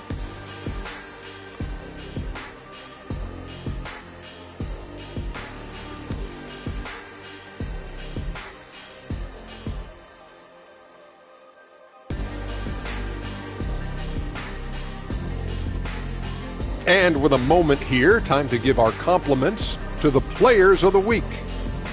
In the Eastern Conference, Trae Young. Talk about in a mood. Young's been hitting shots the moment he crosses half court. He can also put it on the floor, and he has that sneaky floater. Very frustrating to defend.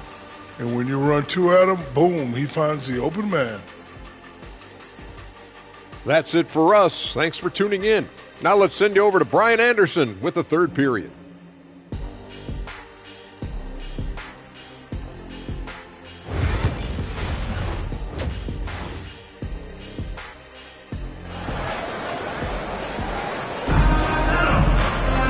And if you're just joining us, we've played through the first half in a game that's been fairly even so far. Nice game. Great performance by R.J. Barrett. Yeah, tonight he's done a great job of slashing through the lane and finishing. And part of that has to do with his mindset. He has been looking to push the action at every opportunity, and he has been in attack mode all night.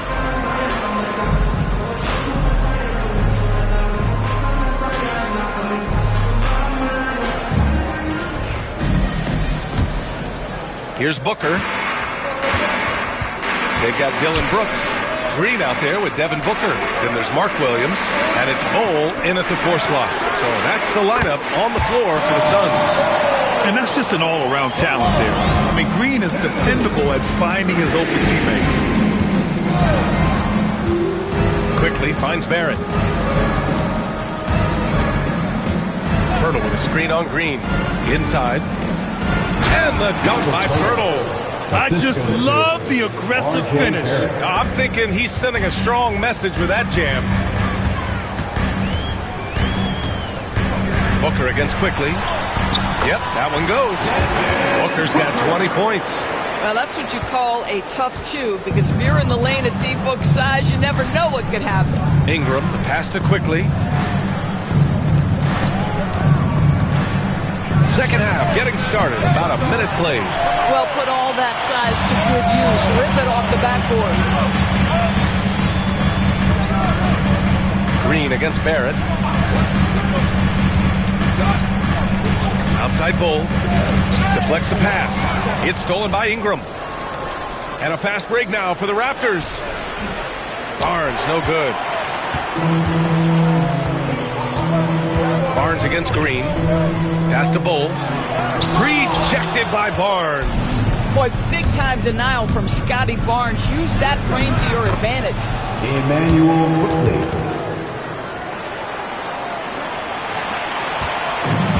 The Suns have got 2 of 3 from the floor in this third quarter. Booker, the pass to Williams. And that's a foul called on Jakob Pirtle. That's his first foul of the game. First team foul.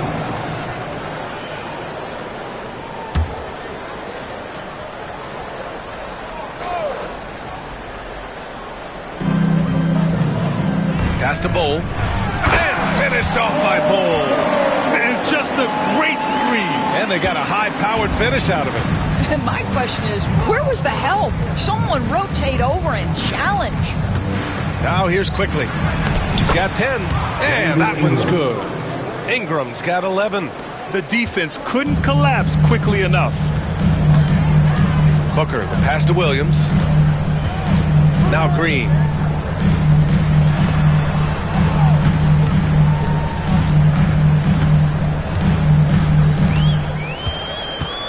Just 5 on the clock. Williams. Oh, 3 chances on that possession, but they just can't find a way to score. For the lead, here's Barnes. And that's up and in. 5 for 12 in this game. That's 10 straight points they've given up in the painted area. And the timeout called by Mike Budenholzer. He's going to talk it over with his guys.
And these are the teams that have looked to score from the paint often during this season. Toronto in second. This team has done a great job of hitting the boards, and they do tremendous work boxing out.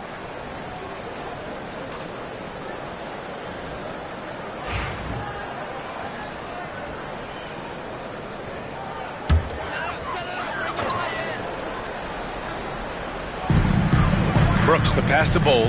It's Booker on the wing. Outside, Green.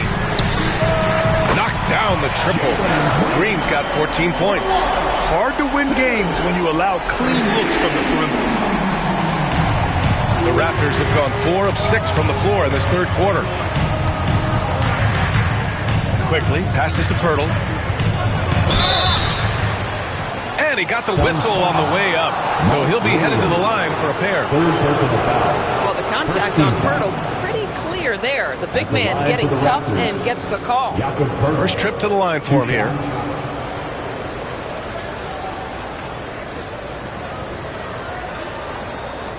Take a break. Take a break. 2 shots.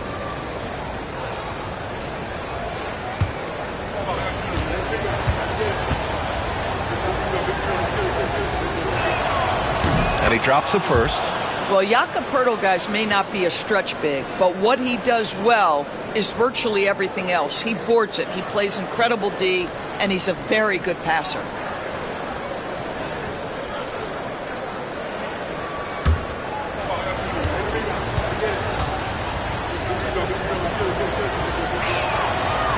And so Pirtle nails both of them. And Booker's got the ball here for the Phoenix Suns. Brooks outside. It's stolen by Ingram. And a slam dunk by Ingram. Oh, the athleticism of Ingram. Exceptional at skying up for slams. Phoenix has gone 2 for 2 from deep here in the third. Williams against Pirtle. Pass to Green. Brooks with it. 6 to shoot. Pirtle with the block. Very hard to get a shot off over Jakob Pirtle when he's that tight on you. Too much size, too much length. And he lobs it up top. Out of bounds. It'll be Phoenix's ball. And now a chance to see what's coming up for Toronto. On Wednesday, they'll be facing Al Horford and the Golden State Warriors. And then on Sunday, the San Antonio Spurs come to town, kicking off a homestand for them. What a great opportunity for this team to take a step forward. They have some tough road games coming up, and that kind of stretch can bring a team together. Winning some of these games would be huge for their overall confidence. Now here's Brooks. 11 points in the game. Good work defensively by Ingram. He's as surprised as we are. Most nights that bucket is automatic. Oh, got a piece of it. Out of bounds as Toronto keeps possession. Just a millisecond late. So close to coming up with a steal there. Absolutely appreciate the effort, though. He really went after it. So close. And that's how you defend. Glad we had a chance to see a replay of that block again. What a powerful rejection. He's not wanting them to get an advantage in this competitive game.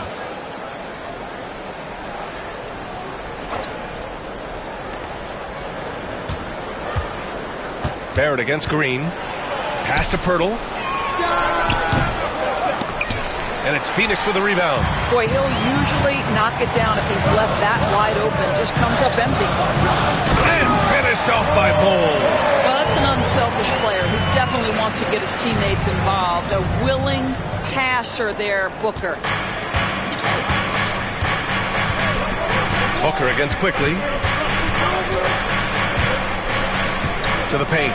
Here's Pirtle. And the dunk by Pirtle. Great chemistry between two teammates. Love the passing. Green against Barrett. Green, the pass to Brooks. Back to Green. Hold a screen on Barrett. Here's Green. Rebound Toronto. Pirtle's got 9 rebounds now. Pass to Barrett. To the middle. Here's Barnes. Excellent D there from Booker. Well, when you've been struggling as he has, you love that your teammates have really stepped up and taken the challenge. Counted. Now 8 for 13 with that basket. I love that Devin Booker isn't afraid to mix things up on the offensive end, trying to score inside, and does just that. Pass to Ingram.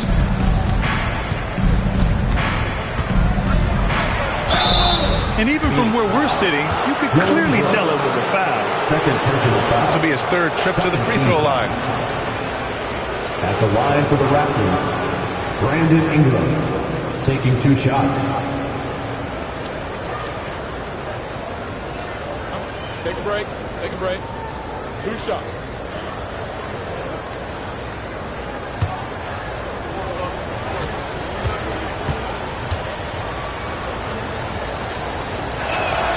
And the first one at the line is good.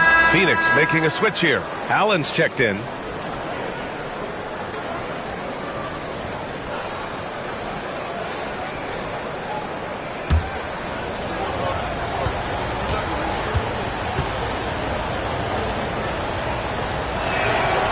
Both free throws good from Ingram. And man, looking good from the line so far this half. The Suns trailing. Booker, the pass to Williams. Pass to Allen. And here is Green.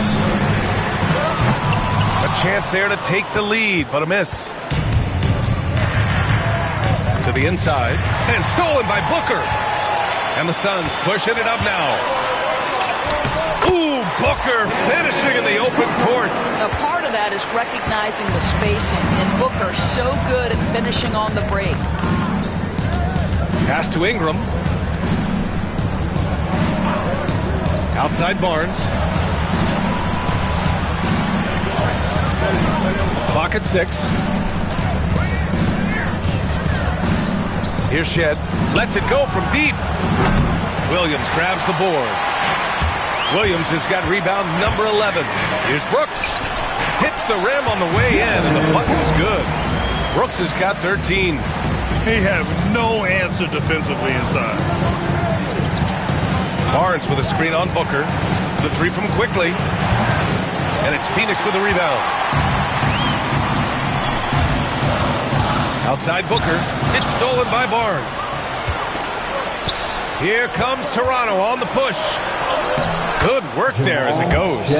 Shed's got his first 2 points of the night. Yeah, we know this about Scotty Barnes. He has a team-first mindset, finds the open player in that instance. Here's Booker. And another basket for Phoenix. Very little resistance around the rim right now. That's the 5th straight bucket they've given up in the paint. Quickly passes to Barnes. Fires in the triple. He's got 18. That's been typical of their performance today. They're sharing the ball and creating good shots. Pass to Green. Allen outside. For 3. Hits a 3-pointer. Both teams are starting to find a rhythm here. And this is partly what the game has become, right? A matter of dueling 3-point opportunities. Now here's Barnes. 18 points for him. And the whistle blows as the basket counts. Chance at a 3-point opportunity here. One free throw coming up. And this is his second trip to the line tonight. A different look for Phoenix. Richards comes in for Williams. And it's O'Neal in for Devin Booker.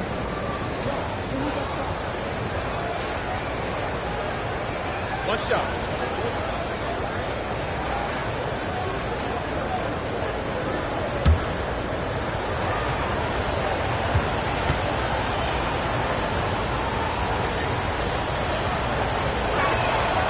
One of the things I always like about Emmanuel Quickly, he's decisive with the basketball. And Brooks has got the ball here for the Phoenix Suns.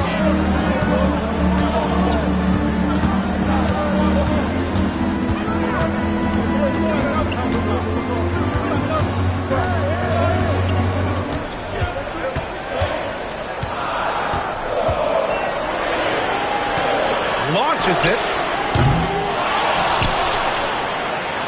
Pass to O'Neal from deep. And And it's Toronto with a rebound. Quickly's got his 4th rebound in this one. The battle of the boards has been something to watch. O'Neal with it. He's picked up by Barnes. And here's Richards. Oh, and there's the whistle on the shot. So 2 free throws for him coming up. That one on Barnes. The defense there doing whatever they can to protect the rim. First trip to the free throw line for him in this one. Taking 2 shots.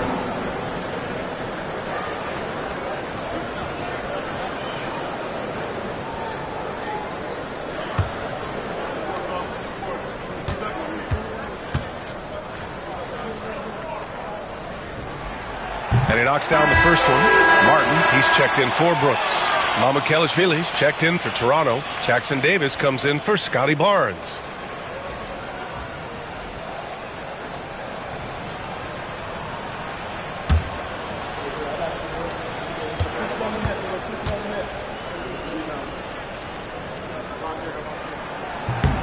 Off on that one, so he goes 1 out of 2 at the line.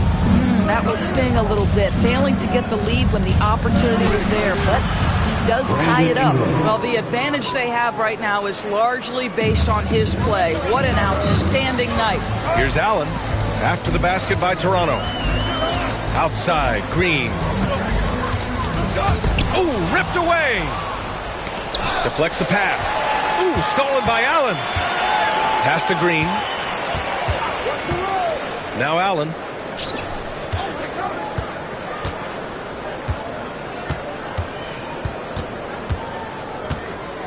Back to Green. Knocks it down from distance. Green's got 6 here in the quarter. Boy, picking up where he left off. His 2nd from distance this half, 5 overall. There's the drive. They get it again. The 3 from Quickly. Finds it again. 6 for 12 and remaining assertive. Well, after netting 1 in the first half, that's the 2nd deep ball to go down for this guy. Pass to O'Neal. Outside, Green. And another basket for Phoenix. And you can tell Green has a good feel for his game. He knows how to find his shots. Martin against Ingram. Driving inside. Book it again. 7 for 12 and going at the defense. They're winning the battle down low by imposing their will. Allen outside. 1:06 left in the 3rd quarter. And that one's good. Green. This defense just can't stay connected to shooters. 1 minute left in the 3rd quarter. Quickly passes to Mamukelashvili. Pass to Shed. Out of bounds as Toronto keeps possession.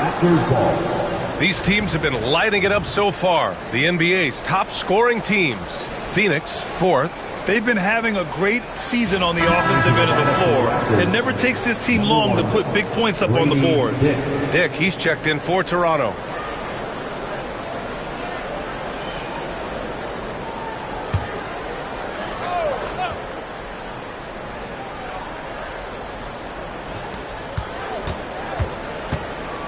On the wing quickly. Green covering. Quickly against Green. The offensive rebound. And it's Quickly with a miss. The Suns leading. Allen, pass to O'Neal. Richards with it.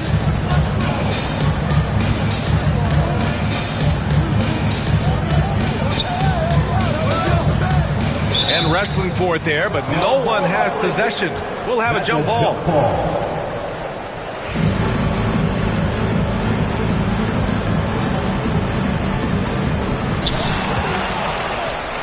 And a fast break now for the Raptors. On the wing quickly.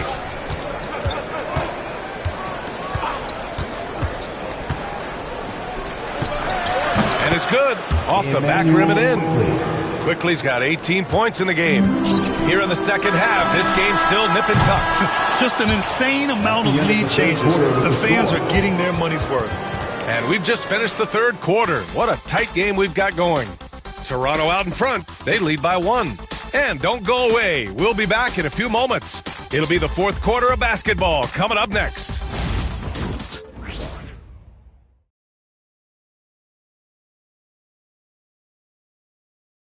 All right, let's take a look at our assist of the game presented by State Farm.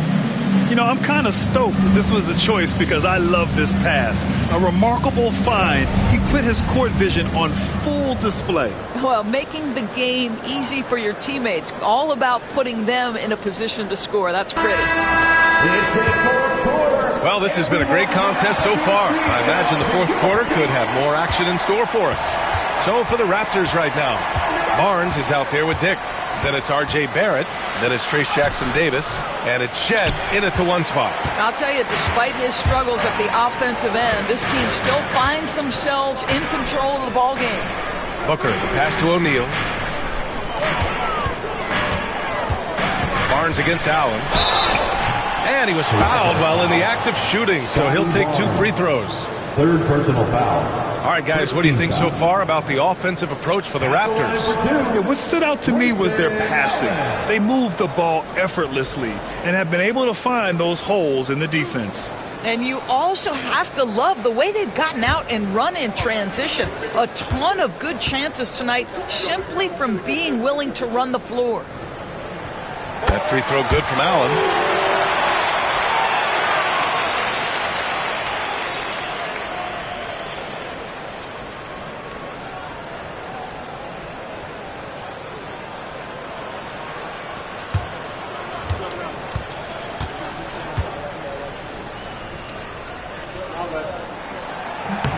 And that's good as he hits both shots.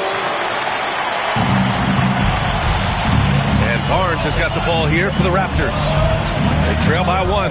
And following this one, they hit the road to challenge the Warriors at Chase Center in San Francisco. It's the last meeting in a 4-game road trip. And it's Shed missing. And for the Suns, they're shooting 52% from the floor so far. Outside Booker. The 3. Devin Booker for 3. Here in the second half, they're really focused on stretching the floor. And guys, boy, when you're hitting, it sure does work. It obviously opens up major options at the offensive end. To the paint. Ooh, anticipated the pass. It's a turnover.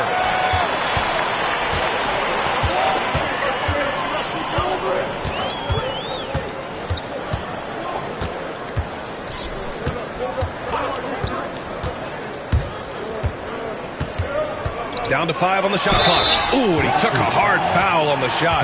So he'll head to the line to shoot a pair. Yeah, Devin Booker, shiftiness, gets himself into the paint, so aggressive, and it pays off. All right, guys, what do you think about the offensive approach we've seen so far for the Suns? Their offensive game plan has been simple. Look to shoot it often from outside the arc. And the results have been outstanding. I think another thing that's striking here tonight, the ball movement is incredible. Again and again, they're making smart passes to ready shooters.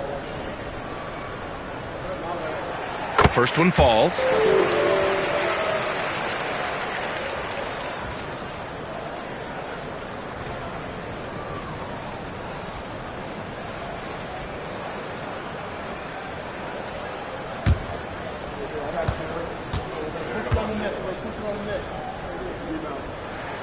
Both free throws good from Booker. About a minute and a half into the fourth now. Here's Shed. Booker defending. Outside Dick.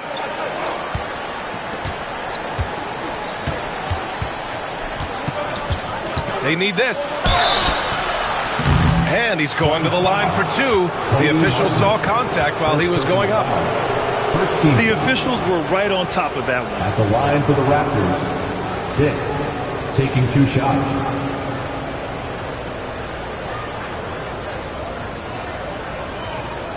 Take a break. Take a break. 2 shots.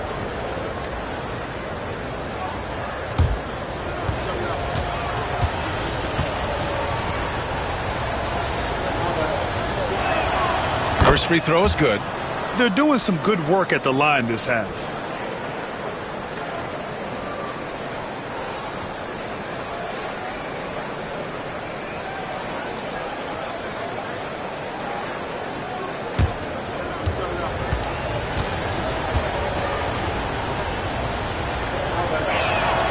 And he makes both free throws. Here's Booker.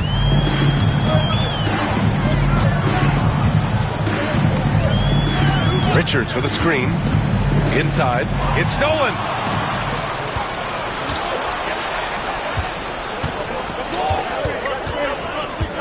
From 11 feet away. And good. Got the friendly bounce off the right side of the rim. They're going at it on offense. Neither team backing down. I'll tell you, we have seen great execution from both teams. Neither one giving an inch here. Now here's Martin with the fadeaway. And the bucket is good. Martin's gotten his first bucket of the night. Oh, explosive crossover. How's that for a move? Here's Shed. Booker defending. Barrett against Allen. Barrett can't hit. The Suns lead by 4. Allen, the pass to Martin.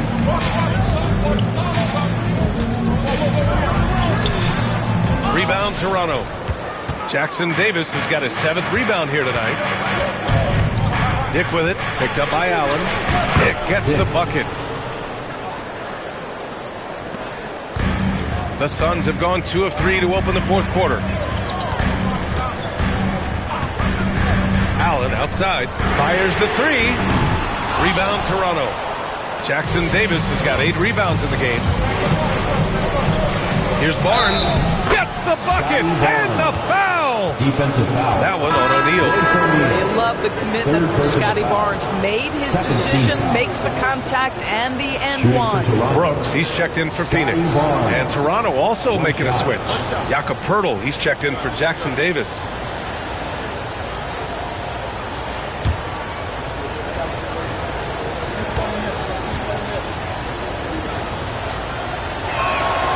And that one drops, so now they lead by 1. Well, if you're just tuning in, welcome. We've played about 3.5 minutes into the 4th quarter here. Brooks outside with the 10-footer. And the Suns miss again. The Raptors have got 3 of 6 shots to go in this 4th quarter. Barnes, it's good. Barnes has got 23. Just so successful getting the ball inside and finding those great looks. Allen outside. Got a piece of it. Outside Booker.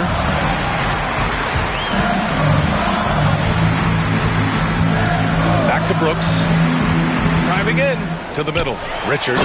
Oh, and a beautiful feed leads to a monster jam. Have to love the ball distribution. Keep everyone involved.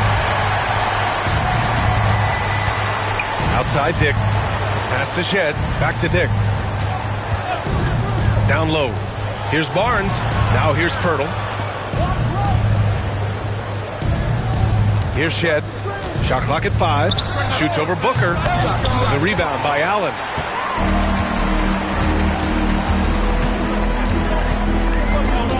Brooks outside. Outside Booker.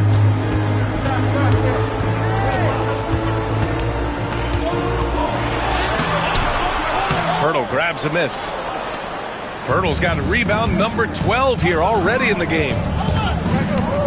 To the middle. Here's Barnes. Excellent D there from O'Neal. Phoenix has gone 1 of 2 from deep in this quarter. And he'll draw the foul. He'll head to the line for 2. Grady Dick picks one up. Such a tenacious competitor. When Brooks looks to score inside, he is so skilled at finding ways to draw contact. Taking 2 shots.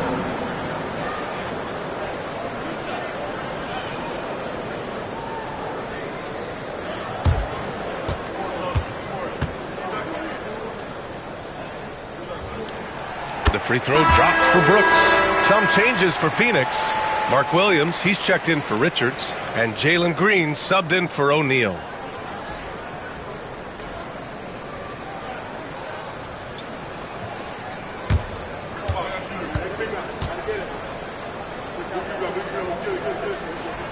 That one falls, so he hits both of them. And here are the Raptors now. It's a 1-point game. Quickly, passes to Poeltl. Here's Walter. Pass to Ingram. Oh, it's blocked by Williams. Outside Booker. Brooks, right side. Outside, Green. Allen a screen. Fires for three. Quickly with a rebound. Quickly's got his 6th rebound on the night. And he lobs it up. Oh, Brooks with the steal. Left side, Booker. Oh, and he got fouled on his way up. He'll head to the line to shoot 2.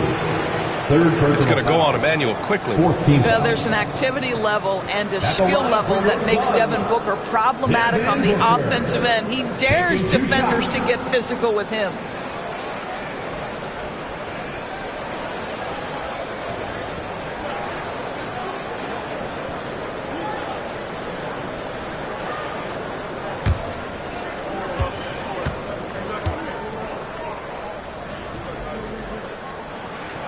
First free throw is good. They're doing great work at the free throw line this half. That bodes well for their chances to close out this game.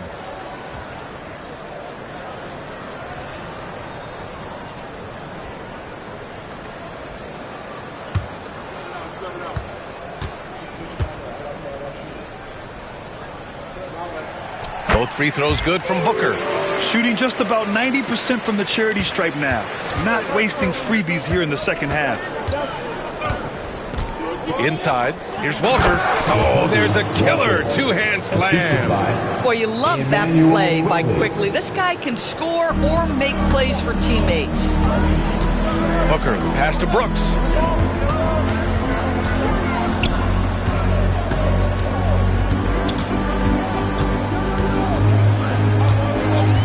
Outside Booker.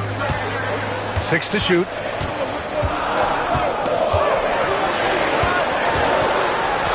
Oh, the slam! Get up, Devin! A little athletic ability on display by D-Book. Quickly, passes to Pirtle. Now here's Ingram. The rebound by Allen.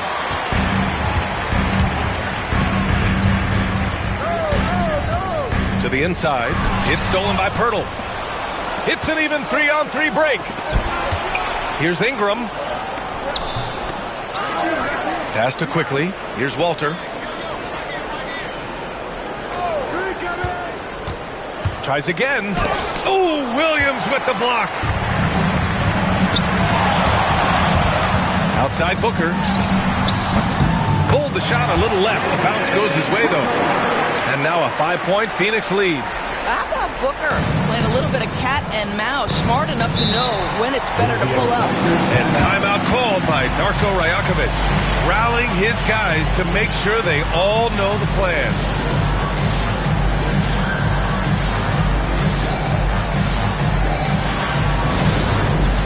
It's time for dance camp. If you see yourself on the big screen, then you know what to do. Show us your move.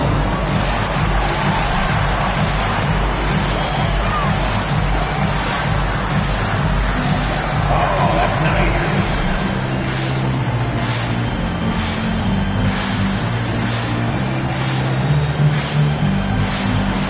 Bring those moves.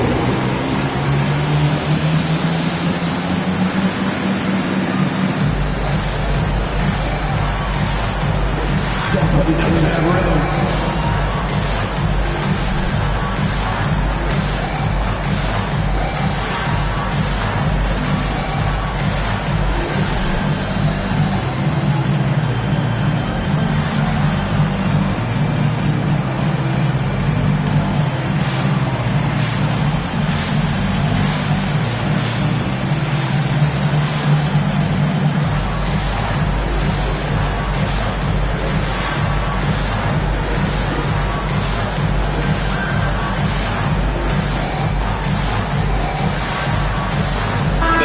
Making a switch here. Bowles checked in. A moment to hear from Allie LaForce. I was able to listen in on what Darko Rajakovic was going over with his team. Coach told them to adjust on defense, saying they're calling it tight right now. We can keep the same effort, but less reaching in and all that. Don't let them beat us at the line. Send it back to you, Brian. All right, appreciate it, Allie.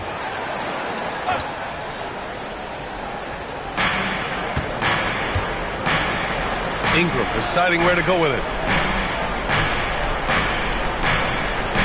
Hurdle with a screen on Brooks. To the paint. And stolen by Williams. Brooks with it. Williams with the screen. The 3-ball. And it's Brooks missing. Well, 2 long-range bombs in the first, but that's stalled out right now. Here's Barrett. And he banks in the layup. Barrett's got 22. There's a confidence and a comfortability to what R.J. Barrett is doing nightly. Boy, is he cooking right now. Right side, Williams. Outside Booker. The 3 is up. Nails it from 3. Booker's got 40 points. Well, they're just riding the hot hand down the stretch, and he's been in a zone all night. Raptors trail by 6. Outside Barrett. Barnes against Bull. Pirtle with a screen on Bull. Barnes passes to Pirtle. And he comes up with a bucket. And he's now got the double-double. And guys, the way this defense is getting manhandled down low, you have to wonder if they're at 100% right now. Here's Green. Oh, Green with a strong take. And right now, Green's got the hot hand, and it would be wise to keep going to him. Brooks against Ingram. To the inside. And stolen by Booker. Brooks outside. Fires the 3. Kept alive. A nice shot by Booker. Booker's got 42 in the game. He's putting on a show this quarter, and the team's feeding off his energy. Ingram against Brooks. Now here's Ingram. Not a lot of room. And it goes out of bounds. Last touch by Williams. And now it's time to take another view of that huge swat. Amazing indeed. And getting stops like that only encourages them to keep attacking on the offensive end.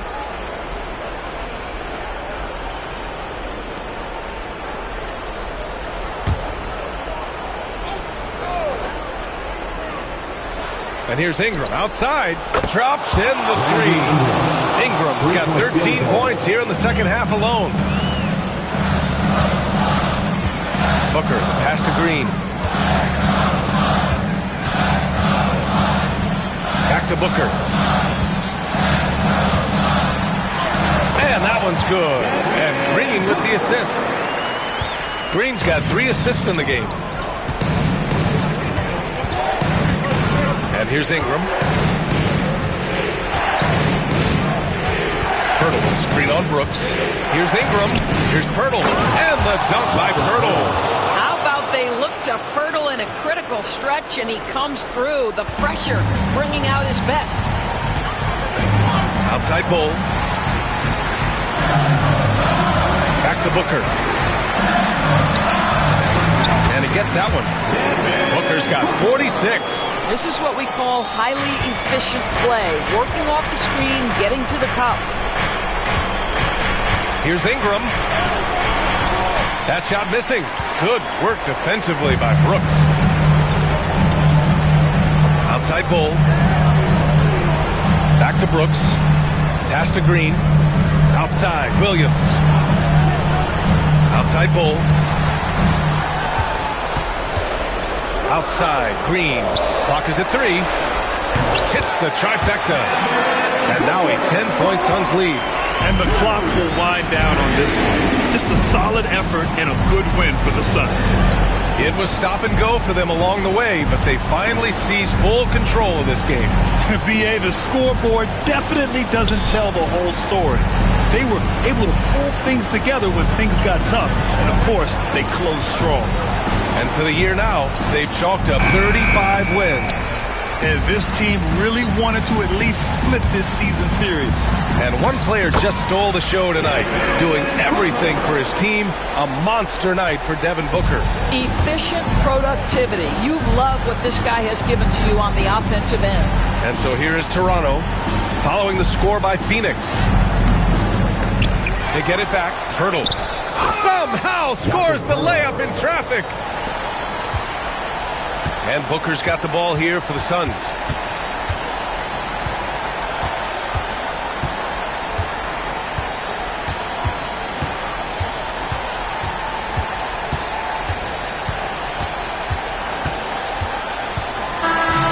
So it's the Suns winning this one easily. This one was a fun one to watch. They were clearly in the driver's seat down the stretch. They really were, B.A. They played with great intensity on both ends of the floor, and they didn't allow their mistakes to get the better of them. And that about wraps it up. For Allie LaForce, Doris Burke, and Grant Hill, this is Brian Anderson alongside our 2K Sports crew, thanking you for watching. And as we leave you, here's a look at our player of the game, Devin Booker.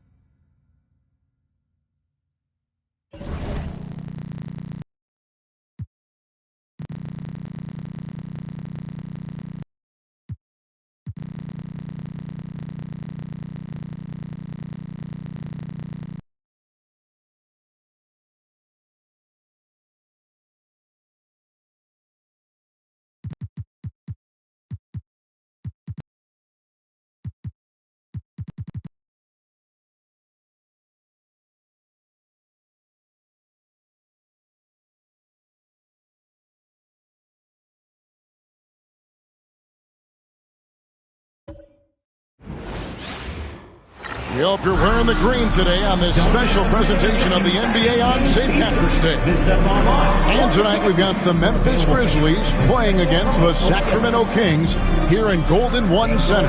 This is Kevin Harlan alongside Greg Anthony as well as Brent Berry. And we'll be catching up a bit from the sideline with David Aldridge.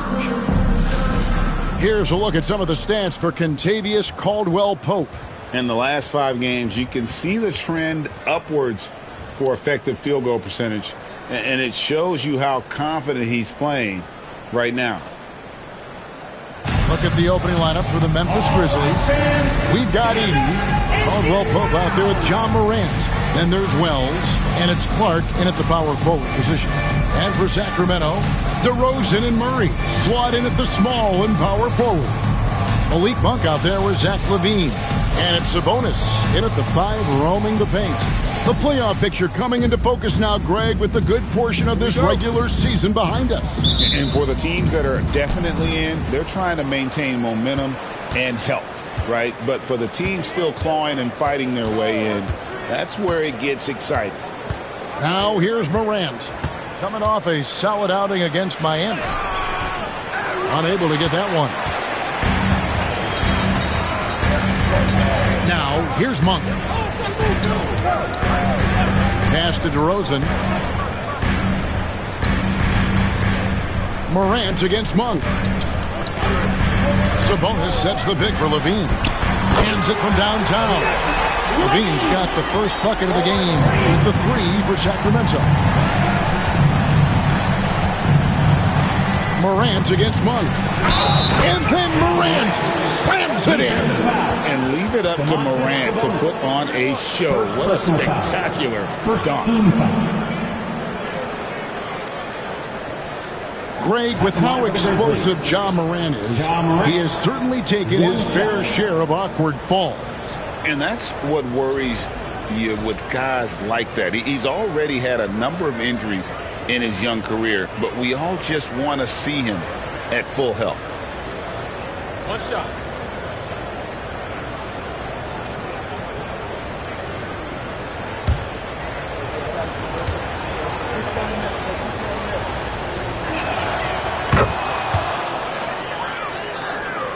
And it's the Kings with the ball. And while we've got a moment, let's send it over to our terrific reporter, David Aldridge. David? Guys, I did have a chance to talk with the head coach of the Kings. Of course, John Morant's named first and foremost, so I asked him about the strategy. He said try to plug every defensive hole we see. I know if we give Morant any space, he'll try and slice right through us, so we can't have any cracks in the armor. A tall order for the defense against the unstoppable Morant. Back to you. Okay, David, thanks. Now, here's Monk. Brandon Clark missing his last shot. Morant against Monk. Here's DeRozan. He had 15 points last outing. Wide open look here for Murray. Good. And it's DeRozan picking up the assist. Early on in his NBA career, Murray's showing he's a capable shooter. Over in the corner, Caldwell Pope. Wells passes to Clark. Now Wells. Come on. And so the ball's out of bounds. Monk touched it last, they say.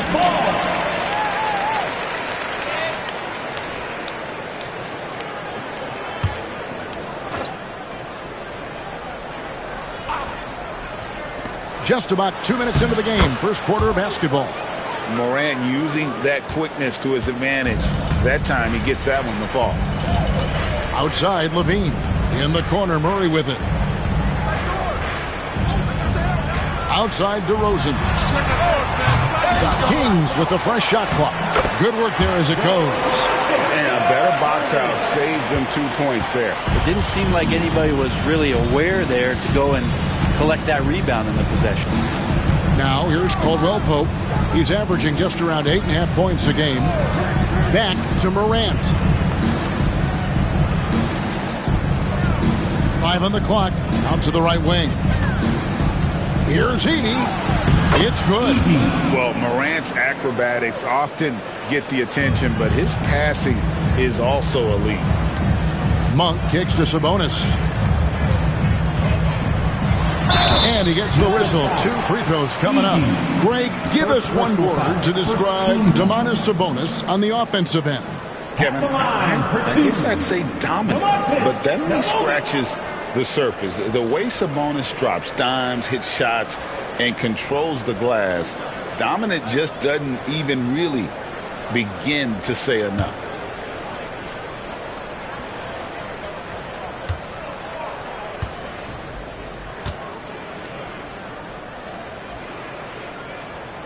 Free throw good. Sabonis.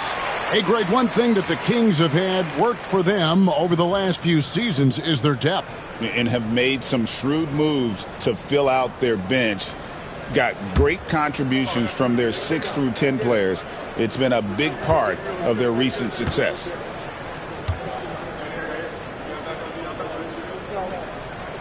And Sabonis drops them both. Brent, Domantas Sabonis is truly a player you can run an offense through. Yeah, he's a guy that you can basically put anywhere on the floor, and all of a sudden good things are going to happen, whether he's playing out of the post and dealing with double teams, or he's at the top of the key, able to read the defense, using his vision and his ability as a big to drive the basketball. Domantas, one of the better playmaking fives that we have in the NBA. Now Monk, following the miss by John Morant from deep. DeRozan with it. Still yet to score. Sabonis. Good. And it's DeRozan picking up the assist. And right in that painted area, that's where Domas is at his best. We've got a timeout called by Taylor Jenkins. Looking for a breather and maybe just 1 or 2 things to talk about.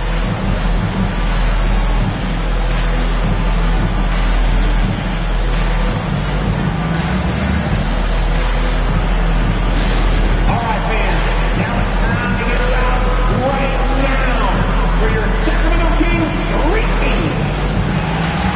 Get out of bounds. On the court is your high squad. We've got t-shirts. Who wants one? Get up and get loud.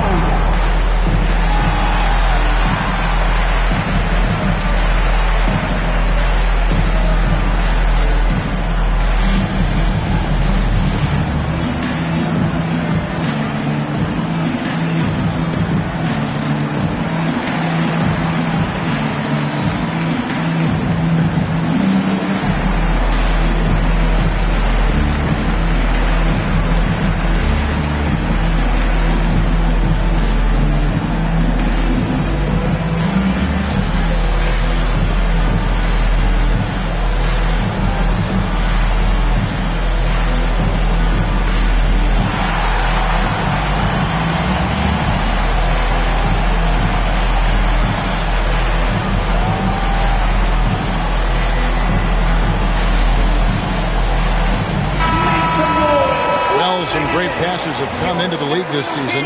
Let's see which rookies are tops in assists.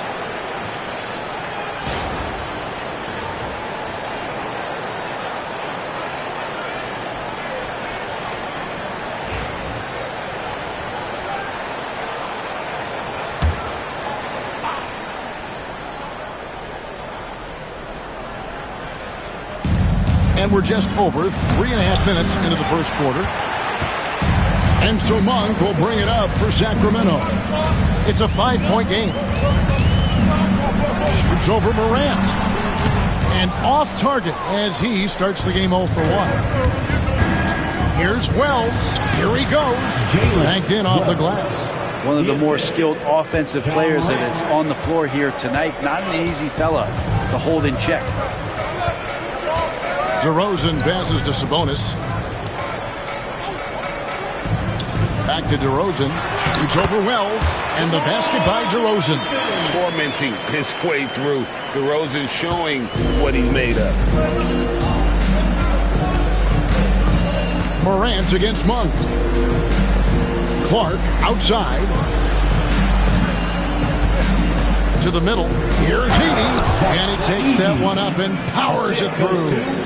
Not getting old here. Seeing him make that lead pass with perfect timing. Monk against Morant. Sabonis sets the pick for Monk. Off target with his three. And even without that three ball dropping for him, the defense should have done more on that last play. Caldwell Pope kicks to Clark. Morant looking around. Can't cash in from close range. He's not very hard to defend right now. This is when the defense might step back and let him try to find his range. And that basket's going to count, folks. Gets the goaltending call right there. Just barely insulated and catches it on the way down. He's already in the air there, committed, so can't fault him for going for the block. Russell Westbrook's checked in for the Kings. The Grizzlies also making a change. Stevens is checked in. Morant finds Clark.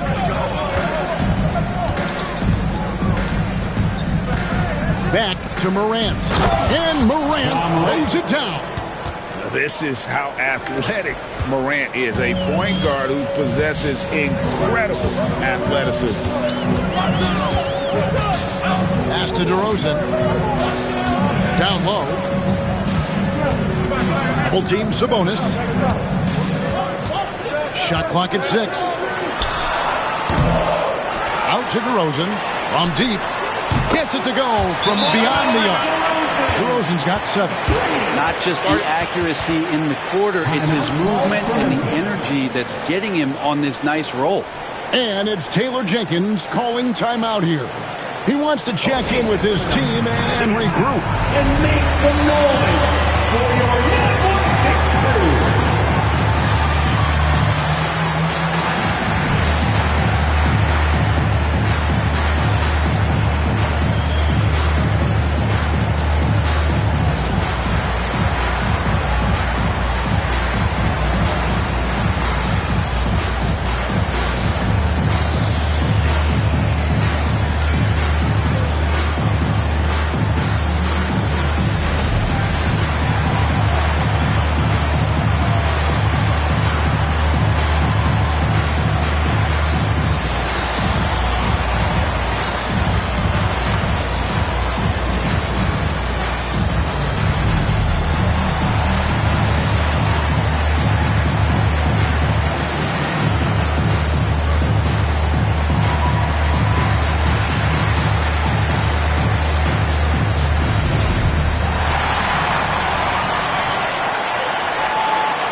Chance to take a look at some stats for Mo. How's the last month of basketball been for him? He's putting up about 8 points a game, 4 rebounds, and 3 assists. And very few players in the league can go out and produce like he has. Just a great stretch for him. He keeps playing like this, and in arenas, especially at home, when the star player is playing this well, those MVP chants come raining down. Now, here's Clark. Still scoreless. They set the screen. Now, here's Morant for three. Of all the action happening there, it's the assist that jumps out to me there. That's just a great look and a great setup for the bucket. Now here's DeRozan. He's tightly guarded.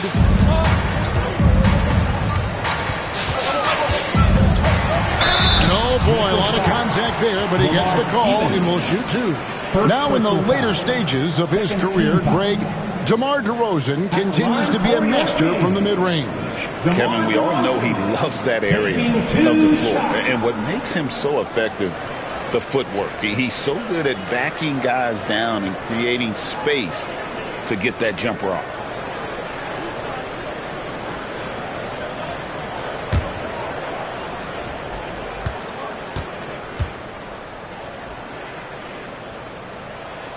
That's good from DeMar DeRozan.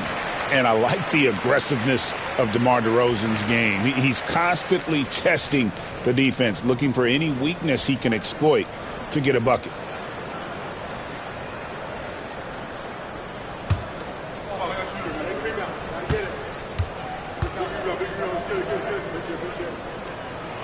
Both free throws good from DeRozan. A great player on a great role at the charity stripe. The D has got to be careful about being too aggressive on him and sending him back for freebies. Caldwell Pope finds Morant. Rebound collected by Levine. Looking at Memphis, they took the win in their last game against the Heat. I thought they had a solid game plan coming into that one, and then they made good adjustments along the way. Well, the great thing about watching that game was that we saw it through their offense, and they showed a few different looks that they settled into and played well. Time now to turn to our sideline reporter, David Aldridge. David. Kevin, the Grizzlies retired Marc Gasol's number 33 last season. You may recall he moved to Memphis in his teens, watching his older brother Powell play for the Grizz. Mark said, "I had a very unique perspective, that of a fan. When I came back as a Grizzlies player, I carried that with me." And Kevin, that pride certainly showed. Pride's a great word to use. No question, DA. Thank you. Santi Aldama's checked in for the Grizzlies. He hits the second from the line. In 2023, and Brent, you and I remember this, Keegan Murray set an NBA record with 11 consecutive threes in one game. What an unbelievable night to witness that kind of consistency and a guy locked in like that. I mean, that's different, and it speaks to Murray's focus. But this guy has so much more to contribute to a team and room to grow. That night was special. And once again, off the mark by Sacramento. The Grizzlies trail by 7.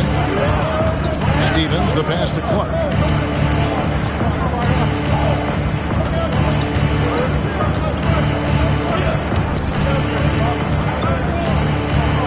Pass to Morant.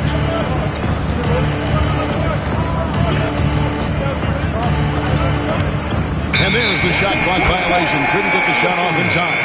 A moment here to look at some numbers for Ja Morant. Tops in scoring. And such a great distributor and decision maker, among the top 10 in assists per game. And his scoring abilities are just so far out of sight. Number 1 overall right now. No one's been able to slow him down or even come close. DeAndre Hunter, he's checked in for Zach LaVine. Westbrook passes to DeRozan. Back to Westbrook. Hunter with a screen on Morant. Pass to DeRozan.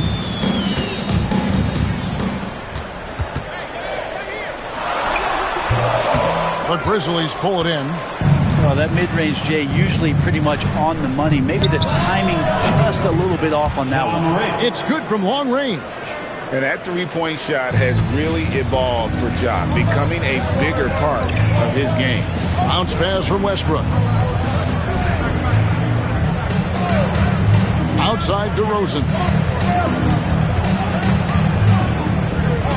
Back to Westbrook. Sabonis sets the big for Westbrook. The Kings need to get off the shot here. And slam dunk by Sabonis.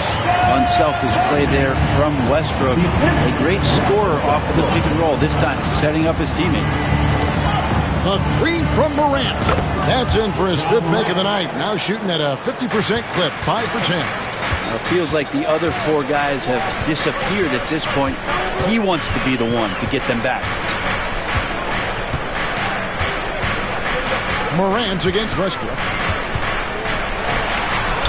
Now on the scoring column with that bucket. 1 for 2 this game. So far, both teams scorching the Nets. You gotta love it. Yeah, made for TV game here. Pace is great. Scoring is coming in bunches. And both of the teams feeling confident right now. Now, here's Clark. Hasn't made one yet. Grant, it's good, and it's his 6th make against 11 attempts. This is not a player who likes to be trailing in any game. That lights a fire. Now Westbrook. And they get some nice contributions from him on a nightly basis as he averages over 11 points a game. The 10-footer. No good on the shot, a bit long that time. Just doing the job on the backboard. To the inside. It's tipped. Pass to Stephens. Here's Morant. He's covered by Westbrook. Morant against Westbrook. And it's Morant missing. For him, it's harder to miss that shot than it is to make that shot. I think he was anticipating a bit of a bump there. And here's Sabonis. Guarded by Morant. Double team Sabonis. Sabonis sets the pick for Hunter. Back to Sabonis. And the slam dunk by Sabonis. And Sabonis getting his entire body up that time for the jam. The Grizzlies trail by 5. Pass to Aldama. Clark outside. Here's Caldwell Pope. Here's Morant. Fires top of the key. And there's Caldwell Pope. That's good on the assist by Morant. Morant's got his 4th assist with that last one here tonight. 52 seconds left in the first quarter. Right side, DeRozan. And it's blocked. Here's Aldama.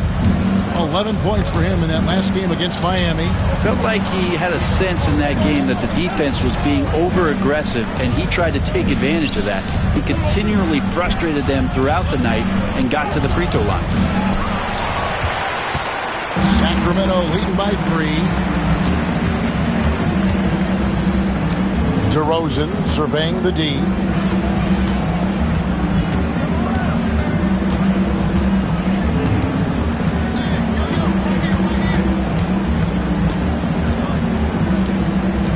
And some nice defense there to end the quarter.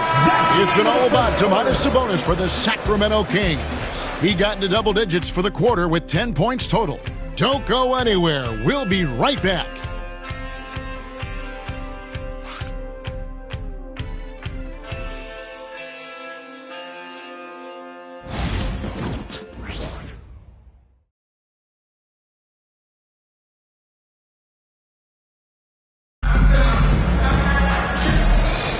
And it's good to have you back with us as we celebrate St. Patrick's Day with more NBA action on 2K Sports. And a look at how the offensive approach has been going here so far for the Kings. Absolutely dialed in from beyond the arc so far in this one. The defense is surrendering the long-range shot here early on. Well, I want to add also the damage that has been done on the inside. It's a lot of rubble in there, but they're continuing to go right at the defense. They've got Zach LaVine, DeAndre Hunter out there with Precious Achiuwa. Then there's Stal Labissiere, and it's Westbrook in at the point guard. So that's the 5 in the game for Sacramento. And it's the Grizzlies with the ball. Zach LaVine unable to get his last shot to go. Jerome, nice D from LaVine. And here's Hunter. He'll bring it up for the Sacramento Kings. 3-point lead. This game matchup with the Suns, a tough loss there. In the NBA, you've got to keep pace. It's a fast track out there. And I thought their lack of hustle defensively was the story of the game. You can't allow any opponent to shoot that kind of percentage. If you do, it's just going to be so tough to keep up. And here's Pippen following Russell Westbrook's three. Upside Pippen. And it's in there. And Brent, you hear some players now having their shooting motion analyzed with optical recognition. More data for the shot doctors. Well, Kevin, information is one thing, but disseminating that information and being able to communicate that to a player is really where the rubber meets the road. How are you going to help him grow with that kind of analysis? Sacramento with the ball. Following the score by Memphis. Here's Achua. Misses the three, and he used the pump fake well there, but he couldn't capitalize. Pass to Jerome.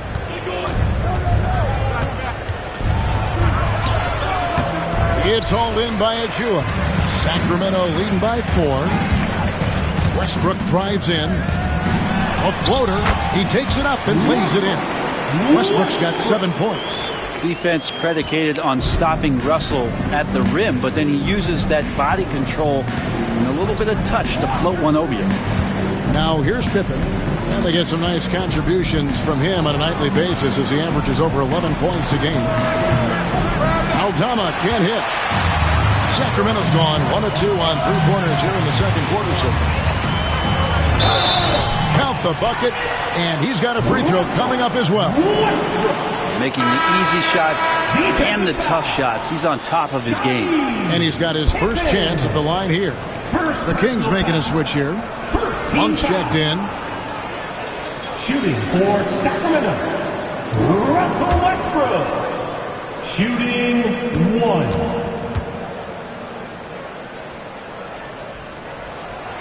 And that one misses. And when Westbrook comes into a game, he really provides a jolt of energy. He's really embraced that role, and it's infectious for the rest of the team. Monk outside. Pass to Westbrook. We're just over 2.5 minutes into the second quarter. A chance to extend the lead to double digits, but it's no good. To the middle. Stolen by Westbrook. In the corner, it's Monk. Back to Westbrook. On the wing, Monk. Pass to Achua. Levine for 3. Sacramento again missing. Well, he's got a great stroke. That one almost dropped. Aldama passes to Jerome.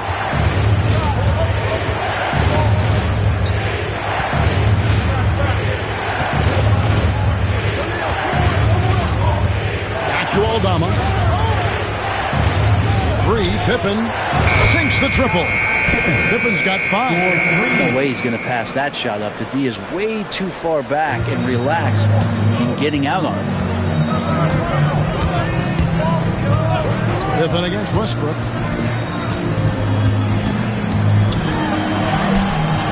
Aldama with the rebound. Aldama's got his 5th rebound in this one. Outside Pippen.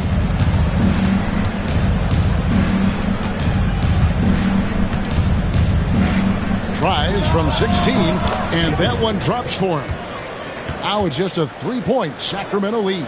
Well, looking into the gaps of the defense there, he's not going to miss many of those when he gets to that range. Levine feeling it out a bit. They get the rebound. Achua, that will not get it done.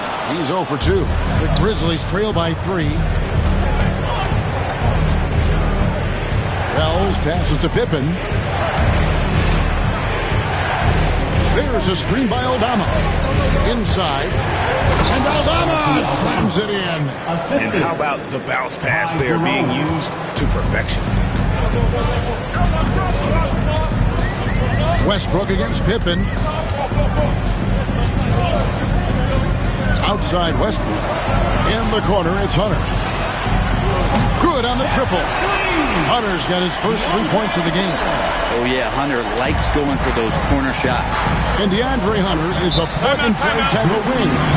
He can fit in anywhere. Yeah, really good at spacing the floor, getting better at creating for himself, Kevin. And defensively, he's a solid on-ball defender that can switch up to multiple positions. Who in the league isn't looking for a talent like that? And it's Taylor Jenkins calling timeout here. He wants to make some adjustments to the game plan, clearly. If you see yourself up on that big screen, then you know what to do. Show us those dance moves. Come on.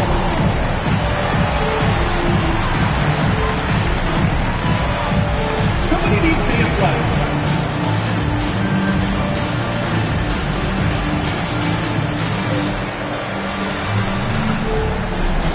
Let's see it.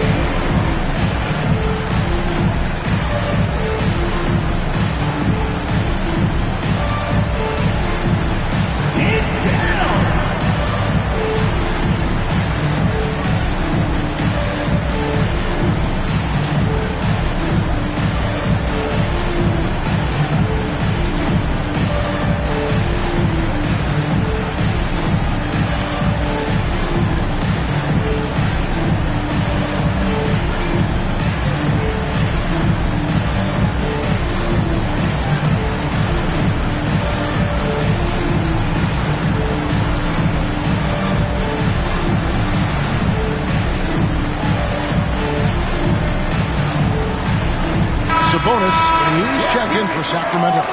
DeRozan comes in for DeAndre Hunter. Substituting on the court.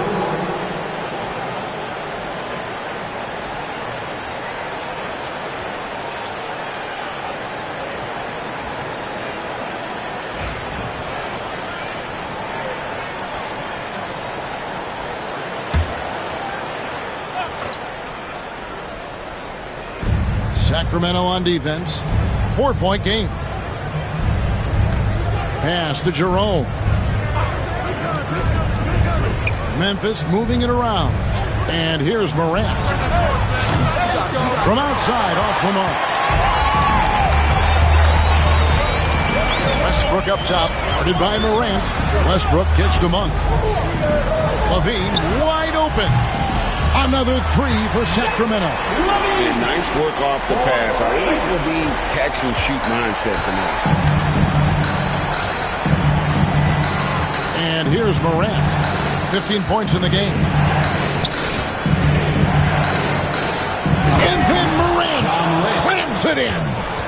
And Kevin, even though they're down, he's still looking to do the spectacular, and he did. Well, maybe this is the best time to do it.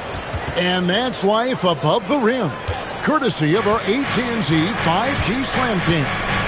Here's Westbrook. Grizzlies making the shot. Pass to Monk. Sabonis' screen on Morant. Monk for three. Aldama with the rebound. Aldama's got rebound number 7 for him tonight. Morant left side. Basket good. Now just a 3-point Sacramento lead. They are just killing them on the interior. Pass to Sabonis. Shoots over Aldama. It's deflected. Now here's Morant for three. Trains the three-pointer. Morant's got it all tied up now for the Grizzlies. Obviously, Morant has found his flow here, finding plenty of ways to create for himself. Sabonis, the pass to DeRozan. Count it. 11 points for DeMar DeRozan. I mean, the number of points they've scored in the paint already here is eye-opening. Now here's Morant. 22 points for him. 2 free throws coming up, and they call the shooting foul. It's going to go on Sabonis. Already an MVP caliber talent, Morant is all about continuing to get better, as well as competing for titles. 2 shots.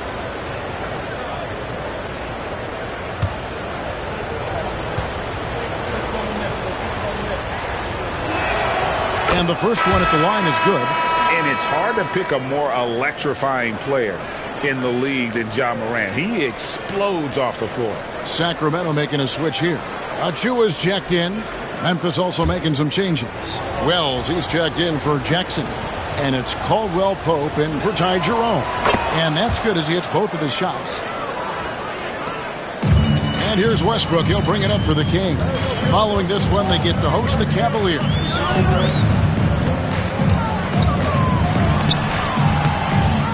It's rebounded by Memphis. Aldama's got 9 rebounds now tonight. Clark outside. Morant against DeRozan. Down to 5 on the shot clock. And it's sent back by Sabonis. Love to see that. Sabonis using his size on defense. And let's head over to the sideline and catch up with David Aldridge. Kevin, thanks. Ja Morant was the first NBA guard in a quarter century to lead the league in points in the paint. He says, I can't just rely on dunking every single play, so I need different types of finishes to get my shot off, whether it's high off the glass, the reverse, or hanging in the air forever. And Kevin, he just says it so casually. Back to you. I know it. But David, he doesn't do it casually, right? He is a one-man circus. The first free throw is good. And Monk is one of those guys off the bench, an energizer, someone that can provide a scoring punch to your offense. DeAndre Hunter, he's checked in for the Kings. Edey's checked in for Memphis.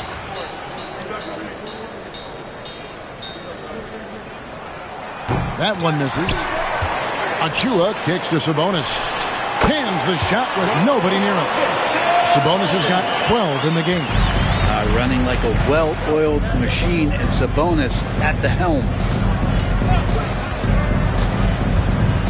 Morant outside. Driving inside. Pass to Edey. To the paint. Sabonis with the steal. Here's Hunter. That one drops for him. Hunter's got 5 points now in the quarter. Good move for Hunter to get to the inside, and he just navigated the defense well. It's stolen by Monk. And now the Kings fast break.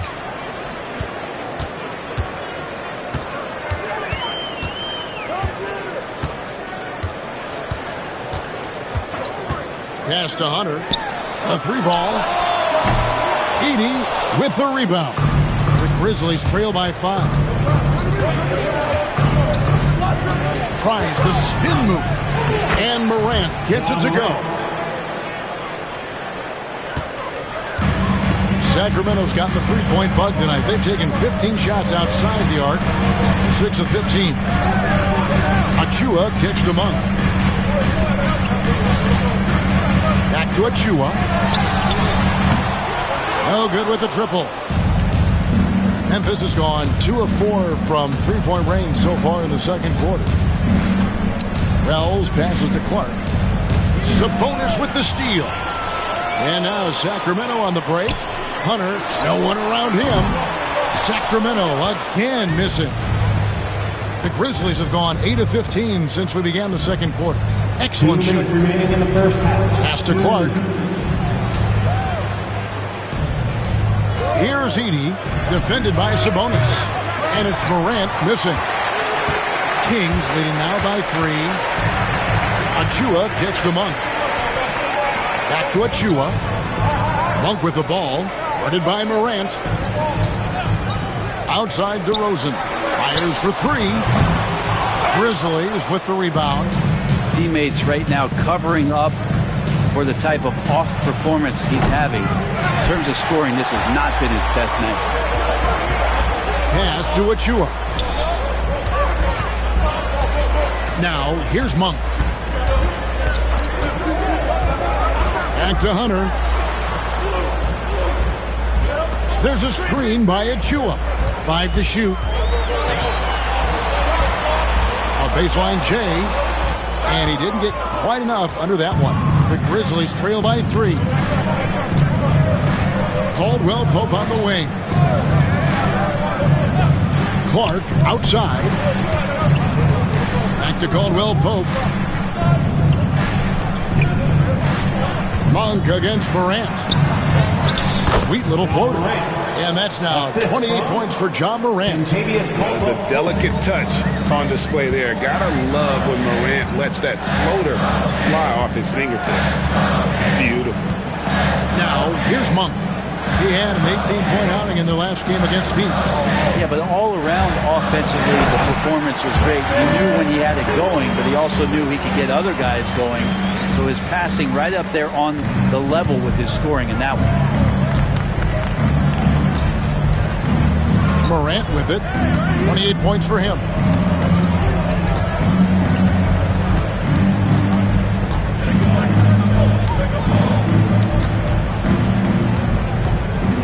High arcing shot. That shot off. And that's it for the first half of action. What's been a very close game here. The Kings on top, leading by 3. And now we'll send it over to David Aldridge, who is standing by courtside. David. Thanks, Kevin. Zach, a hard-fought first half. What changes have to be made to get a little separation? They're making tough shots. We're trying to stick to our concept, so we got to come back, make plays, make shots, and, just stay solid. Always a challenge for a young team. Thanks for your time, Zach. Back to you, Kevin. Thanks for the great interview, David. And we'll be back for the third quarter of basketball following halftime.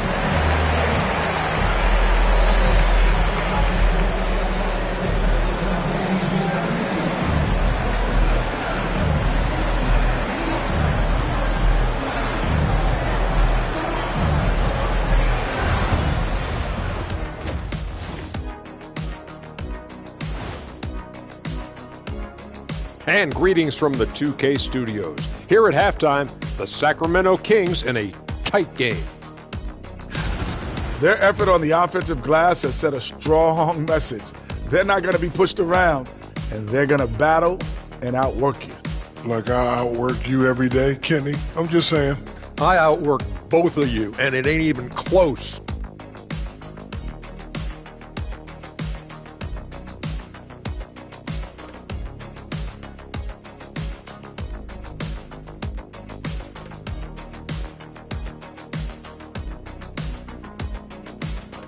All right, guys, time to see what the fans are saying on social media.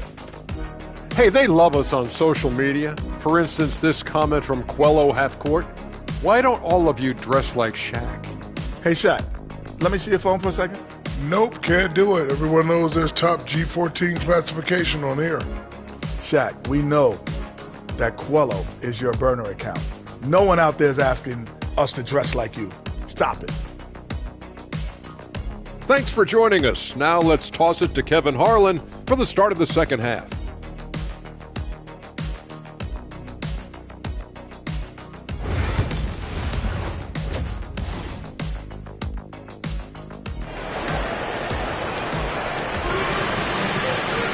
And after a fairly even first couple of quarters, the second half could turn out to be a great one as both teams try to gain an edge. Guys, John Morant has been sensational. And guys, we saw just how tough he can be with the step to the rim. Great job of just attacking that first half. Yeah, nice job of carving his way to the inside with some ease. Not much resistance out there.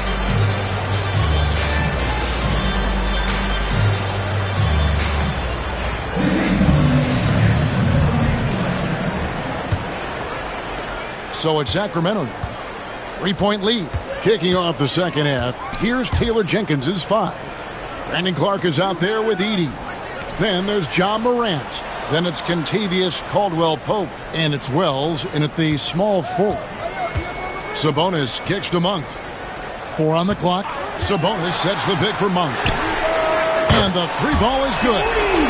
And the Kings lead by 6. Well, if you allow Monk to get good looks, especially from distance, he's going to make you pay. Pass to Edey.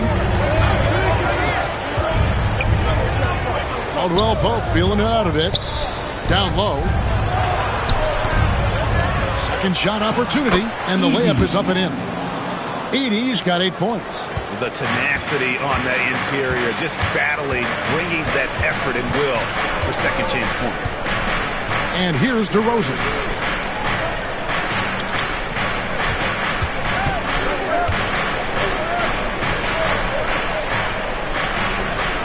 On the wing, Levine. On for three.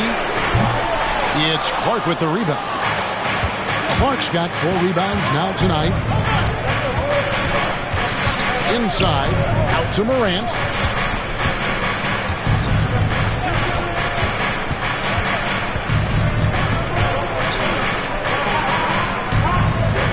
At the top of the key, Wells.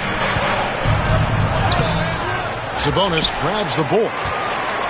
Kings leading now by 4. Murray, the pass to Sabonis. Outside for Murray. Good, and it's Sabonis with the assist that time. Sabonis has got his 4th assist with that last one here tonight. Pass to Edey. Caldwell Pope outside. Wants to get it to Morant and does. And up the court come the Kings on the break. Shooting foul as the whistle blows. He'll shoot 2 free throws. And how about the confidence on display from Levine? Just daring the D to get physical with it. First trip to the free throw line for him in this one. And to this point on the season, guys, 80% from the line. He's done a really good job. Take a break. Take a break. 2 shots.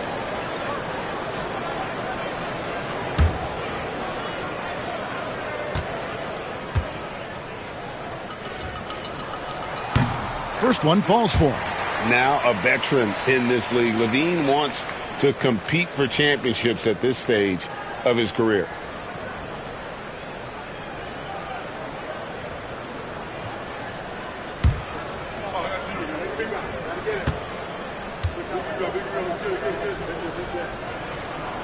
And so Levine nails both of them. And the Grizzlies with possession here. They trail by 9 points. They get to take on the Blazers of Portland after this one. And that game will be game 2 of 5 out on the road. Grant, and the call on the shot sends him to the line. First personal foul. High effort play by Moran. He refuses to let the foul stop him from getting the shot. For Memphis, they have made 3 free throws so far. Haven't missed any. And taking a look at the numbers on the season, they've converted about 77% of those foul shots. And the first one drops.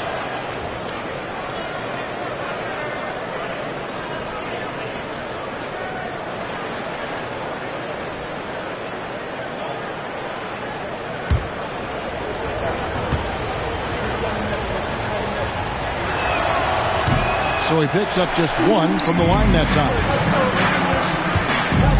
Lobs it up for Levine. Ever evolving as a passer, DeRozan continues to impress with his ability to find his teammates. And it's Taylor Jenkins calling timeout here. He's made the decision. He wants to huddle up with his guys.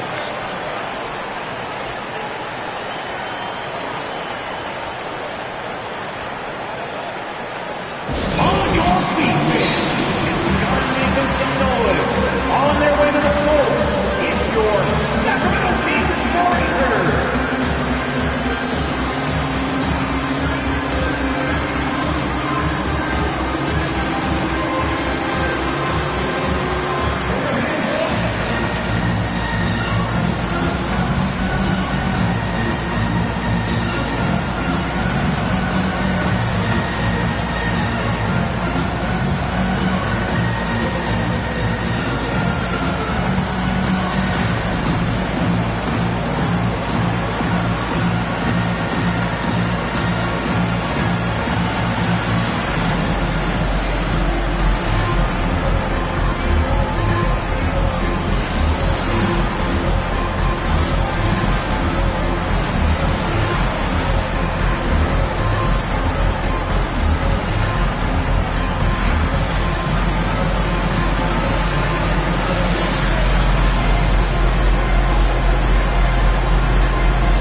Some rookies have been making a name for themselves on the glass this past month. Let's see who we're talking about. Well, you look at Edey, no doubt one of the most efficient rebounders in the game. And every team in the league needs a guy who can go and get. I mean, his great work on the boards certainly endear him to the coaching staff.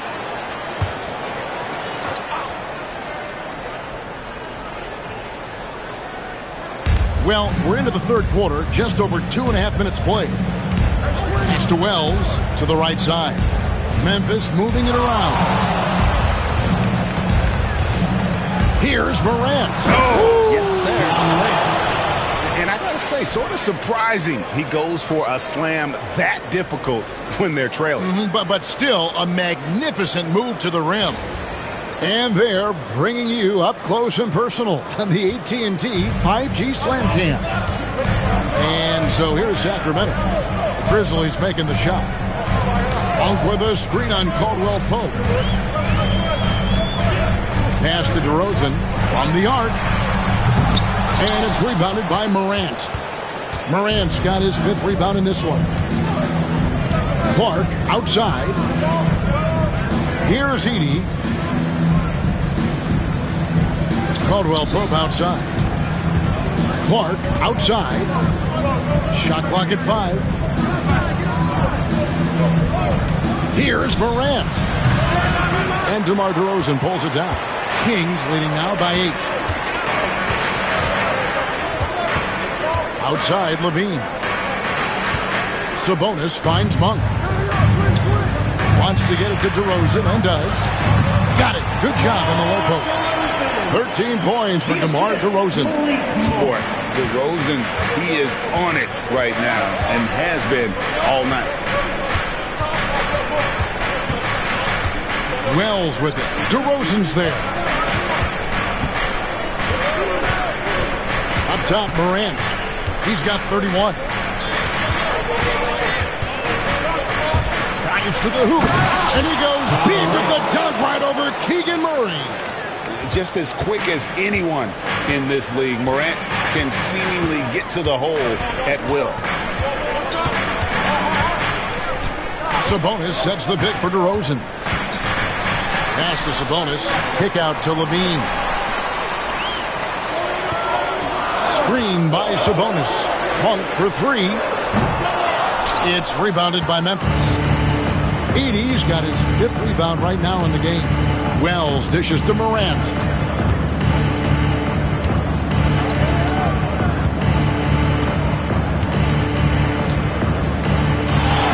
Pass to Edey. Caldwell Pope against Levine. Morant sinks the 15-footer. Morant's got 35 in the game. He has definitely shown up to play. He's done his part, really just trying to battle his team back into it. Out to DeRozan from downtown. Good, and it's Sabonis with the assist that time. Sabonis has got 5 assists tonight. Yeah, how about the percentage they're shooting from beyond the arc here in the second half? Now here's Wells. Back to Morant. Pass to Edey. Clark outside. Caldwell Pope with it. There's the 3. Levine with the rebound. Levine's got his 4th rebound in this one. Tries again. And he makes that one. Levine's got the lead up to 11 now for Sacramento. Good touch on the interior. Levine really crafty at figuring out ways to create space down low. Morant against Monk. Here's Edey. Powered down after the assist. Let him into the lane. And wait to finish and cut into that lead a little bit. Yeah, but look at the basket guy still shaking. Levine kicks to Murray. Offensive rebound. Sabonis, the pass to Monk. Outside DeRozan.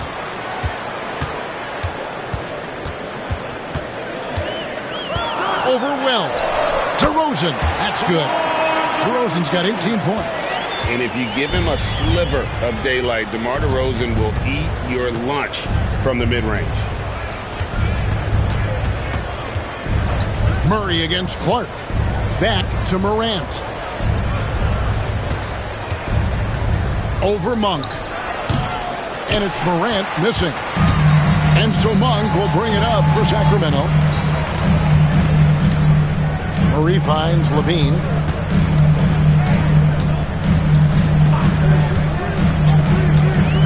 Monk outside. Sabonis' screen on Morant. Monk for three. Cans it from downtown. Monk's got two now from beyond the arc in the third for Sacramento. A three from Morant. It's rebounded by Sabonis. Sabonis has got 11 rebounds in the game. Monk kicks to Levine. And it's off from three-point range. Yeah, the defense there in chill mode. We all know he can burn them from three-point range. And this is what dominating the glass looks like. He just cannot be contained. Sort of reminding me of a little Ben Wallace action here from his years with the Pistons. He's been that much of a force rebounding the ball. Now DeRozan after the missed three from Kentavious Caldwell-Pope. DeRozan inside. 18 points for him. Missed it for the 8th time in 15 tries from the floor. Wells with it. DeRozan's there. And contact on the shot, so he'll be shooting free throws here. First personal foul. That one on DeRozan. The Grizzlies have gone 4 for 5 from the charity stripe in this one up to now. Taking 2 shots.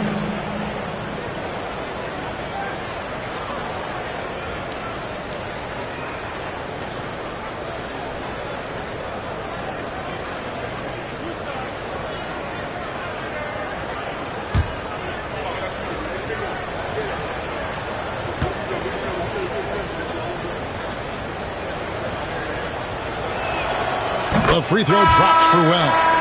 Greg, we've heard some veteran players and coaches say the league is skewing too young.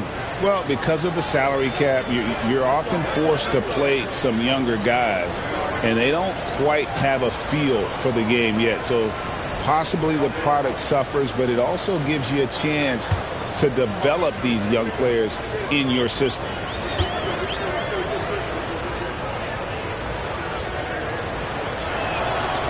And he can't hit the second. Kings leading now by 13.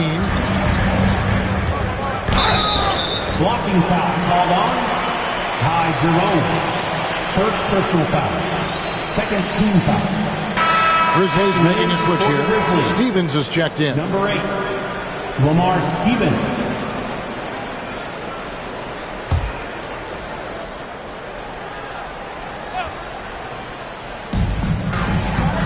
Westbrook finds Murray. Now Sabonis. Here's DeRozan. Sacramento again missing. The Grizzlies trail by 13. To the middle. And now a look at the upcoming schedule for Sacramento. On Wednesday, they'll face off against Donovan Mitchell and the Cleveland Cavaliers. And then on Thursday, they'll defend home court against the Chicago Bulls. And looking at the Boston matchup, I think it's going to be an interesting challenge. Even though they expect to come out on top, this could probably be a pick-em game, depending on how they play. First one falls for him.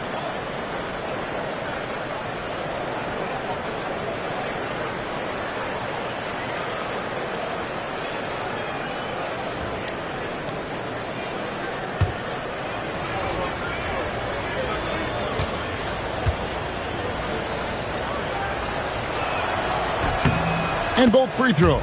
Good for Aldama. Yeah, I like that they haven't lost their aggressiveness here in the second, despite being down. Outside, Levine.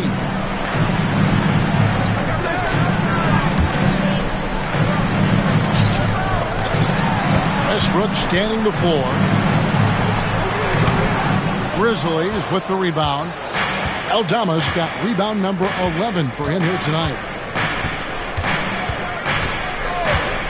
Here's Jerome, guarded by Levine. And a chance here to look at the numbers for Domantas Sabonis. He's getting around 16 points a game, 11 rebounds, and 6 assists. And he's been a rock in the middle for them over that stretch of games. Dominating the glass is his trademark. I feel like those rebounds are wearing down and eroding the opponent. His effort right now, physically and mentally, has been good.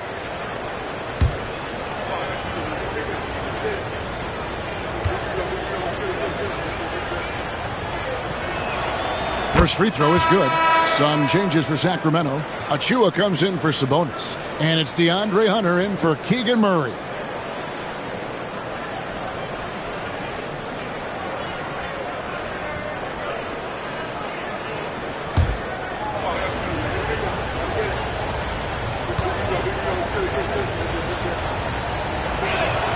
He hits both from the stripe. Kings leading now by 9. Now Westbrook. 9 points in the game so far. Pass to DeRozan. Shakes him. It's rebounded by Memphis. Here's Aldama. Taking a look at the scoring numbers, right now he averages about 9 points a game. Here's Steffens, covered by Hunter. Just 5 to shoot. Pass to Edey. This one for 3. It's good. Now he's shooting 6 for 7. Not too much respect shown to him by the defenders. Sacramento's gone downtown a lot since halftime. They've missed 5 of their 9 attempts out there. Achua, the pass to DeRozan. Hunter on the wing. There's a screen by Achua. Hunter finds Achua. The dunk by Achua. That wide body of Achua setting the screen and releasing for the hoop. Pippen against Westbrook. Pippen, the pass to Aldama. He can't get that one to fall. Hunter with some nice defense.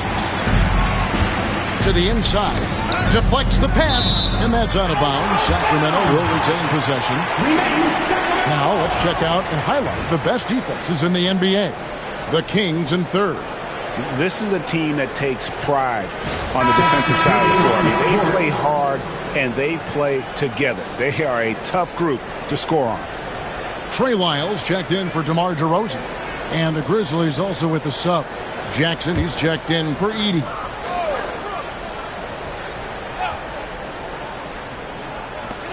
.109 left here in the third quarter.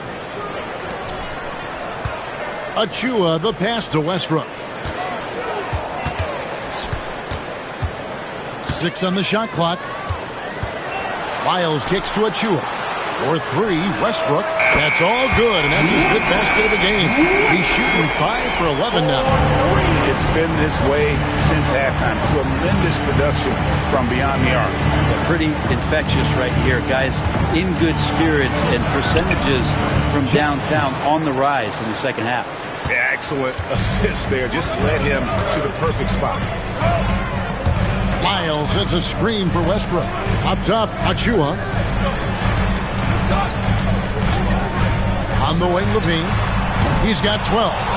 And he's easily been their best rebounder tonight. Well, he's been everywhere, and collecting those rebounds, that ends any kind of offensive possession and gets them started. Jackson against Hunter. Jackson looking it over.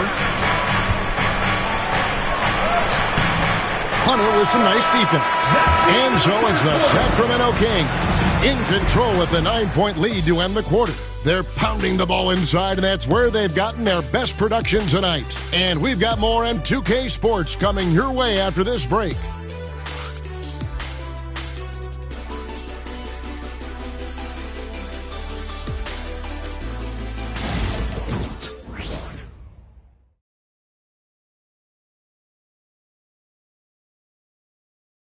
And it's time now to bring you our State Farm assist of the game. And just true artistry right there. I mean, great decision on where to go with the ball, and how about the perfect delivery? Yeah, those are the kind of plays that you want to put on a canvas. Just beautiful basketball.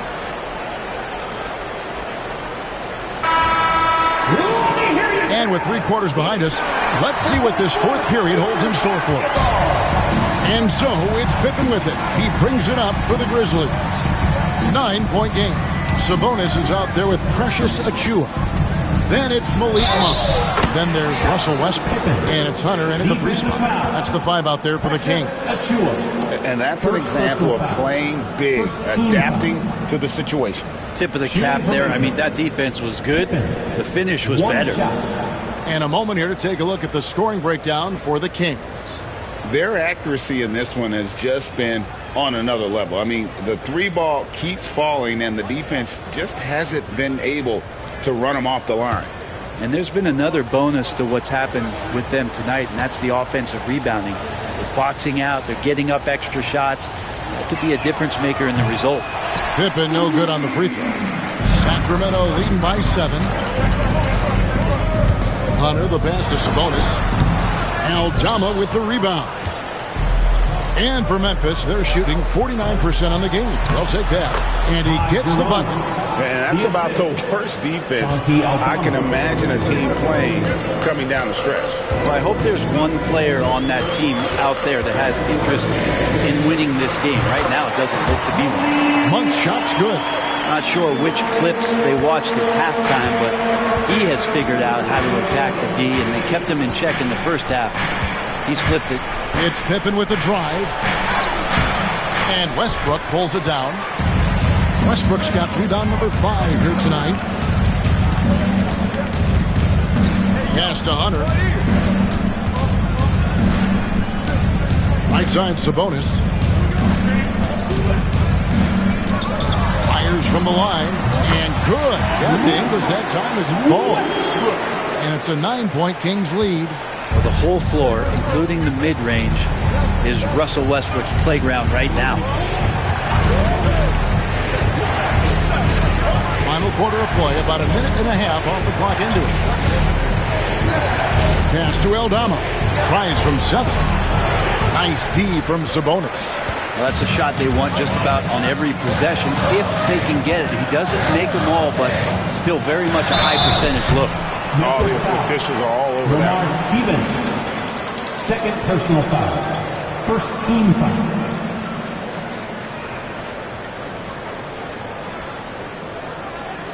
At the line for 2, Malik Monk.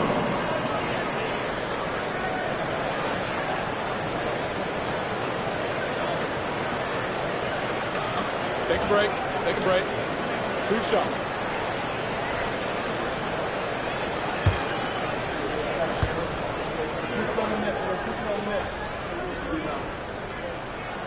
And the first one at the line is good.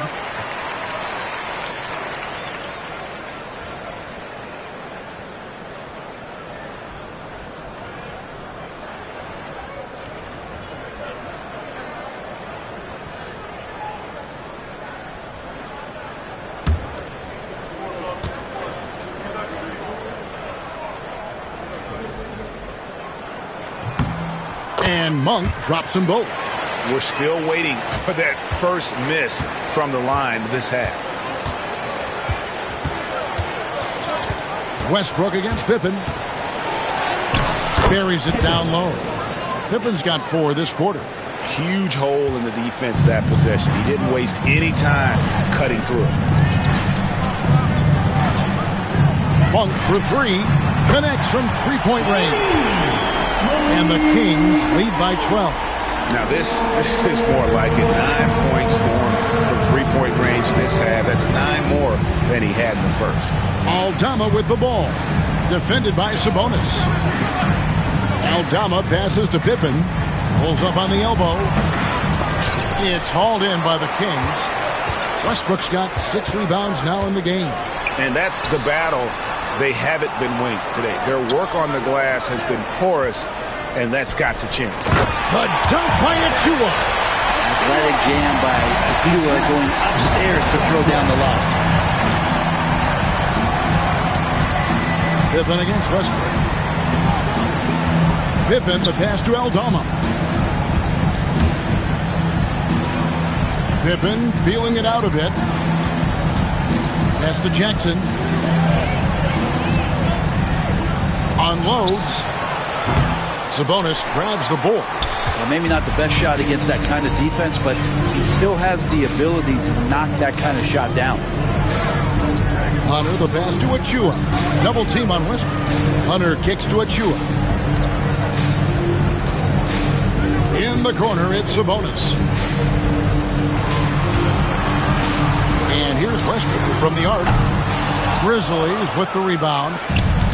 Stephens got rebound number 5 here tonight. To the wing right side. Aldama finds Jackson. Aldama with the ball. And again, Memphis no good. Well, he wants to shoot his way out of this cold spell, but the struggles continue. Yeah, he's got to move on, forget about this sequence here, and try to find a way to get on the board. Another good play. This is how they built the lead, calling on the right guys at the right time. Basketball IQ is something that gets talked about, but its importance to a team showing up here, running plays that turn into scores. And wait to finish and cut into that lead a little bit. Yeah, but look at the basket guy still shaking. To the paint. The dunk by Achua. Doesn't get any easier for Achua. Once he's got positioning he wants inside, he'll look to dunk everything.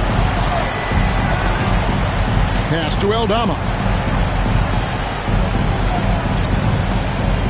Now here's Jackson, covered by Hunter. Jackson gets the bucket. He's been accurate tonight. I think the best way for them to succeed is to get him more shots. Sounds simple, but it comes down to execution. Westbrook passes to Hunter. Sabonis' screen on Jackson. Inside. Second chance effort. And that'll be 2 free throws coming up. Officials on the call with the foul. First personal foul. And Sabonis, really a wrecking ball as a player. Loves to get that kind of contact. For Sacramento, Sabonis, taking 2 shots.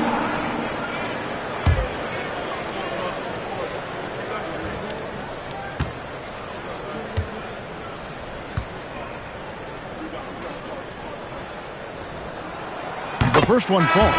And Sabonis such a key to this team and what they do. On the inside, a big man that does a little bit of everything. Here's what Sacramento's going with right now.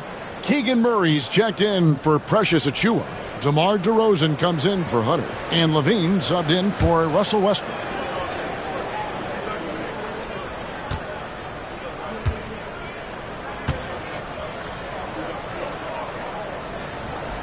And so he hits both. Well, what elevates Sabonis is his team-first mentality. He's looking to pass. He's looking to help. He wants to set screens to get guys open. He just wants everyone to be successful. Now, here's Clark. Out to Morant. Pass to Eating. And they call the foul, so a chance at the line for one more coming up. This is how you use the pick and roll. Morant looking like a vet with the sweet dime there. Sacramento making some changes. Achua, he's checked in for Sabonis. And Russell Westbrook subbed in for Malik Monk.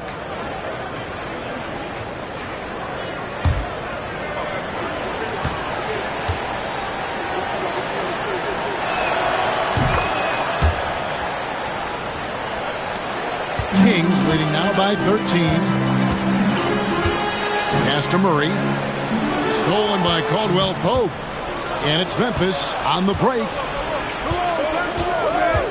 Morant dishes to Clark. Good. And a nice assist from Morant. Morant's got his 7th assist of the game with that last one.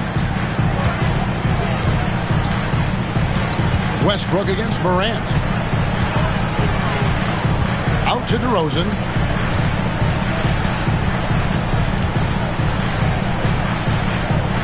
Just 5 on the clock. 11 feet away. It's good. DeRozan's got 9 points now in just the second half.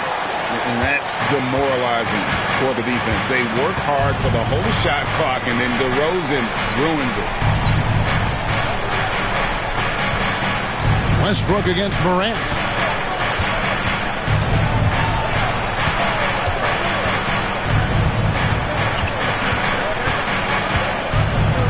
Shot from 12. and misses it off the right side of the rim. Just a solid performance on the interior. The rebounding has been off the charts. Right side, Westbrook. Oh, he blocked it and deflects off the backboard. And he's able to get it back. Here's DeRozan. And they had their chances. 2 offensive rebounds, but they still come up empty. Wound up there for Clark. Stolen by Levine. And here we go with Westbrook running it up the court. Outside for Murray. Pass to DeRozan.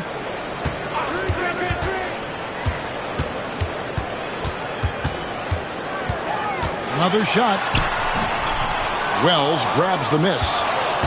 The Grizzlies trail by 13. And here's Morant. And he banks in the layup.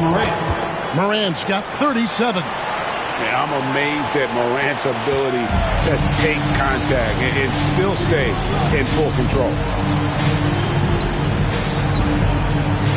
Levine against Caldwell Pope. Here's Westbrook. It's tipped. Over in the corner, Caldwell Pope. The 3. Good, and a nice assist from Morant. Morant's got his 8th assist in the game. You got to stay connected to Caldwell Pope. He's a knockdown shooter, and he can get it going. Timeout, Sacramento.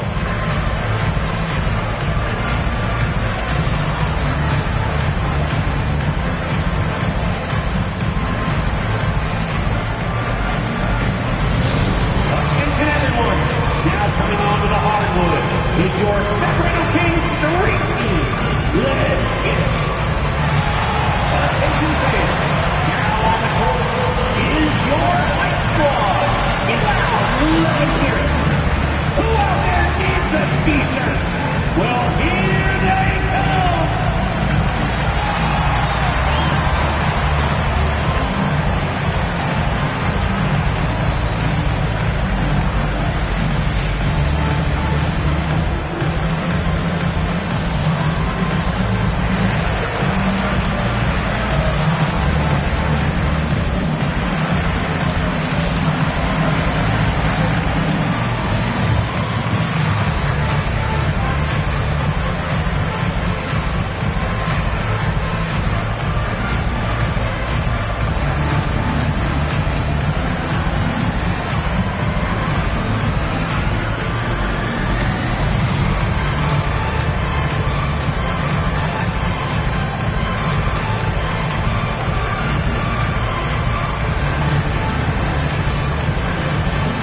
Sabonis, he's checked in for Sacramento. Monk comes in for Russell Westbrook. And with an update from the sidelines, let's check in with David Aldridge. During that break, Sacramento's coach had some words for the team.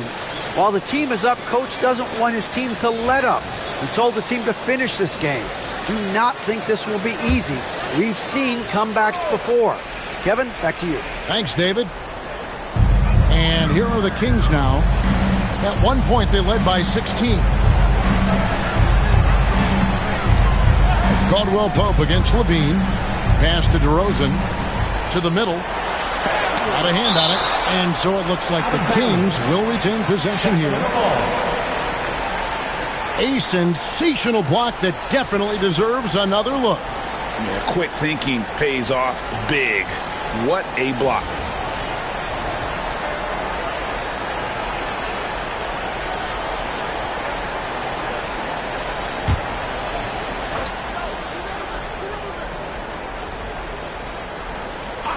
Tries a 3 off the inbound. Nailed from three-point land. DeRozan's got 23. Now, the D has done a very poor job at contesting him from outside, guys. He's tearing into them right now, and they cannot stop him. Here's Edey. That one good for 2. Edey's got 5 points in the quarter. And so Monk will bring it up for the Kings with a 9-point lead. Murray, the pass to Levine. DeRozan against Clark. 1 for 3. Grizzlies with the rebound. Now here's Wells. Morant with it. Over Monk. And there's a whistle. That goes on Zach Edey. And that'll be his third foul so far. Second team foul.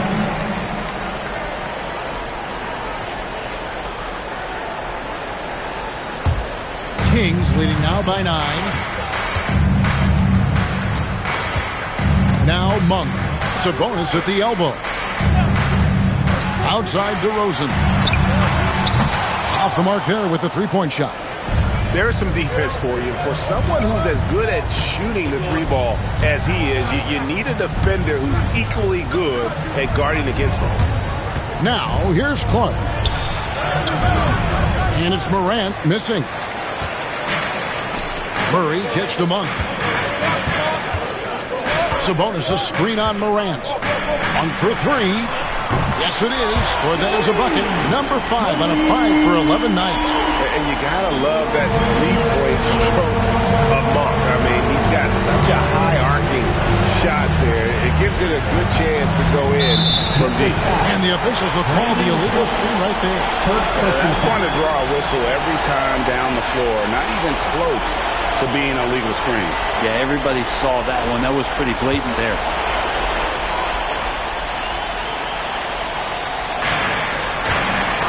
Sacramento's gotten 3 of their 6 3-pointers to fall here in the fourth. And the shot by Wells, no good. Kings leading now by 12. Pass to Sabonis. The dunk and the foul, a powerhouse move, and he's got a chance for one more at the line. Zach Edey picks one up. Yeah, Sabonis just taking that hit and finding a way to finish. Sabonis. One shot.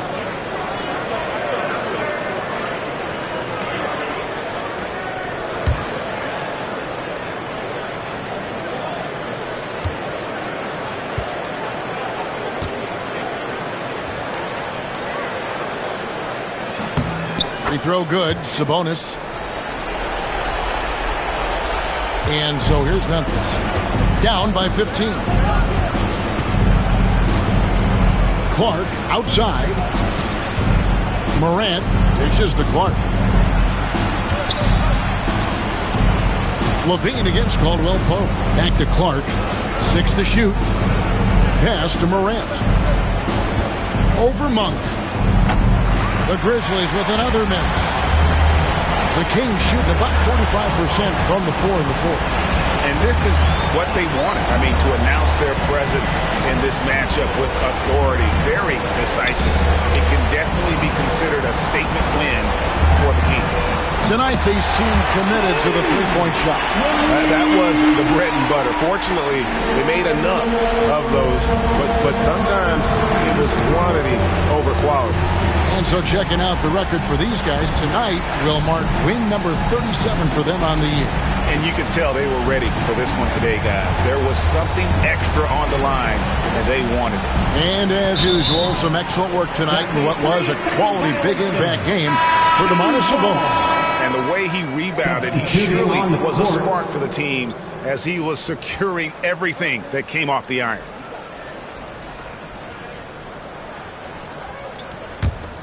Here's Sacramento now. They've got a 12-2 run in progress. Westbrook drives in, takes it off the glass.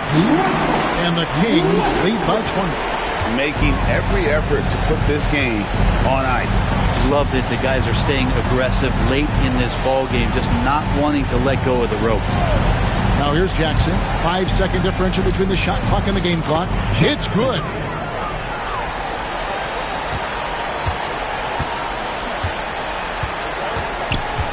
Monk against Pippen.